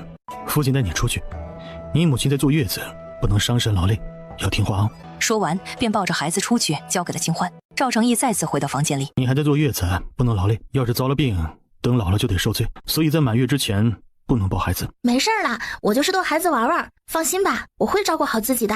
你看的怎么样？他想知道赵成义去查看存粮后的情况。赵成义的眼神变得复杂起来，他深深得了口气。听说跟亲眼看见是两回事，当看到那几仓库饱满的粮食时，他的心情无法用言语来形容。我敢打赌，这世间没有谁家的夫人能像你一样持家有道。那我今年再多买些，你自己看着处理，无需太过劳累。不过如果你还想开荒的话，就不用招长工了。为什么？军中退下来不少残兵，你需要多少，我可以让他们给你拨过来。他们虽然身体残缺了，但是干活还是没问题的，必要时还能护你们周全。相比那些普通的，他们总能强一点。用不了多少人，至多600吧，再多的话我也无能为力啦。好，那就先这样安排，歇着吧。第二天清晨，这么早就走了吗？时间紧迫，必须得离开了。你安心睡。这是我专门给你准备的吃食和水，你一定要带上它。好好休息，如果有什么事情可以随时写信告诉我，无论发生什么都别委屈自己，我会想你的。随后他毫不犹豫地背起那沉重的包裹，转身走出了房门。闺女啊，你现在可是享福了。哎呦，你那男人真俊，娘都不敢看他。不敢看，你还知道俊？不过这2天你们都去哪儿了？平时院子里不都是你们的嗓门吗？那个啥，咱家什么都不懂，万一要是有啥话没说对，得罪了他，到时候不是给你添乱吗？我们这2天就躲着没来，一直在地里忙活呢。再说了，那天你生娃，师娘不知道，把他给推出去了，这话都没说好，万一他要是想起了这茬，治罪咋整？闺女啊，娘也是怕。娘，您就放心吧，他可不是那种心胸狭窄的人，以后等他回来，你们不用再刻意躲避，只要表现得大方得体就行了。闺女啊，你想吃什么，娘这就去给你做。不用，您歇着。他敏锐地察觉到了宋清宁对自己的嫌弃，不过他并没有因此感到难过，毕竟他心里清楚，自己的女儿如今地位不同往日，有些变化也是在所难免的。他坐了一会儿后便按捺不住，起身去看望外孙们了。他对这几个小家伙可是喜爱至极，他们那白白胖胖、干干净净的模样，简直让人爱不释手。趁着现在还有时间，我想尽快把他们处理掉，能卖多少算多少吧。宋清宁理解的点点头，然后挑选了2朵漂亮的头花，心想可以拿回去给喜欢美丽事物的小妹和弟妹戴。这花儿就送给夫人了，这些都是我媳妇儿做的，总共也值不了多少钱，夫人喜欢拿着玩就是了。说话间，他还搓着那双粗糙的大手，有些不好意思开口想说什么。而这时，其他女人听到动静之后纷纷跑了出来。自从做了长工之后，她们手里也能攒点钱。有了钱之后，这小日子自然也就提高了些。货郎来了之后，他们多多少少也会添置些。很快2箱货就被围了起来，一群女人叽叽喳喳的讨价还价。人太多了，她也没办法跟宋清宁开口，而宋清宁自然也看出了她的欲言又止，给李公公说了一声，就带着孩子回屋。夫人，要不明天再玩？今儿个还有些账本没看呢，要是晚了就得用蜡烛，到时候怕是得伤眼睛。李公公，放下元宝吧，没事儿，我看着。孩子啊，就该多玩玩，才皮实呢。哎呦，小公子，那东西可不能吃啊！多谢小公子，快起来吧，小公子万一着凉了可就不好了。然而元宝却不领情，小屁股一扭，继续玩耍。他欢快地爬行着追逐可乐，速度相当快。男孩子应该粗放式的养育，让他们尽情释放自己的天性。现在正是享受快乐时光的时候，等长大了，自然会有一些小烦恼。现在只要我们用心照顾，就不会出什么问题。夫人说的极是，不过小公子毕竟年龄尚小，等会儿回去之后，最好给他喝碗姜汤糖水，以驱散体内的寒气。那行，等会儿我亲自熬点，你也喝一碗。那咱家就不客气了。昨儿个谁扫的院子？怎么留下石子儿了？眼神不好，多练练啊！往后1个月都归他扫。要是学不会，那就学一辈子。玄宝啊，以后可不能乱吃东西喽。真是的，这么小的孩子，万一吞下去噎到怎么办呀？以后要是再不仔细，尽早走人。小厮连连点头，抹着眼泪保证以后再也不偷懒。夫人，您看怎么处置啊？那就打5板子，长长记性，下不为例。小厮感激地磕着头，心中暗暗庆幸，还好夫人仁慈，没有过多责罚。谢谢夫人，奴才以后一定尽心尽力做事，不敢再犯了。走，去看看你弟弟妹妹，他们肯定醒了。然而还没进屋就被元宝拉着，他的小手指着外面，一脸期待的样子。宋清宁疑惑地顺着他的手指方向看去，只见大路口走来一个挑着担子的男人。还真是眼尖，想要什么东西啊？多少钱？本来是1个要卖10文的，但是现在我家里有急事，这些货物都需要清理掉，您看能不能给8文呢？你这生意做得挺不错呀，怎么突然不打算继续做下去了呢？家里的媳妇儿快要生孩子了，而我老娘也早已经离世了，没有人可以照顾她。之前我也积攒了一些钱，所以想暂时放下生意，先让媳妇儿安心生下孩子，等孩子大点儿再做打算。到那时我会寻找一个稳定的活计，毕竟这货郎的营生虽然能够维持生计，但每天在外奔波，媳妇儿独自在家看孩子，这常年下来也不是个事儿啊，我自己也不放心，所以家里只剩下这些剩余的货物了。有事？就是想问问夫人，还招不招长工了啊？你要做？之前小人就跟您说了，家里无人看顾，我媳妇儿一人在家，那些人就去欺负我媳妇儿，还骂我媳妇儿不检点。我媳妇儿的性子软，要不是我回去正好碰到了，她就没了。之前就听说夫人心善，对长工更是宽容，小人就是想问问，要是能做，小人就等媳妇儿出了月子，带着过来一起签长工，多少年都行。所以，只要有口吃的，有个住的地儿就行了。说到这儿，他突然跪在地上，挺大一汉子眼里布满血丝。夫人，小人跟媳妇儿都不是懒人，保证不会偷奸耍滑当。宋清宁心中一动，自己正想开一个果蔬铺子，而现在又恰好缺少一个合适的掌柜。这个货郎常年走街串巷，肯定积累了丰富的经验。这样吧，你先回去照顾你的妻子，将你家的地址留下来。如果我有需要，会派人去通知你。那就多谢夫人了。小人家住胡梁村，村子山脚下就是小人家。说完，他小心翼翼地转身离去，脸上洋溢着喜悦之情。李公公，您觉得这个人怎么样？靠不靠谱？夫人，如果只是让他种地，应该没什么问题。咱们这儿多几个人也不影响什么。我想开个果蔬店，让他做掌柜，您觉得怎么样？主要是他经常来，我也跟他聊过，觉得他为人还不错。夫人眼光不错，确实合适。不过要是做掌柜，还是需要再观察观察，毕竟这人心难测。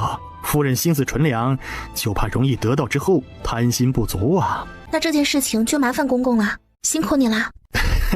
夫人言重了，咱家能给夫人搭把手，那是咱家的福气。咱家活了这么些年了，也就跟夫人过了几天松快日子。夫人要是这么客气，那可就折煞咱家了。这天，果蔬店装修正式完工。明日开业，今日把货全都补齐。那就明日开业吧，只要是夫人说的日子，那可都是黄道吉日啊。货郎两口子最终还是与宋清宁签署了一份长达20年的长工契约。这段时间以来，他们两口子一直忙前忙后，尽心尽力，毫无保留地付出着自己的努力和心血。货郎由于常年走街串巷，积累了一些经验，而且嘴巴特别能说。对于宋清宁即将开张的果蔬店，他提出了一个建议，即增加一些点心品类，而这些点心将由他的妻子负责制作。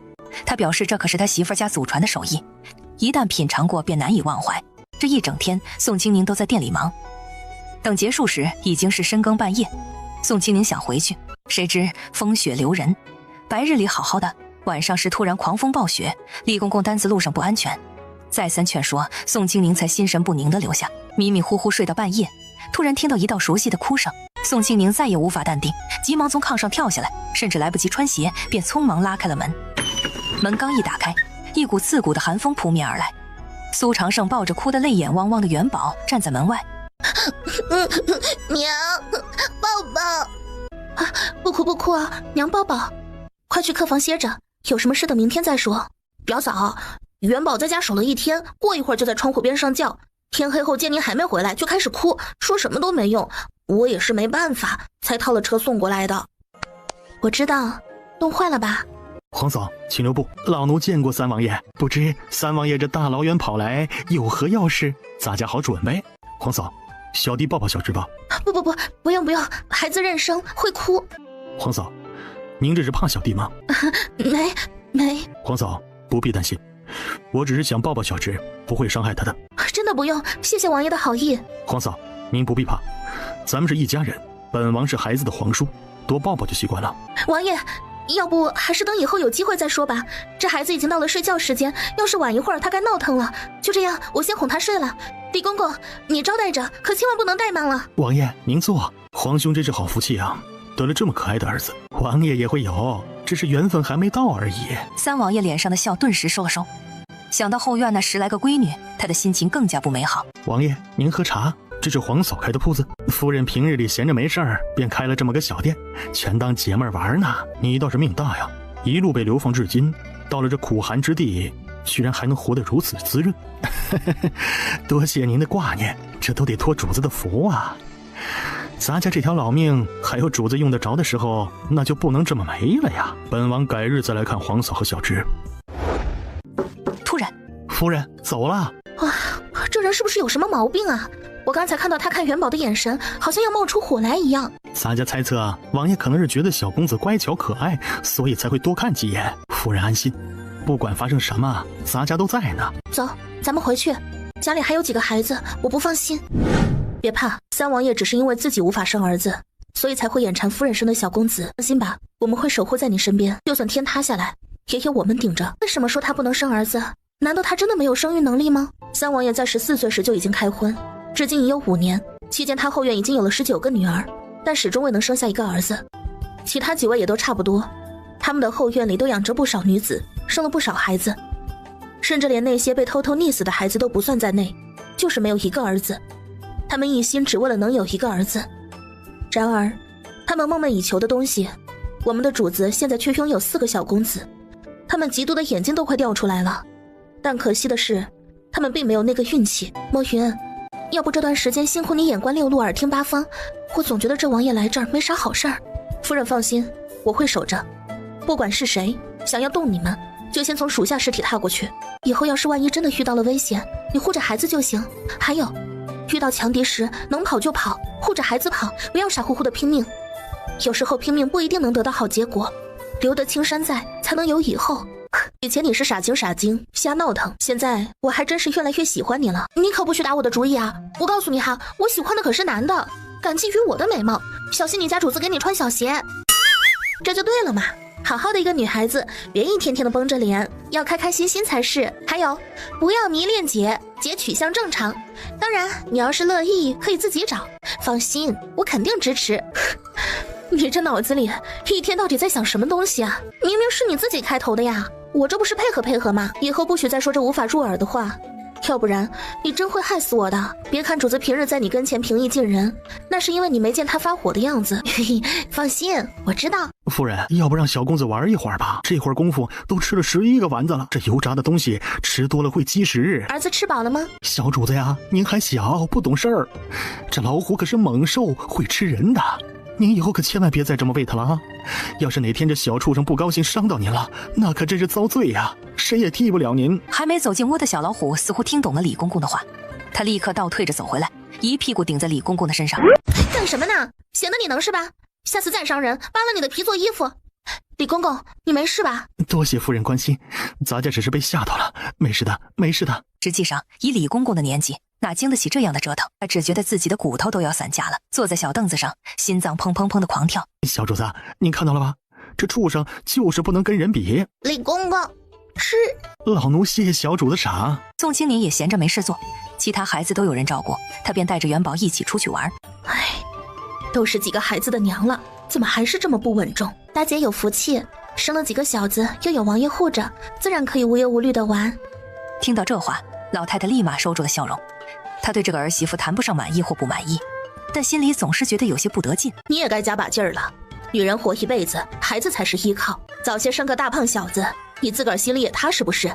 你以后自个儿多吃点儿，这饭吃到肚子里，身子才能长结实。咱家可没亏待你，身子长结实了才能生娃，要不就你这又黄又瘦屁股扁平的，以后生孩子受罪，生下来要是没奶，娃跟着你一起受罪。荷花有些心虚，别跟你大姐丢人就行。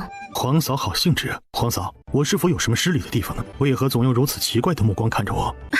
没有啊，只是觉得有点好奇。那个，眼看就要过年了，您怎么会来到这里呢？出来处理一些事务，顺便路过此处，便前来探望一下皇嫂。这里可是边城呢，您说的顺道可真够远的呀。皇兄真是好福气啊，竟能得到皇嫂这样的妙人。您不准备赶着回去过年吗？来都既然来了，那就在皇嫂这儿过吧。皇兄向来对兄弟们友善，想必皇嫂也不会介意本王冒昧打扰吧。三王一眼就看出宋青宁不愿意，他那深邃的眼眸里笑意更深了些。皇嫂不欢迎本王吗？怎么会呢？三王爷能来，我高兴的来不及呢。就是我家孩子爹不在，若有招待不周之处，还请王爷见谅。那就好，本王叨扰了。不过我们这庄子小，也没什么多余的好屋子，王爷身份尊贵，怕是要委屈您了。皇嫂客气了，客随主便，本王不讲究这些。不过本王有句话还是想多说一句，还请皇嫂勿怪本王多言。元宝与这些长工小的玩，怕是不妥。只是小孩子一起玩而已，哪有什么妥不妥的？男孩子就要皮实些才好。再说了，爱玩是孩子的天性，在这冰面上，他们只是玩伴而已，无需太过讲究。要是成日关在家里，那才是不妥。当然了，王爷家的孩子是姑娘，姑娘金贵，自然要万分小心。以后王爷自会知道。王爷转头看了宋青宁一眼，这话要是对于别的男人，或许不会有什么反应。可他闺女已经10几个了，哪里来的金贵？宋青宁这么说，让他觉得这是在嘲笑自己没儿子。皇嫂可别笑小弟了，小弟这辈子已经不敢再想儿子了。多谢皇嫂宽慰，有没有都是命，我也不强求。对，不强求就好，人生短短几十年，活得开心就好，没必要把自己逼得太紧。皇嫂真是贤良，将孩子养得如此之好。过奖了，元宝，该回家了。娘，抱抱。怎么啦？是不是累啦？元宝摇头，宋青宁伸出双手，准备将元宝从地上抱起来。然而就在他即将碰到元宝的时候，三王爷却抢先一步，伸出双臂，轻轻地将元宝抱在了怀中。还是我来抱吧，小孩子看起来虽小，但若是抱久了也会觉得很累呢。不碍事，本王就是看着孩子实在可爱，心生喜爱罢了。元宝，喜不喜欢这个呀？元宝眨了眨眼，看着眼前陌生的人，又舔了舔嘴唇，眼中渐渐泛起泪花，可怜巴巴地望着宋清宁，对于三王爷手中的玩具一点都不稀罕。还是让我来吧。这一次，三王爷没有再坚持，而是轻轻抚摸着元宝的头发，温和地对他说：元宝，我是你的皇叔，皇叔还给你带来许多小礼物呢，要不要一起去看看啊？孩子认生。无碍，这是人之常情。皇嫂，本王特意带来一些小玩意儿，希望你能喜欢。王爷，我家夫人单纯善良，心思全都系在主子身上。如今主子在外征战，心中时刻牵挂着夫人和几个孩子。你大可放心，本王此次前来不过是一同搭伙过个年罢了，并无他意。希望王爷能够言出必行。哟，王爷来了，稀客呀！快请！皇嫂居然能养猛兽，还真是女中豪杰啊！流放的时候，这小家伙没了母老虎的庇护，死赖着不走了。只要孩子喜欢，不过是点吃食，倒也没什么。这时，宋清宁偷偷给李公公眨眨眼，才道：公公，王爷办差事赶上年关回不了家，一个人过年怪冷清，想到咱家来一起过年，你看着给安排一下房间。行，咱家知晓了。李公公给三王爷安排了一间条件一般的屋子，但也算是尽力而为了，毕竟这里的环境有限，这样的安排也算不得失礼。三王爷对这个安排并没有什么不满，只是吩咐随从把房间打扫干净即可。他在这里住下后，表现得十分安分，完全没有一点王爷的架子。更令人惊讶的是，他竟然拿着马扎和宋清宁、元宝一起坐在院子里吃起了年货。这一举动不仅让他的侍从和护卫感到吃惊，就连李公公和莫云也觉得有些难以理解。过年这天，厨房里的几位厨娘忙碌不堪，准备着丰盛的年夜饭。宋清宁突然想起，今年在山上捡到了许多美味的菌子，尤其是剑手精。宋清宁突然想起，今年在山上捡到了许多美味的菌子，尤其是剑手精，那味道鲜美无比，吃了根本忘不了。厨娘知道宋清宁喜欢吃这有毒的东西，做着时异常小心，就怕没熟，到时候把主子毒倒了，他就要以死谢罪。很快，一大桌子菜端上桌，菜品异常丰富，香味各异，让人闻着就想流口水。宋清宁本来想着跟娘家人一起热热闹闹的吃饭，可现在三王爷突然来了，宋家人全都躲回了自家的屋子。于是此刻偌大的饭桌旁，只有宋清宁、元宝和三王爷三人落座。元宝只是来打个酱油而已，他匆匆喝了一碗香喷喷的肉粥，便填饱了小肚子。而且他根本坐不住，特别是听到外面传来阵阵鞭炮和烟花声时，那颗小小的心儿早就飞到外面去了。皇嫂，这是什么东西啊？蘑菇炒肉，很好吃的，你尝尝看。吃完后，他不雅观地打了个饱嗝。让皇嫂揭晓了。没事儿，没关系，胃口好说明身体好，喜欢就多吃点。皇嫂，可否到院子里走走？行，走走，饭后百步走，活到99，应该走走。公公，你先去用饭吧，我就在院子里跟元宝放会儿烟花玩，再晚一会儿咱们守岁。好惨，屁股开花了，你还不能报仇，哈哈哈哈！让你再欺负我。三王爷脸上的神情有些诡异，他转头看向一旁的宋清宁，只见他除了满脸惊恐和害怕之外，并没有说话，而且此时此刻此地也仅有他们二人以及2头牲口而已。就你这副狗腿子的模样，竟然还有脸面来嘲笑我？王爷循声望去，只见那只老虎狼狈地趴在地上，却依旧不坠森林之王的威严，正高昂着头颅，眼神中透露出一种高高在上的傲慢姿态。你还是先担心一下自己的饭碗吧。在这里，如果你连自己的主子都认不清楚，真是个瞎眼的狗东西了。主人对你如此之好，可你又是如何对待主人呢？老虎的语气愈发尖锐，整天只知道吃里扒外，简直白白浪费了主人为你准备的那些小灶。哼，你这狼心狗肺的东西，好好想一想当初在路上的时候有多艰难。我甚至都尝过草，而你却还能有肉吃。不吃肉，那些东西我见都没见过，你都吃了。这些都是谁给你的啊？难道你心里一点数没有吗？若不是因为主人，恐怕你早就已经沦为别人锅中的一块肉了。能的你还以为自己是什么好东西？哼，一天天的就知道惦记墨风。那家伙是抱了你几个月，但你自己好好想想，要不是因为主人，他能抱你吗？你再仔细想想，主人有多久没有偷偷摸摸给你开小灶了？哼，等哪天你没用了，我一定把你的狗头吃掉，看你还怎么嘚瑟。最后一声，老虎几乎是用尽全力吼出来的，他呼哧呼哧地喘着粗气，根本不愿意再理会这个愚蠢的家伙。小虎哥，你怎么样了？没事吧？小老虎刚才还是一副雄赳赳气昂昂的模样，此刻见到宋清宁如此关心自己，瞬间像泄了气的皮球一样，无精打采地耷拉着脑袋。小虎哥，你别怕，我这就带你回家。我去找老大夫给你看看。元宝还小，他也不是故意的。不管你伤得多重，砸锅卖铁都给治。你千万别冤元宝，我让他给你道歉。皮糙肉厚的老虎自然不疼，还给了可乐一个得意的眼神。可乐弱唧唧的小声道：“我的头不好吃。”三王爷惊愕地瞪大双眼，难以置信地看着眼前发生的一幕。宋清明竟然如此轻松地将那重达数百斤的老虎像拖死猪一样拖进了门。毕竟他活了这么多年，从未听闻过哪家女子能够一胎产下4个孩子。想到这里，突然一阵凉风吹过，寒意席卷全身。他的后背瞬间冒出一层冷汗，同时鸡皮疙瘩也冒了出来，双腿发软，几乎无法站立。他不由自主地向后退了2步，手不自觉地撑在了大门框上。干什么呢？往哪儿按呢？你压到我的脸上了！三王爷下意识地拿开手，却惊恐地发现门框竟然有鼻子有眼，而他刚刚确实按压在了人家的脸上。抱歉，本王不是有意的。喂，那我呢？脚下突然传来一声戏谑的嗓音，他下意识地低头，就见地面也有鼻子有眼，而他还刚好踩着人家的一只眼睛都变形了。他想要挪一挪，可脚底下到处都是鼻子眼睛以及嘴巴，各说各的，吵得热火朝天。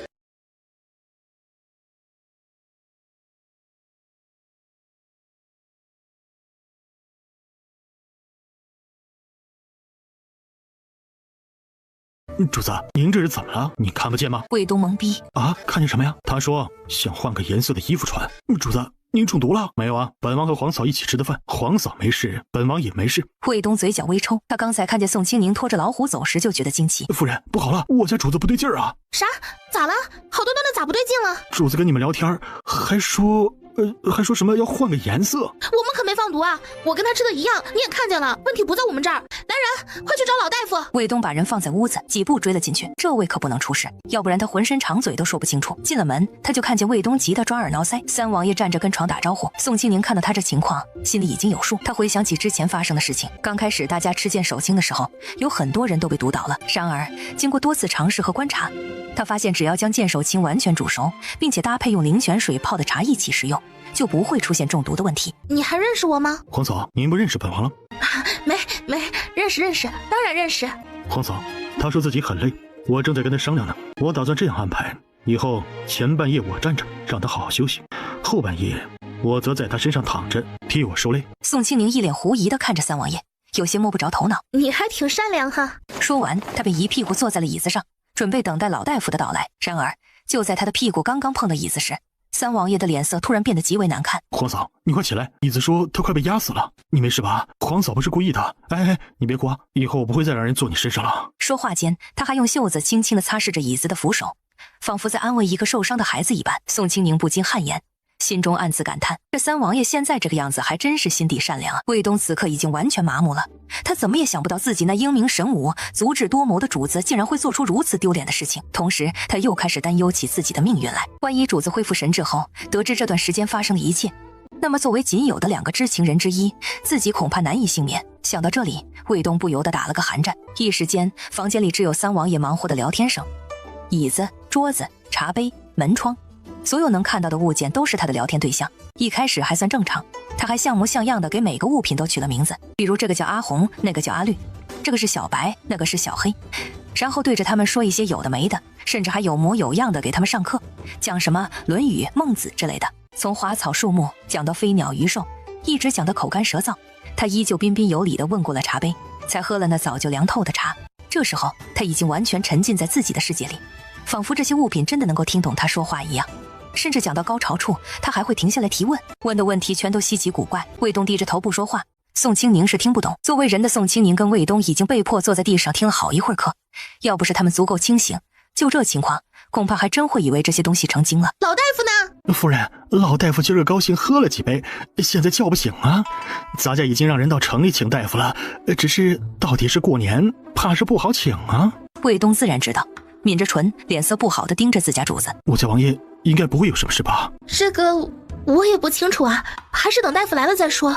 站住！你的脚上有土，你的鞋都有土，还有进来时轻点，门都被敲疼了。大夫一脸狐疑的低头看去，鞋子干净的很。他一言难尽的看了眼三王爷，小人才疏学浅，治不了啊，看看再说。三王爷根本不配合，他嫌弃大夫手脏，终于洗干净了。他蹲在地上给三王爷把脉，结果就是中毒太深了。为了避免麻烦，他开出一副治不死人的方子，然后就跑了。当一碗热气腾腾的药端上来时，三王爷立马接过来，笑得和蔼可亲，小心翼翼地将碗摆放在他前面的正中间。卫东站在一旁，心里十分焦急，但脸上却不敢表现出来。他轻声说道：主子，该喝药了。知道了，知道了，别催了。卫东，坐好听课。新学生来了，之前的课我会再讲一次，其他学生好好听，全当回顾。这话一出，坐在门口的宋清宁立马站起身来说：那个，我家里还有吃奶的孩子，我得先走了，您慢慢玩吧。主子，先吃药吧，好不好啊？三王爷紧绷着脸，折腾了这么久，天都快亮了，这家伙却精神的像打了鸡血一样，丝毫没有睡觉的打算，眼神犀利的看着准备逃跑的宋清宁。皇嫂，听课要专心，你要是着急，那就把刚才教的全部背一遍，然后就可以回去奶孩子了。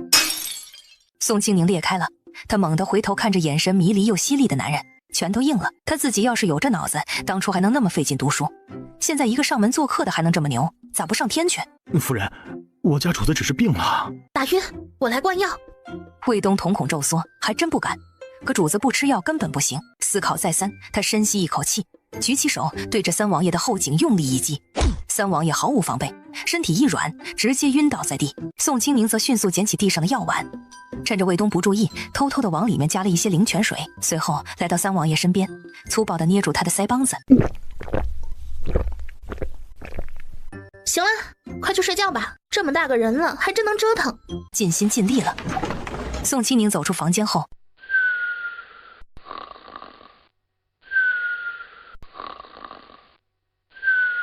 这小鬼头可机灵着呢，一直等在这里，就是想让夫人您心疼他呢。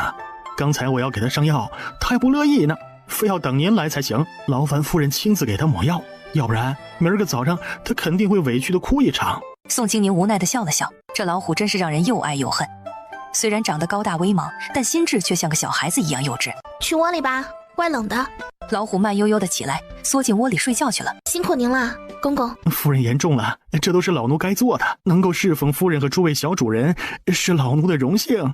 主子的信，就算想主子也别哭，过年要开心，要不然一年都不会开心。才没有想他呢，你可别乱说话，以免产生误会。你想念主子也是人之常情，没什么好误会的。这不，主子给你写信，肯定是心有灵犀。吴妻亲亲，今日正值年节，不知你是否安好，孩子是否闹腾，真是辛苦你了。为夫对你和孩儿非常挂念，不知你们是否也在挂念为夫？看到这后，宋清宁将信收起来。你是不是在偷看？莫云冷淡道：属下不敢，天都快亮了，你也去休息一下吧，我的腿都坐麻了，你来帮我进去吧。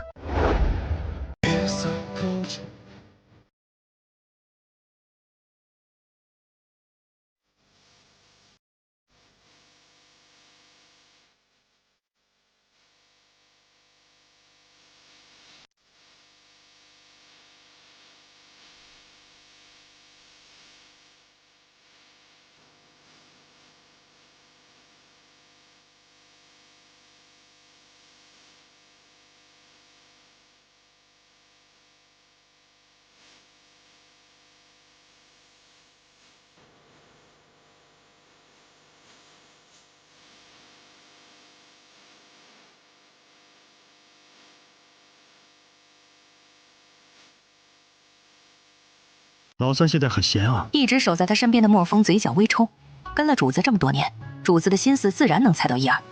虽然三王爷的脸皮确实有点厚，可他们现在离得太远，就算是想管也管不着。不是，这一大早的，谁给你这些东西啊？叔叔，你皇叔醒了呀？那行，咱们去看看。昨日让皇嫂看笑话了。没事没事，也是我们招待不周。那蘑菇有些人吃了就是会不适，与身体无关。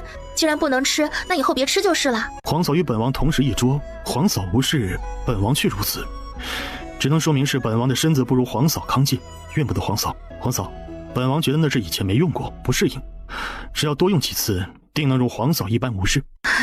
这不好吧？毕竟你的症状挺严重的。皇嫂，出了何事啊？没，你很好，过去了就让它过去吧，没必要再想。今日是大年初一，是吃饺子的时候，等会儿你可要多吃点。至于那蘑菇，你就别想了，因为都吃完了。如果你还想吃，那可得等到明年了。那就吃饺子吧。宋清宁的眼神有些怪异，心中涌起一种难以言喻的感觉。短短2天时间，元宝似乎已经完全与三王爷熟悉起来。此刻，小家伙正窝在他的怀里，没有丝毫抗拒的情绪，甚至还会主动将自己背包里的美食拿出来分享。而更令人惊讶的是，三王爷对这些食物丝毫不嫌弃，很自然地张嘴接过元宝递来的食物，咀嚼着，没有丝毫勉强。这一幕让宋清宁感到既新奇又怪异。借着尿遁，宋清宁将李公公和莫云带到院子外面后，神情紧张地左右张望一番，确定周围无人后，方才压低声音问道：你们说，这三王爷无端端的跑来我们家，究竟所谓何事啊？你们说，这三王爷无端端的跑来我们家，究竟所谓何事啊？我觉得他对元宝太好了点吧，也不是我疑神疑鬼，放在普通人家，要是叔侄关系好一点，那也情有可原。可咱们不普通啊，莫非？兵来将挡，水来土掩，静观其变。就算他真有什么见不得人的秘密，主子留下的人也不是吃素的。你放心，有我们在，不会让你跟小主子们受伤。夫人放心，咱家这把老骨头还能动。那行，在他离开之前，咱们都警醒些。唉，知道的，你们叔嫂清清白白，这要是有人瞎想，指不定给你身上扣啥屎盆子呢。到时候人家可是王爷，你就不一样了。你男人都不在，就算是想护你，也不能长个翅膀飞回来呀。最重要的是，万一你男人都瞎想的话咋办？唉，闺女啊，你有没有问你小叔啥时候走啊？这瓜田李下的，可别闹得你浑身长嘴都说不清了。唉，娘吃的盐比你吃的米还多，反正啊，你可长点心呐。今儿个才是大年初一，再等等吧，稍微等2天看看情况再说。如果他还没有要走的打算，到时候我再试着委婉的询问一下，总不能今天就让人家走吧。所以啊，娘，您看现在这种情况，要不以后咱们一起吃饭，你带着我爹过来，咱人多了坐一桌子上吃饭，总不会有啥瓜田李下了吧？也不会有人误会了吧？不行不行不行，那可绝对不行。人家可是堂堂的王爷，身份尊贵着呢。娘和你爹只是普通的泥腿子，怎么能和王爷同桌吃饭呢？我们哪里能吃得下饭呢？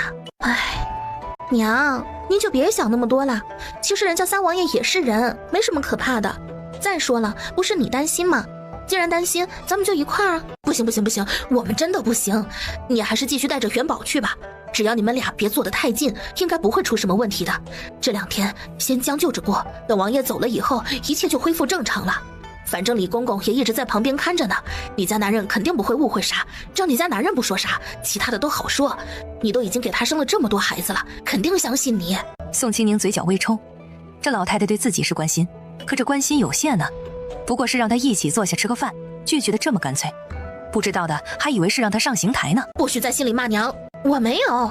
哼，我一把屎一把尿把你养大，你一撅屁股我就知道你要干啥。想在娘跟前藏那点心眼儿，你还嫩着呢。唉，闺女啊，咱家没本事，帮不了你啥，除了地里那点活能帮你做之外，其他的都得靠自己。你虽然已经生了这些孩子了，可你要知道，这世上只要是个女人就会生孩子，抓住你男人那才是最重要的，可千万不能歪了心思呀。你在想什么？村里有很多男人外出后，家里的一些女人就忍不住寂寞，做出那些糊涂事来。青丫头啊，娘没有别的意思，只是提醒你一下。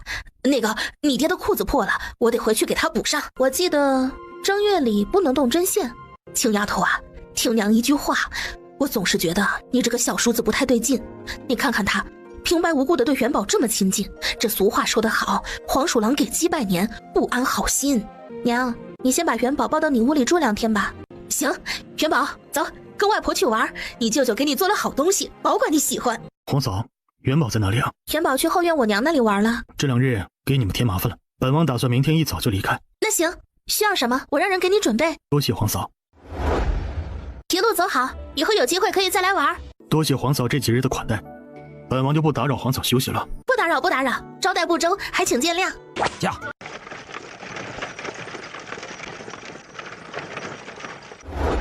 一晃眼，正月15到了。你们想吃什么，想买什么，尽管拿。说完，他给每个人分发了2两银子。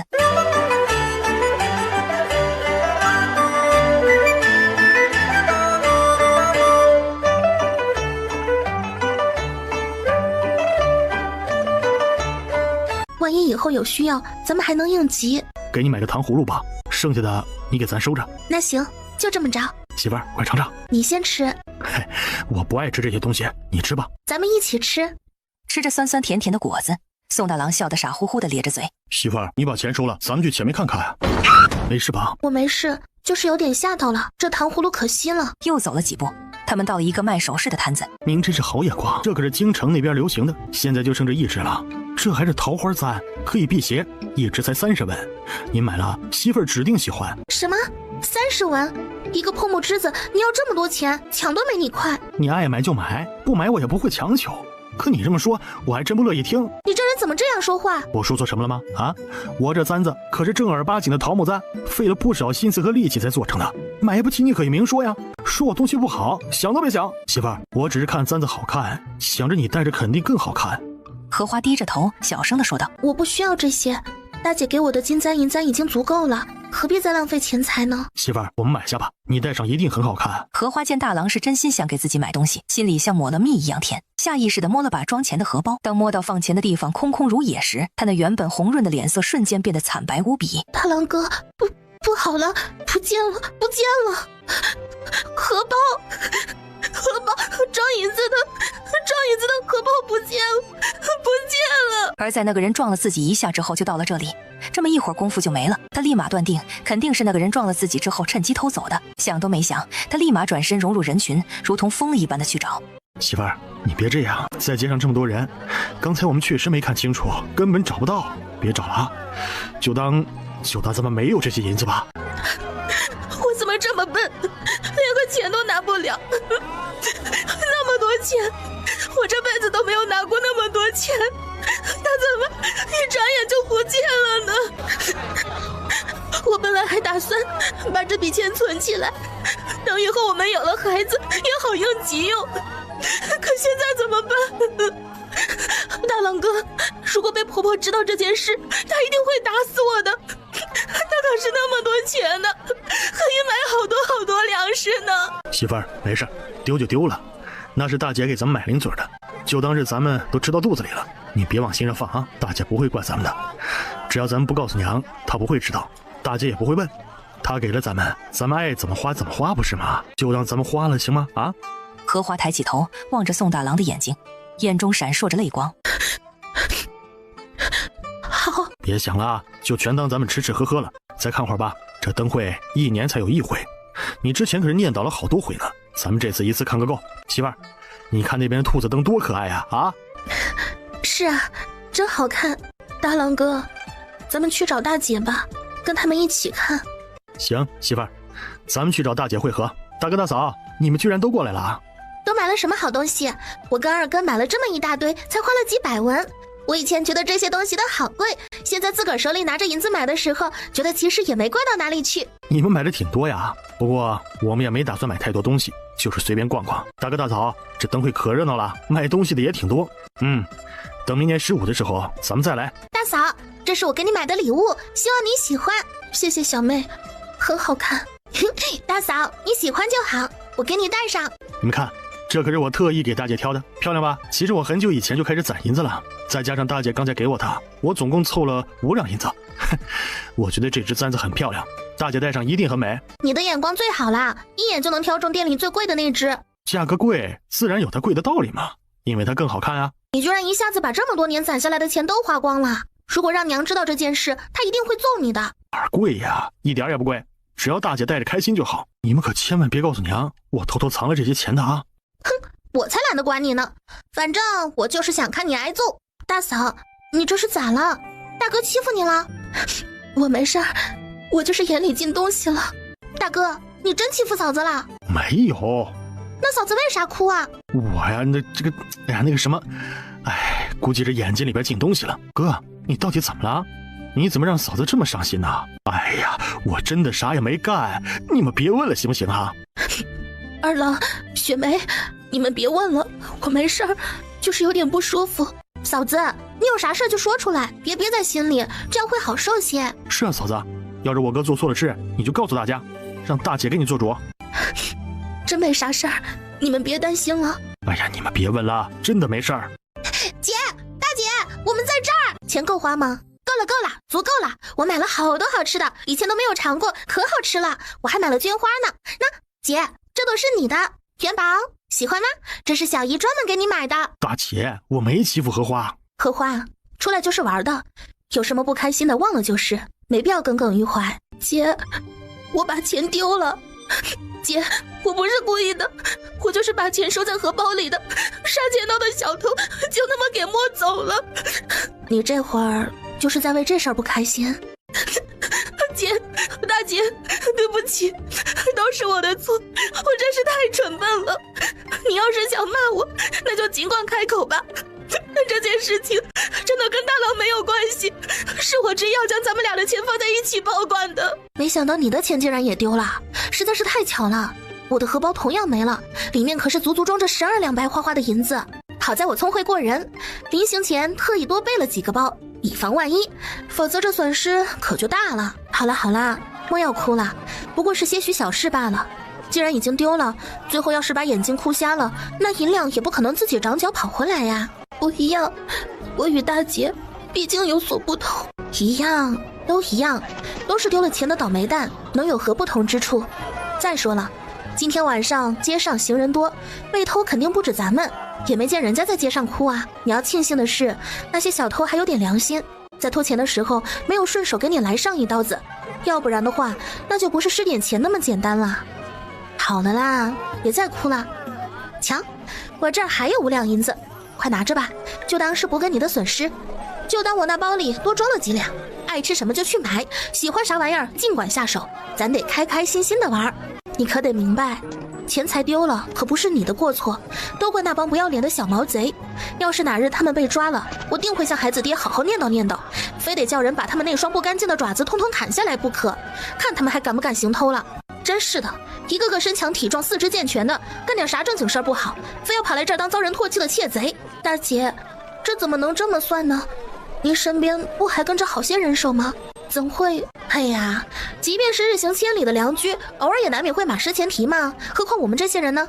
毕竟人多，总有照顾不到的时候，也是在所难免的事情。来，赶紧随我一同前去吃点东西吧。方才我顺道听闻有一处人家熬制的羊汤堪称一绝，这么冷的天逛了这么久，你们肯定饿了，走，一块去尝尝。大郎，看好你媳妇儿，这路上的坏人可多着呢，大老爷们儿总得有点用不是？大郎哥，大姐她……走，咱们跟着大姐。老板，来7碗大肉羊汤，10个芝麻酥饼。7碗大肉羊汤，10个芝麻酥饼。几位客官稍等啊。刚才听人说的时候，我还专门问过了，这里的羊汤很出名，开了几10年了，那都是祖传的手艺。而且这羊汤还分很多种呢，单纯的羊汤就1碗汤，不带肉；大肉的羊汤是带骨头肉的，就是1碗贵10文。咱们来都来了，总得吃点好的不是？对，咱可不能亏了自己的肚子。大郎哥，今天二郎给大姐买的那只漂亮的簪子，大姐看起来非常喜欢，也很开心呢。大姐开心就好。二郎从小就喜欢给大姐买东西，不管买什么，大姐都会开心。大郎哥，要不我们也送点礼物给大姐吧？毕竟二郎都送了。可以啊，你想送什么？主要是大姐啥也不缺呀。是啊，大姐是不缺，可咱们也不能干瞪着，一点心都没有吧？媳妇儿，你有这心就行，放心，大姐又不是外人，还能看咱们的礼物区别对待不成？咱们这个家，要不是当年大姐牺牲自己，早就没了。送不送都行，她不会放在心上的。我觉得不送礼物是不行的。今天在灯会上的时候，大姐可是给了我们好多钱呢。要不是我笨手笨脚的把钱弄丢了，也不至于让大姐破费2次。二郎已经表达了心意，就连雪梅都买了头花送给大姐。唉，你作为家里的长子，而且已经成家了，就应该起到带头作用啊，总不能每次都是弟弟妹妹都动了，而你却落在后面吧？道理是这个没错啊，但是吧，我实在也想不出准备什么礼物。媳妇儿，你有什么好主意吗？要不我亲手给大姐做一身衣服吧，再配上一双鞋子，我的手艺还算不错，自己做出来的衣服和鞋子穿起来肯定很舒服。这倒是个好办法。那咱们就这么定了。媳妇儿，时间也不早了，咱们睡觉吧啊！有什么事儿咱明儿再说。都成亲这么长时间了，怎么还是没有动静呢？又想到宋清宁一次性生了那么多，他决定明天去问问有什么秘诀。第2日清晨，天色尚早。怎么是你亲自送来？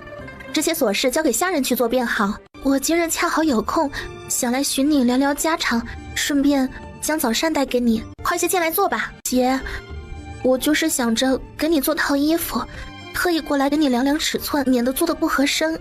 姐，您可千万别嫌我们没啥能耐。我和大郎哥手里没钱，刚好家里还有块布，我就想着给您亲手缝制一身衣裳，聊表心意。不嫌弃，高兴还来不及呢，怎么可能会嫌弃？姐，您瞧瞧，您这腰真细，平日里也不见您刻意节食啥的，咋就能把身材保持得这么好？这要是走出去，谁敢认你已经生育过5个孩子？要是日后我也能够如姐这般，那该有多好啊！大概是体质的原因吧。你骨架小，以后肯定也胖不到哪里去。实在不行，等生了孩子之后，稍微锻炼锻炼，肯定能恢复。我还在这说呢，也不知道什么时候才能生个孩子。姐，你说我成亲这么久了，怎么就怀不上？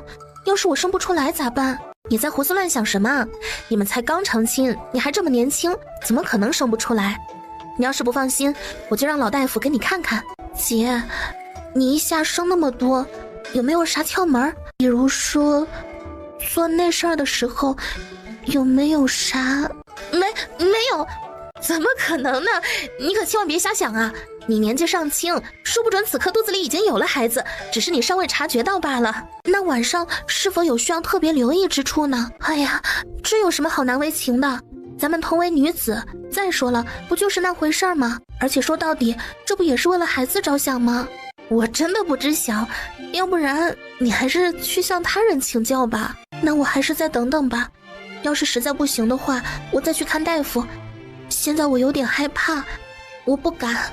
宋庆宁嘴角微抽，他都不知道说什么好了，这胆子到底是大是小？荷花低着头离开屋子。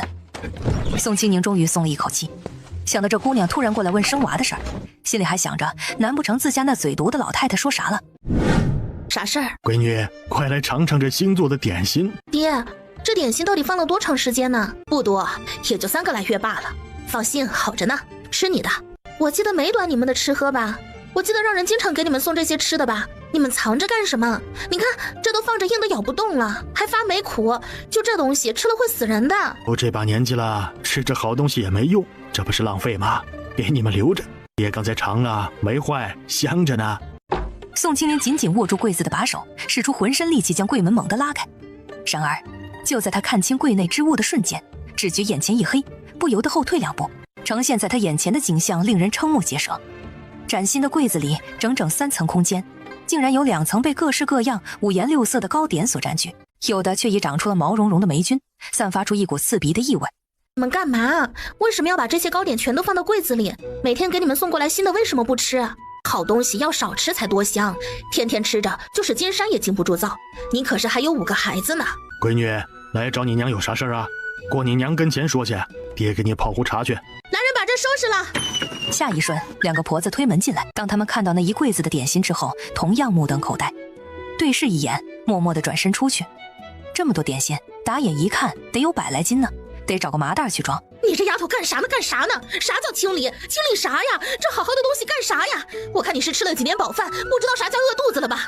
当年你娘我一块点心藏3年，都能拿出来给你们打牙祭补身子呢。这好好的东西才放了几天呀，你就烧得不行了。我告诉你，今儿个你除非把我这老婆子一起扔了，要不然这些好东西你休想动。这么好的东西就想糟蹋了，真是好日子过多了。您就老老实实的搓弄您的麻绳吧，其他的不用多管。瞧瞧您这些个点心，早都已经发霉变质了。若是吃下肚去，会要人命的，会吃死人的，你知不知道？今天我让人把它们全都扔了，以后你们不许再留。我给你们什么你们就吃什么，辛辛苦苦这么多年，吃点好东西咋了？我告诉你们，要是再留，就连那么大的橱柜我也要一并丢掉。你以后啥都别吃了，干喝水得了。宋清宁才不管他的瞪眼，空出的那只手随意的挥了挥，2个婆子立马麻利的把那一柜子的点心全都放到麻袋里。2个婆子抬着那一麻袋坏点心匆匆离开，那匆忙的脚步倒像是身后有狼追似的。哎呀，你这孩子真是翅膀硬了，娘管不住你，可你也不能这么糟蹋东西啊。前2天我还给元宝吃来着，我好好的啥事没有啊。咱们庄户人家哪有那么多的讲究，谁家好东西不是藏着慢慢吃的？你给元宝吃这些东西，你咋想的？他还那么小，你怎么能给他吃坏了的东西？嚷嚷啥呢？你娘我又不是傻子，孩子小我知道，给他吃的是好的，他可是经过的小公子，我哪里敢给他吃那些不好的，都是给他吃的最好的。你放心，那些个不好的，我跟你爹之前一直慢慢吃着呢。娘，这些日子你催荷花生孩子了没呀？这有啥好催的？大郎身子壮实，荷花看着也没啥毛病，这才成亲多久，有啥着急的？该有的时候自然就有了，我可不催，催了也没啥用，到生的时候自然能生。我这老婆子又帮不上啥忙，要是催得多了，人家心里指不定还记恨呢。都是从媳妇走过来的，我还能不知道？您这还挺开明的呀。哼，老娘吃的盐比你吃的米还多。大郎自个儿眼神不好，就瞧中那张脸了。你真以为那丫头心里藏着好？瞧着吧，她往后的日子还有的熬呢。那是你口味重。这孩子自幼父母双亡，无依无靠，只能依靠他人生活。这么多年来一直寄居在别人家，就算是吃泔水，那也是吃着人家家里的泔水才得以长起来的。养育之恩大于天，就算是有再多的恩怨，心里再不满，最起码面子总得过得去。无论如何，多少应该有一些感恩的心。他那个婶子虽说性格有些泼辣难处，但至少在表面上还算过得去。成亲的时候可是给这丫头撑了脸面的。自从这丫头成婚后，平日里竟然连一次婶子家的门都不曾入过，就这么几步远的事儿，就算是遛弯也都遛到门外。是吗？那我倒还真的没有留意到这些呢。按照习俗，大年初二是女儿回娘家探望的日子，她倒是回来了，可却只带来了些许花生和红枣做礼。她那婶子即便心里有想法，也不好当面发作，她自己居然还好意思拿出这样寒酸的东西来。我还是从别人那里闲聊时偶然才得知这件事儿，真是臊得慌。唉，她自己都不知道给自己争口气，争个面子，又能埋怨得了谁呢？亏得我当时还特意准备了一块布料，想让她带回娘家去，好给她长点脸。没想到啊，真是白费了我的一番心意了。唉，自己的日子要自己过，我这老太婆也管不了那么多，随他们去吧。宋青宁也是没想到荷花会这么做。你咋突然问这个？他跟你诉苦了？编排我不好了？没说你，就是他自己着急孩子的事。我还想着是不是你有意无意催他了，才让他想不开心急的，还想着过来跟你说道说道，让你想开呢。你放心，娘想得很开。那就好，只要您没有那多余的念头便好。人家小两口过日子，其他人最好别插手，要不然落了埋怨还麻烦。你还是年轻，就算不沾手，怕是也不会好。理多的人总觉得别人里外不是人。我给您和爹安排2位婆子过来，就是刚刚帮忙收拾东西的那2人。从今日起，就让他们负责照料您与爹爹的日常生活起居。我和你爹身体还算硬朗，手脚也都利索得很，哪需要什么人来侍奉啊？这不平白惹人笑吗？你们可是我的亲生父母，如今我是什么身份，自然不同以往了。有人侍奉又有何不可？就算是整日躺在床上，等着别人一口口的喂饭吃，那也是理所应当之事。瞧瞧你这孩子，真是越发没个正形了。咱家闺女这是一片孝心呐，想好好孝敬咱们呐。哼，我岂能不知晓她的心意？罢了，既然如此，那就留下吧，也好让我感受一下当老太太被人服侍的感觉。辛苦了大半辈子，一直都在伺候人，还从未享受过这种待遇呢。姐，你真好看。荷花，辛苦了。是姐你长得好看，我的衣服只是用普通的棉布做成的。你也很漂亮啊。姐姐，我给你做衣服是真心的，并没有想要问你索要什么东西。你做的衣服真的非常漂亮，这些天来你的一针一线我都一直看在眼里，怎么能让你白白辛苦？姐，我是真心想要和大郎哥哥好好过日子的。好啦，我明白的，你不用太担心害怕，大郎是个靠得住的男人，你们以后肯定能好好过。我知道的，都是我不好。表嫂，我祖母带着家里人来了，现在父亲他们被调走将功赎罪，祖母做主来投奔您，马上就要到了。宋青宁深吸一口气，这件事他听李公公提了一嘴，倒是没听过女眷的安排。表嫂，这件事情表兄怕是不知情，毕竟我也不知道，我估摸着是他们临时起意。可这事儿，算了，先去看看吧。好，老夫人这边请，快把东西都搬进去，轻点啊，别碰坏喽。祖母，夫人，身子可好？许久不见，老夫人近日可好？快些进来。李公公，给老夫人他们安排客房，可不能怠慢了。也是老身厚脸皮，上门叨扰了。都是一家人，无需客套。迎着众人进来后，宋青宁安顿老太太坐在软椅上，便在主位上坐下。既然来了，就安心住着吧，把这里当做自己的家一样。听闻你在开荒一事上出了不少力，将一切都打理得井井有条，也算是为殿下分担了不少压力呢。我不过是个普通的妇人罢了，又是乡下来的，能得到殿下的信任和支持，让我放手去尝试，已经很感激了。其他的事情我也不太懂，也就地里的事情心里还能有点门路。一开始做的时候，整日的做梦，生怕给弄砸了。毕竟那可是白花花的银子买来的东西，再难也得尽心而为，不给殿下添麻烦。至于那些收成嘛，其实也并没有那么好，最多也就是收获了一些种子而已。如果不是因为我生下了这几个皮孩子，殿下恐怕早就责怪我了。唉，这小姑娘终究还是来自小门小户，气度上有所欠缺呀。几个孩子最近怎么样？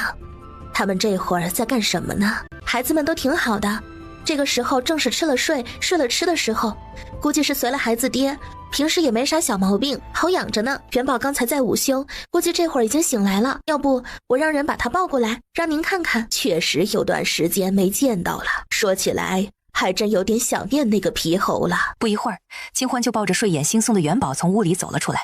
看到这个虎头虎脑的小家伙，老夫人的眼睛一下子亮了起来。快过来，让老身抱抱。小元宝啊，你应该叫我曾外祖母。元宝眨了眨大眼睛，似乎听懂了老夫人的话，但又好像没有完全理解。他撇着小嘴，泪眼汪汪地看着宋清宁，那小眼神中的委屈简直让人看了心疼不已。宋清宁并没有着急起身，脸上也没有流露出丝毫的不满之色。时候不早了，你们一路也辛苦了，回屋歇会儿吧。唉，老身终究是老了，已经熬过来了，往后只剩享福了。你是个好孩子，殿下的眼光没错，我送您回院子吧。哎呀，真是万万没想到啊！仅仅只是因为那个丫头恰好生了个能长儿子的屁股，竟然就能得到如此之大的脸面。是啊，是啊，看样子殿下似乎已经将她视作正妻看待了呢。老三媳妇休得胡言乱语。母亲，那么往后咱们该如何行事呢？你们只需安分守己，做好各自分内之事即可，至于其他的不必过多操心，耐心等待便是。以前我就觉着他命中带福，可没料到竟会有今日这般造化。母亲呐，那我们日后是否还需要继续干活呢？听长胜说他现在可是有不少荒地，今天我们可是亲眼瞧见了，那个小通房如今真是大不一样了，居然敢在母亲您面前摆出一副当家主母的派头来。要知道就连殿下面对您的时候都是毕恭毕敬，没有丝毫怠慢。该做什么就去做吧，不过是点活计而已，在哪里都是做。我们苏家一生磊落，绝对不能让人抓住把柄，落下任何闲话，而且从今往后任何人都不准再提及有关通房的事情。今时不同往日，她是陛下亲封的夫人，不管以前如何，以后必须认，必须遵着。我觉得不用做，做什么做啊？咱们上门就是客，哪有让客人做活的道理？再说了，这么多长工养着就是做活的，难不成让咱们把活做了，让这些长工享福不成？母亲，这个时候您可不能糊涂。咱们之前受了那么多的苦，归根究底还是为了殿下。如今咱们好不容易能松快了，怎么还能去下地干苦力？不行，我不同意，这活咱们绝对不能干。一沾上手，以后就甭想再歇着了。我就不信他还能不给咱们饭吃。咱们的男人可是现在还跟着殿下去拼命着呢，总不能好都让他白得了吧？记住自己的身份。苏长胜踏入房中，步履稳健而轻盈，径直走向老夫人所在之处。长胜真是长大了不少啊！承蒙祖母挂念，皆是孙儿不孝，未能常伴左右，侍奉您老人家。儿行千里母担忧，要说最为挂念之人，当属你母亲了。母亲辛苦了。哼，不过就是去个人家当个小小的侍卫罢了，能有多大的出息？依我看呢，倒不如跟随你父亲一同奔赴沙场，上阵杀敌才好呢。有你父亲在旁照拂着，哪怕只是随便立下些许战功，也好过现如今吧。儿子本来就没出息，能护着元宝长大，承蒙表嫂不弃，也算是有点用处。我也没说什么。再说了，事实本就如此啊。况且我身为他的母亲，不过就是随口说了几句闲话罢了，能有多大事儿呢？你们干嘛这么看着我？胡氏嘴角挂着一抹淡淡的笑容说：三弟妹这就想差了，要是我家长庆能一道跟着，那我恐怕连晚上睡觉都会乐醒过来呢。长庆这孩子也是很机灵乖巧的，说不定哪日就能跟小公子玩到一处。一旁的蔡氏像是突然想到了什么似的，连忙补充道：哦对了，我家长安今年才9岁，要是让他和长生一同去照料小公子，应该也是挺合适的吧。长胜啊，日后倘若小公子身边还需要人手帮忙的时候，您可一定要记得优先考虑一下咱们长安，你们可是兄弟，彼此照应也是应该的。四婶尽管放心，如果有必要，我肯定会推荐的。长长安的身体较为孱弱，还需多多练功才行啊。那当然了，长安现在的身体状况可比以前好多了，而且他每天都非常勤奋的练习功夫呢。一旁的于氏见状，忍不住娇嗔的责怪起来。哎呀，四嫂可真是精明，无论遇到什么事情，总是能够比我们先一步想到解决办法。听到这话，蔡氏不禁笑出声来，连忙摆手说道：过奖过奖，就算我想的再多，也比不上三弟妹运气好，有常胜这样优秀出色的孩子，可不是谁都能有的福气呀。祖母，表嫂特意交代过，您领着咱们家眷前来做客时，无需担忧其他，只管安心住下便是。有什么需要的尽管说，缺什么短什么，到库房领就是。说到底，还是祖母我这张老脸太厚，竟这般冒昧的带着一家子登门造访，实在有些唐突了。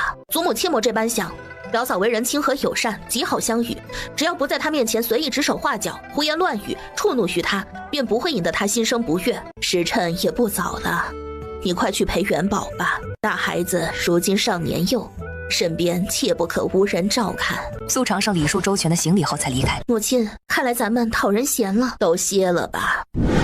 祖母让您受苦受累，到表兄这儿来还要您受委屈。嫣儿啊，这可算不上什么委屈，其实他也已经给予了祖母足够的尊重了，毕竟这里的主人是他。可是祖母，我们苏家为了殿下可谓是尽心尽力，不遗余力呀，您怎么能遭受这般冷待？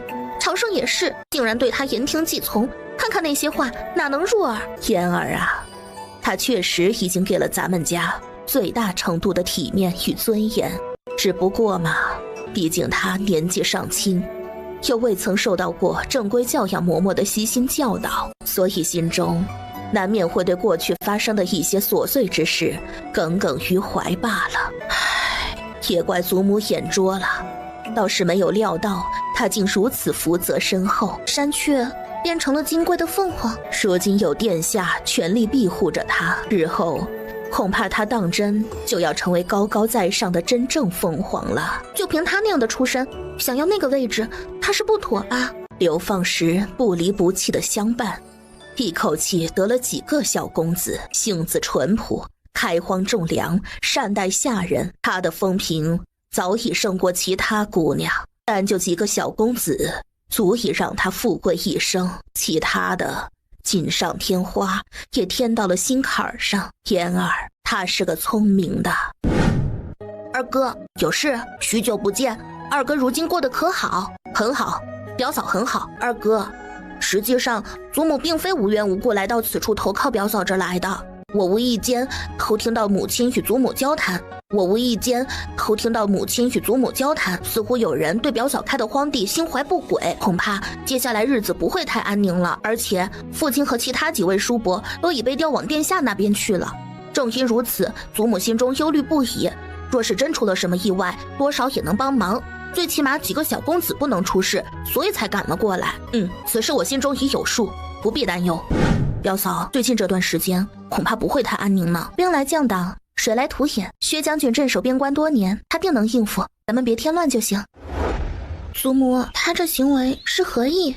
有福不享，没苦硬吃呗。他要什么跟殿下说一声，殿下能不给？偏偏跑到这地里上赶着受罪。母亲，她本来就是山野丫头，那从小到大都是做惯了活的，就算是现在身份不一样了，那山野丫头的本质还在那放着呢。干点活真的没啥的，说不定还能招来殿下的心疼呢。咱们可不一样，之前是没办法才干那些活的，那个时候那么苦那么难，咱们手动的裂口硫磺水还得继续干，好不容易熬出头了，不用再吃那份苦了。现在这地里的活是真干不了啊，就咱们这脚继续干下去真的得废了。我看呢，咱们就别干了，行不？母亲，行了，别说了，你说不想做，那就歇着，其他人一起帮忙去。闺女，他们这些贵人怎么跑到地里来了？我刚刚还看见他们站了好一会儿呢，脸色也不太好看，难不成是日子过得不舒坦？不应该呀，这些日子他们吃好喝好的，就差当祖宗伺候了。自从在这住下之后，他们可是一点都没客气。老太太皱起眉头，担忧地说：闺女啊，要不你去看看吧。你们怎么会到地里来？吴氏脸上带着笑容回答道：我们闲着也是闲着，所以想过来帮忙干点活。青宁，您看看有没有什么活适合我们做的，地里有长工，哪里需要你们来干活？回去歇着吧。胡氏笑着道：“青宁啊，你还是给我们安排一些活计吧。都歇了这么些日子，总归要做点活的。现在还真的没有什么好活让你们干，所有的活计都已经分配好了。”蔡氏伸长脖子朝着宋青宁之前站的地方看了看：“你在做什么活计？要不我们帮你？我前段时间不是让莫云到外面去买了一些棉花籽吗？就想着试着种些，如果能种出来，也好给大家做身棉衣穿穿。这里的冬天太冷了，年年大家手脚耳朵都顶着冻疮，长此以往也不是个事儿，多穿点，穿厚点才行。听说棉花很挑地儿，很难种，种不好的话，那种出来都是死疙瘩。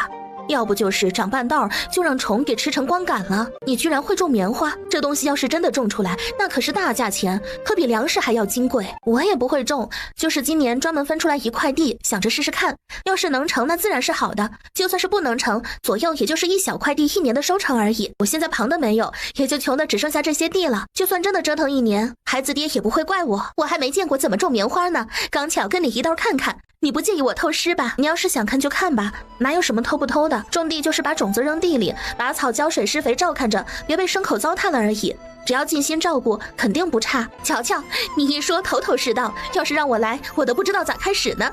走走走，二嫂四嫂，咱们快去跟着学学，技多不压身，学到的可是自己的。于是再次挽着宋青宁的手臂，笑着招呼着大家一起干活。柳春燕翻了个白眼，对于于氏的行为很是不屑。你咋来啦？属下参见夫人，主子差属下来给小公子授课。自今日起，属下就是小公子的夫子。夫人若是不信属下，大可试过之后再换。没有不信任，就是觉得吧，就是那个啥，就是我觉得你现在还小，也是学习的时候。要是你给元宝开蒙，岂不是耽误了你自己的课业？以后要是耽误了你的前程，那岂不是罪过？夫人能做小公子的先生，于我而言前途无量。小公子，属下是周牧，也是你的夫子。小公子，属下陪你玩吧。那你打算如何教导他呢？不急。老夫人，我家闺女厉害吧？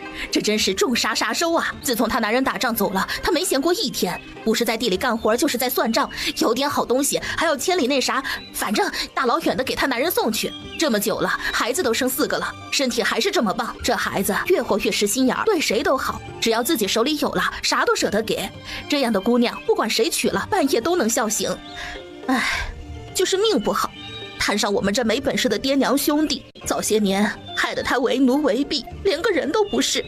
现在自己吃喝不上了，又来扒着他。只要一想到我这闺女吃了这么多苦头，我这做娘的心就跟刀子扎似的。现在呀，我闺女日子好过了，还孝顺，我跟他爹里里外外的衣裳1个月4套，从来就没有缺过。那吃的更是精细，那个讲究哟，还让人伺候，也让我这没见过啥世面的老婆子享了一把福。我跟老头子就算是现在闭了眼，这辈子也是过得值了。老夫人呐，你说我家闺女是不是个好孩子？是个好孩子。是啊，得了我闺女也是福气吧，家里家外一把抓，又能生孩子又能干活，还能赚钱，脾气还好，孝顺长辈，爱护弟妹，长得更是俊，这不是福气是什么？老夫人自然知道王莲花这些话是专门说给自己听的，虽然有些刺耳，但不得不承认她说的有道理。我家闺女还说，等棉花收了，给我做2套棉衣换着穿，还要缝8斤的大棉被，盖着保管暖和。成了，夫人，粮食成了，香啊，真香，这可比上好的珍珠米都香啊！收粮。周牧看着金灿灿的粮食，转头直勾勾地盯着宋庆宁。夫人，主子能娶到你，3生有幸。过奖过奖，这种事情有手就能干，没什么值得夸赞的。夫子，给。周牧在碰到蚂蟥的一瞬间，立马把那吓人的东西扔在地上。周牧，我觉得是时候该教教这孩子，都这么大了，咋啥东西都往手里拎啊？夫人说的有理，今日便教。元宝，你听娘说，你现在已经是个大宝宝了，要知道什么东西可以抓，什么东西不可以抓。像刚才那个虫子，还有蛇、蝎子、青蛙、臭虫之类的，都是有毒的。走吧，我们回家拿工具，然后去河边钓鱼吃。一听到可以钓鱼，元宝立刻两眼放光。宋清宁带着元宝和周牧回到家中，取来钓鱼所需的工具，还带上了简单的炉子、木炭、小锅，油罐以及其他杂七杂八的小物件。皇嫂好兴致，这都小1年了，你咋还没回去？咋还在这儿？皇嫂误会了，本王回去过。今年本王得了2个姑娘，长得很好，与他们的生母很像。那感情好啊，多子多福。小孩子不好抱，让奶娘抱着吧，免得尿你身上。无碍，看着这孩子就想到府中的姑娘，不由想着多抱抱。元宝，过来，皇叔瞧瞧。此时的元宝早就吃得满嘴是油，鼻子上还顶着残渣。见三王爷招手，他没动。好长时间不见，他的脑子里已经没了三王爷的记忆。钓鱼的周牧收了鱼竿，回头淡淡道：“王爷，主子也在挂念您呢。”周小公子，你现在跟着皇兄，日子倒是好了。谈不上好不好，最起码活着。本王听闻皇嫂今年种的粮食又喜获丰收，我也就是在荒地上随便倒腾一番罢了，略有收获，但实在算不得有多好。皇嫂太过谦虚了。本王听说今年您还种了棉花，棉花不好种，好多人都不敢尝试，也就只有那些富有于田的才敢试着种点儿。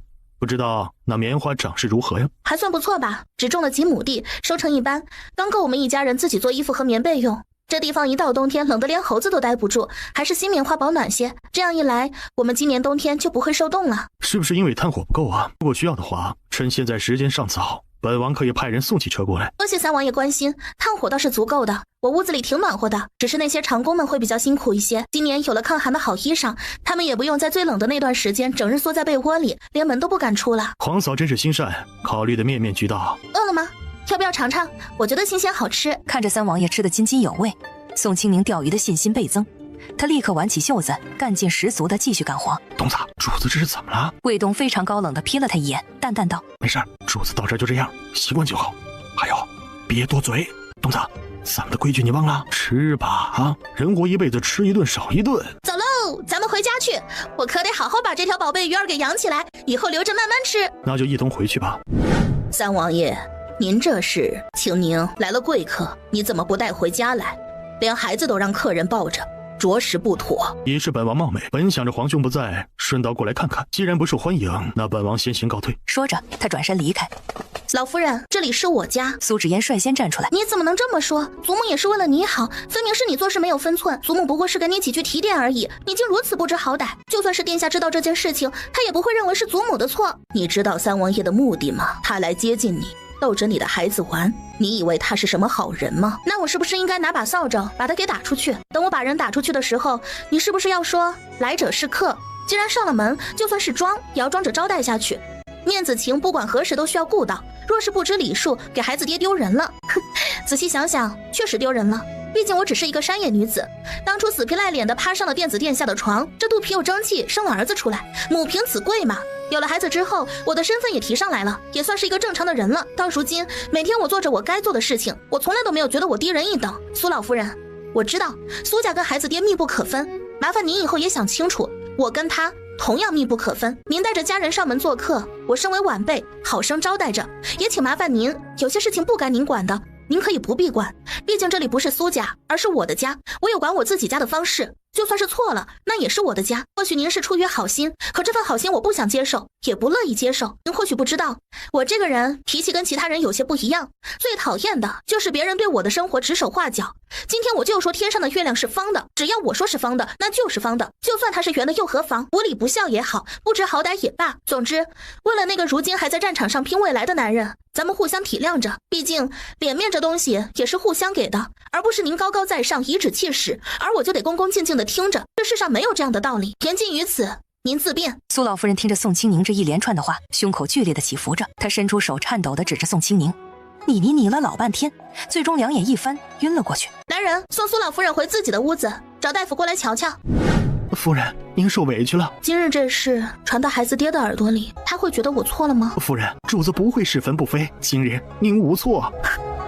有时候对错并不重要，他如今需要苏家的帮扶，我这般冲动的顶撞了苏老夫人，还让他晕倒，这件事情必定瞒不住。只是说出去的话泼出去的水，李公公，我不会道歉。如果我道了歉，那我就是对不起我自己。装傻充愣这活儿太难，我也不是八面玲珑的女人。夫人，您不必说如此丧气话呀，主子对您如何，您心知肚明啊。您放心，这件事只会大事化小，小事化了。老夫人看不起我，她每次看我时，那眼底的轻视都差写在脸上了。她觉得我只配做一个安静生孩子的女人，其他东西不配得到。她觉得我出身乡野，就该知道自己的身份，不要妄想其他。我不是傻子，不是看不出来，只是吧，我觉得我已经够尊重了。李公公，我已经仁至义尽了，以后我还是做自己的好。夫人不必委屈。算了，让清欢带元宝进来，我要睡觉。守在门外还担忧的李公公无奈地摇摇头。墨云呐，咱们夫人越来越有夫人样了，等主子回来，夫人也就熬出头了。老夫人那儿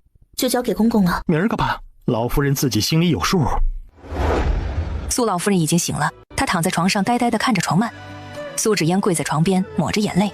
祖母，还好您没事，无知粗妇就是无知粗妇，一点教养都没，真是白瞎了您的一片良苦用心。吴氏嘴角微抽，以前觉得苏芷嫣还算温婉，现在这脑子真不好使啊。大小姐，你还是少说几句，让母亲多歇会儿。既然母亲都没事了，天色不早了，咱们都回屋歇着吧。另外几个也是赶紧道：母亲，大夫说了，您急火攻心，需要好好休息。咱们要是都挤在这儿，你怎么能好好歇息呢？母亲，其实青宁说的也没错，儿媳觉得还是不要管人家的事。青宁的话虽然不好听，可人家也没说啥别的话。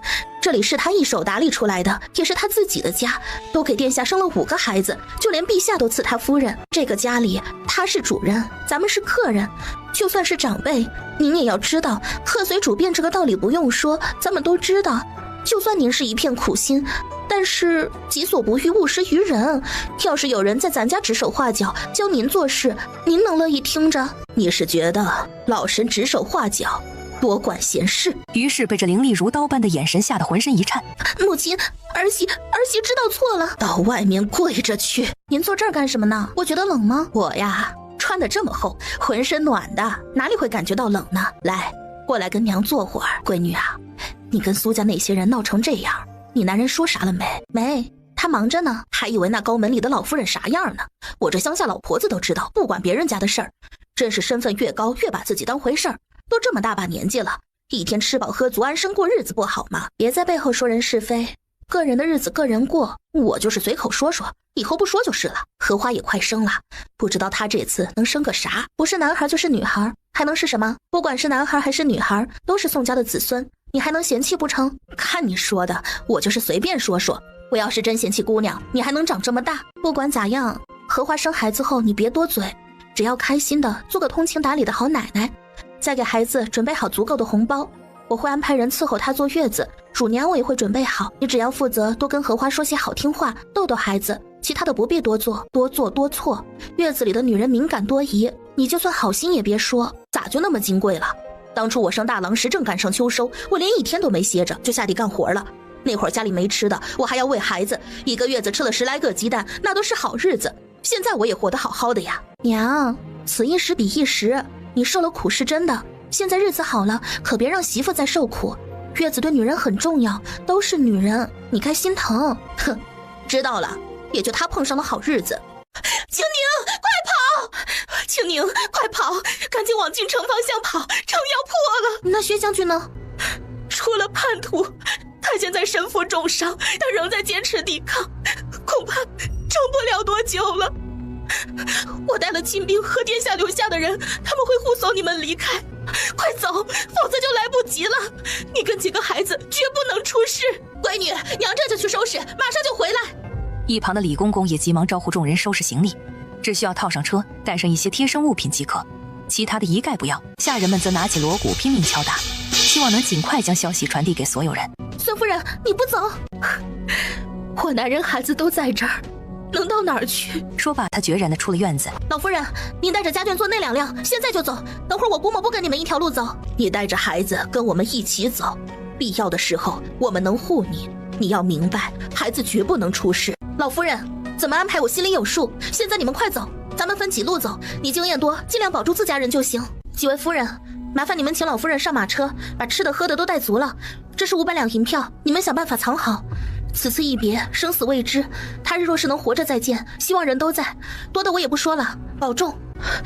青宁，一定要活着。闺女，娘收拾好了，咋跑？娘，你们上车，车夫会带着你们到京城，你们就在京城等我，我带着孩子一起去找你们。然而二郎却死活不肯上车，梗着脖子说道：姐，我要留下来跟你一起走。松手啊！不行，我不能让你留下，我们的孩子不能没有爹呀！你瞎说什么呢？我只是想留下和姐一起走。不行，必须马上走。快走，我就在后面，很快就会跟上你们。闺女，等你回来了，娘给你做好吃的。墨云，你跟四胞胎坐一起，请你一定要保护好他们，拜托了。你呢？我带着元宝断后。周木，你跟他们走还是跟我？跟谁都没区别，跟你一起。那就一起。暮云依旧冷静，放心，我们会保护你。走吧。夫人，咱家得保护大主子，您别看咱老胳膊老腿的还能动。李公公留着吧。夫人有所不知啊，咱们这边今年收成不错，但是那些蛮族却遭遇了大旱，几乎是颗粒无收啊。我这里的粮食即使全部加起来，也不够他们吃几天吧。为了这么点东西发动战争，似乎不太可能吧。夫人，咱们这里的粮食只是个引子罢了。李公公，把粮仓烧了。李公公做了个手势，只见不一会儿，远处的粮仓便冒起滚滚浓烟。小虎哥，如果你想跟着我们，那就来吧。但如果你不想，就回到森林去。还有可乐，你也是如此。话音刚落，老虎和可乐立刻跟了上去。他们4条腿快速地倒腾着，速度惊人。马车在雪地中飞速奔驰，车轮扬起一片片雪花，细碎的雪花依然纷纷扬扬地飘落下来。夫人不必担心，咱们会平安的。不知道这仗能不能打赢？薛将军他们如何了？薛将军活不了，不管理由多充足，他失职了。别怕，我会一直保护你。你错了，应该是我保护你才对。我来这里可不是要成为你的负担。小屁孩，不要乱说话，等你长大了再来谈这些吧。我恐怕没有机会长大了。别瞎说，你还要教导元宝呢。你那么聪明，将来一定会有出息，一定能够长命百岁。还没等周木继续说话，车身突然传来一阵急促的咚咚咚声响，仿佛有人在车身上敲打着什么。这突如其来的声音打破了车内的平静，也让原本就紧张的气氛变得更加凝重。车夫嗓音焦急地喊道：夫人，公公，你们坐好了，小人要加速了。他的声音带着一丝惊慌和不安。很快，车壁外又响起几道咚咚咚的声音。夫人，马车着火了！马车突然停了下来，车夫喜得大喊：夫人，三王爷带人来了。皇嫂，您可安好？三王爷，您来的真是时候啊。皇嫂怕是误会了，本王收到孙夫人的求救信后，便立刻赶来接应你们。原本已经快马加鞭了，但终究还是来迟一步，实在是可惜了那些上等粮食啊。本王赶到时只烧掉了大半，不过皇嫂能有如此魄力，本王深感佩服。我只是不想让这些贼人得逞罢了。收成没了可以再种，那些贼人绝对不能吃我的粮。苏家女眷和我的娘家人呢？他们现在怎么样了？本王已经让人接应他们去了。皇嫂安心，快进马车坐好。只要我还活着，皇嫂定会无恙。皇兄正在赶来的路上，还请皇嫂现在放下心，相信本王。你们说，我们能相信三王爷吗？现在我们别无选择，只能选择相信他。是啊，如今咱们只能走一步算一步了。希望一切都能顺利吧。时间1分1秒过去，突然车夫发出一声惨叫，紧接着便是重物撞击地面的沉闷声响，随后再也听不到任何动静。眼前的景象让他大吃一惊，只见他们不知何时来到了一个陌生的地方，身后已不见敌人追逐的身影，三王爷他们更是不知去向。夫人，别管我，赶紧扔掉我，保护好大公子，快点呐！我们的人已经到了，他们马上就能追上来了。主子也来了，他正在追我们呢。此时马匹已经完全陷入癫狂状态，尽管拖着摇摇欲坠的马车，但仍以惊人的速度狂奔。夫人，放开我，快放开我！死了就死了，没什么大不了。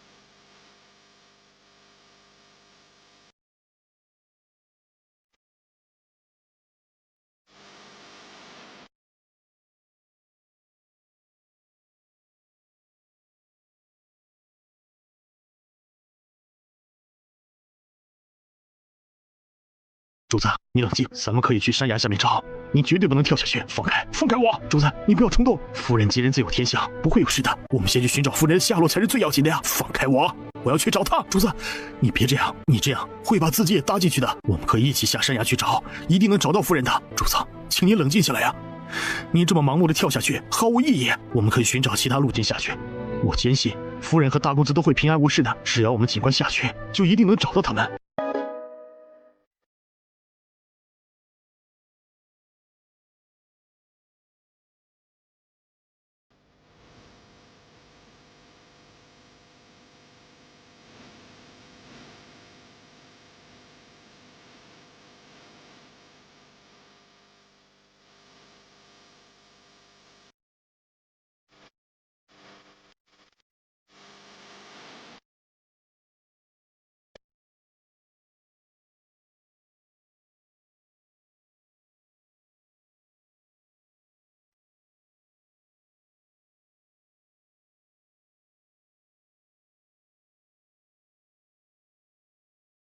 主子，没找到也算是好消息，说不定夫人跟大公子已经平安了。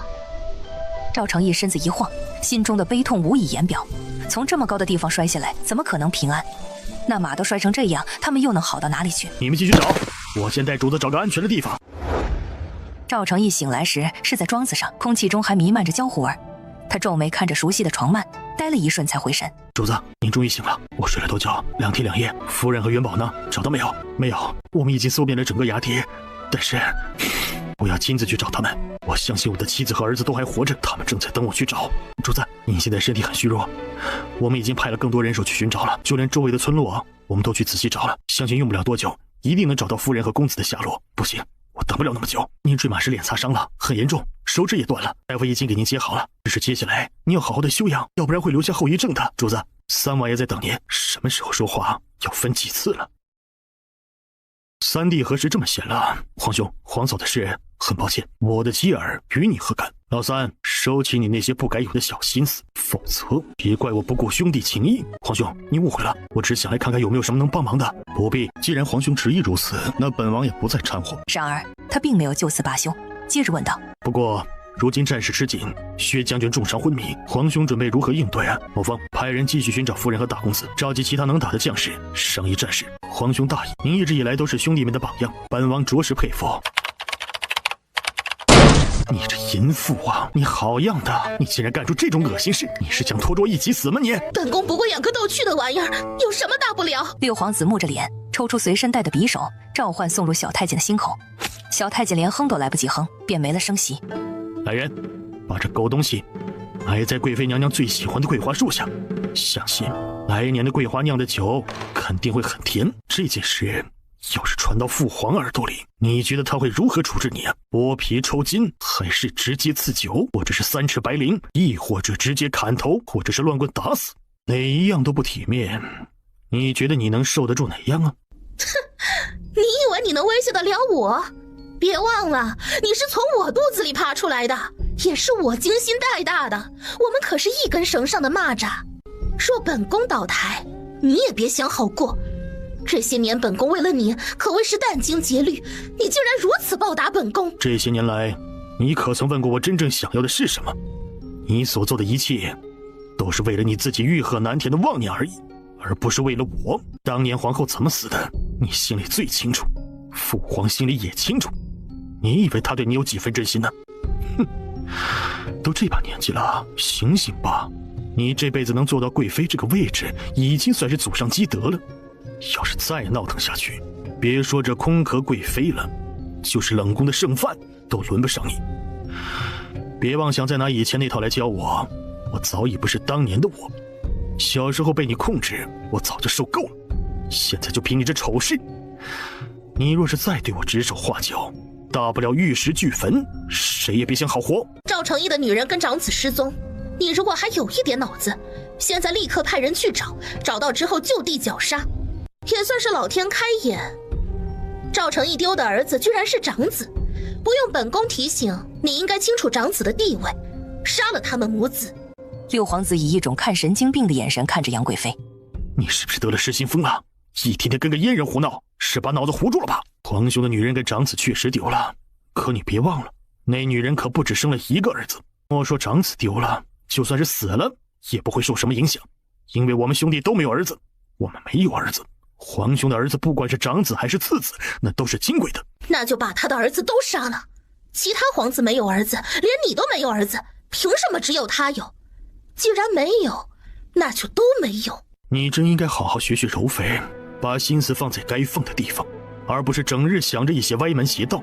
我今日便告诉你，我对那个位置不感兴趣，你的谋划我也不感兴趣。这种事情若是再发生，那我不介意亲自到父皇那儿去告发。现在用的只是一个阉人，谁知道你以前用的是不是真的？丢脸丢命时，可别怪儿子不孝。来人，调派人手去找那对母子，给本宫浑水摸鱼，只要找到，立马杀了。娘，我又怀上了，这次跟上次怀毛丫的时候不一样，我觉得肯定是小子。老太太并没有预料中的开心，她随意的嗯了声，轻柔地哄着怀里因为荷花刚才进来咋呼的叫喊而即将惊醒的孙女毛丫。娘，我又怀了，是小子。知道，听见了。老婆子虽然年纪大了，还没聋。娘，你不高兴要抱孙子了？高兴啊？咋不高兴啊？咋非要我给你乐一个，你才能感觉出我高兴？婆婆对孩子好，她就顺势让婆婆跟丫鬟照看着。反正她也想尽早生一个可以依靠的儿子。现在宋大郎在赵成义的安排下进了军营，因为表现好，再加上赵成义的有意提拔，如今也算小有成就。娘，你让孩子自己睡，不能老抱着，要是宠坏了以后谁哄着他？我跟他这么大的时候，我娘都是把我放在田边，自个儿就睡着了，哪里还有人哄？娘，你咋这么看着我？我这身上有啥不妥吗？没，很好。那您咋这么看着我？您这眼神咋这么瘆人？哼，这衣服新做的吧？今儿刚上身，我觉得还不错，趁着肚子还没大起来，先穿着，要不然过了这时节，明年再穿就不好了。老婆子要是没记错的话，这衣裳是墨云的丫头送过来给毛丫做衣裳的吧？还是那什么韩玉绸，说是老贵重了，做出来的衣裳夏天穿着凉快，这颜色孩子穿着也鲜亮，专门给小五和毛丫准备的。小五这边已经做好上身了，毛丫的倒是上你身了。娘，我知道你一直看不上我，我知道我也配不上大郎哥，我也知道我配不上这好料子做衣裳，我这就回去脱下了给毛丫改衣裳。我这当娘的不配穿这么好的东西，我给她这个闺女行了吧？说话间，她便抹着眼泪转身离开。老太太看着荷花的做派，气得脑子疼。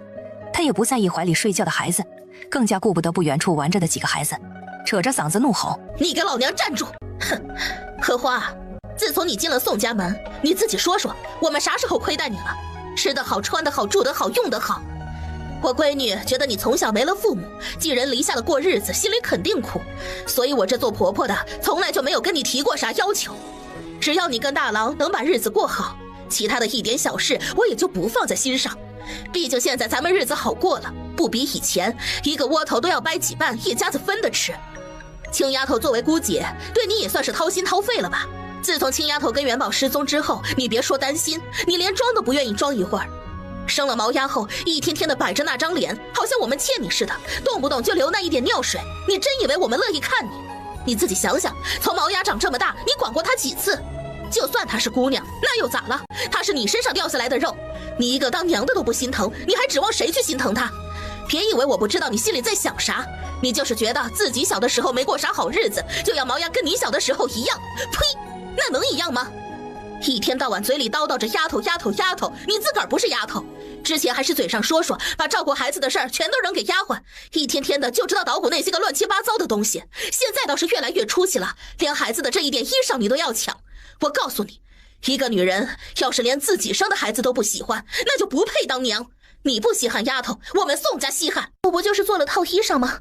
我现在还怀着孩子呢。现在天气这么热，我不过是想让肚子里的孩子好一点，我哪儿错了？我连做件衣裳的权利都没了。这丫头的衣裳前前后后几十套呢，怎么就差这一件了？哭哭哭，一天到晚就知道哭，再好的家也得被你这哭丧的给哭败了。一天天的真是越过越尖哈，那双眼睛跟钩子似的，就瞅着好东西瞄，知道啥东西好就往自个儿身上套，看看自己有没有那个福分，能不能搂得住这个福。毛丫能有这一点福气，那是因为她穿的一大半衣裳都是小五的，人家小五乐意给毛丫分出点东西，那都是情谊，你算什么东西？你自个儿瞧瞧，你是个安心过日子的人吗？哦，我忘了，你根本就不是个安生过日子的。谁家安生过日子的小姑娘会跑去跟男人钻草垛子？我儿子脑子被使糊了，你又算什么好东西？跑到老娘跟前耍这一套，也不看看自己是个啥东西。老娘告诉你，老娘吃的盐比你吃的米都多，你一天撅什么屁股拉什么屎，老娘看都不看都知道是愁是惜。以前不乐意搭理你，那是因为你好歹还给咱宋家生了个孩子，以后你要是再不知好歹的折腾，那就趁早卷铺盖滚蛋。我宋家蹲不下你这尊大佛，哪里的庙大你就上哪儿去。现在立刻给老娘把这一身衣服脱下来，小五个头大点都做了5身衣裳，你给老娘原样的做过来，要是差一点儿你就现在滚，别想着跟你男人那儿哭，老娘告诉你，你会哭，老娘也会哭，有本事你就看看咱谁哭得响亮。荷花僵着脸，哭也不是，不哭也不是。娘，您别生气，用了毛丫的料子做衣裳，确实是我的不对，以后我不会再这么做了。这段时间我也是心里着急，这说话的语气才会不好。您是长辈，别跟我计较行不？我这就回去把衣服全都改着给毛丫做几件都行。哼，可别，我哪敢做你的长辈呀？你现在是啥人呢？一天天的穿的跟个贵夫人似的，我这种乡下老太太沾你的边都怕脏了你的衣裳。滚滚滚，看着你就心烦。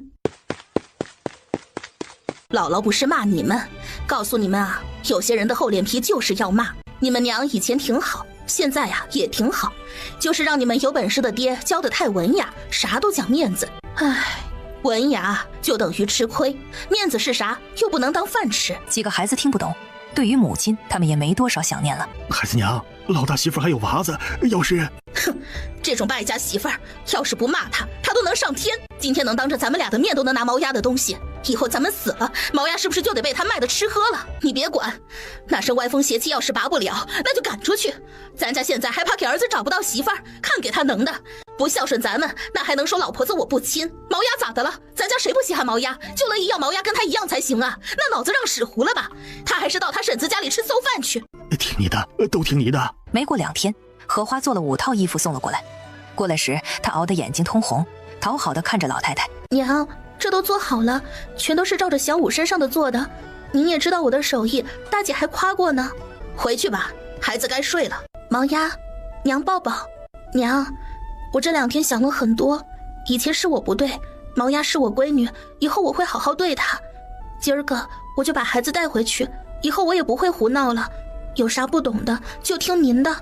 你这脑子的屎咋突然倒腾干净了？还是你憋着啥？荷花叹了口气，一脸忧伤。娘，大郎哥已经很累了，毛丫我会照顾好，能不能以后别去他跟前说？要是分心出事了咋办？谁说？说啥？昨晚大郎哥回来骂了我，他第一次骂我，不是您说的是谁说的？不就是一块破布吗？您至于让我们夫妻不和吗？我以后不用您受累了还不行？说到这，他抱着孩子就走。专门照顾毛丫的小丫鬟在老太太的催促下，赶紧拿着东西跟上。你跟大郎说话了没？咱家真的娶了个活祖宗进门。当初那也是大郎自己看上的，他自己糊涂，跟人钻了草垛子，坏了人家姑娘的名声。以后过成啥样也怨不着咱，反正咱们还有2郎，还有闺女，咱们以后也不愁养老。就和闺女说的一样，你也别多嘴。大郎对他媳妇上着心呢，万一要是让他们心里记恨了，那以后还得闹腾。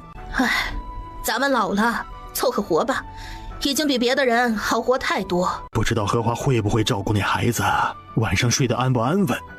要不咱们晚上把娃抱回来？老太太也没心思做鞋了，把东西扔到针线筐子里，靠软枕上哼哼道：“不管不管，人家当娘的都把人抱走了，咱还管啥？不管，打断骨头还连着筋呢，那可是亲娘。再说了，还有翠翠那丫头看着呢。那丫头是能看，可荷花那性子，哎呀，万一要是晚上出啥事不让翠翠看咋办呢？我这心里怎么感觉有点慌啊？要不咱们等再晚些过去就把孩子抱过来，她也没照顾过，肯定不顺手，晚上也睡不好。那丫头机灵着呢，就算真的不行，她还能过来找咱们呢。人家当娘的要自己照顾孩子，咱们巴巴的过去把孩子抱回来。这要是不知道的，还以为咱们不待见她这个媳妇了。别管，现在我也不乐意管，我就不信她还真能狠心的对孩子咋样。可是我总觉得不放心呐，万一有个啥事可咋办呢？能有啥事啊？最大的事儿也就是照顾烦了，偷偷的掐吧，这能有啥？她自个儿生的自个儿不心疼，咱们能操心多久？老太婆，你怎么了？大半夜的怎么又哭了？唉，我担心咱们的闺女和外孙呐。女婿一直在派人寻找，咱们家2郎也出去找了，可他们究竟去了哪里，一点消息都没有。我这心里呀，每天像火烧一样难受。老头也沉默了，他下意识地摸索着寻找自己的烟斗，试图用烟草的味道缓解心中的焦虑。就在这时，那急促的脚步声传来，接着就是咚咚咚的敲门声。老夫人，老太爷不好了，小小姐哭闹不止，大夫人还不让奴婢进去。老夫人，您快去看看吧，小小姐哭得不对劲呢。老太太心一沉，连鞋都顾不得穿，跳下床就往外跑。荷花，这娃是咋的了？怎么哭成这样啊？是不是不习惯呢？还是孩子身上不舒坦？要不要找个大夫过来看看？你开门呐！你快开门让我进去！我咋说也比你有经验，我进去看看就行。荷花，快开门呐！外面老太太着急，老头更加着急。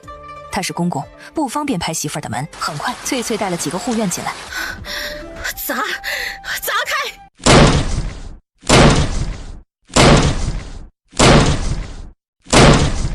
娘，您这是要干什么呀？我可是孩子的亲娘啊，难道还会故意去伤害自己的亲生骨肉不成？就你现在这做派，不知情的人恐怕还真会误以为我是个狠心的后娘呢。面对荷花的质问，老太太却丝毫不为所动，她阴沉着脸，几乎是以一种近乎蛮横的方式强行从荷花手中夺过正哭得伤心欲绝的毛丫。说来也怪，当毛丫感受到这个熟悉而温暖的怀抱时，她的哭声渐渐变得不再那么凄厉。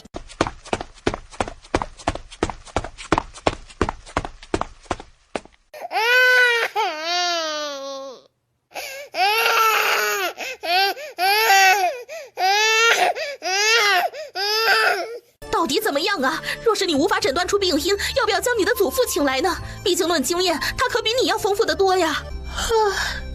娘，这孩子不过是骤然间更换了环境，不太适应，所以才哭泣罢了。待他逐渐习惯之后，自然便不会再哭闹了。也就只有您整日里这样大惊小怪的。要不我再查查？不过孩子的衣服要脱掉。娘，你在干什么？毛丫是姑娘，你怎么能在一个男人面前脱她的衣服？你怎么能让男人看到她的身子？你还顾不顾她的名声了？这件事情要是传出去，你让她以后还怎么嫁人？平日里说的咋好听，现在看来都是装的吧？不行，我是孩子娘，我绝对不允许你们害了孩子。出去，现在都出去！放你娘的屁！翠翠，把孩子抱走，让小大夫检查。今儿个我倒要看看你心虚啥。起初，荷花只是不停地咒骂着翠翠和那位无辜的小大夫，但随着时间的推移，她的情绪愈发失控，竟然开始对老太太破口大骂起来。检查，现在查出啥了？你给我说说。没啥本事，还一天天的看病，丢人！我去找祖父。说着，他都不顾外面的大雨，连雨伞都没打，便冲了出去。老大夫很快就被带来。放着吧，老朽看看，这是肚子里有针。老太太活到这般岁数，啥没见过？只消片刻功夫，她便洞悉了其中要害。此乃民间流传的一种低劣邪术，本以为早已销声匿迹，未曾想时至今日竟仍有人使用。这叫截断子嗣运，需以亲生子作为祭品，3寸长针放在小腹，断了日后所有的子嗣缘分，来换取一个男孩。可是此乃阴险恶毒之邪术啊，其成功率微乎其微，或者说根本就没有任何依据。绝大多数情况，那些无辜的孩子们根本无法支撑到最终的关键的一步，便会夭折。往昔之时，仅仅只是有所耳闻罢了，未曾料到今日竟能亲身目睹这般惨状啊！作孽呀，真是作孽呀！老婆子，我上辈子究竟造了什么孽呀？我如今身怀6甲，万万受不得惊啊！娘，您一向心地善良，为何却这般容不下我呢？难不成您不想抱孙子了吗？给我狠狠地打那张脸！只见荷花被打得凄惨无比，口中不断发出阵阵惨嚎。行了，只是终究是伤了，以后要慢慢养着。老太太连连点头，抱着孩子亲了亲。对于已经昏迷的荷花压根儿不管。就在这时，院门突然被撞开，几个士兵抬着一个担架冲进来，宋大郎在上面躺着，还有2个士兵给他打着伞。赵成义满身狼狈，在后面跟着，脸色凝重。岳母，请您当心，对不住岳母，此次若非舅兄舍命相助，恐怕我的性命早已难保。舅兄伤势过重，怕是要养息时日。该救，救得好！要是不救，我才要抽他呢。女婿啊，你看着也受伤了，要不回去歇着？舅兄先在家里休养，等他康复，我会安排。不着急，咱自家……不，咱们相信你不会亏待。孩子病了？没事，已经没事了。大郎哥，你怎么了？你怎么能丢下我跟孩子？你还没见儿子呢，你怎么能就这么走了？你怎么能这么狠心？你在回家里拼死拼活的时候，所有人都在欺负我，就是因为我没有娘家。现在你一声不吭的走了，你让我们孤儿寡母的以后还咋活呀？你怎么不连我们一块儿都带走了，免得受人欺负啊？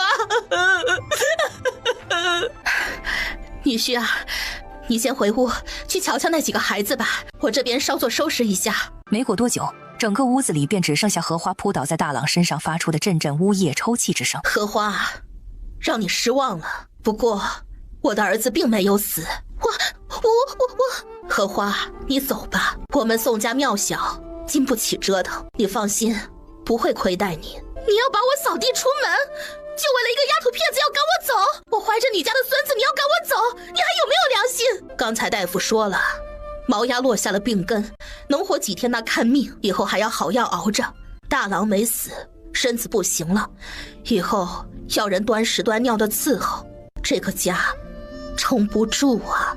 荷花愣住了，僵硬的转头看着大郎，又低着头小声道：家里有丫鬟，哪里有我亲自伺候？你要丫鬟给自己男人端尿端屎擦身子，又不能做啥，有啥不放心的？我现在怀着儿子，以后就是大郎哥唯一的儿子，我不能抛弃他。哼，你为了你肚子里那块不知是圆是扁的肉，把那长针扎到毛丫身上时，怎么就不想想他是你的孩子，是你身上的肉？我只是想万无一失，大郎哥越来越好，我连个儿子都没有，万一他以后不要我了，我还有儿子。现在好了，大郎哥废了，我也不担心了，我会生下儿子，跟他好好过日子。把孩子生下，给你100两银，往后我们宋家就不耽误你了。你打发叫花子呢？就那么点银子，还不够我裁几件衣裳。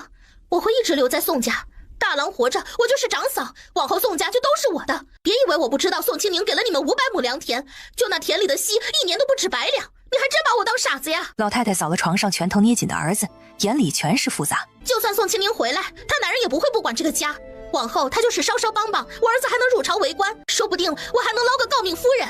这大好的日子就在等着我呢，我凭什么离开？我告诉你，就算是耗，我也要耗在这个家里。就算是宋大郎死了，我也不可能走。我有儿子，你们不能赶我走。雪梅迟早要嫁人，二郎那个秉性，恐怕连媳妇儿都娶不着。以后你们老两口还得靠我养老呢。现在你们识相点，往后我或许还会给你们一碗饭吃。就这个家里现在这个样子，只要我伺候好大郎，就算他走了，以后也再把你们伺候好，守着寡，照顾孩子，撑着家，谁不会夸我一句贤良？等我儿子出息了，我就是老太君。你想的倒是挺远。恶妇啊，我真是有眼无珠啊！今日我便要给你一纸休书，我宋家绝不能容下你这等恶毒之人。当荷华瞥见宋大郎苏醒过来的那一刹那，他那张已经面目全非的面容瞬间被惊恐所占据。大郎，你现在已经残废了，除了我之外没人再真心对你。我知道我刚才胡说八道的那些话让你伤心了，可我发誓，那些我真的只是胡说的。你以后安心在床上躺着，我会让人好好的伺候你，绝对不会让你受什么苦。大郎，娘跟你爹先回了。娘，我该怎么办呢？大郎，日子是你自己的，我这做娘的能给你搭把手，看个孩子就行，以后也不指望你养老送终，你自己看着办吧。老两口离开之后，荷花自觉有了更好的发挥空间。你走吧，至于你肚子里的孩子，你乐意生就生，生下来我宋家自会养。你就这么容不得我吗？我是你的妻子啊，我们是夫妻啊！你听了外人一句话，你就不要我了？走吧，娘给你多少你就拿着，你要是不稀罕，那就拿走你进门时的嫁妆。大郎，我知道你现在心情不好，有一些误会没关系，我先回我婶子那儿去，等你想通了，咱们再好好的过。我现在就走，你好好养身子。说着他转身就跑，没听到宋大郎的挽留之后，心更是灰尘一片，跑得更快。姐，你在哪儿啊？想母亲吗？主子，有夫人消息了，乖乖睡。为父前去忙，据探子来报，我们发现夫人和大公子正在姑苏小镇的集市上售卖蘑菇。赵成义不禁皱起眉头，满脸狐疑地问道：夫人卖蘑菇？能够如此确切的认定，也多亏大公子。原本探总打算给夫人留下一些钱财，但夫人却误将他们当作是人贩子，就让他们暂且守在那儿吧。待我这2日安排妥当一些事务后，便前去迎接他们母子2人归来。算了，还是由你亲自走一趟吧。莫风听闻此言，毫不犹豫地再次颔首表示遵命。娘，你叫我娘？婆婆，娘醒了。太好了，终于醒过来了，真是谢天谢地呀！夫人稍等片刻，老奴马上给您把药端来。没过多久，妇人就手托着一个托盘回到屋里。夫人总算是醒来了，赶紧趁热把药喝下吧。这到底是什么药啊？如今已然苏醒过来，难道还需要继续服用此药吗？夫人呐，您的身体向来虚弱，这可是主子爷特意为您寻觅而来的上乘补药呢，其中所包含的皆是最为上等的珍贵药材呀。夫人不必为此忧心忡忡，这药味道重了些，对身子确实好。自从您昏迷至今已有半载时光，老奴每日都会按时按点的为您喂食3次，您的身子眼看着就好起来了。夫人，药凉了，快些用吧。娘，喝药好得快。面对妇人跟元宝那殷切的眼神，他咬了咬牙，端起碗，仰头一饮而尽。这药似乎并不太苦。夫人呐，您可别被这药味给吓到了。虽说它闻起来苦，但实际上口感极佳呢。当初老奴可是亲自尝试过后，才敢放心的喂给您。这不，经过这半年的调养，如今您的身子可是大好。感觉好多了，我得起来活动活动筋骨。有吃的吗？总不能光喝药吧？夫人千万小心，你已经卧床休养整整半年，只怕身体一时间难以适应，还是先慢慢坐起，稍作歇息再走走吧。好了，可以了，我能自己走动了，快去帮我找点吃的。妇人应诺一声，端起托盘转身离去。来，小家伙，快过来告诉娘亲，你叫什么名字啊？娘，我叫元宝。明明不记得，却是止不住的心疼，眼睛也湿润起来。等他回过神来时，早已泪流满面。别怕，娘在呢。夫人，饭食做好了。我说这位，不对，应该叫您周婆婆才对。我如今可是个病号啊，又不是在坐月子，怎么连块肉都没得吃啊？难不成家里已经穷得叮当响，没钱买肉啦？这个月的开销着实所剩无几了，等到了月底呀，自然会有人送来银钱。届时不管夫人您想吃啥，老奴都会尽心尽力的去做给您吃。只是眼下嘛，您最要紧的还是调养好自己的身体，毕竟您身子骨太虚了些，不太适宜进食那些过于油腻的食物啊。其实这饭菜已经很好了，普通庄户人家都吃不得。他呢？他没饭吃吗？夫人请放心，小公子有专门的饭食，现在时间还早，等到了合适的时候，老奴自然会给小公子准备好食物的。宋清宁快速的几口扒拉完这些毫无油水的饭菜后，摸了摸自己的肚子，总是感觉不太对劲。夫人您先休息一下吧，老奴还有其他的活儿需要去处理。你不想出去玩玩吗？我不想去。宋清宁牵起元宝的手，一同走出房门。他环顾四周，心中只有一个念头，这个院子看起来实在是太过简陋和贫穷了。穷。虽然他忘记了很多事情，但并不代表他傻。这样的院子竟然还有人伺候，这显然很不正常。而且刚才周婆婆提到钱用光了时，她脸上流露出明显的不自在神情。周婆婆，再过几天是月底，还有2天，这2天就委屈夫人了。不委屈，就咱们这院子能有口吃的已经算是不错了。接下来2天，每天3顿药，每顿药的味道居然还不一样。周婆婆对于她吃药看得非常严，其他的倒是不会管。她适应了2天后，就到了周婆婆所说的有人送钱的日子。不行，这次你不能再拿了，那我已经醒了。他之前还跟我要吃好的，你把这些拿走了，接下来1个月我们又要喝粥了。哼，喝粥不行吗？这村子里女人能喝到粥，那都是享福。行了，多给你留半两，走了。听到这儿，接下来就是脚步离开的声音。婆婆，今天吃啥？夫人想吃什么？红烧鱼、炖排骨、猪蹄、大羊排，最后再给我弄个王八汤补补。要不咱们分开做，这样做的太多了，您也吃不完呐。这么好的东西，总不能糟蹋了吧？我就乐意看着一桌子饭菜，吃一半扔一半。怎么，不会做吗？行，那老奴现在就去集市买东西，晚上就给您做。孩子爹呢？夫人，您是不是记起来了？你怎么知道我忘了？您当初遇了意外，头上碰了好几个血窟窿，光看着就吓人。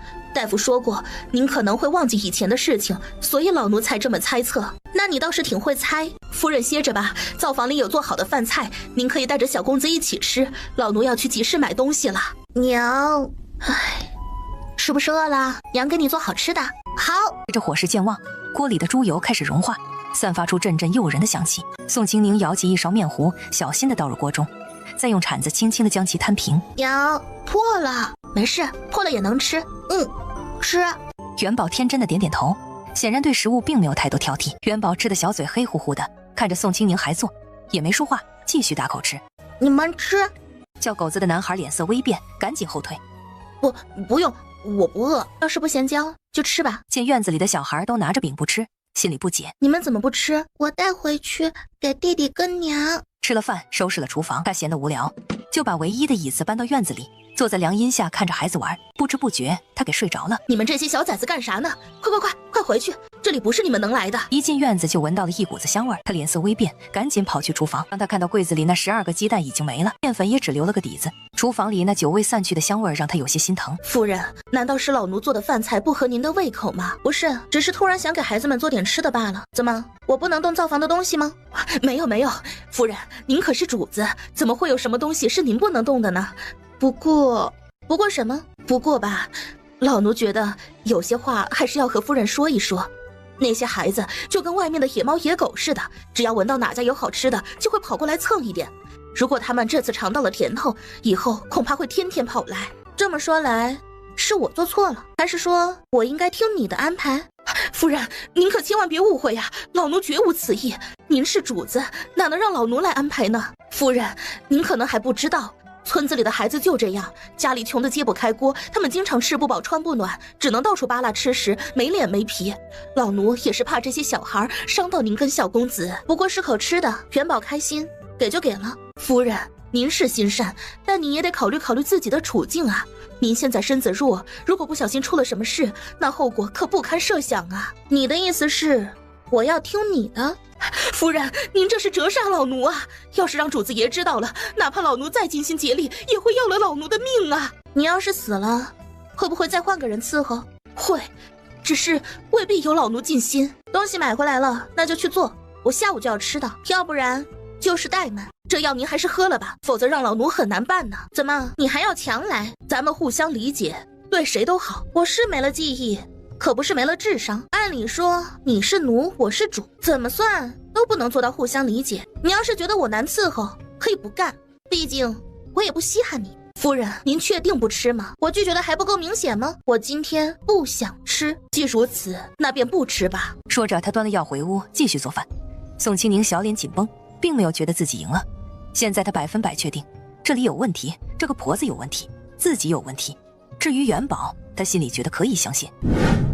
周婆婆看着一桌子几乎没怎么动过的饭菜，心疼道：这好东西都糟蹋了，要是一天做一样，吃个10来天都没问题。唉，夫人，粮食不是这么浪费的，很多人一辈子连个荤腥都沾不到，做人要惜福才是。够了，夫人，把药用了吧，您中午都没用。只听啪的一声，周婆婆不说话了，叹着气走了。怎么不睡了？你是周婆婆嘴里的那个主子爷？还疼吗？都好成坑了，疼什么疼？你能离远一点吗？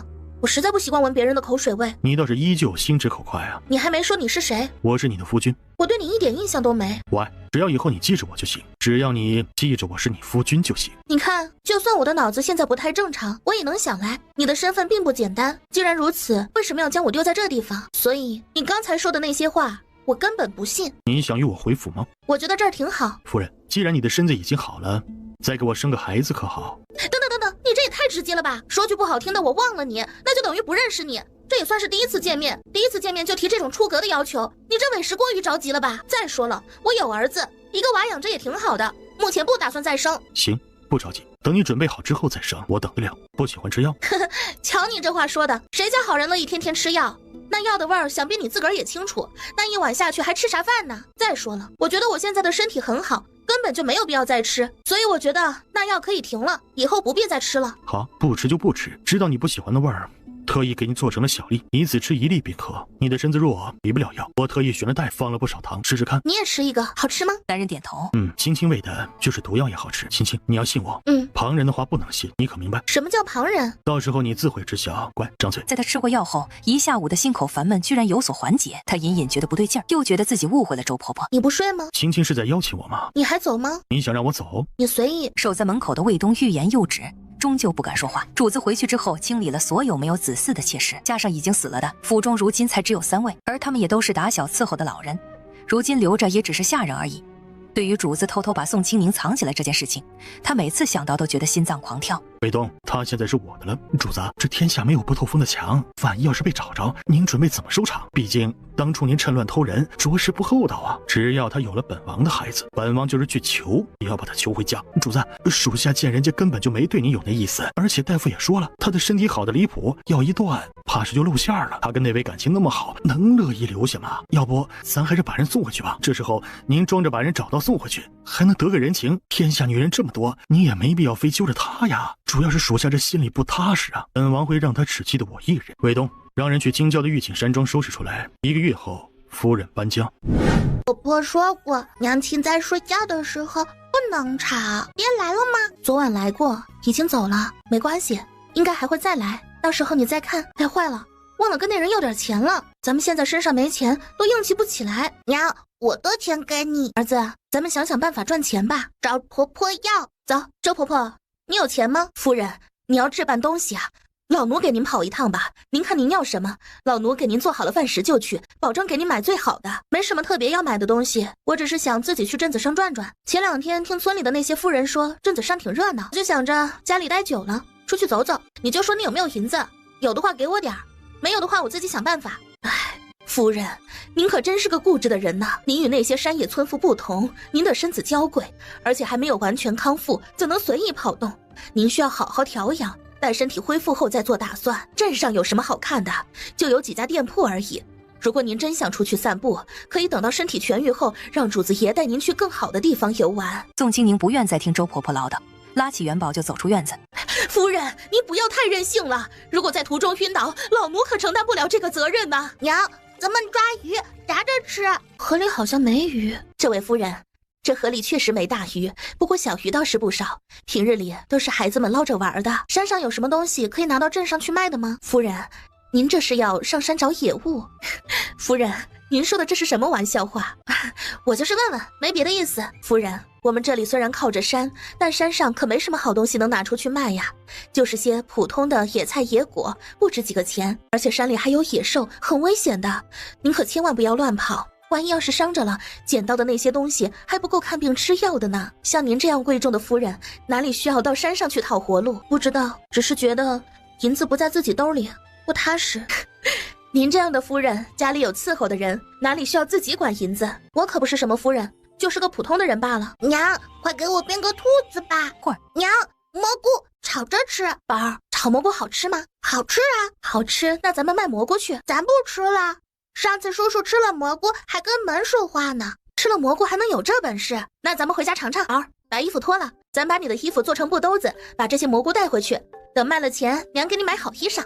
宝儿，走，咱回家吃炒蘑菇去，看看能不能跟门说话。娘，能说话咋样？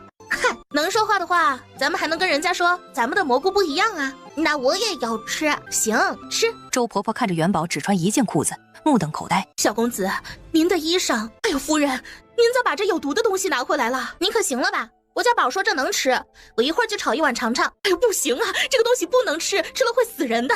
夫人，你一定要听老奴的话，千万不能这么任性，随便吃这些东西啊。那时候连大夫都来不及救治，人就这样突然没了。所以夫人，您一定不能吃啊。蘑菇，卖蘑菇，不好吃不要钱。蘑菇啊，怎么从来没见有人卖啊？这是我在山上采的野蘑菇，可好吃了，你们买点回去尝尝吧。这蘑菇真香啊！你确定这些都是好的？吃了不会出现问题吧？要是能确定的话，我就买一些，全都给家里主子尝尝鲜。没问题，肯定没问题。昨天晚上我已经吃过了，那我跟我儿子都吃了，现在还好好的，肯定没问题。你要是不信的话，可以尝一尝，这很好吃的。说着，他还把碗上的盖子揭开，让婆子看一看，尝一尝。那给我来几斤吧。怎么卖的？5万？那就来2斤，赏你的，总不能让你亏了。当然，看的人更多。一直守到中午，宋清宁数了一下手里的铜板，只有80几个。突然，摊子前站了2个面相凶狠，一看就不是好人的高壮汉子。你们买蘑菇？哎，不，咋卖呀？都要了，这些钱够不够啊？不卖，剩下的都不卖了，我回家自己吃。你别误会啊，我们之所以都买了，是因为我们人多，我们真的没什么坏心思。宋清宁嘴角微抽，很想说一句：你们长得就不像好人，谁家坏人会说自己是坏人？可巧了，我家里人也多着，剩下的我得回去自己吃，你们可以去买其他的。就这样啊，银子你们收着，你们的钱我赚不了。两人眼睁睁地看着宋青年的身影消失，对视一眼后，立刻毫不犹豫地追了上去。夫人，您怎么这么着急忙慌的？难道后面有人追赶吗？没有没有，我只是想快点回来。那你明儿还去吗？肯定去啊，今儿我可是卖了不少铜钱呢，等过2天就能得不少钱。还真有人买这不值钱还要命的东西。哼，不管值不值钱也没让你买。随意贬低别人的东西会给你带来成就感吗？要是嘴疼了，可以到外面的墙上磨一磨，没必要到我这儿来磨。你没钱了，居然带着大公子卖蘑菇。这个声音听起来有些熟悉，但一时间却想不起来是谁。你是谁？莫风，你夫君的侍卫。夫君？那人呢？明日到，现在带着公子跟我走。这话说的，怎么跟抢人似的？青青，过来。三王爷，你这偷人偷到我们家主子家里，可真是好手段。他的话语中充满了嘲讽和敌意，让宋清宁不禁心生警惕。三王爷嘴角含着笑，他没有丝毫的废话，手中的扇子在空中轻点，立马有一大群黑衣人不知从哪个角落冲出来围着，将莫风围了个水泄不通。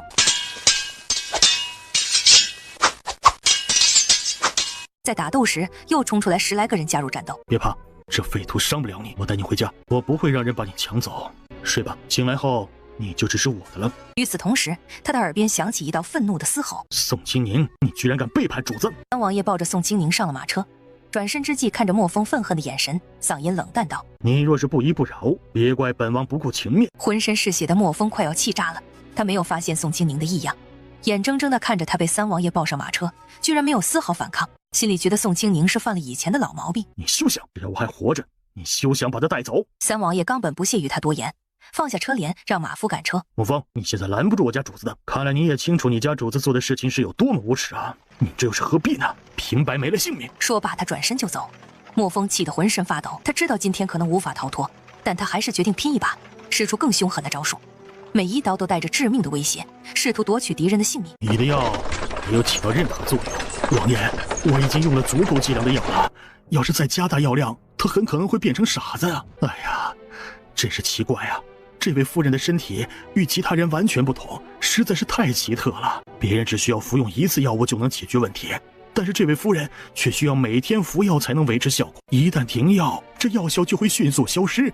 这种情况老朽还当真没见过呀。不过，还有一种办法，就是得要王爷牺牲了。说吧。老头从怀中掏出了一个精致的盒子，小心翼翼地递给了三王爷。这是洗尘丹，也是老朽压箱底儿的东西了，需要用王爷您的心头血作为药引，然后让夫人服下。只要这么做，就能彻底解决问题了。三王爷接过盒子，缓缓地打开盖子，只见盒子里静静地躺着一颗红色的药丸，散发着奇异而迷人的香气。真的能确定不会出现任何差错吗？老夫保证，绝对万无一失。过了一会儿，他的目光移向了熟睡中的宋清宁，或许可以试一试。这样想着，他毫不犹豫地开始行动起来，解开了上衣，露出了结实的胸膛。接着，他迅速抽出随身携带的锋利匕首，毫不迟疑地刺向自己的胸口。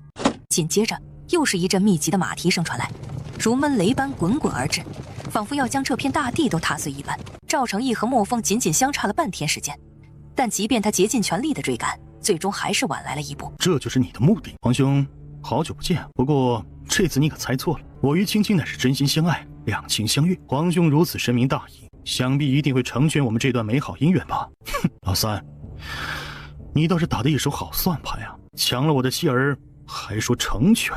哼，你何时变得如此厚颜无耻了？皇兄，仔细想起来，你还真是好命。你乃宫中嫡子，自出生便是太子，父皇更是对你倾尽心血，悉心教导你帝王之道，而我们这些兄弟不过是稳固江山社稷的棋子罢了。这么多年来，无论我们如何努力，却始终难以望其项背。但这也怪不得别人，毕竟你自身确实争气，可是老天似乎格外眷顾你啊！凭什么你拥有一切，而我连一个孩子都要去偷？他深吸一口气，语气诚恳的道：皇兄，只要你将他让给我，从今往后我定会尽心尽力辅佐于你，绝无二心。你休想！话音未落，他脚尖轻点马背，身形如飞燕般腾空而起，手中长剑闪烁着寒光，直直地朝三王爷的要害刺去。与此同时，三王爷扬起马鞭，用力抽打在马屁股上，马匹吃痛，嘶鸣一声向前狂奔而去。你要干什么？接着，他迅速转过头去查看孩子，发现孩子安然无恙的熟睡后，他才松了口气。青青，把这个药丸吃了，然后我带你回府。青青，我不会伤你，可是你要听话，就这一次，以后我听你的，可好？不等宋清宁说话，马儿突然嘶吼一声，居然停了下来，车身剧烈摇晃。宋清宁猛地推开男人，抱着孩子掀开帘子就朝着外面跳。刚追上来的赵成义看着宋清宁抱着孩子跳出来了，想都没想，往前一扑，抱着母子俩就地一滚。哎呀，这人压我胸都好一会儿了，咋还不松开呢？我要是敢明说，早就开骂了好吧？就算是救人，也要有点边界感吧。刚才是无意的，这会儿呢，看，都说手指了，没完没了了吧？青青有没有受伤？这位壮士，你能不能先把手松开呀？我都快喘不过气来了。没关系，这样挺好的。这恐怕不太好吧？我们这样亲密接触，是不是有点过分了？赵成义见他如此紧张，忍不住亲了亲他的脸。不会，别装睡了啊。爷，你终于打仗回来啦。宋清宁目瞪口呆，指了指马车里神色阴郁的三王爷。元宝，那他是谁？叔叔啊。娘，你不认识叔叔啦？赵成义自然看出宋清宁的不对劲。老三，我对你很失望，皇兄，她已经是我的女人了。赵成义面无表情的冷冷扫了三王爷一眼。我真后悔之前的犹豫，如果早知道会是这样，还不如……爹，为什么要打叔叔？因为做了错事，所以要挨打。走吧，我们回家，孩子们还在家里等着我们。叔叔，下次可不要再做错事啦。随着马蹄声响，他们逐渐消失在远方。一个冷面黑衣的男人冷冷道：三王爷，请吧。三王爷看着天上层层叠叠如同棉花团一样的云，微眯着眼睛，随即勾唇浅笑。赵成义带着宋清宁跟元宝走了一会儿后就减了速度。青青，没什么要说的吗？说什么？我能说什么？我什么也不知道啊！谁知道这年头还有人随便给人当爹的？我睡了半年醒来，我能知道啥？脑子早就碰坏了，比钱包还空，啥都说不出来了。想知道点不一样的，还不如问问元宝呢。这人好冒昧啊！谁来救救我？怎么专门掐我腰上的痒痒肉啊？说什么？算了，回来就好。走了没多久之后，赵成义就带着他们母子坐上了马车。接下来几天，他们一直在马车上度过。我操，周牧！青青，孩子爹，想起来了，喝点水润润嗓子。赵成义接过碗，先让元宝喝。真好喝。周牧呢？我也不知道，也不知道他还活着不。唉，终究是我没护好他，要死了，要死了！周牧在空间呢。当初把他扔在空间，这都半年了，也不知道那小孩咋样了。宋清宁啊，宋清宁，你咋能睡半年呢？不行不行，等一会儿吃饭的时候，尿遁去空间看看，哎呀，看看那小家伙咋样了。赵成义愣住了，眼里含着莫名的情绪，看着偏头装睡的宋清宁，眉头紧皱，心中了然，这就是他一直藏着的秘密吧。此时他心中充满好奇，到底是什么样的地方，居然还能进去？他还真想看看。你这是饿啦？那你们吃，随便吃。娘，你藏哪儿了？你猜。青青，以后别在孩子跟前拿。他是我儿子，怕什么？人心难测，孩子也会长大。大家都很好，我们一直在等你们回来呢。他的语气中透露一种温馨和安慰。然而此刻的宋清宁心中一直挂念着周牧，根本没有心思理会这对父子。终于到达了一家客栈，宋清宁感到一阵轻松，他立刻让赵成义带着孩子去休息，然后借口要上厕所，匆匆忙忙地朝着客栈后院奔去。负责保护他的2名侍卫以为他吃坏了肚子，急忙跟随着他一起跑过去。厕所的门被重重地关上，发出咣当一声巨响。宋清宁站在里面，大声喊道：“可能会需要一点时间，你们不许催促。”他的声音中带着些许紧张和急切。门外的2人面面相觑，尽职尽责地守在外面。宋清宁进入厕所后，闪入了空间之中。仅仅过去了半年时间，整个空间发生了翻天覆地的变化。你怎么才来啊？这到底什么鬼地方啊？我已经在这里走了18年了，这里只有我一个人，孤独寂寞冷啊！你知道我这18年是怎么熬过来的吗？啊，我真的担心再熬个18年，我就要死在这儿了。到底到哪儿了？啊，为什么这么多年过去了，你还是一点儿都没有变呢？宋清宁震惊地张大了嘴巴，难以置信地看着眼前的男人。周牧，你不认识我了？你长得挺快哈。周牧身子一僵，立马站起来冲回屋子，没一会儿出来就穿着一身月白色的袍子，头发也梳了起来，看起来人模人样。说说吧，你为什么一点也没变？别告诉我你驻颜有术。我现在已经快30了，不再是个孩子。这里只是一个普通的庄园罢了。话说这些地都是你种的吗？我一开始在这里跑了5年，但却从未遇到过任何人。后来我回到这里开始种地，并时常外出走动，可惜我无论走多远，始终都找不到出路。这里既没有人烟，也没有其他的庄子，而且这里很奇怪，除了原来有的田地，其他地方都是草坪。我试着开荒，第2天就会恢复原样。这么多年我一直在折腾，要不是有这些田地，库房里有书，我早就疯了。那你想离开吗？离开？离开。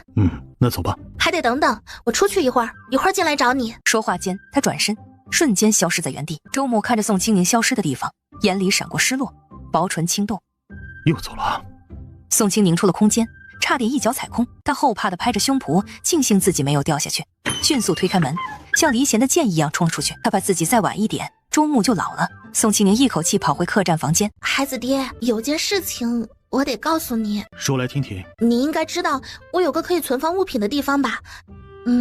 就是那个当时发生了意外，我只来得及将周牧丢进去，结果这一睡就是半年，等醒来才想起这件事儿。后来我就进去看了一眼，你猜猜看发生了什么？迎上赵成义充满好奇的眼神。那孩子居然一眨眼就长大了。长大了？没错，他现在已经20多岁了。我们这里的时间和那里的时间不太一样，原本我以为只有蔬菜和粮食长得快，没想到实际上是那里的时间流速更快。带我去看看怎么样？这样不太好吧？要不我还是把他带出来吧。那孩子小的时候挺通情达理的，现在你给他解释解释，他肯定会听，毕竟你是他的主子，你的话他不得不听，青青，你不信我？哪里不信了？我要是不信你，还能给你把底子都全兜了。就是那地方太神奇，周牧刚才情绪不对劲，我怕刺激了他。放心，他交给我。宋清宁深吸一口气，拉着赵成义的手，下一瞬他们就站到了空间的院子外。周牧，我来接你了。房门应声而开，周牧缓缓走出来。这次他的状态很不好，及腰的长发随意披散着，胡子拉碴，眼眶通红，好像还瘦了不少。看到院子外的3人后，有瞬间的失神，就退2步，不敢置信的摇头，嘴里一直呢喃着不可能。周牧，你怎么了？周牧身子一僵，嘴角勾起一抹凄然的笑。5天来得挺快啊。看着周木有些疯癫的模样，宋清宁眼泪差点掉下来，心里升起浓浓的愧疚。对不起。说对不起有什么用？这里到底什么鬼地方？你到底把我扔到了什么地方？为什么你们都没变？为什么只有我变了？为什么？为什么？这到底是为什么？我这18年过的不是假的，可你们的样子也不是假的，这到底是怎么回事？这到底什么是真的？你告诉我，告诉我到底什么是真的？怎么就没变啊？为什么你们没变，就我变了？周木越来越激动，我以为看见你只是在做梦，你突然又消失了。你说要我等你一会儿，可为什么？这一会儿就是整整5天，你知道吗？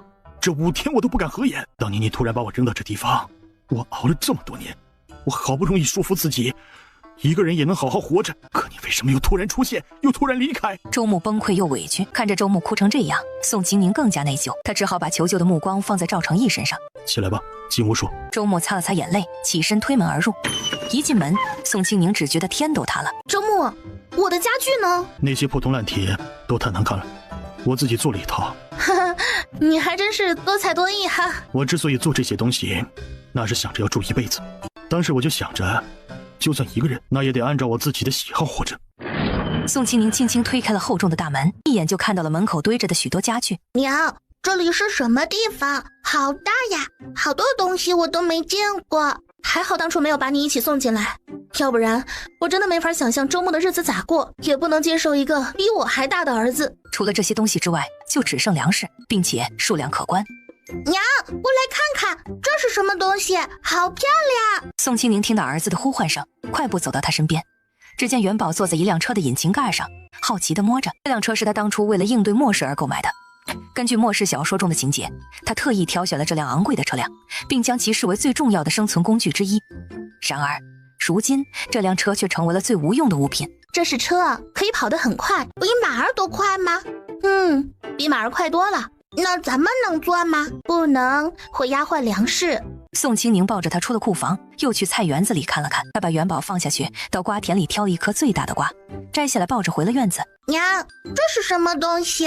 吃的吗？尝尝看，这是西瓜。青青，我们出去吧。宋清宁点头，先把赵成义跟元宝送了出去，刚准备把周木也送出去。夫人，其实你该狠心点儿，把我留在这儿，好过。没事，总不能让你这孩子蹉跎一生啊。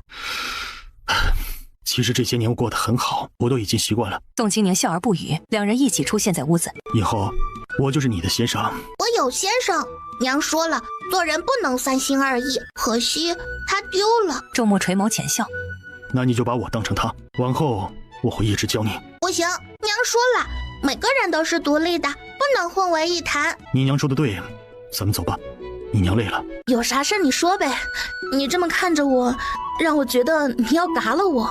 这人要干嘛？这眼神好奇怪啊，总感觉没想干啥好事儿。难不成真的想杀人夺宝？不会吧，不会吧！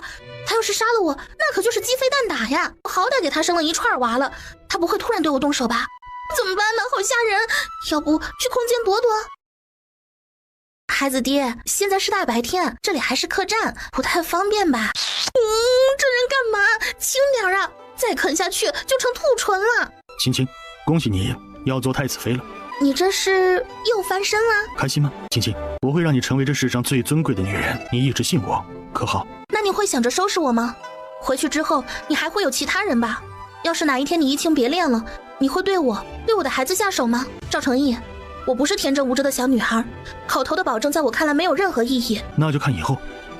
以后若是我对你不好，任你罚；要是我不好，你可以把我扔到你的那里去，罚我孤独无依。你介意吗？要说不介意，那是假的。只是在看到活生生的你的时候，我就觉得其他都不重要了。青青，我只要你活着，其他的都不重要。今天休息，不赶路了。不赶了。你没睡？睡不着。那等会儿车上睡。好。孩子爹，你昨天跟周木说啥了？咋跟你说过话之后，那孩子的情绪一下子就稳定了？保密。我没漱口。没事，我不嫌弃你。我嫌弃你，捂了一晚上的嘴，有味儿啊！起床了。两人起床洗漱后，简单吃了点下楼。周末早就带着元宝等着，长身玉立，肌肤如雪，面色平静，一身玄色锦袍的周木看起来禁欲又严苛。你们俩这是罚站呢？周木率先拱手行礼，元宝也有模有样的拱手。宋清宁看了看赵成义，没再说话。古人自有教孩子的方式，更何况孩子爹身份特殊，他没必要指手画脚。赵成义微微颔首，拉着宋清宁出了客栈，上了马车。周末带着元宝去了另一辆。唉，能在短短几年的时间里翻身，一定很辛苦吧？瞧瞧，这都多了多少皱纹，沧桑成啥样了？遥想当年流放时那么狼狈，那小脸嫩的嘞，现在呢？唉，岁月不饶人呐，历经沧桑的男人果然花期短。瞧瞧人家周牧，按照年龄来看，比他还大呢，还是我的空间养人，养得那么白嫩。要不是年龄不允许，我真想掐一把那嫩瓜脸。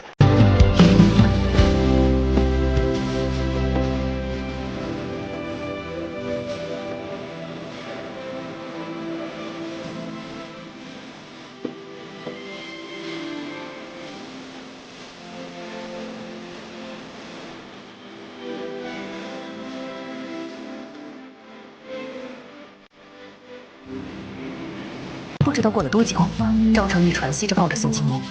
青青，你不能嫌弃我，不许你嫌弃我。我没有，谁敢嫌弃你啊？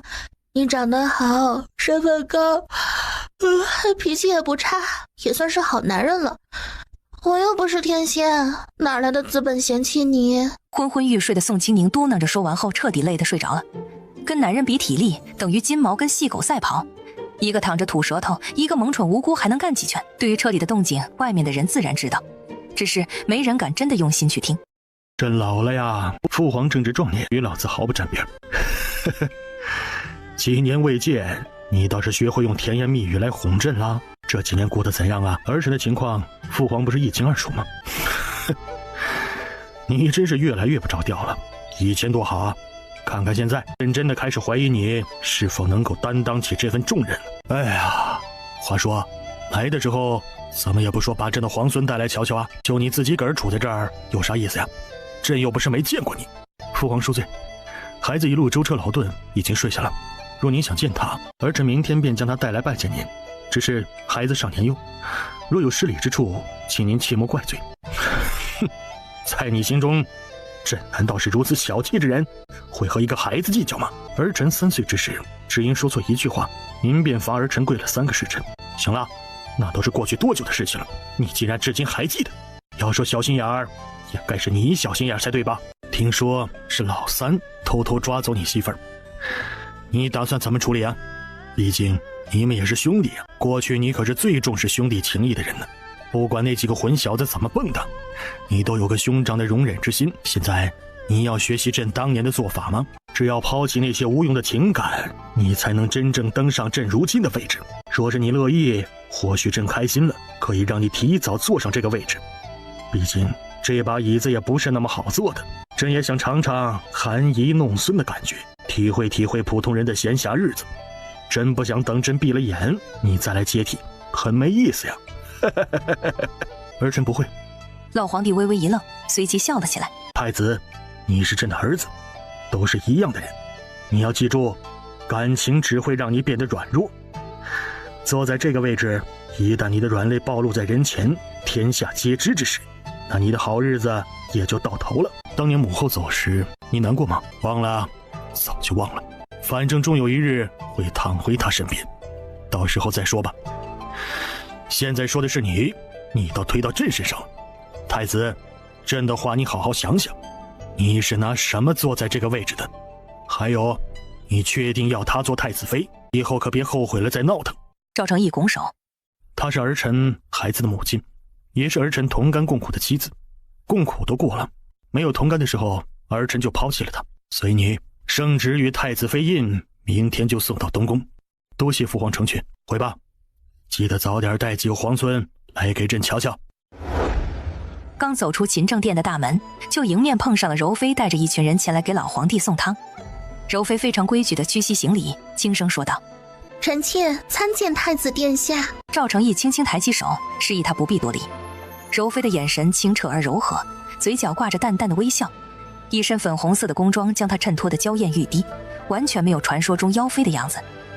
赵成义只是简单的点了点头，便与柔妃擦肩而过，朝着宫门走去。皇兄，你回来了。我回来的还不够明显吗？皇兄，你还真是与往日大不相同啊，都是流放过的了，为什么还要跟以前一样？月亮都有阴晴圆缺，何况是姑？哎呀，要不是长相一样，我还真不敢相信了。赵成义淡淡道：天色已晚，要是没什么事，姑回家了。你皇嫂和孩子等着姑回家呢。六皇子立马道：喝一杯去，戒了。酒色误人，姑不需要。皇兄，听说三哥带走了皇嫂，当年那时间可真长，三哥居然能憋着这种事。皇兄，我开玩笑，你觉得这件事情很好笑，值得你跑到我这儿来笑一遍？六皇子老实了，立马摇头：没，真没有，不好笑，一点也不好笑。三哥这样的行为，就该狠狠地揍一顿，想怎么揍就怎么揍，想起来就揍，揍到你把心里那口气出了为止，揍到你顺心为止。皇兄，要我帮忙吗？给我滚！哎，好嘞。从现在开始，如果还有人敢妄言，就当众杖责20大板。如果这些不堪入耳的脏话传到太子妃耳朵里，你们就别想活了。说完，几道身影从暗处消失。赵成义回到东宫，刚走进院子，就听见屋里传来孩子们欢快的笑声。透过门缝看见宋清宁眼睛上缠着白布，光着脚小心翼翼地摸索着，而几个孩子则蹑手蹑脚地躲着，或者小声地商议着怎样才能躲开他。然而赵成义却一动不动地站着，仿佛没有听到孩子们的指示。孩子们觉得这个爹有些傻乎乎的，连捉迷藏这样简单的游戏都不会玩。孩子爹，我回来了。我正在和孩子们玩呢，你可别一直站着不动啊，不然总是抓到你就没什么意思了。待孩子们离去后，宋清宁揉着酸痛的肩膀，疲惫地瘫坐在床上。你的身体如今尚未完全恢复，让孩子们自行玩就好了，你别太劳累了。没事，其实我也只是想与孩子们亲近一下。四胞胎见到我时显得十分陌生，毕竟离开已久，他们与我之间产生了一些隔阂，也是在所难免。我觉得一起玩耍可以迅速拉近彼此的距离。对了，你今日入宫情况如何？没有受到刁难吧？一切顺利，并无麻烦，只是父皇希望能见见孩子们，我明天便带孩子们入宫去看望他。册封你为太子妃的圣旨也很快会到。青青，我会给你一个正式的大婚。大婚？什么时候要办？今天见会算出日子的，你不用操心，你只管等着做太子妃就好了。那你明日带着孩子们进宫，我去看看爹娘他们吧。都这么久了，我家老头老太太肯定很着急。就这么说定了，我去沐浴，你等我。宋清宁立马缩在床里装睡。等赵成义回来时，宋清宁真的睡着了。他无奈地摇摇头，上了床，抱着宋清宁软乎乎的身子。翌日清晨，赵成义早朝回来，马车上元宝好奇道：爹娘为什么不来？你娘去你外祖家了。元宝有些遗憾。那下次一定要带着娘。下次带。记着，见了皇祖父要行礼问好。还记着怎么行礼吗？记着，先生都教过。父子俩聊着天，很快到了宫门口。皇宫内，皇帝连饭都不吃，就等着赵成义带着孩子们来了，心情格外愉悦。平时忙着看折子，现在连翻开的心思都没有。快起来，让朕好好瞧瞧你们。孩子，跟祖父说说，你叫什么啊？想祖父不想啊？我叫赵贺，乳名元宝，您可以叫我元宝。至于想不想您，不想，因为我以前没见过你。不过以后我可以想，因为您是祖父。娘说了，您是我爹的爹，我要尊敬您。好个口齿伶俐的小娃。哎呀，不愧是我赵家人，不错。这长得也周正。来，你们都过来，让祖父瞧瞧。此时他的样子就像是普通的老人，见到孙子后的开心，轻声细语地跟孩子们聊着天，一点都不嫌弃他们奶声奶气的幼稚想法。坐在一旁默默喝茶的赵成义无奈的抚额。等到老皇帝把免死金牌拿出来时，他终于忍不住地出声道：父皇，这怕是不妥吧？阿刘闭嘴，现在没你说话的份儿。说实话，他活到20多岁，从未见过父亲竟有如此温柔的一面。陛下，该用膳了，走，跟祖父一起用膳，敞开肚皮尽管吃，要是不合胃口，祖父再让人重做。老皇帝根本没心思自己吃饭，就那么笑眯眯地看着几个孩子吃的小嘴油乎乎。平身吧。杨贵妃站直后才稀罕地看着元宝，这就是太子殿下家的大公子吧？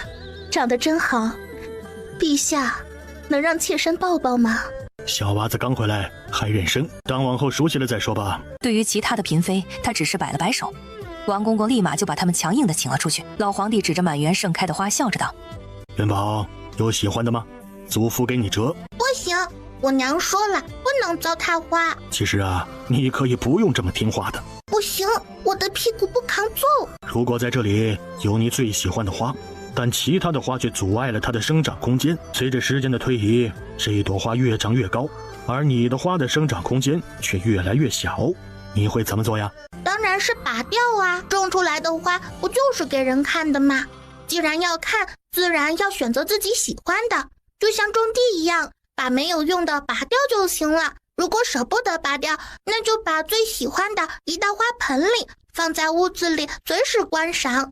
我娘以前就是这样做的，她最喜欢一盆花，非常漂亮，可惜现在已经没有了。你很喜欢你娘，留在宫里陪几天皇祖父可好啊？父皇，孩子还小，离不开家，雏鸟终有一天会离家。太子，你不是最清楚吗？父皇，等过几年吧，再过2年都不知道是什么时候了。就今日，元宝啊，你愿意吗？我的东西都在家。哦，那就等下次吧。父皇，时候不早了，你这混小子，就是不兴正高兴会儿，是吧？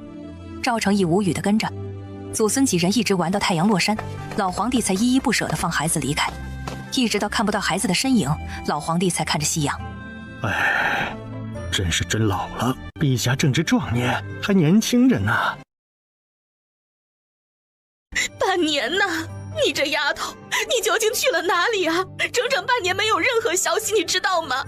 我每天都在担惊受怕，生怕你出什么事儿。荷花呢？怎么没见到她？离了，跟大郎和离了。说起那女人，真是脏了人的嘴，一天天的好好的安生日子不过，就跟那魔怔了似的，就是要生个男娃。生男娃不找大郎，偏偏要去找个道士，结果还把主意打到毛丫身上。你是不知道哟，那么长的针，她一个当娘的，脑子跟屎糊了似的，居然给孩子身上给扎进去，那心咋就那么黑呢？哎，你是不知道啊，那2天闹出多少笑话，有好几个女人跟她一样都上当受骗了，那道士就是个假的，他们怀的孩子，哎呀，不说了，说起来没得让人恶心。要说呀，还是大郎他自个儿瞎，什么样的姑娘不好看啊？偏偏看上那么个东西，还一天天的当宝。你瞧瞧这些日子那怂样，我看着都牙疼。呀，都过去了，那就再找一个，这次必须得我看着，你的眼神不行。闺女，你帮着一起挑，咱不说门第那些，就安心做媳妇儿就行。咱们家娶媳妇儿不图其他，就踏踏实实的就行。要不您先看着，娘老子造孽，苦了孩子啊！呀，我知道错了。这时，老太太吩咐下人们快去做饭，并亲自走进厨房忙碌起来。姐，你觉得苏长胜怎么样？姐，你看啥呢？我脸上有啥东西？还是衣服哪破了？真喜欢。你们2个怎么看对眼了？他人挺好的，我记得他的年岁好像比你小吧？他们家里人知道吗？他给他们家里人说了吗？你给老太太说了吗？他咋说的？乐意不？还没告诉娘呢，我不知道咋说，他也没告诉家里，我怕他们家看不上我。你们现在应该没做出啥出格的事吧？没，就是啥？就是亲了一下。姐，你给我出主意吧，我现在真的不知道咋办。我怕娘觉得他们家的门第高，看不起咱家。毕竟之前他们家人就看不起咱们家，其实他人挺好的。小雪，记住，不管什么时候都不能昏了头，千万不能越界，要不然你就没法再跟他站在正常的位置去衡量你们的关系。我知道，我不会。这件事我回去问问看。你还小，别着急。大小姐、二小姐用膳了。好，咱们一家子总算又齐整了。二郎也来信了，说过几日就能赶回来。那混小子还跟我卖关子，说什么带了个惊喜。我呀，就希望一家子好好的，没病没灾，啥都好。来，都别愣着了，赶紧吃饭。青丫头，娘专门让人做了你喜欢吃的，保管顺口。闺女，尝尝这肉。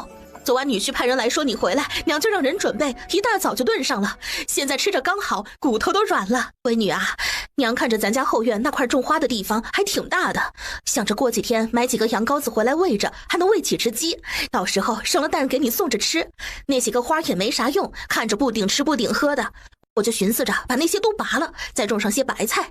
现在种着，赶下雪的时候还能赶趟收一茬，到时候再压些酸菜。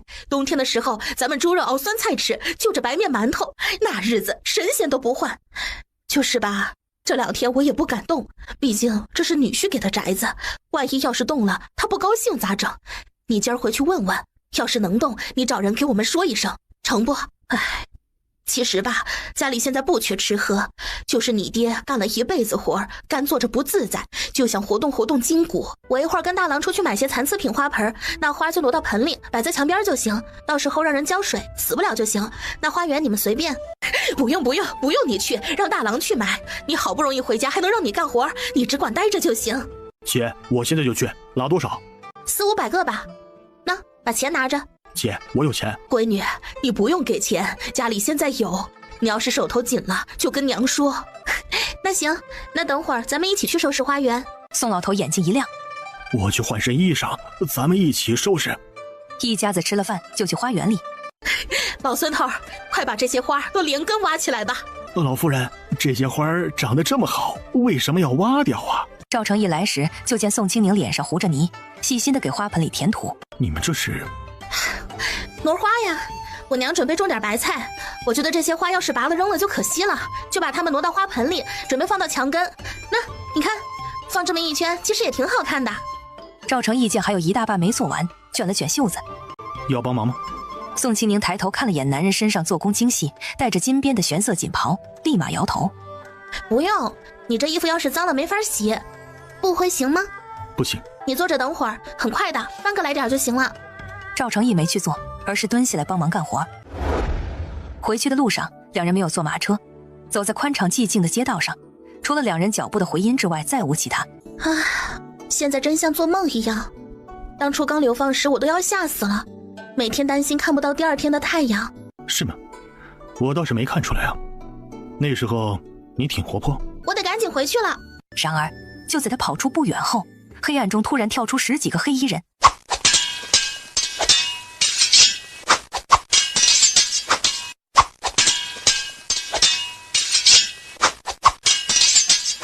孩子爹，他们是来杀我的，还是杀你的？我觉得应该是冲着你来的，毕竟我只是一个平头老百姓，你可不一样，我顶多就是个搭头。别怕。不怕，有你在，我就不怕。就在赵成义的护卫即将把人全都干掉时，又有一批黑衣人从暗处跑了出来。不是，他们耍赖呀，这打架还能一波一波的上，车轮战啊。放心，兵马司人快来了。宋清宁瑟瑟发抖，东张西望，总感觉阴风阵阵，没啥好事，牙关子咬得噔噔作响。破金凉风，有剑！话音未落，一支剑裹挟着冷风穿透了宋清宁的肩膀。靠，又准又疼。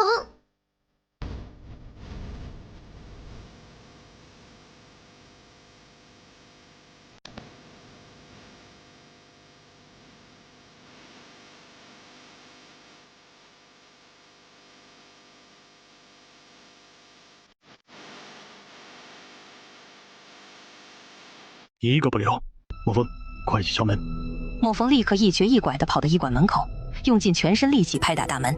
开门，开门！大爷，您有什么事儿啊？你这是医馆，你问我干什么？发什么呆？还不赶紧过去看看！大爷饶命啊！小的只会医治一些头疼脑热的小毛病，这种情况实在是无能为力啊！要不再辛苦您往前走几步，前面有家和风堂，那儿的大夫医术可要比我高明得多呀！过来看看。不行，这位夫人看起来明显是中毒了，爷，就算是您杀了我，我也没法治啊！赵成义被这个大夫的叫喊声弄得心烦意乱，不耐烦地挥挥手，示意莫风将其扔出去。幸运的是，此时他的护卫已经带着一个衣衫不整、头发凌乱的太医匆匆赶来。微臣叩见殿下，快来看一下。胡太医连忙走上前去查看，见宋清宁身上插着剑，嘴唇发紫，脸色煞白，心里一沉，赶紧从护卫手里接过药箱，总立马找了一颗解毒丹给宋清宁喂下去。殿下，能否把夫人的衣服用剪子剪开些，微臣好查看？殿下，这毒不是麻烦事儿，只是这箭头是战场上用的螺旋箭头，伤害性极大。表面看着没什么，可一旦拔出，那就是连着肉啊！箭头离身，那就是连血肉一起撕下来。且不说夫人能不能守得住，就说这箭头的毒已经腐蚀了夫人的皮肉，这微臣无能，怕治，现在就治。来人，再去请其他太医，务必保证夫人的安全。不一会儿，6、7个手提药箱的太医急匆匆地赶来。难道还没有想出办法？到底能不能救治？别再浪费时间了。几个太医面面相觑，一时之间不知如何是好。最后还是年纪较长、经验较为丰富的李太医站了出来。当箭头被拔出的那一刻，宋清宁猛地喷出一口鲜血。殿下，夫人伤势严重，目前尚未脱离危险，切勿轻易移动。待过2日病情稳定之后再做打算。这2日夫人身边需有人时刻照顾，若夜间发热可使用退热药，若体温正常则无需用药。夫人平日身体康健，预计2日后会苏醒，但即便醒来仍不可掉以轻心，切不可触碰凉水，亦不可进行任何剧烈运动。赵成义摆摆手，示意众人退下。说你傻，你还真傻。我是你丈夫，你为何要推开我？这下好了，自己吃苦头了吧？记住，绝不能有下次了，听到没有？往日里你不是伶牙俐齿吗？怎么今天这么安静？你现在可以随意说，我都听着呢。青青，这几日我陪你吧，已经很久没有好好陪你了。其实我小时候也很调皮，经常偷偷溜出去玩耍，被父皇发现后总是免不了一顿责骂。还有一次我想要一个玩具，但父皇觉得有失身份，还觉得我玩物丧志。我亲眼看着他把那东西弄坏之后丢到火炉里烧得干干净净才罢休。我当时真的好难过，觉得自己的愿望永远不会实现。但是后来我才明白，人生中有很多东西是没法得到的，我们都要学会接受现实，珍惜眼前的一切。每个人生来都承担着责任，而我的责任就是做太子，就是要做一个好太子。我一直都在努力地听着父皇的教导，从不敢有半分懈怠。青青，你知道吗？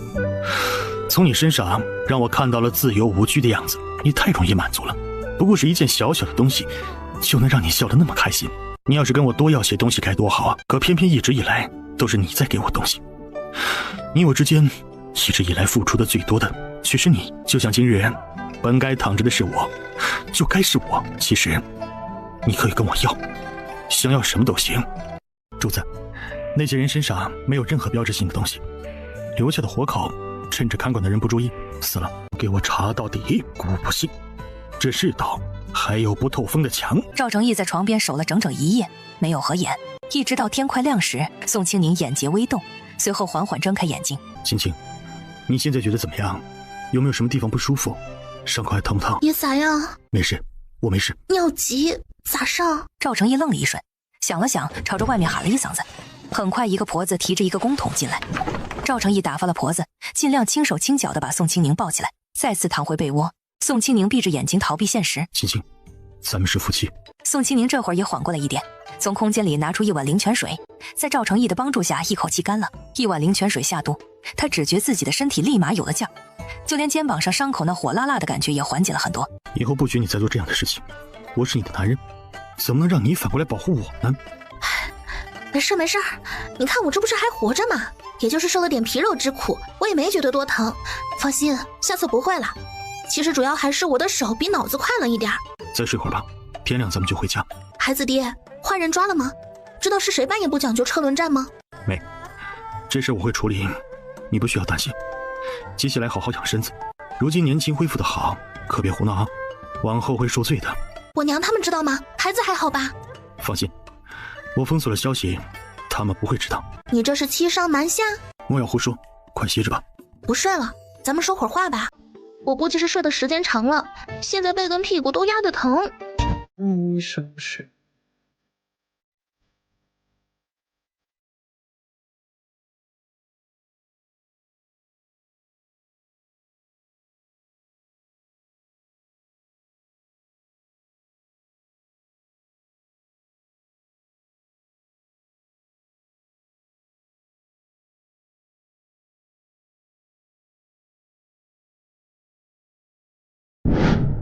娘，你这2天去哪儿了？我怎么找了你几次，你都不在？那大概是你来的不是时候吧？娘这2天可忙了，下次忙的时候给你说哈，免得让你白跑一趟。娘，爹这2天是不是不开心啊？别瞎想，你爹一天忙的事挺多，遇到不开心的事情很正常。没事儿，只要不朝咱们发火就没问题。这几天跟着先生学的如何啊？有没有听不懂的？娘，你不知道，先生可厉害了，就没有他不知道的东西。你先生当然厉害啦，看了那么多的书，就算是编也能编出不少来。皇兄能回来，臣弟很开心，找姑来喝茶。只是许久不见，想与皇兄叙旧。听说皇兄得了几个小儿，改日我一定登门拜访。若是无事，姑先回了。皇兄准备如何处置三哥？做错了事，就得付出代价。你如今这么愤，是想求情？老四，姑倒不知你们何时如此兄弟情深，还是说你觉得他做的没错？皇兄可别误会。小弟只是听到了一些只言片语，但对于其中的来龙去脉一概不知。我心想，我们毕竟是兄弟，所以才会好奇地问上一问。既然皇兄心中已有成算，那就全当小弟刚才一番胡言乱语了。老四，此次姑遭遇暗杀，你认为是谁所为？小弟确实不知啊。那么以你之见，谁最有嫌疑呢？这个，小弟实在不敢妄加猜测呀。哦，是吗？但如果真的要说嫌疑人，那自然是与皇兄有仇的人。比如呢？比如那些居心叵测之人。赵成义的目光越发犀利，仿佛要穿透四皇子的内心。那你呢，老四？小弟绝对没有这样的想法。你也知道，我没有什么宏图大志，就想以后做个闲散王爷，以后吃喝不愁就行。真的没有想其他的，请皇兄明鉴。不过，如果皇兄有需要的地方，小弟定当全力以赴。放心。姑相信你，既然这样，那我们出去一同走走吧。四皇子心中忐忑不安，完全猜不透赵成义的心思。然而话已出口，他也只能硬着头皮跟上去。跟赵成义走在一起，四皇子觉得哪儿都不得劲。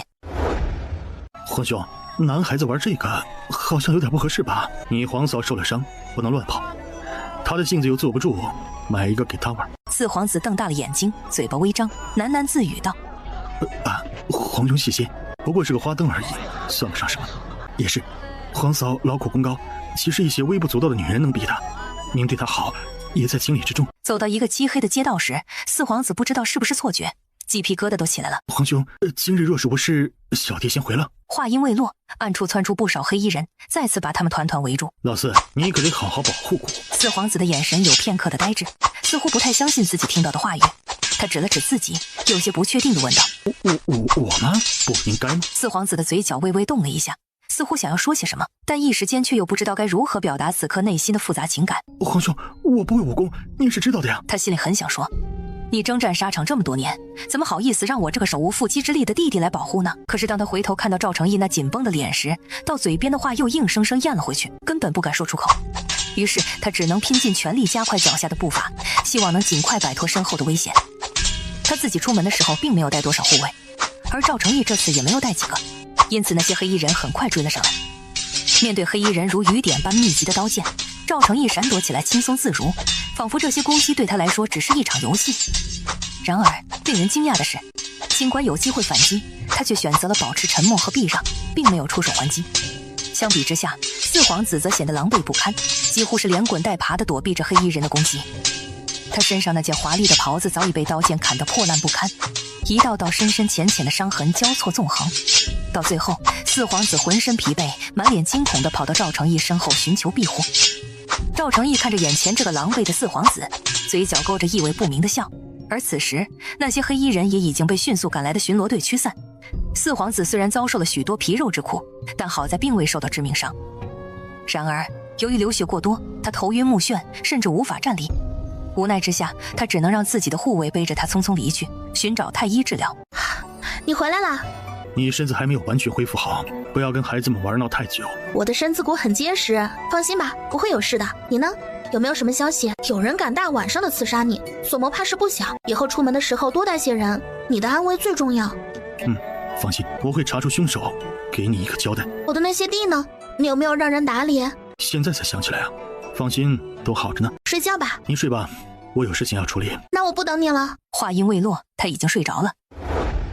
姐，你们这是要进行三堂会审吗？家里有点小事儿，就请你过来一起看看。苏老夫人，您不会介意我这个没见过世面的老婆子把闺女请回来吧？前几日听说夫人身子不适，如今看着无恙，老身也就放心了。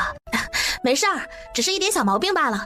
我这山野长大的女人，身子结实着呢。今天怎么回事啊？这两个孩子好端端的跪在这儿做什么？常胜这孩子年纪还小，不太懂事。听说他和刚回府的姑娘走得比较近，老身想着他们都是年轻人，可不能因为一时冲动而做出不该做的事情。毕竟这姑娘家一辈子活的就是一个清白名声啊。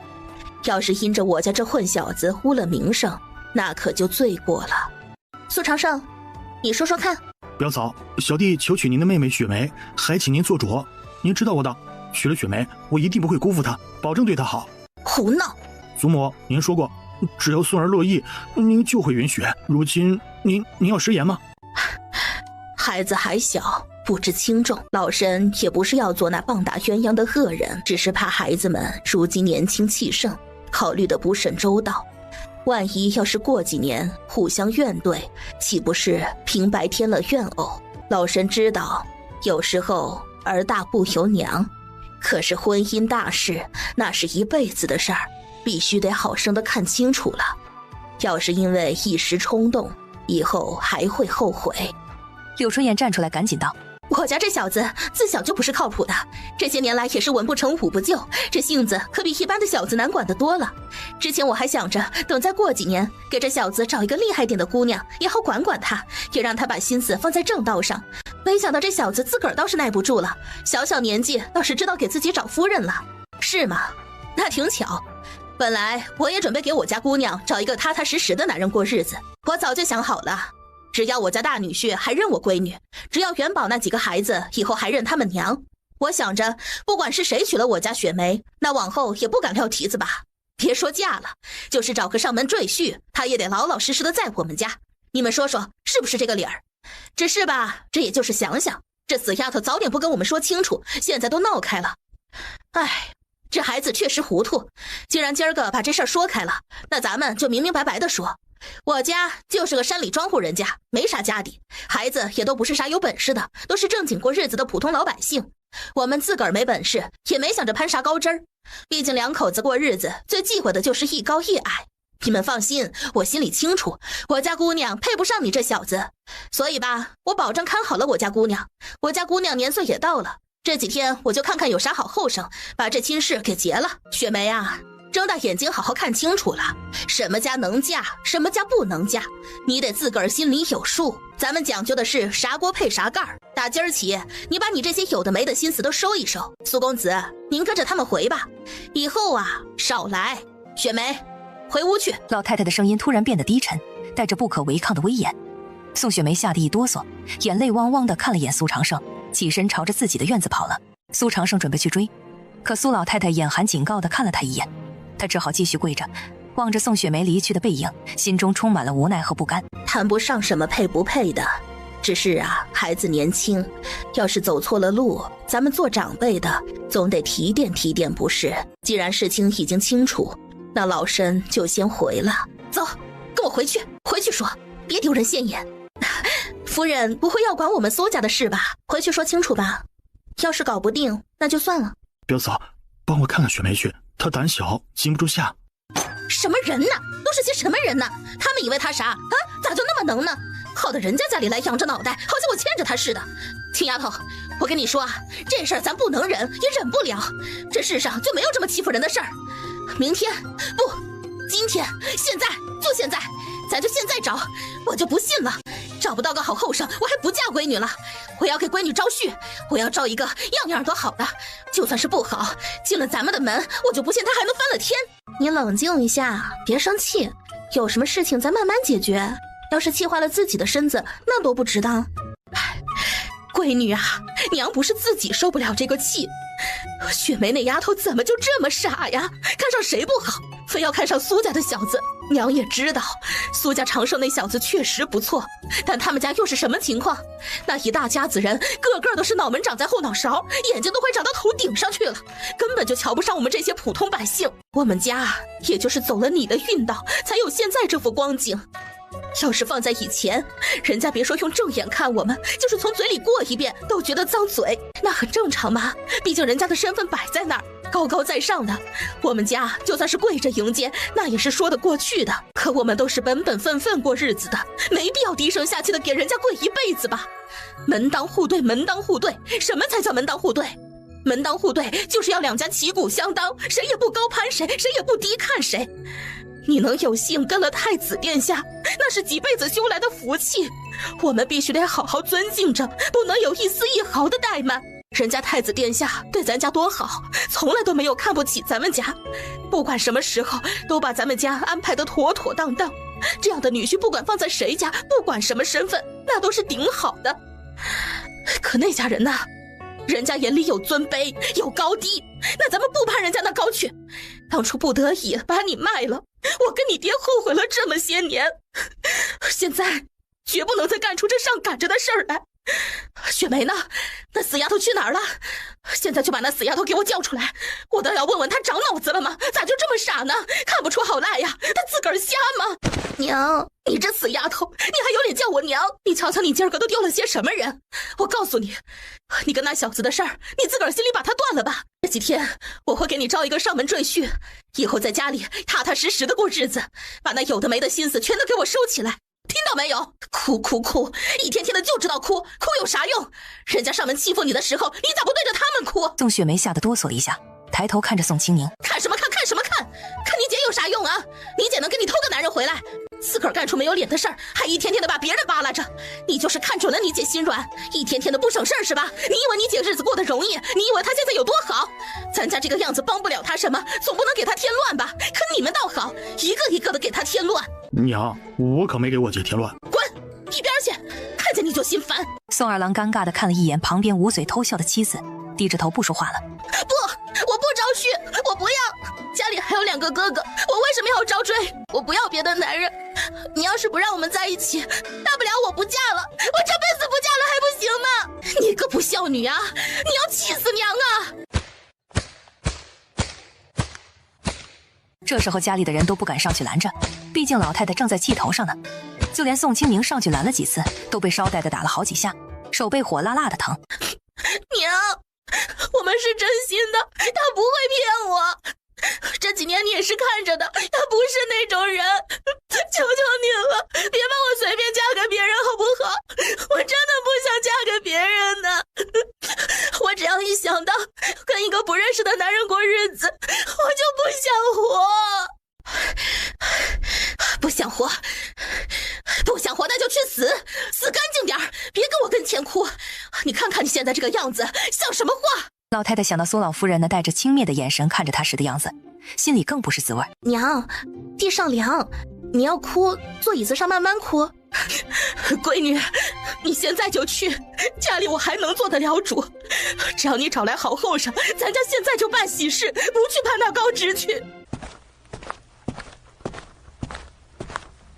你这几天不是很忙吗？怎么有时间过来了？听说长胜跟小梅有意，我过来瞧瞧。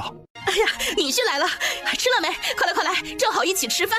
开饭！宋清宁看着老太太的举动，忍不住笑出声来。老太太对赵成义向来如此热情，褪去了以前的惧怕后，剩下的只有热情。岳母，听说长胜跟小妹的事不甚顺利啊？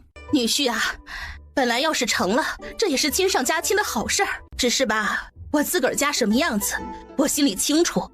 我家这丫头咋就能配得上长胜那小子？这配不上的亲事是不能成的，成了以后也得不了好，还不如从一开始就断了呢。再说我也打算好了，给我家姑娘招赘，不嫁了。这世道姑娘家不好活，还不如找个老实踏实的赘婿，往后放在我眼皮子底下，我也能放心。我家这孩子是个老实疙瘩，就是受了欺负，他也没那个嘴，把他放出去，我是真不放心。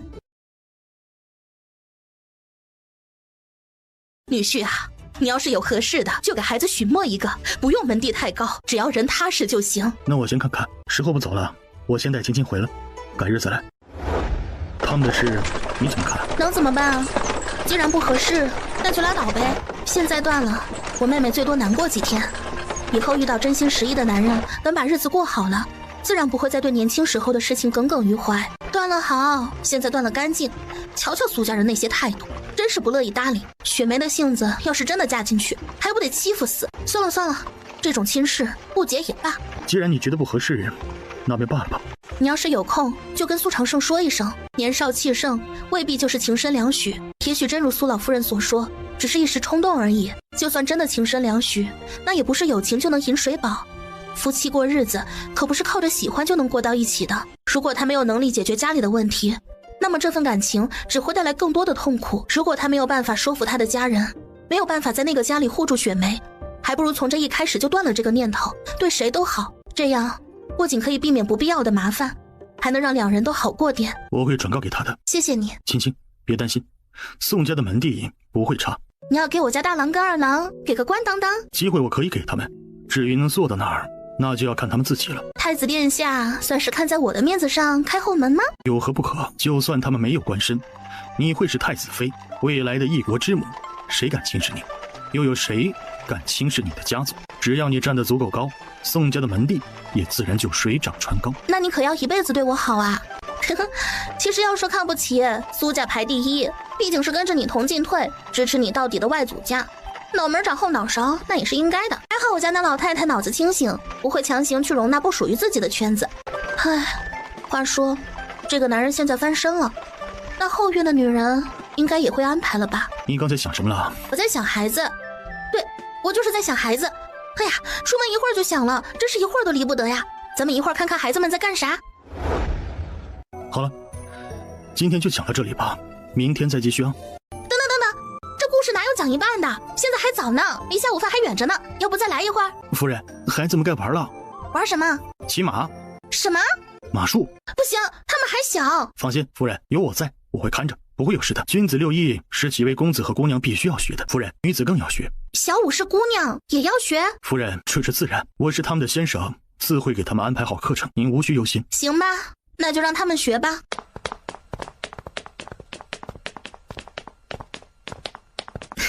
夫人放心吧，周夫子很有责任心，相信他一定能够把几位小主子教导得很好。看起来你好像很了解他。周夫子博学多才，奴婢也只是从别人那里听说过一些关于他的事情而已。像周夫子这样优秀的男子，就算让奴婢靠近他一点，也是一种亵渎。长胜啊，娶妻应娶贤德之人。你如今年纪还小，可千万别被那些别有用心的女子所迷惑和欺骗。苏家那姑娘颜色过剩，看上去就不够稳重，实在不适合做正妻。你现在看着新鲜，可颜色好的女人有太多，若是没有点本事，如何管后院？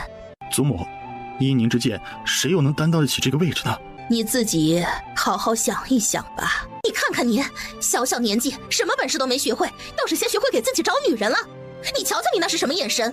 苏家的丫头你看上什么了？长着一张狐媚的脸，一副唯唯诺诺的小家子气样，你看上她啥了呀？啊，你倒是说说呀！我告诉你，你趁早打消这个念头。既然你现在已经知道想女人了，那我就给你安排好。至于你的正妻位置，自有人选。那个丫头你趁早忘了，真是跟你爹一样，就长个榆木脑袋，干啥啥不行，吃啥啥不剩。我真是倒了8辈子霉了，我怎么就生了你这么个不争气的儿子？苏乐烟手撑着下巴，笑眯眯道：皇上，你没法如愿了呀。是你？我是你的姐姐，自然也是真心的为你好。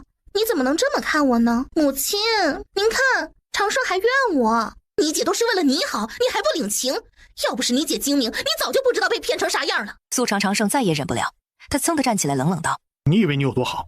这些年来，你口口声声说我们不好，你在我和父亲身上挑了多少毛病？我们做什么都是错的，别人拉的屎都是香的。你以为你自己有多好啊？啊！要不是父亲纵容你，你以为你能有现在的光景？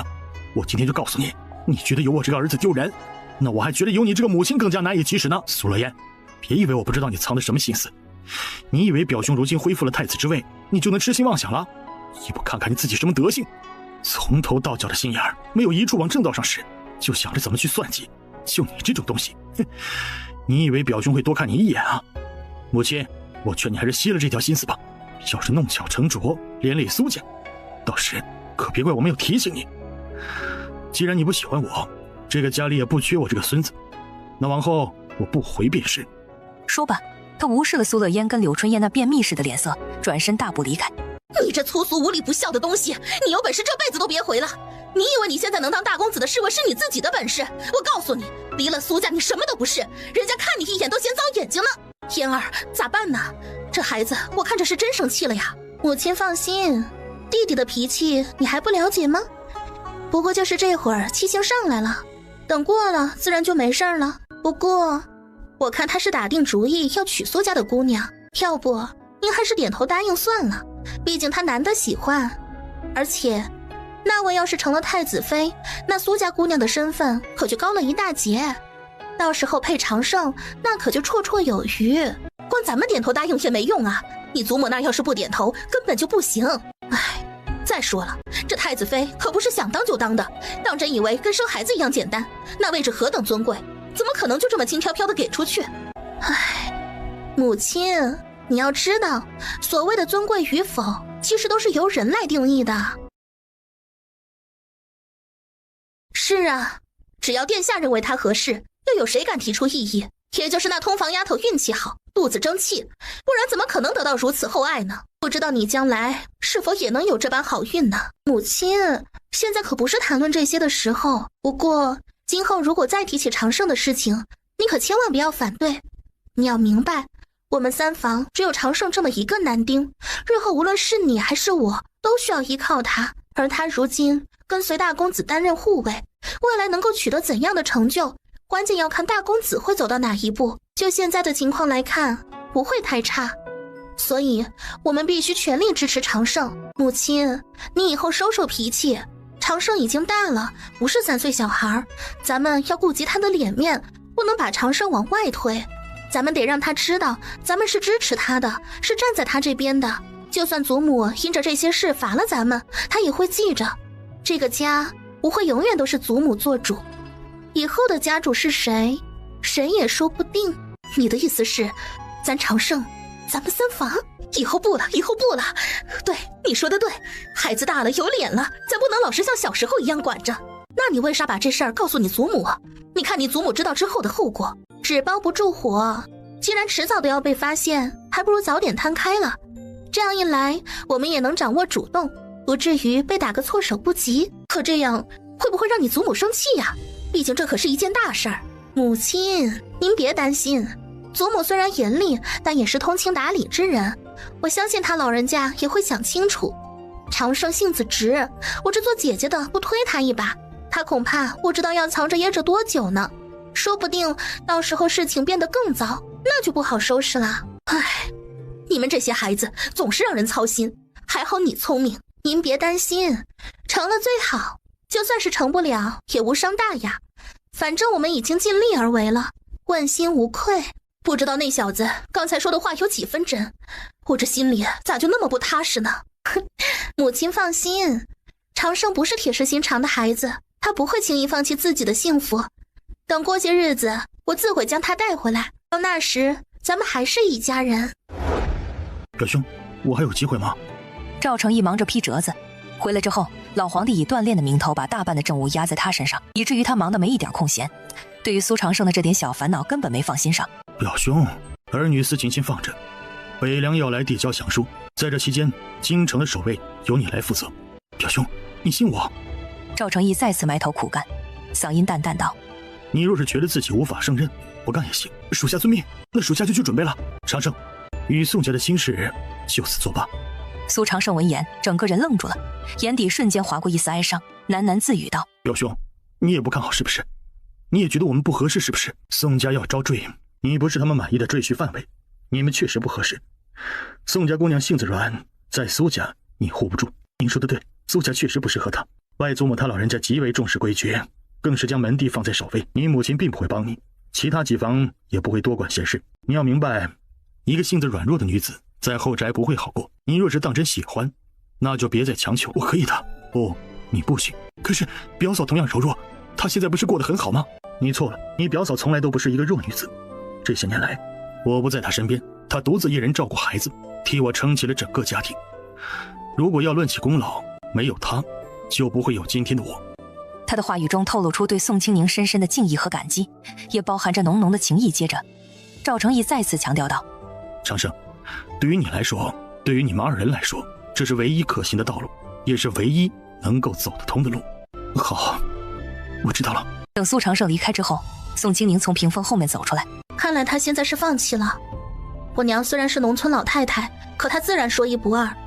既然已经想着给雪梅招赘，那肯定会就这几天把事儿给办了。这小子应该不会反悔吧？赵成义淡淡道：不会。宋清宁笑眯眯道：那我就放心了。你先忙，我就不打扰你干活啦。看着宋清宁飞快溜走，赵成义无奈地摇摇头，继续埋头苦干。闺女啊，你看这几个孩子咋样？娘可是仔细比对过，还让人好好打听过，人品都没问题，这长得也好，还都是乐意输追到咱家的。以后就是跟雪梅成了，那日子应该也不会差。唉，娘，招赘婿的是雪梅，你应该把她叫出来让她看看，毕竟往后跟她过，我看了不算，她看上才是最实在的。都已经是招赘了，那就招一个让她称心如意的。哼，也就是咱们惯着她，放到旁人家，你看就她这种德行会咋着？算了算了，让她看就看吧，总归我也不能护她一辈子。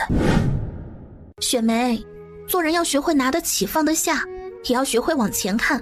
既然都已经走到这一步了，那就得走下去。我承认苏长胜是个好男人，可于你而言却不是最合适的男人。你今日如果能够斩钉截铁地告诉我，你往后嫁入苏家，你能够凭着自己的能力站稳脚跟，不被人欺辱，不被人拿捏，你能够做到一个门阀贵族后宅正妻能做到的派头，那行，这个主我给你做了。我就是豁出去我这张脸不要了，我也去给你讨一个正妻之位，让你进了苏家，让你做苏长胜的妻子。你说你能不能做到？你要是能做到，我现在就去，我半刻都不会耽误，保证挑一个最近的良辰吉日，给你准备最好的嫁妆，把你风风光光的嫁了。你说呀，你但凡说一个能字，你看我能不能说话算数？姐，对不起，我知道了，我知道我配不上他，以后我歇了这心思就是，我跟你出去，我去看，我招赘就是，以后都听你的，都听娘的，行不行？来人，给二小姐梳妆打扮，都手脚麻利点，外面人家还等着呢。好了，别难过了，今天好好看看有没有喜欢的人，姐姐会一直陪着你的。等挑好了人，成了亲，往后安心过日子。你要记住，真心才能换得真心。谢谢姐姐。我曾深陷一场情深，跌宕过爱恨喜温，放浪自困，该向何人发问？借我旧梦伤痕，致命赠我悲欢一场，留一万动容。谁借我旧梦山，谁救我出孤城？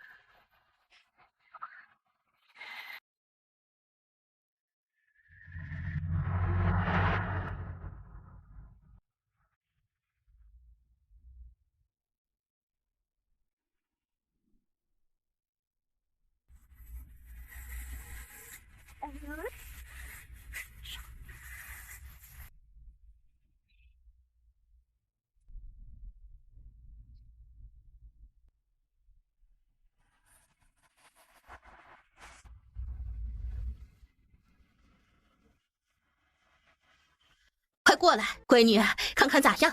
这可都是娘精心挑选出来的，娘跟姐姐做主就行。闺女，你说呢？娘，你是不是看上那个小秀才了？不愧是我闺女，这小秀才不错，人品也可以。咱们要是给她供养出去，只要她有一点良心，以后咱们宋家也能改门庭，说不定还能帮你呢。你说咋样？娘想的对不？你真的觉得事情会如你所愿的发展吗？如果将来出现意外怎么办？你可要想清楚。书读的越多，心眼子越多，你所见到的也许并非真实的，如果只是伪装出来的呢？哎呀，你这傻孩子，你难道忘记了你男人是什么样的人了吗？只要这小子一辈子没有超过你男人，就算他有再大的本事，那也只能乖乖的在咱们家做女婿。再说了，人心都是肉长的，只要咱们真心实意的对他，不去苛待他，依着他现在的样子，应该也差不到哪里去。那假如日后他真的飞黄腾达，他的家里反悔了，要求他认祖归宗，又该如何呢？毕竟对一个男人来说，宗族观念可是深深烙印在骨子里的，若非万不得已，谁会甘愿成为一个被人看不起的赘婿呢？放心，娘的眼光不会差。方小公子，方便细谈吗？老太太这话一出口，其他人立马就明白了其中的意思，他们的脸上露出了失落的神色，纷纷站起身来向老太太告辞离开。方和安表面上看起来很冷静，但实际上他内心十分紧张。此刻看到自己被留下来，那颗悬着的心才终于放下来。有一件事情咱们必须要事先说清楚，你既然决定入赘宋家，成为我们家的一员，我们自然会竭尽全力支持你继续读书，让你能够实现自己的梦想和抱负。但有一个前提条件，希望你能牢记在心，将来如果你有朝一日飞黄腾达，出人头地，想要与你的亲生父母恢复联系，我们也不会阻拦，毕竟血脉亲情，这也是人之常情。我们并不是那种铁石心肠、不通人情的人，只是无论如何，你绝不能忘记宋家对你的栽培之恩，更不能辜负我的闺女。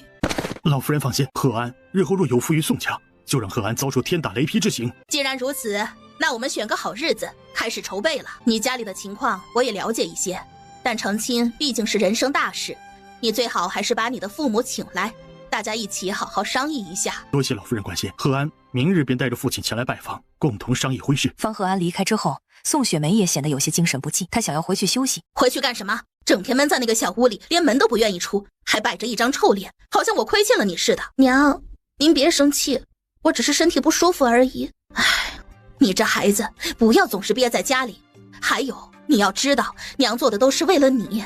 现在你年轻，很多事情都想不来，等以后你就会知道娘是对的。娘，行了行了，我告诉你，既然已经定好了，那以后就好好过日子。看看人家小伙子多好，长得又周正还有学问，只要你真心对他，说不定以后还能当个官夫人。也就是现在，咱们都沾了你姐的光，要是放在以前，你看哪个秀才老爷能看上你？看你这德行，要不是你是我生的，真是糟蹋了人家秀才老爷。他会想开的。算了，就这么着吧，我也回去歇会儿，这一天折腾的累死个人。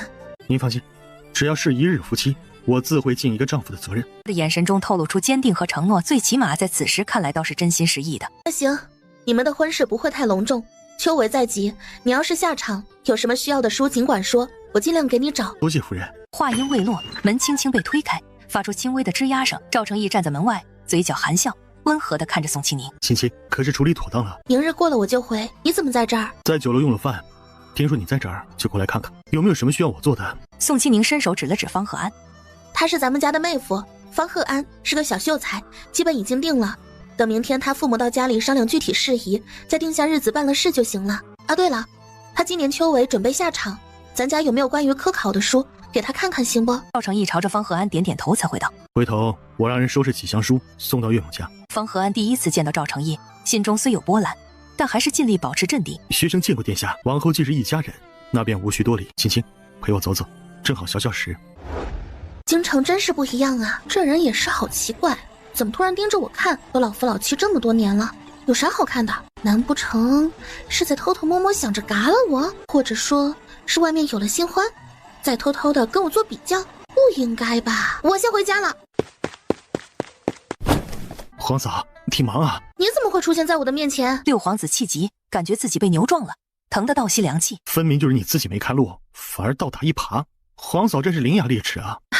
对不住啊，对不住，我真的没看见，我不是故意的哈。那个，你皇兄快过来了，等会儿让他扶你起来，我扶你不太合适，我还有事忙着呢，先走了。对不住，还真的对不住，相信你大人大量，在我这么诚恳的道歉下，肯定不会怀恨在心的哈。再见。说话间，宋清宁已经跑得没影了。赵成义过来时，就见六皇子脸色不好的坐在地上，不由皱眉。怎么坐在地上？成何体统？六皇子张张嘴，总觉得不对劲，这是他自己乐意坐地上的吗？要不是宋清宁不看路撞他，撞了还跑，他能坐地上？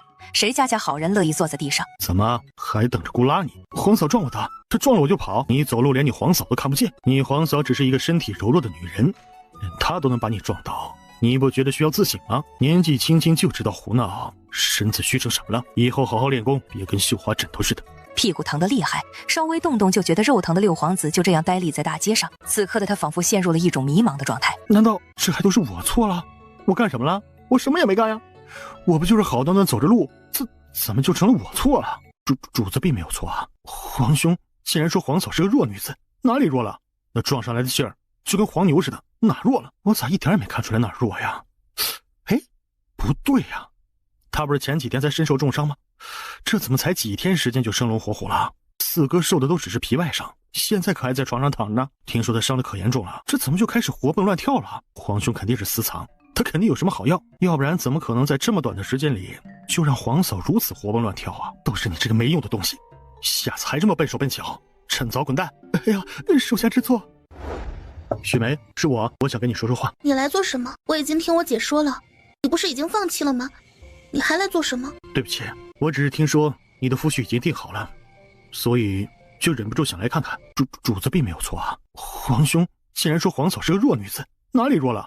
那撞上来的劲儿就跟黄牛似的，哪弱了？我咋一点也没看出来哪弱呀？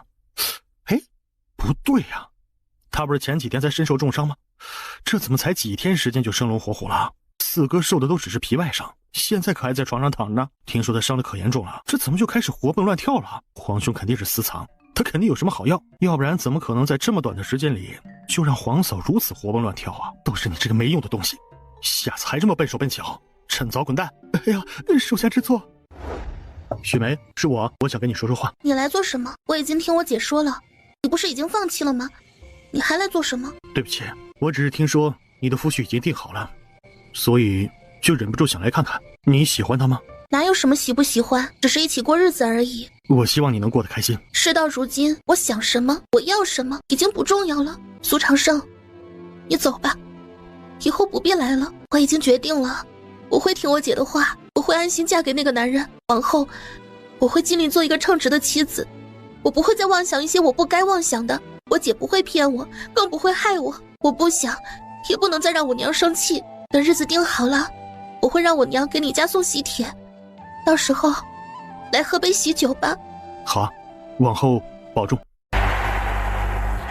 我曾深陷一场情深，跌宕过爱恨喜欢，放浪自宽，该向何人发问？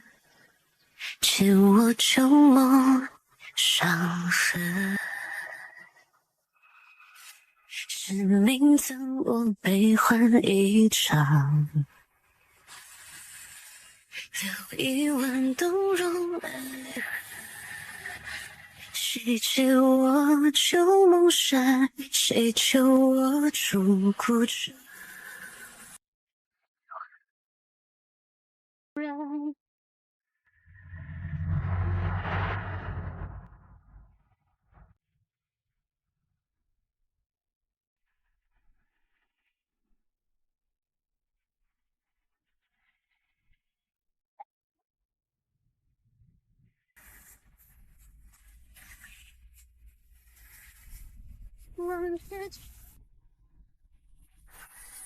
表嫂，走吧，我送你出去。表嫂，我只是来看看，没想做什么。我知道。表嫂，我是不是一个很不负责任的男人？我是不是很差劲儿？我是不是……苏长胜，你知道吗？当初在流放路上，我看着你瘦瘦小小的一个小孩，每天坚持走路，从不喊苦喊累，手脚到处都是冻疮的，连眉头都不皱一下。那么小的一只孩子，都知道照顾父亲母亲，知道护着家中弱小。我一直觉得你是一个非常厉害的孩子，你听话，有恒心，有责任心，有担当，这些品质不是每一个小孩都有的。你不能成为我的妹夫，我很遗憾。喜欢一个人，而因为种种原因无法跟那个人在一起，也并不是差劲或者是不负责任的表现。究其原因，也只是一句有缘无分而已。缘分尽了，就果断的放手吧。或许你现在心里还有那么一点点的不舍，这也是人之常情。以后你会遇到你真正喜欢的人，你也会成亲，那个人与你门当户对，往后你们也会日久生情，你们也会有孩子，你有属于你自己的人生。你的责任不在这里，对过去式的东西念念不忘是最无意义的。长胜，人活着就得朝前看，一直朝前走。长胜，昨日的已经成了昨日，以后努力尽力就好，别活得太累。多谢表嫂宽慰，长胜记下了。深夜叨扰是长胜失礼，还望表嫂勿怪。说完，他转身大步离开。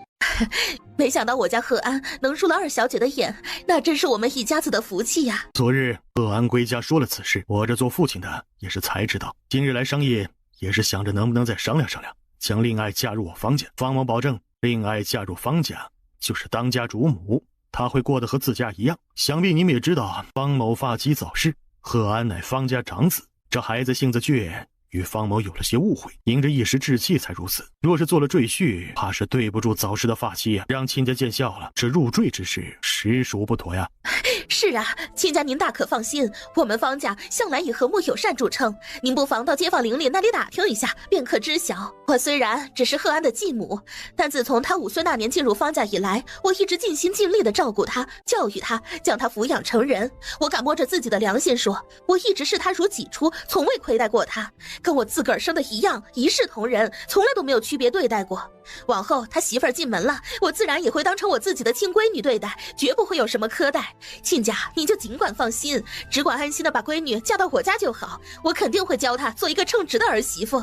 方鹤安皱眉，有些惊讶地盯着方怀。明明已经说好，只是来走个过场，其他的他自己会处理。现在变卦变得这么快，方怀垂眸，不愿跟儿子对视，不自觉地收紧手。你们这是没商量好？既然是要娶媳妇，早说呀！我们家是招赘，没准备嫁闺女。既然不是往一道说的，那来人送客。方怀连忙向老太太求情。老夫人，您别生气，我刚刚说错话了啊。我不是这个意思，我们就是来商量2个孩子的事的，只是觉得对孩子心有愧疚，所以才想着能不能商量。哼，你们当我这里是什么地方？从一开始我们就说过是招赘，你的儿子也知道，你们来的时候更是心里清楚。如今屁股往凳子一坐，你们张嘴就来这么一出，怎么寻思着我们好说话就是好欺负？结亲结亲，不管是出嫁还是入赘，那都是结得两性之好。你们要是一开始不乐意，咱也没有压着你们来。老夫人，您别误会，贺安是真心入赘，并无半分他意。我父亲刚刚一时冲动，说了些过分的话，请您别放在心上。父亲，您说呢？刚才是不是一时糊涂啊？对，我刚才一时糊涂，说错话了，还望老夫人莫误会啊。方某先赔礼了。说话间，他起身拱手行礼，态度更是异常诚恳。既然是误会，大便商量吧。爹，娘真的只是个普通村妇吗？你娘一个人能和村里10几位婆子吵架，几10年了，从不落败。你这孩子从小就像极了你娘，连长相都很相似啊。就在此时，2家人已经商议到了聘礼的问题。老太太坚决主张，既然方和安成为了宋家的赘婿，那么聘礼理应由宋家支付。方怀则认为这样的做法与卖掉儿子没有什么区别，并不想接受。然而令众人意外的是，邹氏却突然插话，表示愿意准备一份丰厚的嫁妆。行，事情就这么定了。这时邹氏突然道：亲家，我还有一件小事，今儿个就是厚着脸皮也想提一嘴，有啥话就直说吧。今后咱们2家可是要结亲了呢，我们家也就是个庄户人家，没啥大能耐，但只要你张嘴，我们家能帮得上忙的一定会帮。事情是这样的，想必你也晓得，贺安还有个弟弟，和他一样考中了秀才。那孩子读书天赋颇高，父子更是经常夸他，功课更是做得极好。家里实在供不起2个读书人，所以才有了这些麻烦事儿。现在贺安成了贵府的赘婿，日后肯定希望他继续参加科举考试吧。我是这么想的，能不能让他兄弟也跟着看看他将来要读的那些书？亲家放心，我儿子喜欢书，性子也好，跟他兄长一块儿也算有个伴儿，不是？这读书的事儿啊，我也不懂。闺女，你说呢？宋清宁扫了眼脊背挺直、面上镇定、眼里明显带着紧张的方怀安，又看了眼满脸期待、比刚才讨论婚事时都紧张的邹氏。听说是因为方鹤安读书不如他弟弟，再加上没有钱，你们才选择性放弃吧？读书上的事情我也不怎么懂，不过我听我儿子的先生说过，每个人的天赋不同，接受能力也不同，也许方鹤安只是需要更多的时间和努力，才能跟上其他人的进度，比如他弟弟。所以吧，我想着，既然方鹤安成了我的妹夫，就让我儿子的先生专门指导指导他。毕竟他好了，我妹妹才好，就当是临阵磨枪，就算不快也光嘛。不过我家的先生脾气不好，又带着我的几个孩子天天授课，多一个已经用尽余力，怕是没那么多的精力。宋清宁微笑着解释道，随后他又像是没看到邹氏难堪的脸色，提出一个他觉得可行的建议。要不这样，等方鹤安学过之后再给他弟弟教，这总归是你家的事儿，你们关起门来自己商量。最后宋清宁巧妙地将问题推回给对方，不想过多干涉他们的家务事。其实也可以一起，我儿子不会打扰，坐在旁边也可以。今日不是谈婚事吗？其他小事还是以后再说吧。对，今日就是来商量婚事的，孩子娘，其他的小事就不用提了。他表情严肃，支持宋清宁的话，同时也提醒邹氏不要过分。邹氏彻底不保持笑脸了，他低着头不再管，完全把自己当成了局外人。贺安呐，往后就算进了宋家，你也是方家子，你要记住，不管何时何地，都要保持初心，切不可忘了你岳父岳母的扶持之恩呐。父亲放心，孩儿定当铭记在心。方怀又跟老太太说了几句客气话之后，才带着邹氏转身离去，而方鹤安却并未跟随父母一同离开，他留下还有些话要说。我方才可没有跟你开玩笑，等我回去后就跟我家先生提一提此事，你可得好好把握住这个机会哦。方鹤安心头沉甸甸的，原本他只觉得依附宋家会矮人一头，但此刻宋家表现出的真诚与善意，令他倍感温暖和感动。多谢夫人。谢就不必了，往后我要看你怎么做。鹤安往后愿为夫人效犬马之劳。你有心就好，毕竟来日方长，往后不必行此大礼，毕竟都是一家人，没必要这么生疏。既然事情已经定了，那我先回家了，要不然家里就乱套了。你先自便，下午我会派人通知你。方鹤安起身离开，老太太拉着宋清宁回了屋子。闺女，你这是要干啥？恭喜你啊，要做太子妃的娘了。哦，原来你要做太子妃了呀，不就是太子妃吗？我还以为啥呢？啊，不对，太子妃这事儿定了，啥时候定的？你咋一直憋着没说呢？亏我这些日子还提心吊胆的，要是太子殿下娶了正儿八经的正妻之后，你咋办？就你这脾气，哪里能跟人家正妻底下讨生活呀？这些日子我还给你攒了不少钱呢，就想着你以后能好过一点。现在好了，现在好了，我总算是不用愁了，我心里的石头啊也放下了。怎么，你不相信孩子爹对我的真心实意？你可行了啊！太子确实是个好男人，但是他可是太子殿下，身份摆在那儿呢。现在他身边只有你一个人，那是因为他乐意这样做。但就算以后他有很多女人，那也是再正常不过的事情了。你们这些年轻人就是傻，还没成亲的时候就整天念叨着什么喜欢不喜欢的，等真的上了年纪，经历过一些事情后，自然就会明白什么才是最重要的。闺女啊，你对方鹤安这么好，到底是怎么想的？我已经有5个孩子了，我是他们的母亲，总不能一直这么傻乎乎的下去吧？算了，只要你自己心里有数就行了。那我先回了，为了以防万一，让雪梅这几天就在家待着吧。有事？找你喝杯茶。有股茶叶的味道。这可是正宗的雨前龙井，到了你这儿，竟然和茶棚里的粗茶没有什么两样。我就说喝杯茶而已。再说了，我也觉得这些没啥区别啊。你跟我跟前摆这套，还不如跟孩子爹那玩玩呢。茶也喝了，找我何事？其实也没啥重要的事情，就是过来看看孩子，顺便找你讨杯茶喝，再顺便闲聊几句。你这顺便的倒是挺多的啊。宋清宁一口闷了茶水。是这样的，我有了个妹夫，是个小秀才，她准备科考入仕，只不过脑子里还缺点东西。我觉得你挺厉害的，指导指导她呗。不过是举手之劳罢了，明日让他过来即可。若是愚钝之人，3日之后我便会给你打发回来。那太好了，我马上派人去通知他。不过有件微不足道的小事，想要请问你。尽管问，只要是你问出的问题，我必定知无不言，言无不尽。这些年来我一直在田间地头专心种地，你仓库里放的种子种类繁多，许多品种都是我前所未见的。后来通过翻阅书籍，我才逐渐了解，所以这能否从你仓库里取出一部分种子？你知道老百姓需要那些种子，大肆种植，老百姓也不会缺衣少食。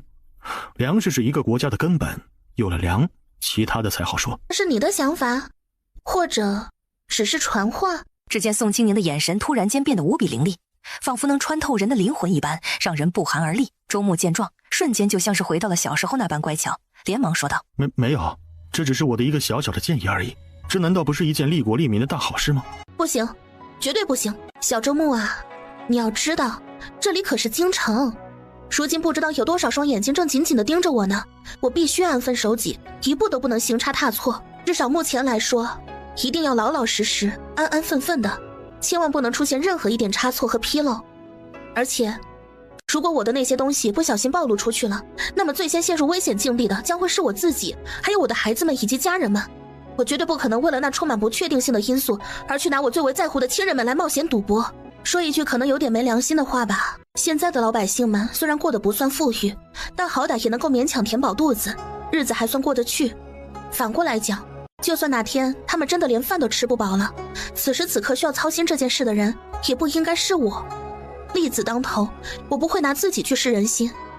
当然，如果日后真有那么个时机，而且赵成义能够想出一个既稳妥又合乎情理的说辞，说不定啊，我还真就愿意取出一部分呢。你也知道，于我而言，做这件事不过就是举手之劳而已。你这孩子操这些心做什么？不管怎么着，啥时候都不可能让你饿着肚子的。老话说得好啊，在其位谋其政。你呢，身为先生，只要尽心尽力把家里孩子们教导好了便足矣。其他那些个杂七杂八的事情，犯不着你来费心劳力。我如今可比你年长不少，可别再拿我当小孩子看待。要是落在旁人眼里发生了误会，到时候遭罪的人可是我。哎呀呀，瞧我这记性，居然给忘了。放心吧，下一回绝不会这样。你方才所说的一切，我心里都清楚。先前确实一时想偏了，未曾顾及到你的处境和安危。往后我定会多加留意。无妨无妨，不必拘束。说着，他放下茶杯，下一瞬手里多了一套茶具礼盒。说好了给你，拿去玩吧。你怎么就这么拿出来了？你好歹背着人啊，万一被有些人看到怎么办啊？你在试探我？你把我困了18年，你到现在居然还不相信我？小周木，若是有一天要做选择时，你站哪边？我只是先生，你不相信你的男人？没有，这辈子我要是不信他，还能信谁呢？说完这句话后，他轻轻挥了挥手，示意告别，便继续迈着轻盈的步伐离去。你在这儿干嘛？对不起。你有做什么对不起我的事吗？怎么好端端的说对不起？上次误会你了，是我的错。你是说小镇那儿？莫风不说话，那愧疚的样子足以表明。宋清宁叹了口气，唉，你还记着呢？都这么久了，我都早忘了。腿都瘸了还要跪，要是把伤口蹦开了，可别赖我头上哈。赶紧起来。其实当时你的心情我能理解，要是我当时处在你的那个位置，恐怕就不是说几句难听话了，都得想着拿板砖拍人了。这件事情既然已经过了，那就忘了吧。都这么大人了，别为了这么点事儿耿耿于怀。你放心，我要是不计较的事情，绝对不会事后算账；我要是计较的事情，就连当天都不会过了。所以好好养伤，争取早点把身体养好了，给你家主子干活。沐风伸手扶着主子，忍着疼站起来。上次他伤得太重，勉强保住命。本来纠结了这么久的事儿，如今到宋清宁嘴里却是微不足道，让他一时傻站着，不知道在想什么。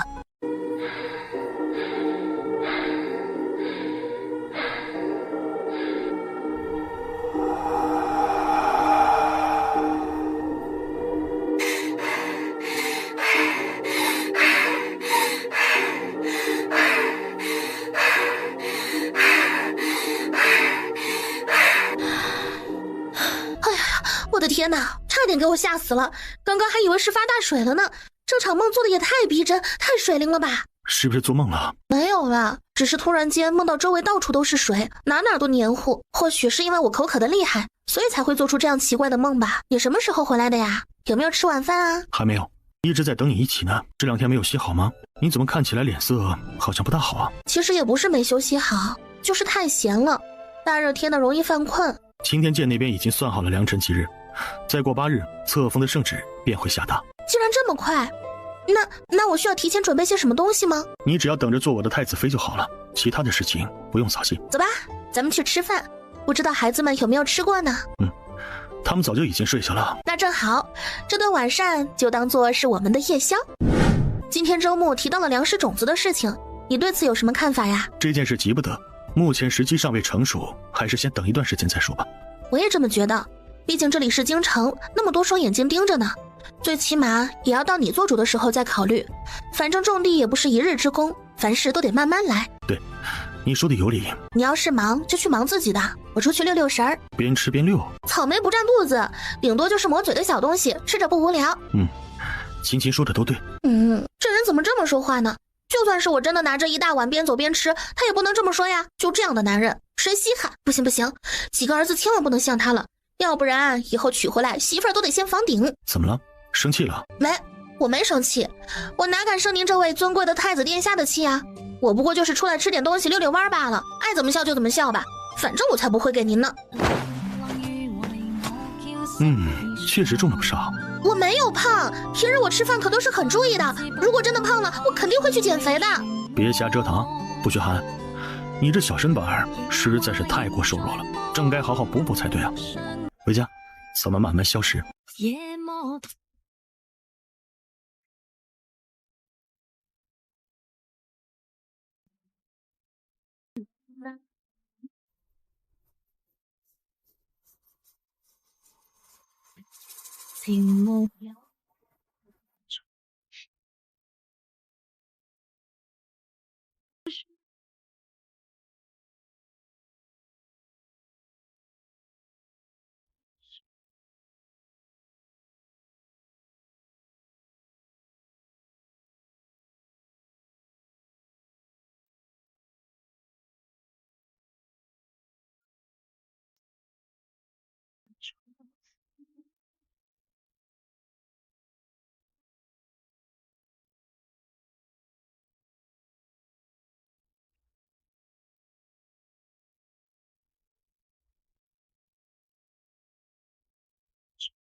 好是梦，还好是做梦，太吓人了。哎呀，真晦气，做个梦都能梦到巨人关，这是什么该死的运气？主子，您这是怎么了？没事儿，就是没做一个好梦，吓着了。夫人，苏家来了帖子，拿过来。原来竟是苏老夫人即将60大寿，特地派人送来了请帖，邀请她前去参加寿宴。苏老夫人3日后过大寿，给咱们发了帖子，到时候咱俩一同去。之前我啥也不知道，这如今突然送来帖子，我们连收礼都还未准备呢。无妨，我会安排人手去筹备的。那行。祖父，尝尝毛蛋啥味？老皇帝自从赵成义回宫之后，便像是彻底放下了肩上的重担一般，开始变得懒散起来。每日里不再操心朝堂之事，而是满心欢喜地带着柔妃四处游玩享乐。说来也巧，他们竟在街头偶遇了元宝。这便是大公子吗？长得可真是讨人喜欢呢。妾身瞧着呀，倒是与陛下您有不少相似之处。那倒果真是应了那句老话，隔辈像啊。爱妃此言有理，元宝可是想念祖父了？自然是想您，可是最近这段时日，先生给安排的功课特别紧凑，我和弟弟妹妹们每天光是上课都要耗费大半的时间呢。就算心里再怎么想要去看望您，也实在是抽不出空闲来。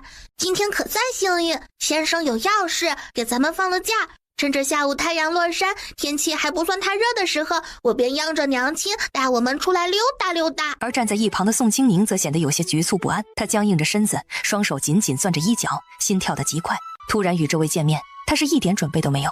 就在这时，一张令他永生难忘的脸庞映入了眼帘，刹那间，往昔的记忆如潮水般涌上心头，清晰的回忆起初来此地之时，这个太监以一种令人作呕的黏糊糊且充满恶意的目光注视着自己的情景。王公公自然不会忘记当初发生的事情，此刻他瞧见宋清宁神色不佳，心中不禁懊悔万分。要是知道这女人有着天大的造化，就是给她10个胆子也不敢。他暗自思忖着，若是今日宋清宁对当年的事稍微提一嘴，恐怕自己这条老命就要交代在这里了。哎呀，真是不曾想到啊，这世上竟会有如此标致的姑娘，简直就是仙女下凡一般呢。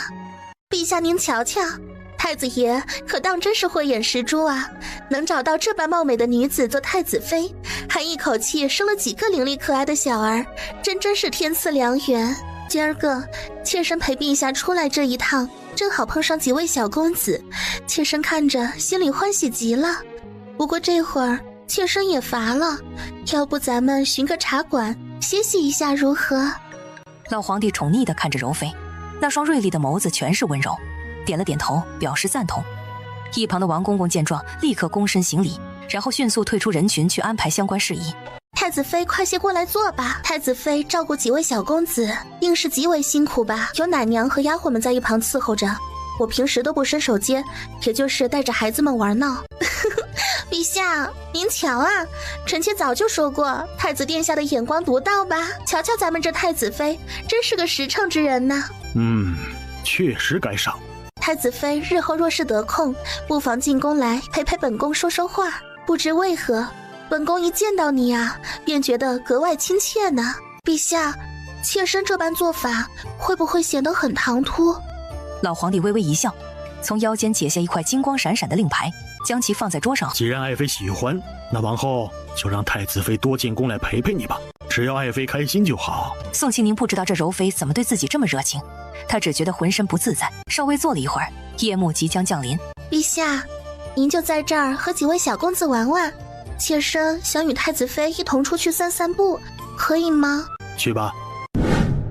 娘娘，您还是慢一些走吧，万一不小心摔倒可如何是好？太子妃，你不必如此拘束，把我当做寻常人家的姑娘便好。太子妃，听闻你这几年可是做了不少有意义的事情呢。也不算有意义，只是闲着无事开了些荒地而已。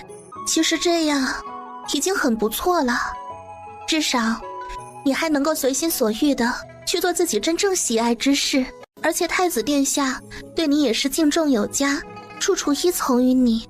哪像我呀？柔妃抬起头来，目光有些迷离地望着远处，喃喃自语道：我就如同这笼中的雀鸟，虽然衣食无忧，却也只是逗人取乐的物件儿。无妨，我本也就没指望你能说出什么宽慰我的话来。孩子你收好，日后若是得空，可以随时来找我聊聊。反正我如今在这宫中，也就是个讨人嫌的角色，整天无所事事，心里着实烦闷的紧，就盼着能有个知心之人陪我说说话呢。走吧，出来够久了，陛下该急了。太子妃，我有一件事情想要托付于您，不知道是否可行。娘娘请讲。若是有可能的话，希望太子妃能够开办一所女学，让今后的姑娘们都能换上一双合适的鞋子，走出属于她们自己的路。听到这话，宋清宁不禁愣住了，她瞪大了眼睛，呆呆地望着柔妃，一时间竟然有些反应不过来。而柔妃则不再多言，只是微微一笑后便转身慢慢地走进了茶馆之中。宋清宁站在原地，目送着柔妃那婀娜多姿的倩影逐渐消失在视线之内，几次张嘴想问问你是不是老乡，可他又不敢开口，直至那身影完全看不见了，他依旧没能从刚才的震惊中回过神来。此刻他的脑海中不断回想着柔妃所说的话语，同时也开始思考这件事情的可行性。毕竟自从来到这个世界并在这里生活了好几年之后，他深深地明白这里男尊女卑的思想已经根深蒂固。在普通百姓家中，男人是主要的劳动力，而女人往往只能依附于男人而存在。他紧紧地捏着手中那块精致的令牌，目光凝视着他，心中暗自思忖，也许这令牌以后真的有用。怎么今儿个突然想起带孩子们出去玩了？今天天气实在是太热了，一直待在家里怕把孩子们闷坏了，刚好周末那小子也有事儿，给孩子们放假。这不，等到下午稍微凉快一点的时候，我就想着带他们出去走走，透透气。没想到啊，居然碰巧在街上遇到了陛下和柔妃娘娘，大家就一起坐下来喝了杯茶。其实赵成义对此事早已心知肚明，但他还是顺口说了一句：你只要别把自己累着就行了。这能有多累呀？不过就是带着孩子们逛逛街而已。说来也怪，那位柔妃娘娘看上去似乎跟我特别熟悉似的。不仅如此，她还请求陛下赐我这块牌子，并嘱咐我日后要常常进宫去陪陪她聊聊天呢。哎，你知道这柔妃娘娘是怎么回事吗？既然已经给了你，便好生收着吧。至于进宫之事，你无需在意，不过是一个小小的宫妃罢了，无非是比其他妃子更受些宠爱而已。你是我的妻子，不必要对旁人卑躬屈膝。他的话语波澜不惊，似乎对于柔妃这个人根本就不放在眼里。难道在你眼中，宫妃真的就如此不值一提吗？那是父皇的女人，我怎么能妄加议论呢？乖，别再胡思乱想了，我去沐浴，你等我。先等等，我还有好多话想要对你说呢。别着急，等我沐浴回来再说。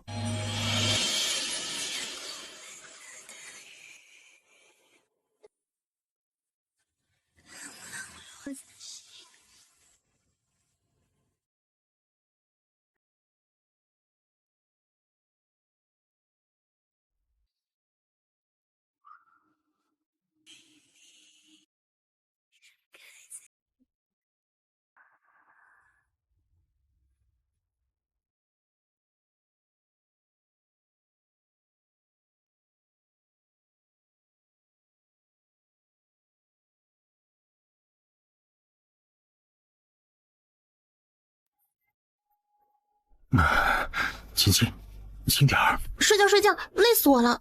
亲亲，衣服开了，快把蜡烛吹了。现在知道害羞了。睡觉，赵成义，别闹。我请问你，这京城之中可有女子学堂？怎么好端端的突然想起问这个了？就是随便问问。这京城自然是有女子学堂的，只不过呢，那里大多都是些出身名门望族、深居简出的闺阁小姐才会去的地方。他们在学堂里平日所学的，无非便是各种礼仪规范，还有琴棋书画之类的，目的也是为了将来能够成为一个知书达理、温柔贤惠的贤妻良母罢了。就只是这些吗？除了之前提到的那些，其实还有不少可以学习的手艺，比如刺绣、复杂的纺织工艺等等。另外，也有其他的一些选择。赵成义，难道女人天生就是男人的附属品吗？你这话是什么意思呀？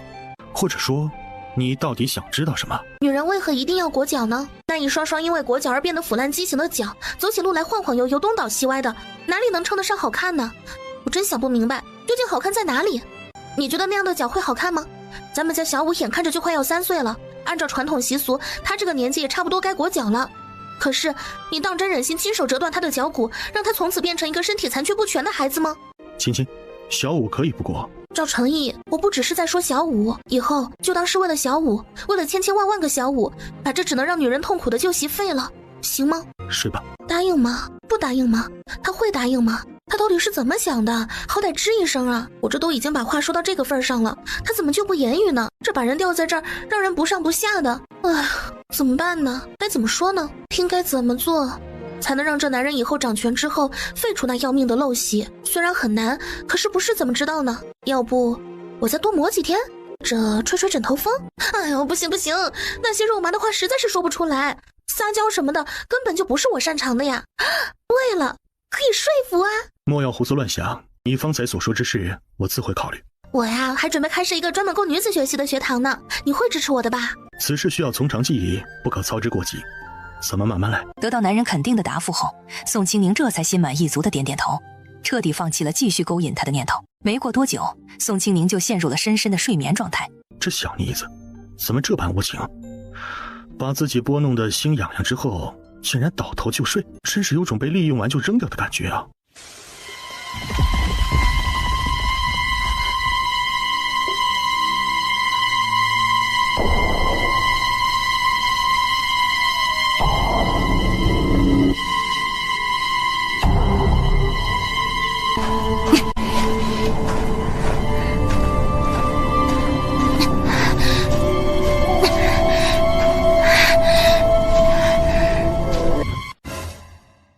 我喊了你半个时辰了，你泼出来10几碗水，一开始是碗，我还能接得住，最后一下我没注意，都洒了。你怎么了？宋清宁一把掀开身上湿漉漉的薄被子，光着脚丫子下了床。他先将放在床边的水桶收进了神秘的空间里，然后走到桌子旁，端起一碗水一饮而尽。似乎还没有解渴，他紧接着又连续喝了好几碗水，喉咙里发出咕噜咕噜的声音。没事，就是做了个噩梦罢了。什么样的噩梦竟会让你如此的惊慌失措呀？梦里的天气异常干，就好像整个世界的水分都被吸没了。我一直在拼命的寻找水，到处都是干裂的土地，别说粮食了，连个杂草都没有。我想从空间里拿出来，可每次明明能感受到空间，拿出来的时候却没有。地上到处都是渴死的人，真的很渴。你这几天一直都在做噩梦吗？是同样的吗？没事啦，这种情况我小时候也经历过，有时候同一个梦会反复出现好几次呢，可能是最近太累了吧。别担心，真的没事儿，只不过是一个梦而已，过去了就让它过去吧。现在时间可不早啦，你是不是该上朝去了呀？赶快穿好衣服出发吧，要是迟到了可不好，难免会让人在背后嚼舌根说闲话的。赵成义迅速换好了朝服，又抱了抱宋清宁，让人进来把床上收拾干净。一切交代妥当之后，他才离开。宋清宁躺在干净松软的大床上，眼神呆滞，拍着自己的额头，有点不敢睡了。梦里的景象太过真实，那种炙烤到让人绝望的热，仿佛亲身经历。明明不想睡，可一晚上没睡好的他，此时迫切的想要睡个回笼觉。我就是睡一觉，你哭什么？太医，快来看看。他微微张开嘴巴，试图开口询问究竟发生了何事。娘，你一直都在睡，我和父亲怎么叫都叫不醒您，就连太医来了，也只是说您在睡觉，可是睡着了又怎么会叫不醒呢？夫人的身子并无大碍，之所以会长时间昏睡不醒，应当是遭受梦魇所致。老臣开几副安神的药方喝着，先喝个7日，再看情况，再诊脉。青青，你现在感觉怎么样？身体好些了没有？我究竟睡了多长时间呢？已经整整2天了。这2天来，我无时无刻都在唤醒你啊。随着时间的推移，你的气息变得愈发微弱，身子也逐渐发凉。平日间，你对孩子们如此在意，可是孩子们叫你的时候，你却毫无反应。宫中最好的太医为你诊治，他们反复检查之后都说你并没有实质性的病症，但你如今这般模样，又岂会真的没有问题啊？青青，你到底怎么了？还是又梦到什么了？我真的不知道发生了什么事。从你上朝离开以后，我就只是单纯的想要再睡个回笼觉而已，没想到一闭眼便失去了意识，直到现在醒来。2天呢，我就眯了就那么没一会儿，就2天了，到底咋回事啊？妈呀，该不会是这老天想要把我送回去吧？千万不要啊，我那尸体估计早就在下水道里臭了，送回去也活不了啊！老天保佑，老天保佑，千万不要是这样啊！我在这儿现在也过得挺好的，可别再折腾了，我害怕呀。别怕，有我在呢。我去找护国寺的空觉住持问问去，看看他能不能找到解决办法。哎呀，糟糕！我这一觉竟然睡了整整2天，脑子都睡得迷迷糊糊了。今天可是苏老夫人的寿辰呢，咱们可得抓紧时间收拾收拾赶过去才行。若是迟到太久，恐怕老太太会心生不悦的。你如今身子还未完全恢复，不必如此焦急。如果你实在觉得不舒服，大可留在家里休息，不用勉强前往。不行，一定要去。老夫人此次设宴款待宾客，如果我缺席的话，定然会被人抓住把柄说三道四的。娘，您和爹爹怎么也来了？帖子都送到家里了，而且那送帖子的婆子还特意叮嘱一定要来，千万不可缺席。人家把话都说到这份上了，我跟你爹就算再不想来，也得走上这么一遭啊。这不，我们老早便赶来了，一直在这儿候着你们夫妻俩，好跟着一块儿进去。像这样的宴席，我可是头一回参加呢，心里总觉得有些怪怪的，不太自在，都有点不太敢往里进了。闺女啊，你快帮娘瞅瞅，娘今天这身穿着打扮还行吗？能不能入得了眼呢？会不会给你丢脸呢？要是不行的话，我干脆回车上再去换一套好了。这都是老二家的给我收拾的，他还一个劲儿的说好看呢。好看，真的非常好看。娘，您这样打扮简直年轻了10几岁呢。走吧娘，咱们一块儿进去。听说你们两家可是差点就亲上加亲了，本来还想着喝杯喜酒呢，这些时日怎么没听到动静？哎呀，确实有这么一桩事情呢。不过嘛，说来也是惭愧，我这个当娘的实在是没啥出息，含辛茹苦，好不容易才将自家闺女拉扯长大，心里呀真是万般舍不得让她嫁出去呀，所以就寻思着能给她找个上门女婿，这样一来，往后就能把女儿放在自己的眼皮子底下照看着，也不用担心她会在外头受人欺负。唉，咱们家呀，也就是个普普通通的小门小户，既没有万贯家财，也没有滔天权势，所求无非就是一家人能够平平安安、和和睦睦的过日子罢了。至于其他那些不切实际的念想，咱可真的是想都不敢想哟。随后，宋老太太脸上的笑容愈发灿烂起来，兴奋地分享道：这不，最近这几天，我家姑娘自己也相中了一个如意郎君，那孩子长得端端正正，一表人才，可招人喜欢了呢。那孩子也同意上门做赘婿，我们两家也商定好了，现在就等着择日子呢。等日后他们举办喜事的时候，如果诸位有空，还请务必赏光前来喝杯喜酒啊。唉，说起来，倒也是我家那小子没有这份福分呐。而那位最先开口说话的老太太听闻此言，不禁流露出些许遗憾之色。哎呀，原来是早已定下了赘婿了呀！如此说来，着实可惜得很呢。起初我本还寻思着要给自己家中的嫡孙寻觅一门好亲事，相看您的姑娘呢，未曾料到终究还是慢了那么一小步，错失这段缘分呐。此时，另一位面容富态、慈眉善目的老夫人则是满脸笑意，宽慰道：这缘分一事嘛，皆是上天冥冥之中所注定的，与时间的早晚并无太大关联，该来的总会来，强求不得呀。就这样，几位老夫人你一句我一言，相互交谈着，气氛很快便缓和了许多。曾外祖母，虽然我现在需要去一趟茅房方便一下，等会儿再来好好陪伴您老人家哟。我的乖宝儿，快去快去，可千万别把自己给憋坏了。还是让我带他过去吧。话音未落，他已然伸手拉住元宝胖乎乎的小手，毫不犹豫地转过身，急匆匆地迈步向外走去。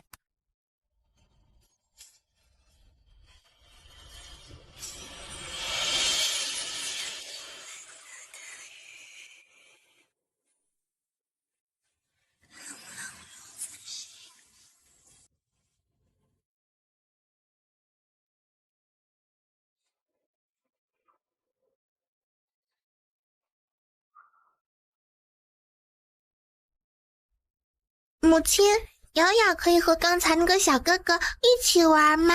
等一会儿呀，你可以自己去问问小哥哥愿不愿意呢。好咦，那我等会儿就去问问。元宝，咱们走吧。元宝闻声立刻扔掉手中的木棍，迅速起身拉住宋清宁的手。他微微抿着小嘴，一路上几次小心翼翼地抬头看向宋清宁，似乎欲言又止。娘，曾外祖母是不是不太喜欢外祖母啊？怎么突然这么问呢？刚才外祖母说话的时候，曾外祖母显得特别紧张呢。疼不疼啊？不疼。其实呢，没有什么喜欢或者不喜欢的，咱们都是亲戚嘛。有时候大人聊天，可能话赶话，就说到让人不太舒服的地方去了，但这并不代表谁故意针对谁，所以偶尔情绪上有些激动也是很正常。不过呢，你现在年纪还小，很多事情还不太懂，等你慢慢长大了，学习了更多的知识，经历了更多的事情，自然就会明白这些道理。既然都不疼了，那我们就把这件事忘掉，好不好？毕竟你曾外祖母真心疼你，也是无心之失。先生曾经教导过我，做人要有广阔的胸怀，不能因为一些小小的事情就斤斤计较。孩子，你先生所说的的确不无道理，但这个道理仅仅适用于正常之人，千万不要将自己束缚在这样一个单一的观念之中。元宝，你一定要牢牢记住，这世上千人千面，遇到讲道理的，你自然可以讲；要是遇到不讲道理的，你完全没必要和他们白费口舌去讲什么道理，甚至有时候你得比他们更加不讲道理才行呢。如果总是一味的退让妥协，到最后吃苦头受损失的可就只有你自己。当然偶尔吃点小小的亏倒是无妨的，可要是因为吃亏而丢了性命，那可就得不偿失。娘，宝儿别担心，就算你现在还不太明白这些道理也没关系，往后啊娘会经常给你说。而且呢，你也不能只是盲目的听从先生的，要学会运用自己的头脑去分辨是非善恶，做出正确的判断才行。元宝听后重重的点了点头，脸上又露出了标志性的可爱傻笑。小哥哥，咱们一起玩吧，这可是我最喜欢吃的松子糖，超级好吃的，我分给你一半好不好？不行啊，男孩子不能随便拿女孩子的东西。听到这话，小姑娘眼中瞬间流露出一抹明显的失落之情，看着小姑娘可怜巴巴的模样，元宝不禁轻轻地叹了口气。谢谢你。我叫瑶瑶，小哥哥你叫什么名字呀？元宝。元宝哥哥，咱们一起出去玩好不好？去吧，别吵架就行。救救我，救救我，江南大汉，救命！快去看看，快去看看！江南大汉，死人，好多死人！去啊，快去啊！现在快去啊！死了好多人，快去看看！真的，我没有骗你，我真的没有骗你。好多死人，有好多死人，他们全都死了。赵成义，你要相信我，你要相信我，我真的没有说谎，全死了，全死了，真的全死了。青青，你千万别这么激动，一定要冷静下来，冷静再冷静，慢慢的说，别急。不管你说什么，我都会听的。现在是晚上吗？是啊，现在是晚上。青青，今日乃是属于你的册封大典。不对啊，不应该还有好几天才到册封大典吗？几天？这一次我竟然睡了这么多天。别怕，有我在，我会一直陪在你身边的，无论发生什么，我都不会离开你。赵成义，能不能派个人去瞧瞧？虽说这件事情离奇的超乎寻常，但我还是希望你能够派人前去查看一番，就算只是哪怕看上一眼也好。万一真的出了什么意外情况，或许还能来得及拯救那些人。即便最终发现并无大碍，至少我们也能图个心安呢。这件事交给我，您睡了这么久，先喝点水，再用碗粥，明日再吃饭，要不然对胃不好。不行，光是去看看绝对不够，我们得马上传信给当地的官员，让他们立刻组织百姓撤离。而且你得派人带上充足的粮食过去，这样才能确保大家不会挨饿受冻，不然的话恐怕时间上来不及啊。如果粮食不够，我可以拿，要多少我就拿多少，你知道我有的，我能拿得出来。青青，关于你做的那个梦，千万别对任何人提起，这件事情由我来处理，我会把责任全部揽到自己身上。记住，你只是我的太子妃，你只需要安安心心的待在我身边就行了，知道吗？宋清宁含泪点头后，赵成义转身准备去安排相关事宜。娘娘，先喝一碗热乎的汤吧。出去吧，我没胃口，不想吃。娘娘，您可一定要多多保重自己的身子，而且殿下临走之时特意嘱咐过奴婢，一定要亲眼看着娘娘您喝下这碗参汤才行呢。娘娘，您已经昏睡了好几日，期间连一滴水都未曾进过，这样下去您的身子怎么可能承受得住？宋清宁被这个喋喋不休的小丫头吵得心烦意乱，只觉脑袋嗡嗡作响。无奈之下，她强撑着从床上坐起身子，一把接过宫女手中的碗，仰头便将那还冒着丝丝热气的参汤一饮而尽。好了，赶紧出去吧，我现在要休息了，没事就不要再来打扰，有什么话就一次性给我说清楚，别这么吞吞吐吐的，看了就让人心烦。娘娘息怒，莫要为此事太过伤心难过了。殿下他在今日这般重要的日子里突然于深夜匆忙离开，想必一定是有极为要紧的事情需要处理。谁告诉你我不高兴了？我叫你出去你就赶紧出去，哪来这么多废话？把自己分内之事做好就行了，别整天说个不停，还真以为自己能耐呢。娘娘饶命啊，都是奴婢的错，求娘娘责罚。去门口跪着吧，跪够一个时辰，没有下次。宫女听后苍白着脸连连叩头称谢，千恩万谢之后才缓缓起身向门外走去。深更半夜不在家中陪伴新册封的太子妃，跑到这里来瞎闹腾，到底所谓何事啊？陛下息怒，莫要动了肝火伤了身子。太子殿下深夜求见，想必定是有要紧之事。您暂且消消气，还是先召见太子殿下进来，问明缘由，也好知晓究竟发生了何事。若是因为一时恼怒而耽误了军国大事，那后果可是不堪设想啊！若这臭小子此番并无正事，只是无端搅扰，朕此番定不会轻饶于他，非得让他尝尝厉害不可。哼，越来越无法无天了，简直！父皇，儿臣有要事禀报，你最好能说出几句人话来，要不然你自个儿想想该怎么罚。父皇，这几日儿臣一直深陷于一个极为可怕的梦境，思量过后才来找您的。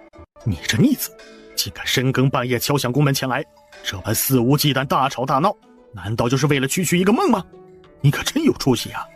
做个梦都要闹到朕这里来，你以为你是元宝那孩子吗？啊，要不这样吧，从今往后这皇位干脆让你做得了，反正你连做梦都如此上心，想必治理国家也定然不在话下。到时候你爱怎么做梦就怎么做，想做什么梦就做什么样的梦，也省得你深更半夜还要辛苦起身，特意来向朕禀报了。父皇，请容儿臣进言，说如今江南遭遇严重旱灾，土地龟裂，颗粒无收，饿殍遍野，百姓生活苦不堪言。再过不久，倾盆暴雨将会接踵而至，届时必定会引发洪水泛滥成灾啊！还望父皇能够英明决断，把握有几分就成。退下吧，朕知道了。赵成义恭恭敬敬地行了礼之后，便转过身，迈着沉稳的步伐缓缓离开了。神神叨叨，不知搞什么鬼，真是不知所谓。哎呀，我这臭儿子呀，简直就是诚心给自己找麻烦，不让人省心。青青，如何？该做的我都已经做了。顿了顿，又接着补充道：父皇会去正事，那有东西吗？别急，到时候我自会安排。件事情，我想和你商量一下。你应该也清楚，我那里的那地方有着大片肥沃的土地，可若是无人打理，即便到了粮食成熟的季节，那些作物也只能任其荒废在地头。这么多上好的土地就这般闲置着，实在太过可惜。之前有周木那孩子料理了10几年，攒了不少粮食，里面跟外面的时间流速是不一样的。所以我的想法是，不如咱们往那里送一些人手过去，让他们帮忙耕种如何？毕竟无论何时何地，粮食都是至关重要且不可或缺的东西，对吧？不怕了，有你在身边，我又有什么好害怕的呢？咱们都生了几个孩子了，我自然是全心全意的相信你。青青，你已经开始相信我了。你觉得这样安排如何？那需要多少人手才够啊？大概50个人左右吧。不过再多放一个管事的。这个我也想过了，其他人我也不放心，要不那就问问李公公吧，看他是否愿意担此重任。可是按照你那边的时间来算，他如今的年纪，恐怕不能长久胜任这份差事啊。现在咱们也只是这么说一说而已，还不知道李公公自己愿不愿意去呢。倘若他不愿意的话，那我们还得另寻他人帮忙才行。若是他真的愿意接下这个任务，以他的经验和能力，我相信他定能够调教出下一任优秀的管事。到时候就算是调教不出来，那也可以再找你要，不是吗？好，明日我让李公公安排人，你把他们送进去。此次让李公公将你们挑选出来，乃是有要事相托，需要你们前往庄子上劳作。李公公也会随同一并前去，并负责给大家安排具体事务。好啦，多余的话我也就不再多说。现在请诸位跟我一起上马车，蒙上眼睛，咱们即刻启程出发。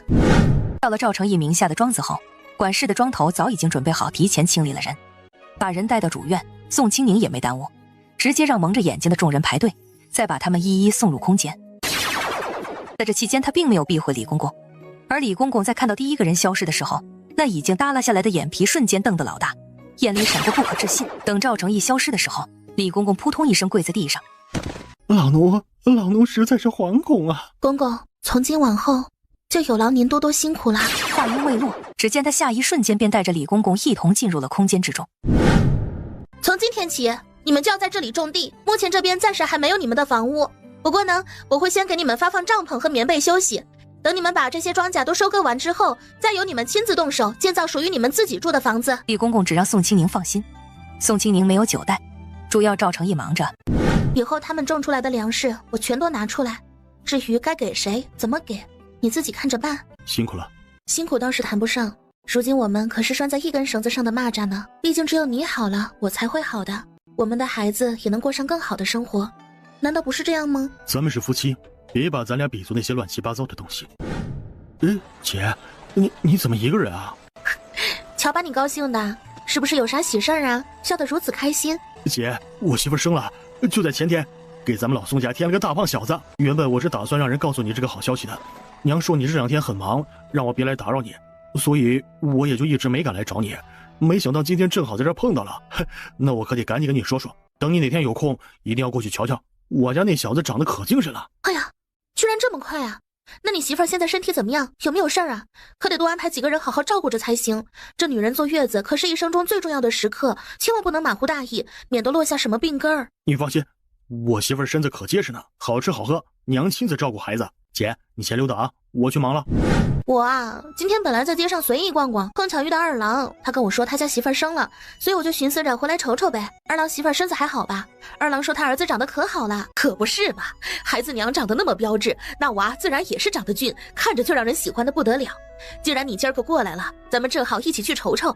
我吃过午饭那会儿刚看过，这会儿就又想了。都是一家人，何必讲究那些繁文缛节？你如今正在坐月子，可得好生休养才是，万不可随意下地走动。听二郎讲，你生产的时候可是吃了不少苦头，所以这月子期间更加要加倍的调养身体，切不可大意，以免落下病根儿。以后受苦遭罪的可就是你自己。二郎他呀，总是这般口无遮拦，信口胡诌。这孩子乖巧得很呢，知晓心疼我这个当娘的。生产之时还算顺利，并未让我吃太多苦头。当时姐姐您，近些日子想必是忙得紧吧？没，就算再怎么忙，总能挤出些空闲时间过来探望你们母子俩的。快让我好好抱抱这可爱的小家伙。雪梅最近怎么样？和那个小书生相处的还好吗？好着呢，非常好。那小书生可真是个懂事又机灵的好孩子。如今呢，雪梅对他也是越来越上心了。咱们把大喜的日子都给定下来了，就在腊月20那天呢。本来定的日子还早些，可那孩子不应，主要还是因为那小子说想先参加完科举考试之后，再风风光光的跟咱们雪梅成亲。你就宽心吧，既然人都已经进咱们宋家的大门了，那指定是跑不掉。行嘞，那我过去瞧瞧他。哟呵，雪梅，你这是在做啥呢？啊，姐，你怎么突然出声了？真是要吓死我了！做什么呢？还没什么好衣裳，总不能让他穿着那些破衣裳去下场考试吧？我就想着给他做几件。那你继续做，我先回啦。娘娘，您来了。公公辛苦了。娘娘心善，给老奴找了这么个养老的好去处，老奴一点也不苦。娘娘，那些粮食已经收拾好了，您什么时候要，随时拉走。有事就叫我，我先走了。娘娘放心，老奴一直守着呢。唉，这东西真少，赵成义真穷。亲亲，你居然嫌我穷？哼，这男人这副可怜兮兮小奶狗的模样真可爱呀！以后多做点这种表情，我爱看。以前就听说男人的花期很短，趁着现在还好看的时候，一定要多看，免得以后花期过了，他能找18的，我却不能找。就这样，最好是脱得只剩一条裤子，那腹肌在烛火下闪烁着。不能想了，不能想了，想多了造孽呀！我为什么会穷成这样？你难道心里不知道吗？青青，流鼻血了。没嫌你穷，我只是胡说八道的。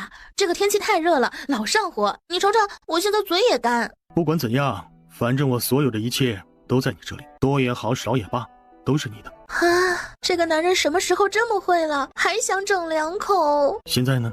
之前放在地里的那些粮食已经全部收好了呢。我仔细算过，如果按照现在的情况来看，大概每个月能够收获6次之多。虽然目前只有1000来亩地，但日子久了，累积起来的数量可是相当可观的。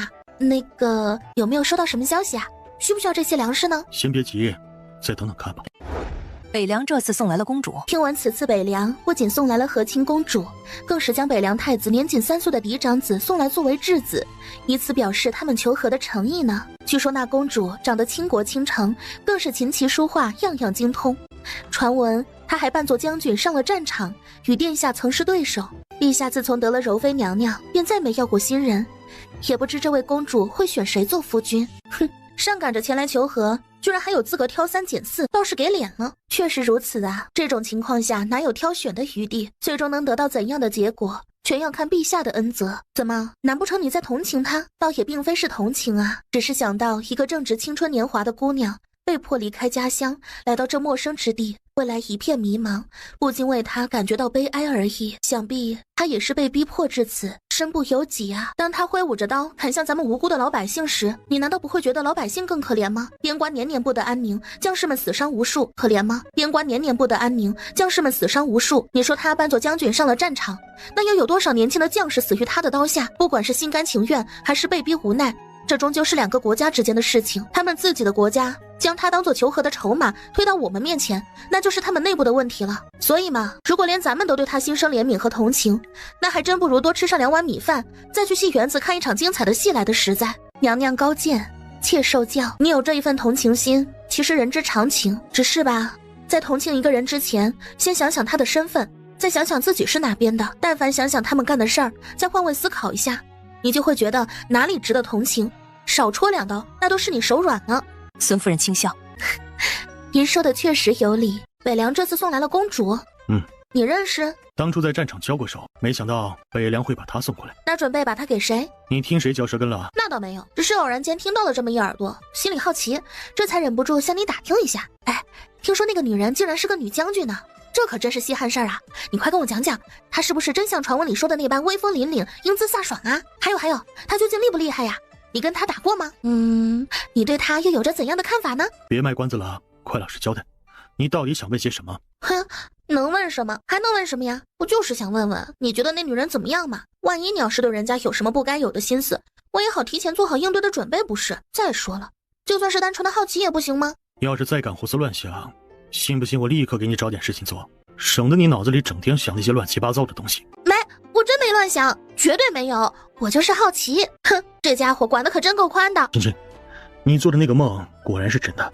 江南地区已经连续干旱了整整2年之久，可当地的那些官员却胆大包天，竟敢欺上瞒下。他们不仅隐瞒实情不报，甚至还变本加厉地加重赋税。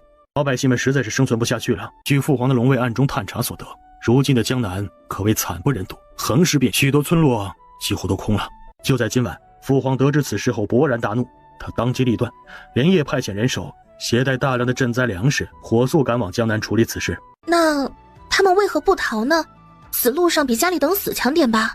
跑不了的，青青。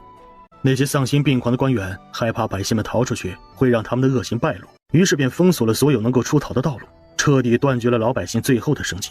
那此次案件所牵扯到的官员究竟该如何处置呢？依照法律规定，这些涉案官员所在家族将被全部抄家，其中主犯及男丁一律斩首，而其他女眷则会被冲入教司坊，终生无法被赎。至于那些从犯，凡是抄家后所没收其所有家产的，如果犯罪情节特别严重，便会被公开斩首，以示众人；若是罪行稍微轻一点的，则可能会被判处流放之刑。当然了，对于那些犯罪情节较轻的人，自然还是要按照法律来妥善处理，只要是有罪的，一个也逃不掉。更多的是痛快，这种害虫杀了都冤。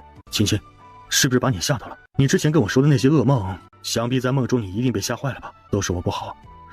自从你跟了我之后，不仅没能让你过上几天安稳日子，反倒总让你担惊受怕，还受尽委屈。对不起啊，青青。还好，你知道我胆子很大的，能无意中救了那些百姓，也是我的福报。还有一种方法可以压惊，那就是亲眼看着那些人人头落地。别去，你会做噩梦的。没事，我不怕。这几天外面太乱了，别出去玩，老老实实待在家里，等过了这段时间再说吧。好的，我知道啦，我会乖乖听话的。宋青宁向来都是个听话懂事的，尤其是别人赵成义的劝告，他更是铭记于心。只要被告知不宜外出，他就绝对不会迈出家门一步。其实他心里很清楚，在这样一个关键时刻，如果因为自己的任性而为给赵成义添麻烦，制造困扰，那就显得太不厚道了。毕竟现在可是多事之秋啊。与此同时，北凉使臣向朝廷递交了降书，是件大喜事。皇宫里特地举办了一场盛大的宴席。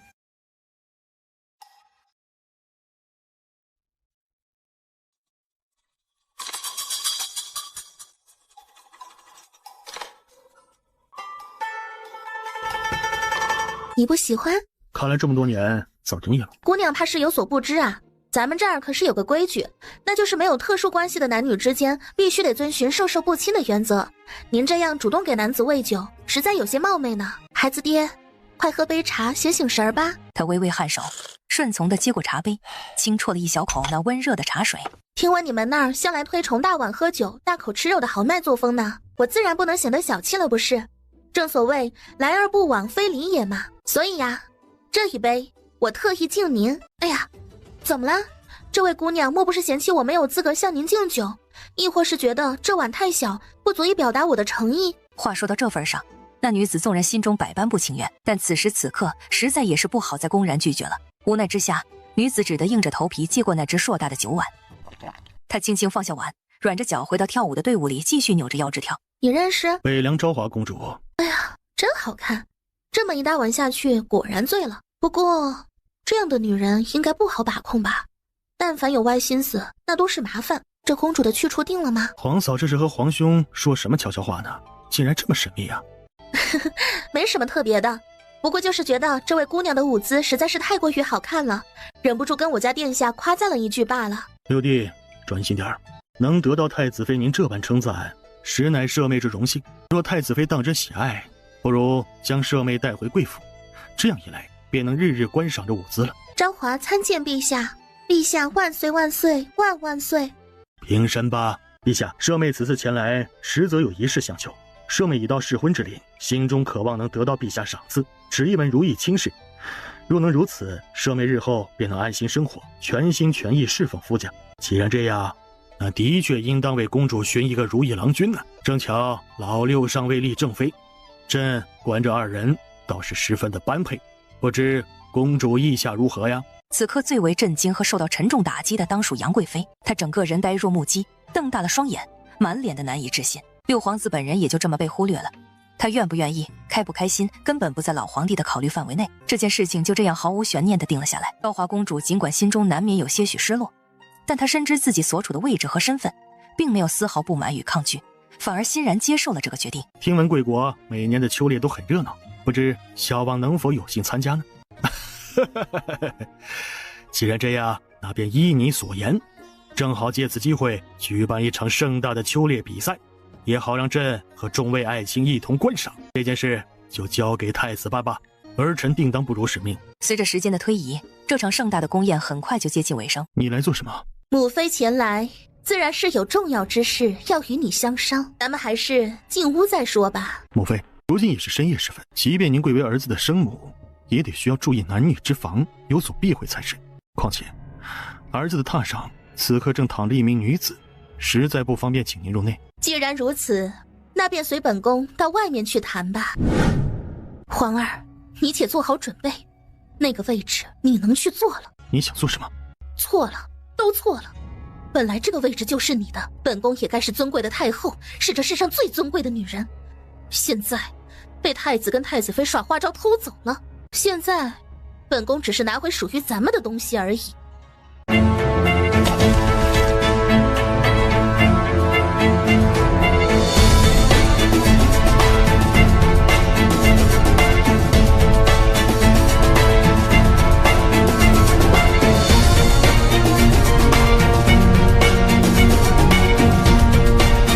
想我了？没，我只是内急，这周围怎么也找不到一个合适方便的地儿，这不正好见着你了。既然如此，我带你去找。别，还是算了，我让我的丫鬟带我去吧。我带你去便是。这样不太好吧？这么多人呢，传出去多难为情啊！我还是叫丫鬟陪我比较妥当些。哎，那个公主不用捞起来吗？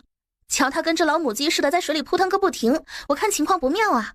万一要是被河水给冲走了，可怎么办呢？别的女人此刻正在河中沐浴，难道你真想让你的男人前去施救不成？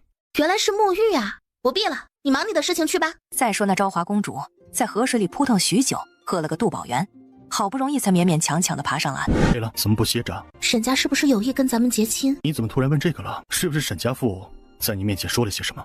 没有啦，他倒是什么都没说，可能真的是我自己多心了吧。唉，毕竟你的身份不同寻常啊，我也不想这么早就考虑这种事。我儿子还是没断奶的娃呢，现在太早。如果他说了些不好听的话，别往心里去。你心思单纯，有时候还很傻，哪里比得上那些深宅后院里整着勾心斗角、精于算计的妇人们？放心吧，不管发生什么事情，都由我来处理。你只需要教好我们的孩子，安心过日子就行了。其实沈家那小姑娘长得确实很可爱，我本也不该以成人复杂的心思去揣测一个孩子的内心，也许她只是单纯的感到害怕国足而已，所以才愿意跟咱们家元宝说一下心里话罢了。小孩子嘛，总是喜欢跟关系亲密的小伙伴分享一些小秘密，这都是再正常不过的事了。不过呢，我先跟你说好了哦，以后你尽量不要去过多的干涉孩子们自己的私人事情。毕竟嘛，每个人的一生都会遇到许多无可奈何的情况和选择。要是就连找对象这种人生大事都要受到其他人的控制和摆布，而且每天晚上睡在身边的那个人并不是自己真心喜欢的，那这样活着该有多累啊！现在说这些还为时过早，到时候看看具体情况再说吧。哼，那不管怎么样，你都绝对不许欺负咱们的孩子，你可要记住了，你可是孩子的父亲。好的。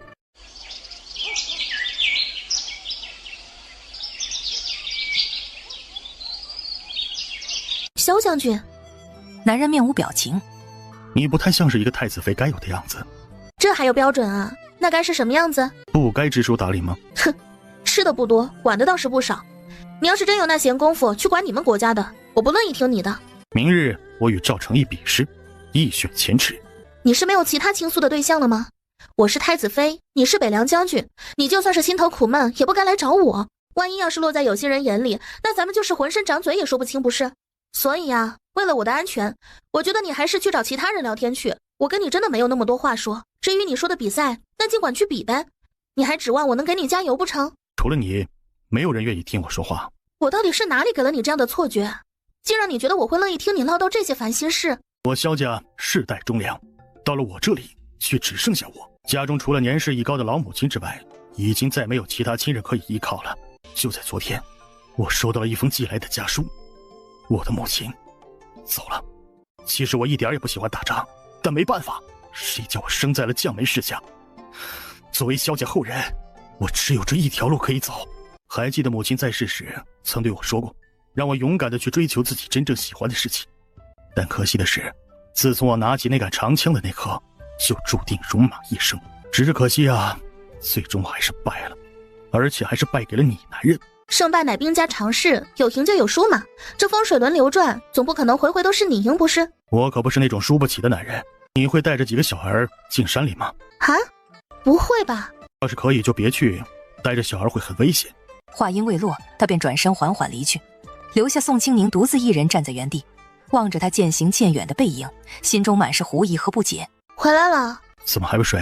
这么晚，有事吗？没事，就是想等着你一块儿歇着嘛。孩子爹，我听说你们狩猎是要到林子里去，是不是真的？别担心，不会有危险的。以前常去的那片林子里没有什么凶兽，只有一些温顺的，而且就算万一有情况发生，也会提前派人去清理干净的。你跟萧远很熟？不熟，就是之前在街上偶然碰到过一次而已，也就只知道他好像是个特别爱干净的人，因为他嫌我脏。以后不必理会他，那个人脑子不太正常，别把时间浪费在这种无关紧要的人身上。你只要等着本宫事成去做那个位置就行，其他的别多问。六皇子独自伫立在庭院里，此时此刻他唯一的心愿便是能够安安稳稳地当个逍遥自在的王爷就好。然而他的母妃却偏偏不肯服输，一副誓要与太子争个高下长短的架势，看样子还打算继续兴风作浪，闹腾不休。每每念及此处，六皇子便只觉头痛欲裂。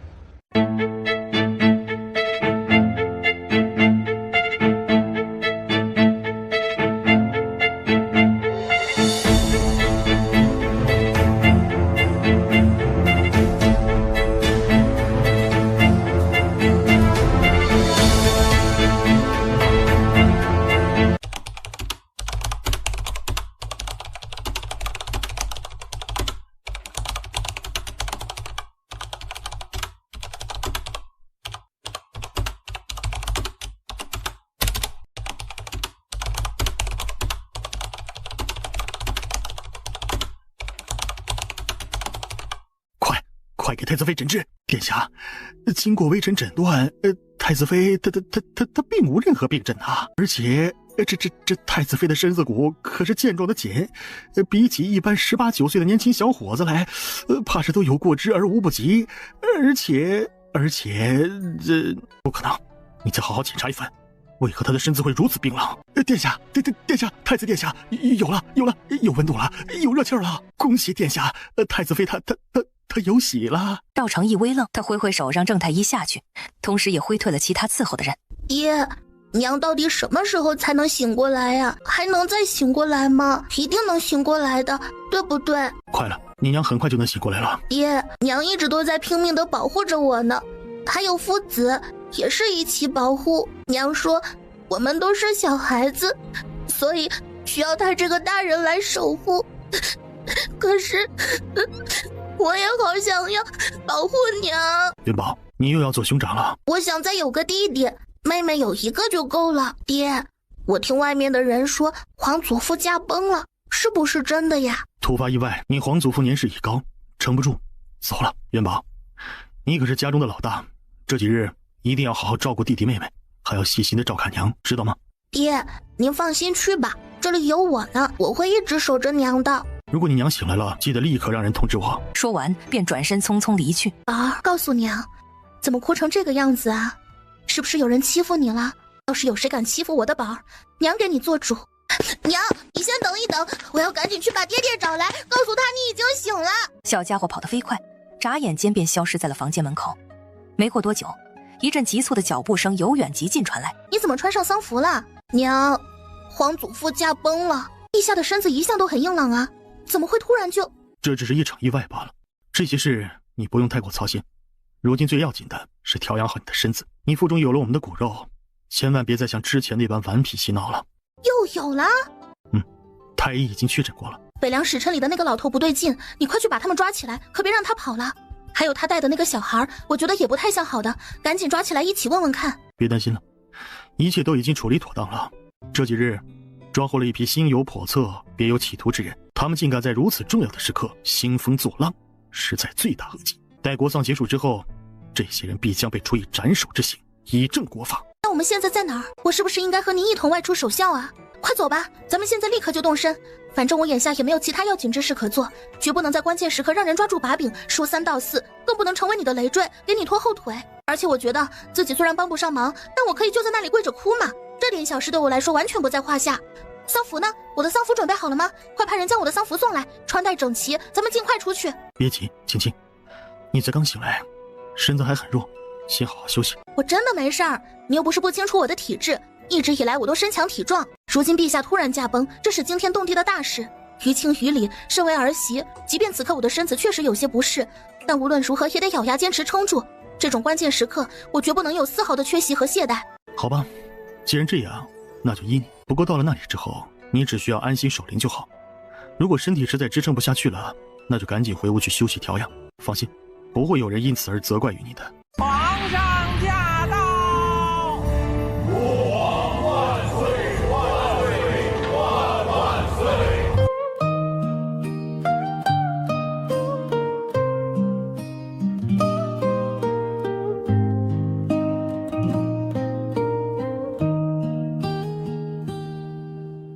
冬雪飘落着，月色多皎洁，恍然间又到了心碎时节。江南雨朦胧绵绵微歇，但愿此生不再有离别。携手走过这青山不道别，春已到，释然感痛一遍。远处传来一曲情无限，红尘逍遥，有四方深深陷。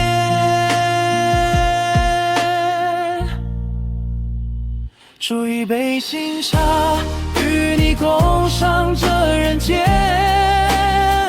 清风去来，柳叶缓缓飘落在指尖。停舟在岸边，看暮色映满天。转眼又是幸福美满的一年。煮一杯新茶，与你共赏这人间。清风去来，柳叶缓缓飘落在指尖。好景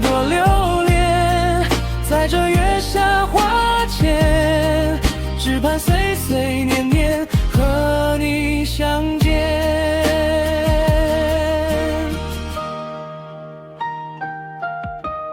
一把纸伞着回忆多缠绵，小巷深，世界失了情台面。你回头小灯火要在你眼前，这一刻仿佛时光停在从前。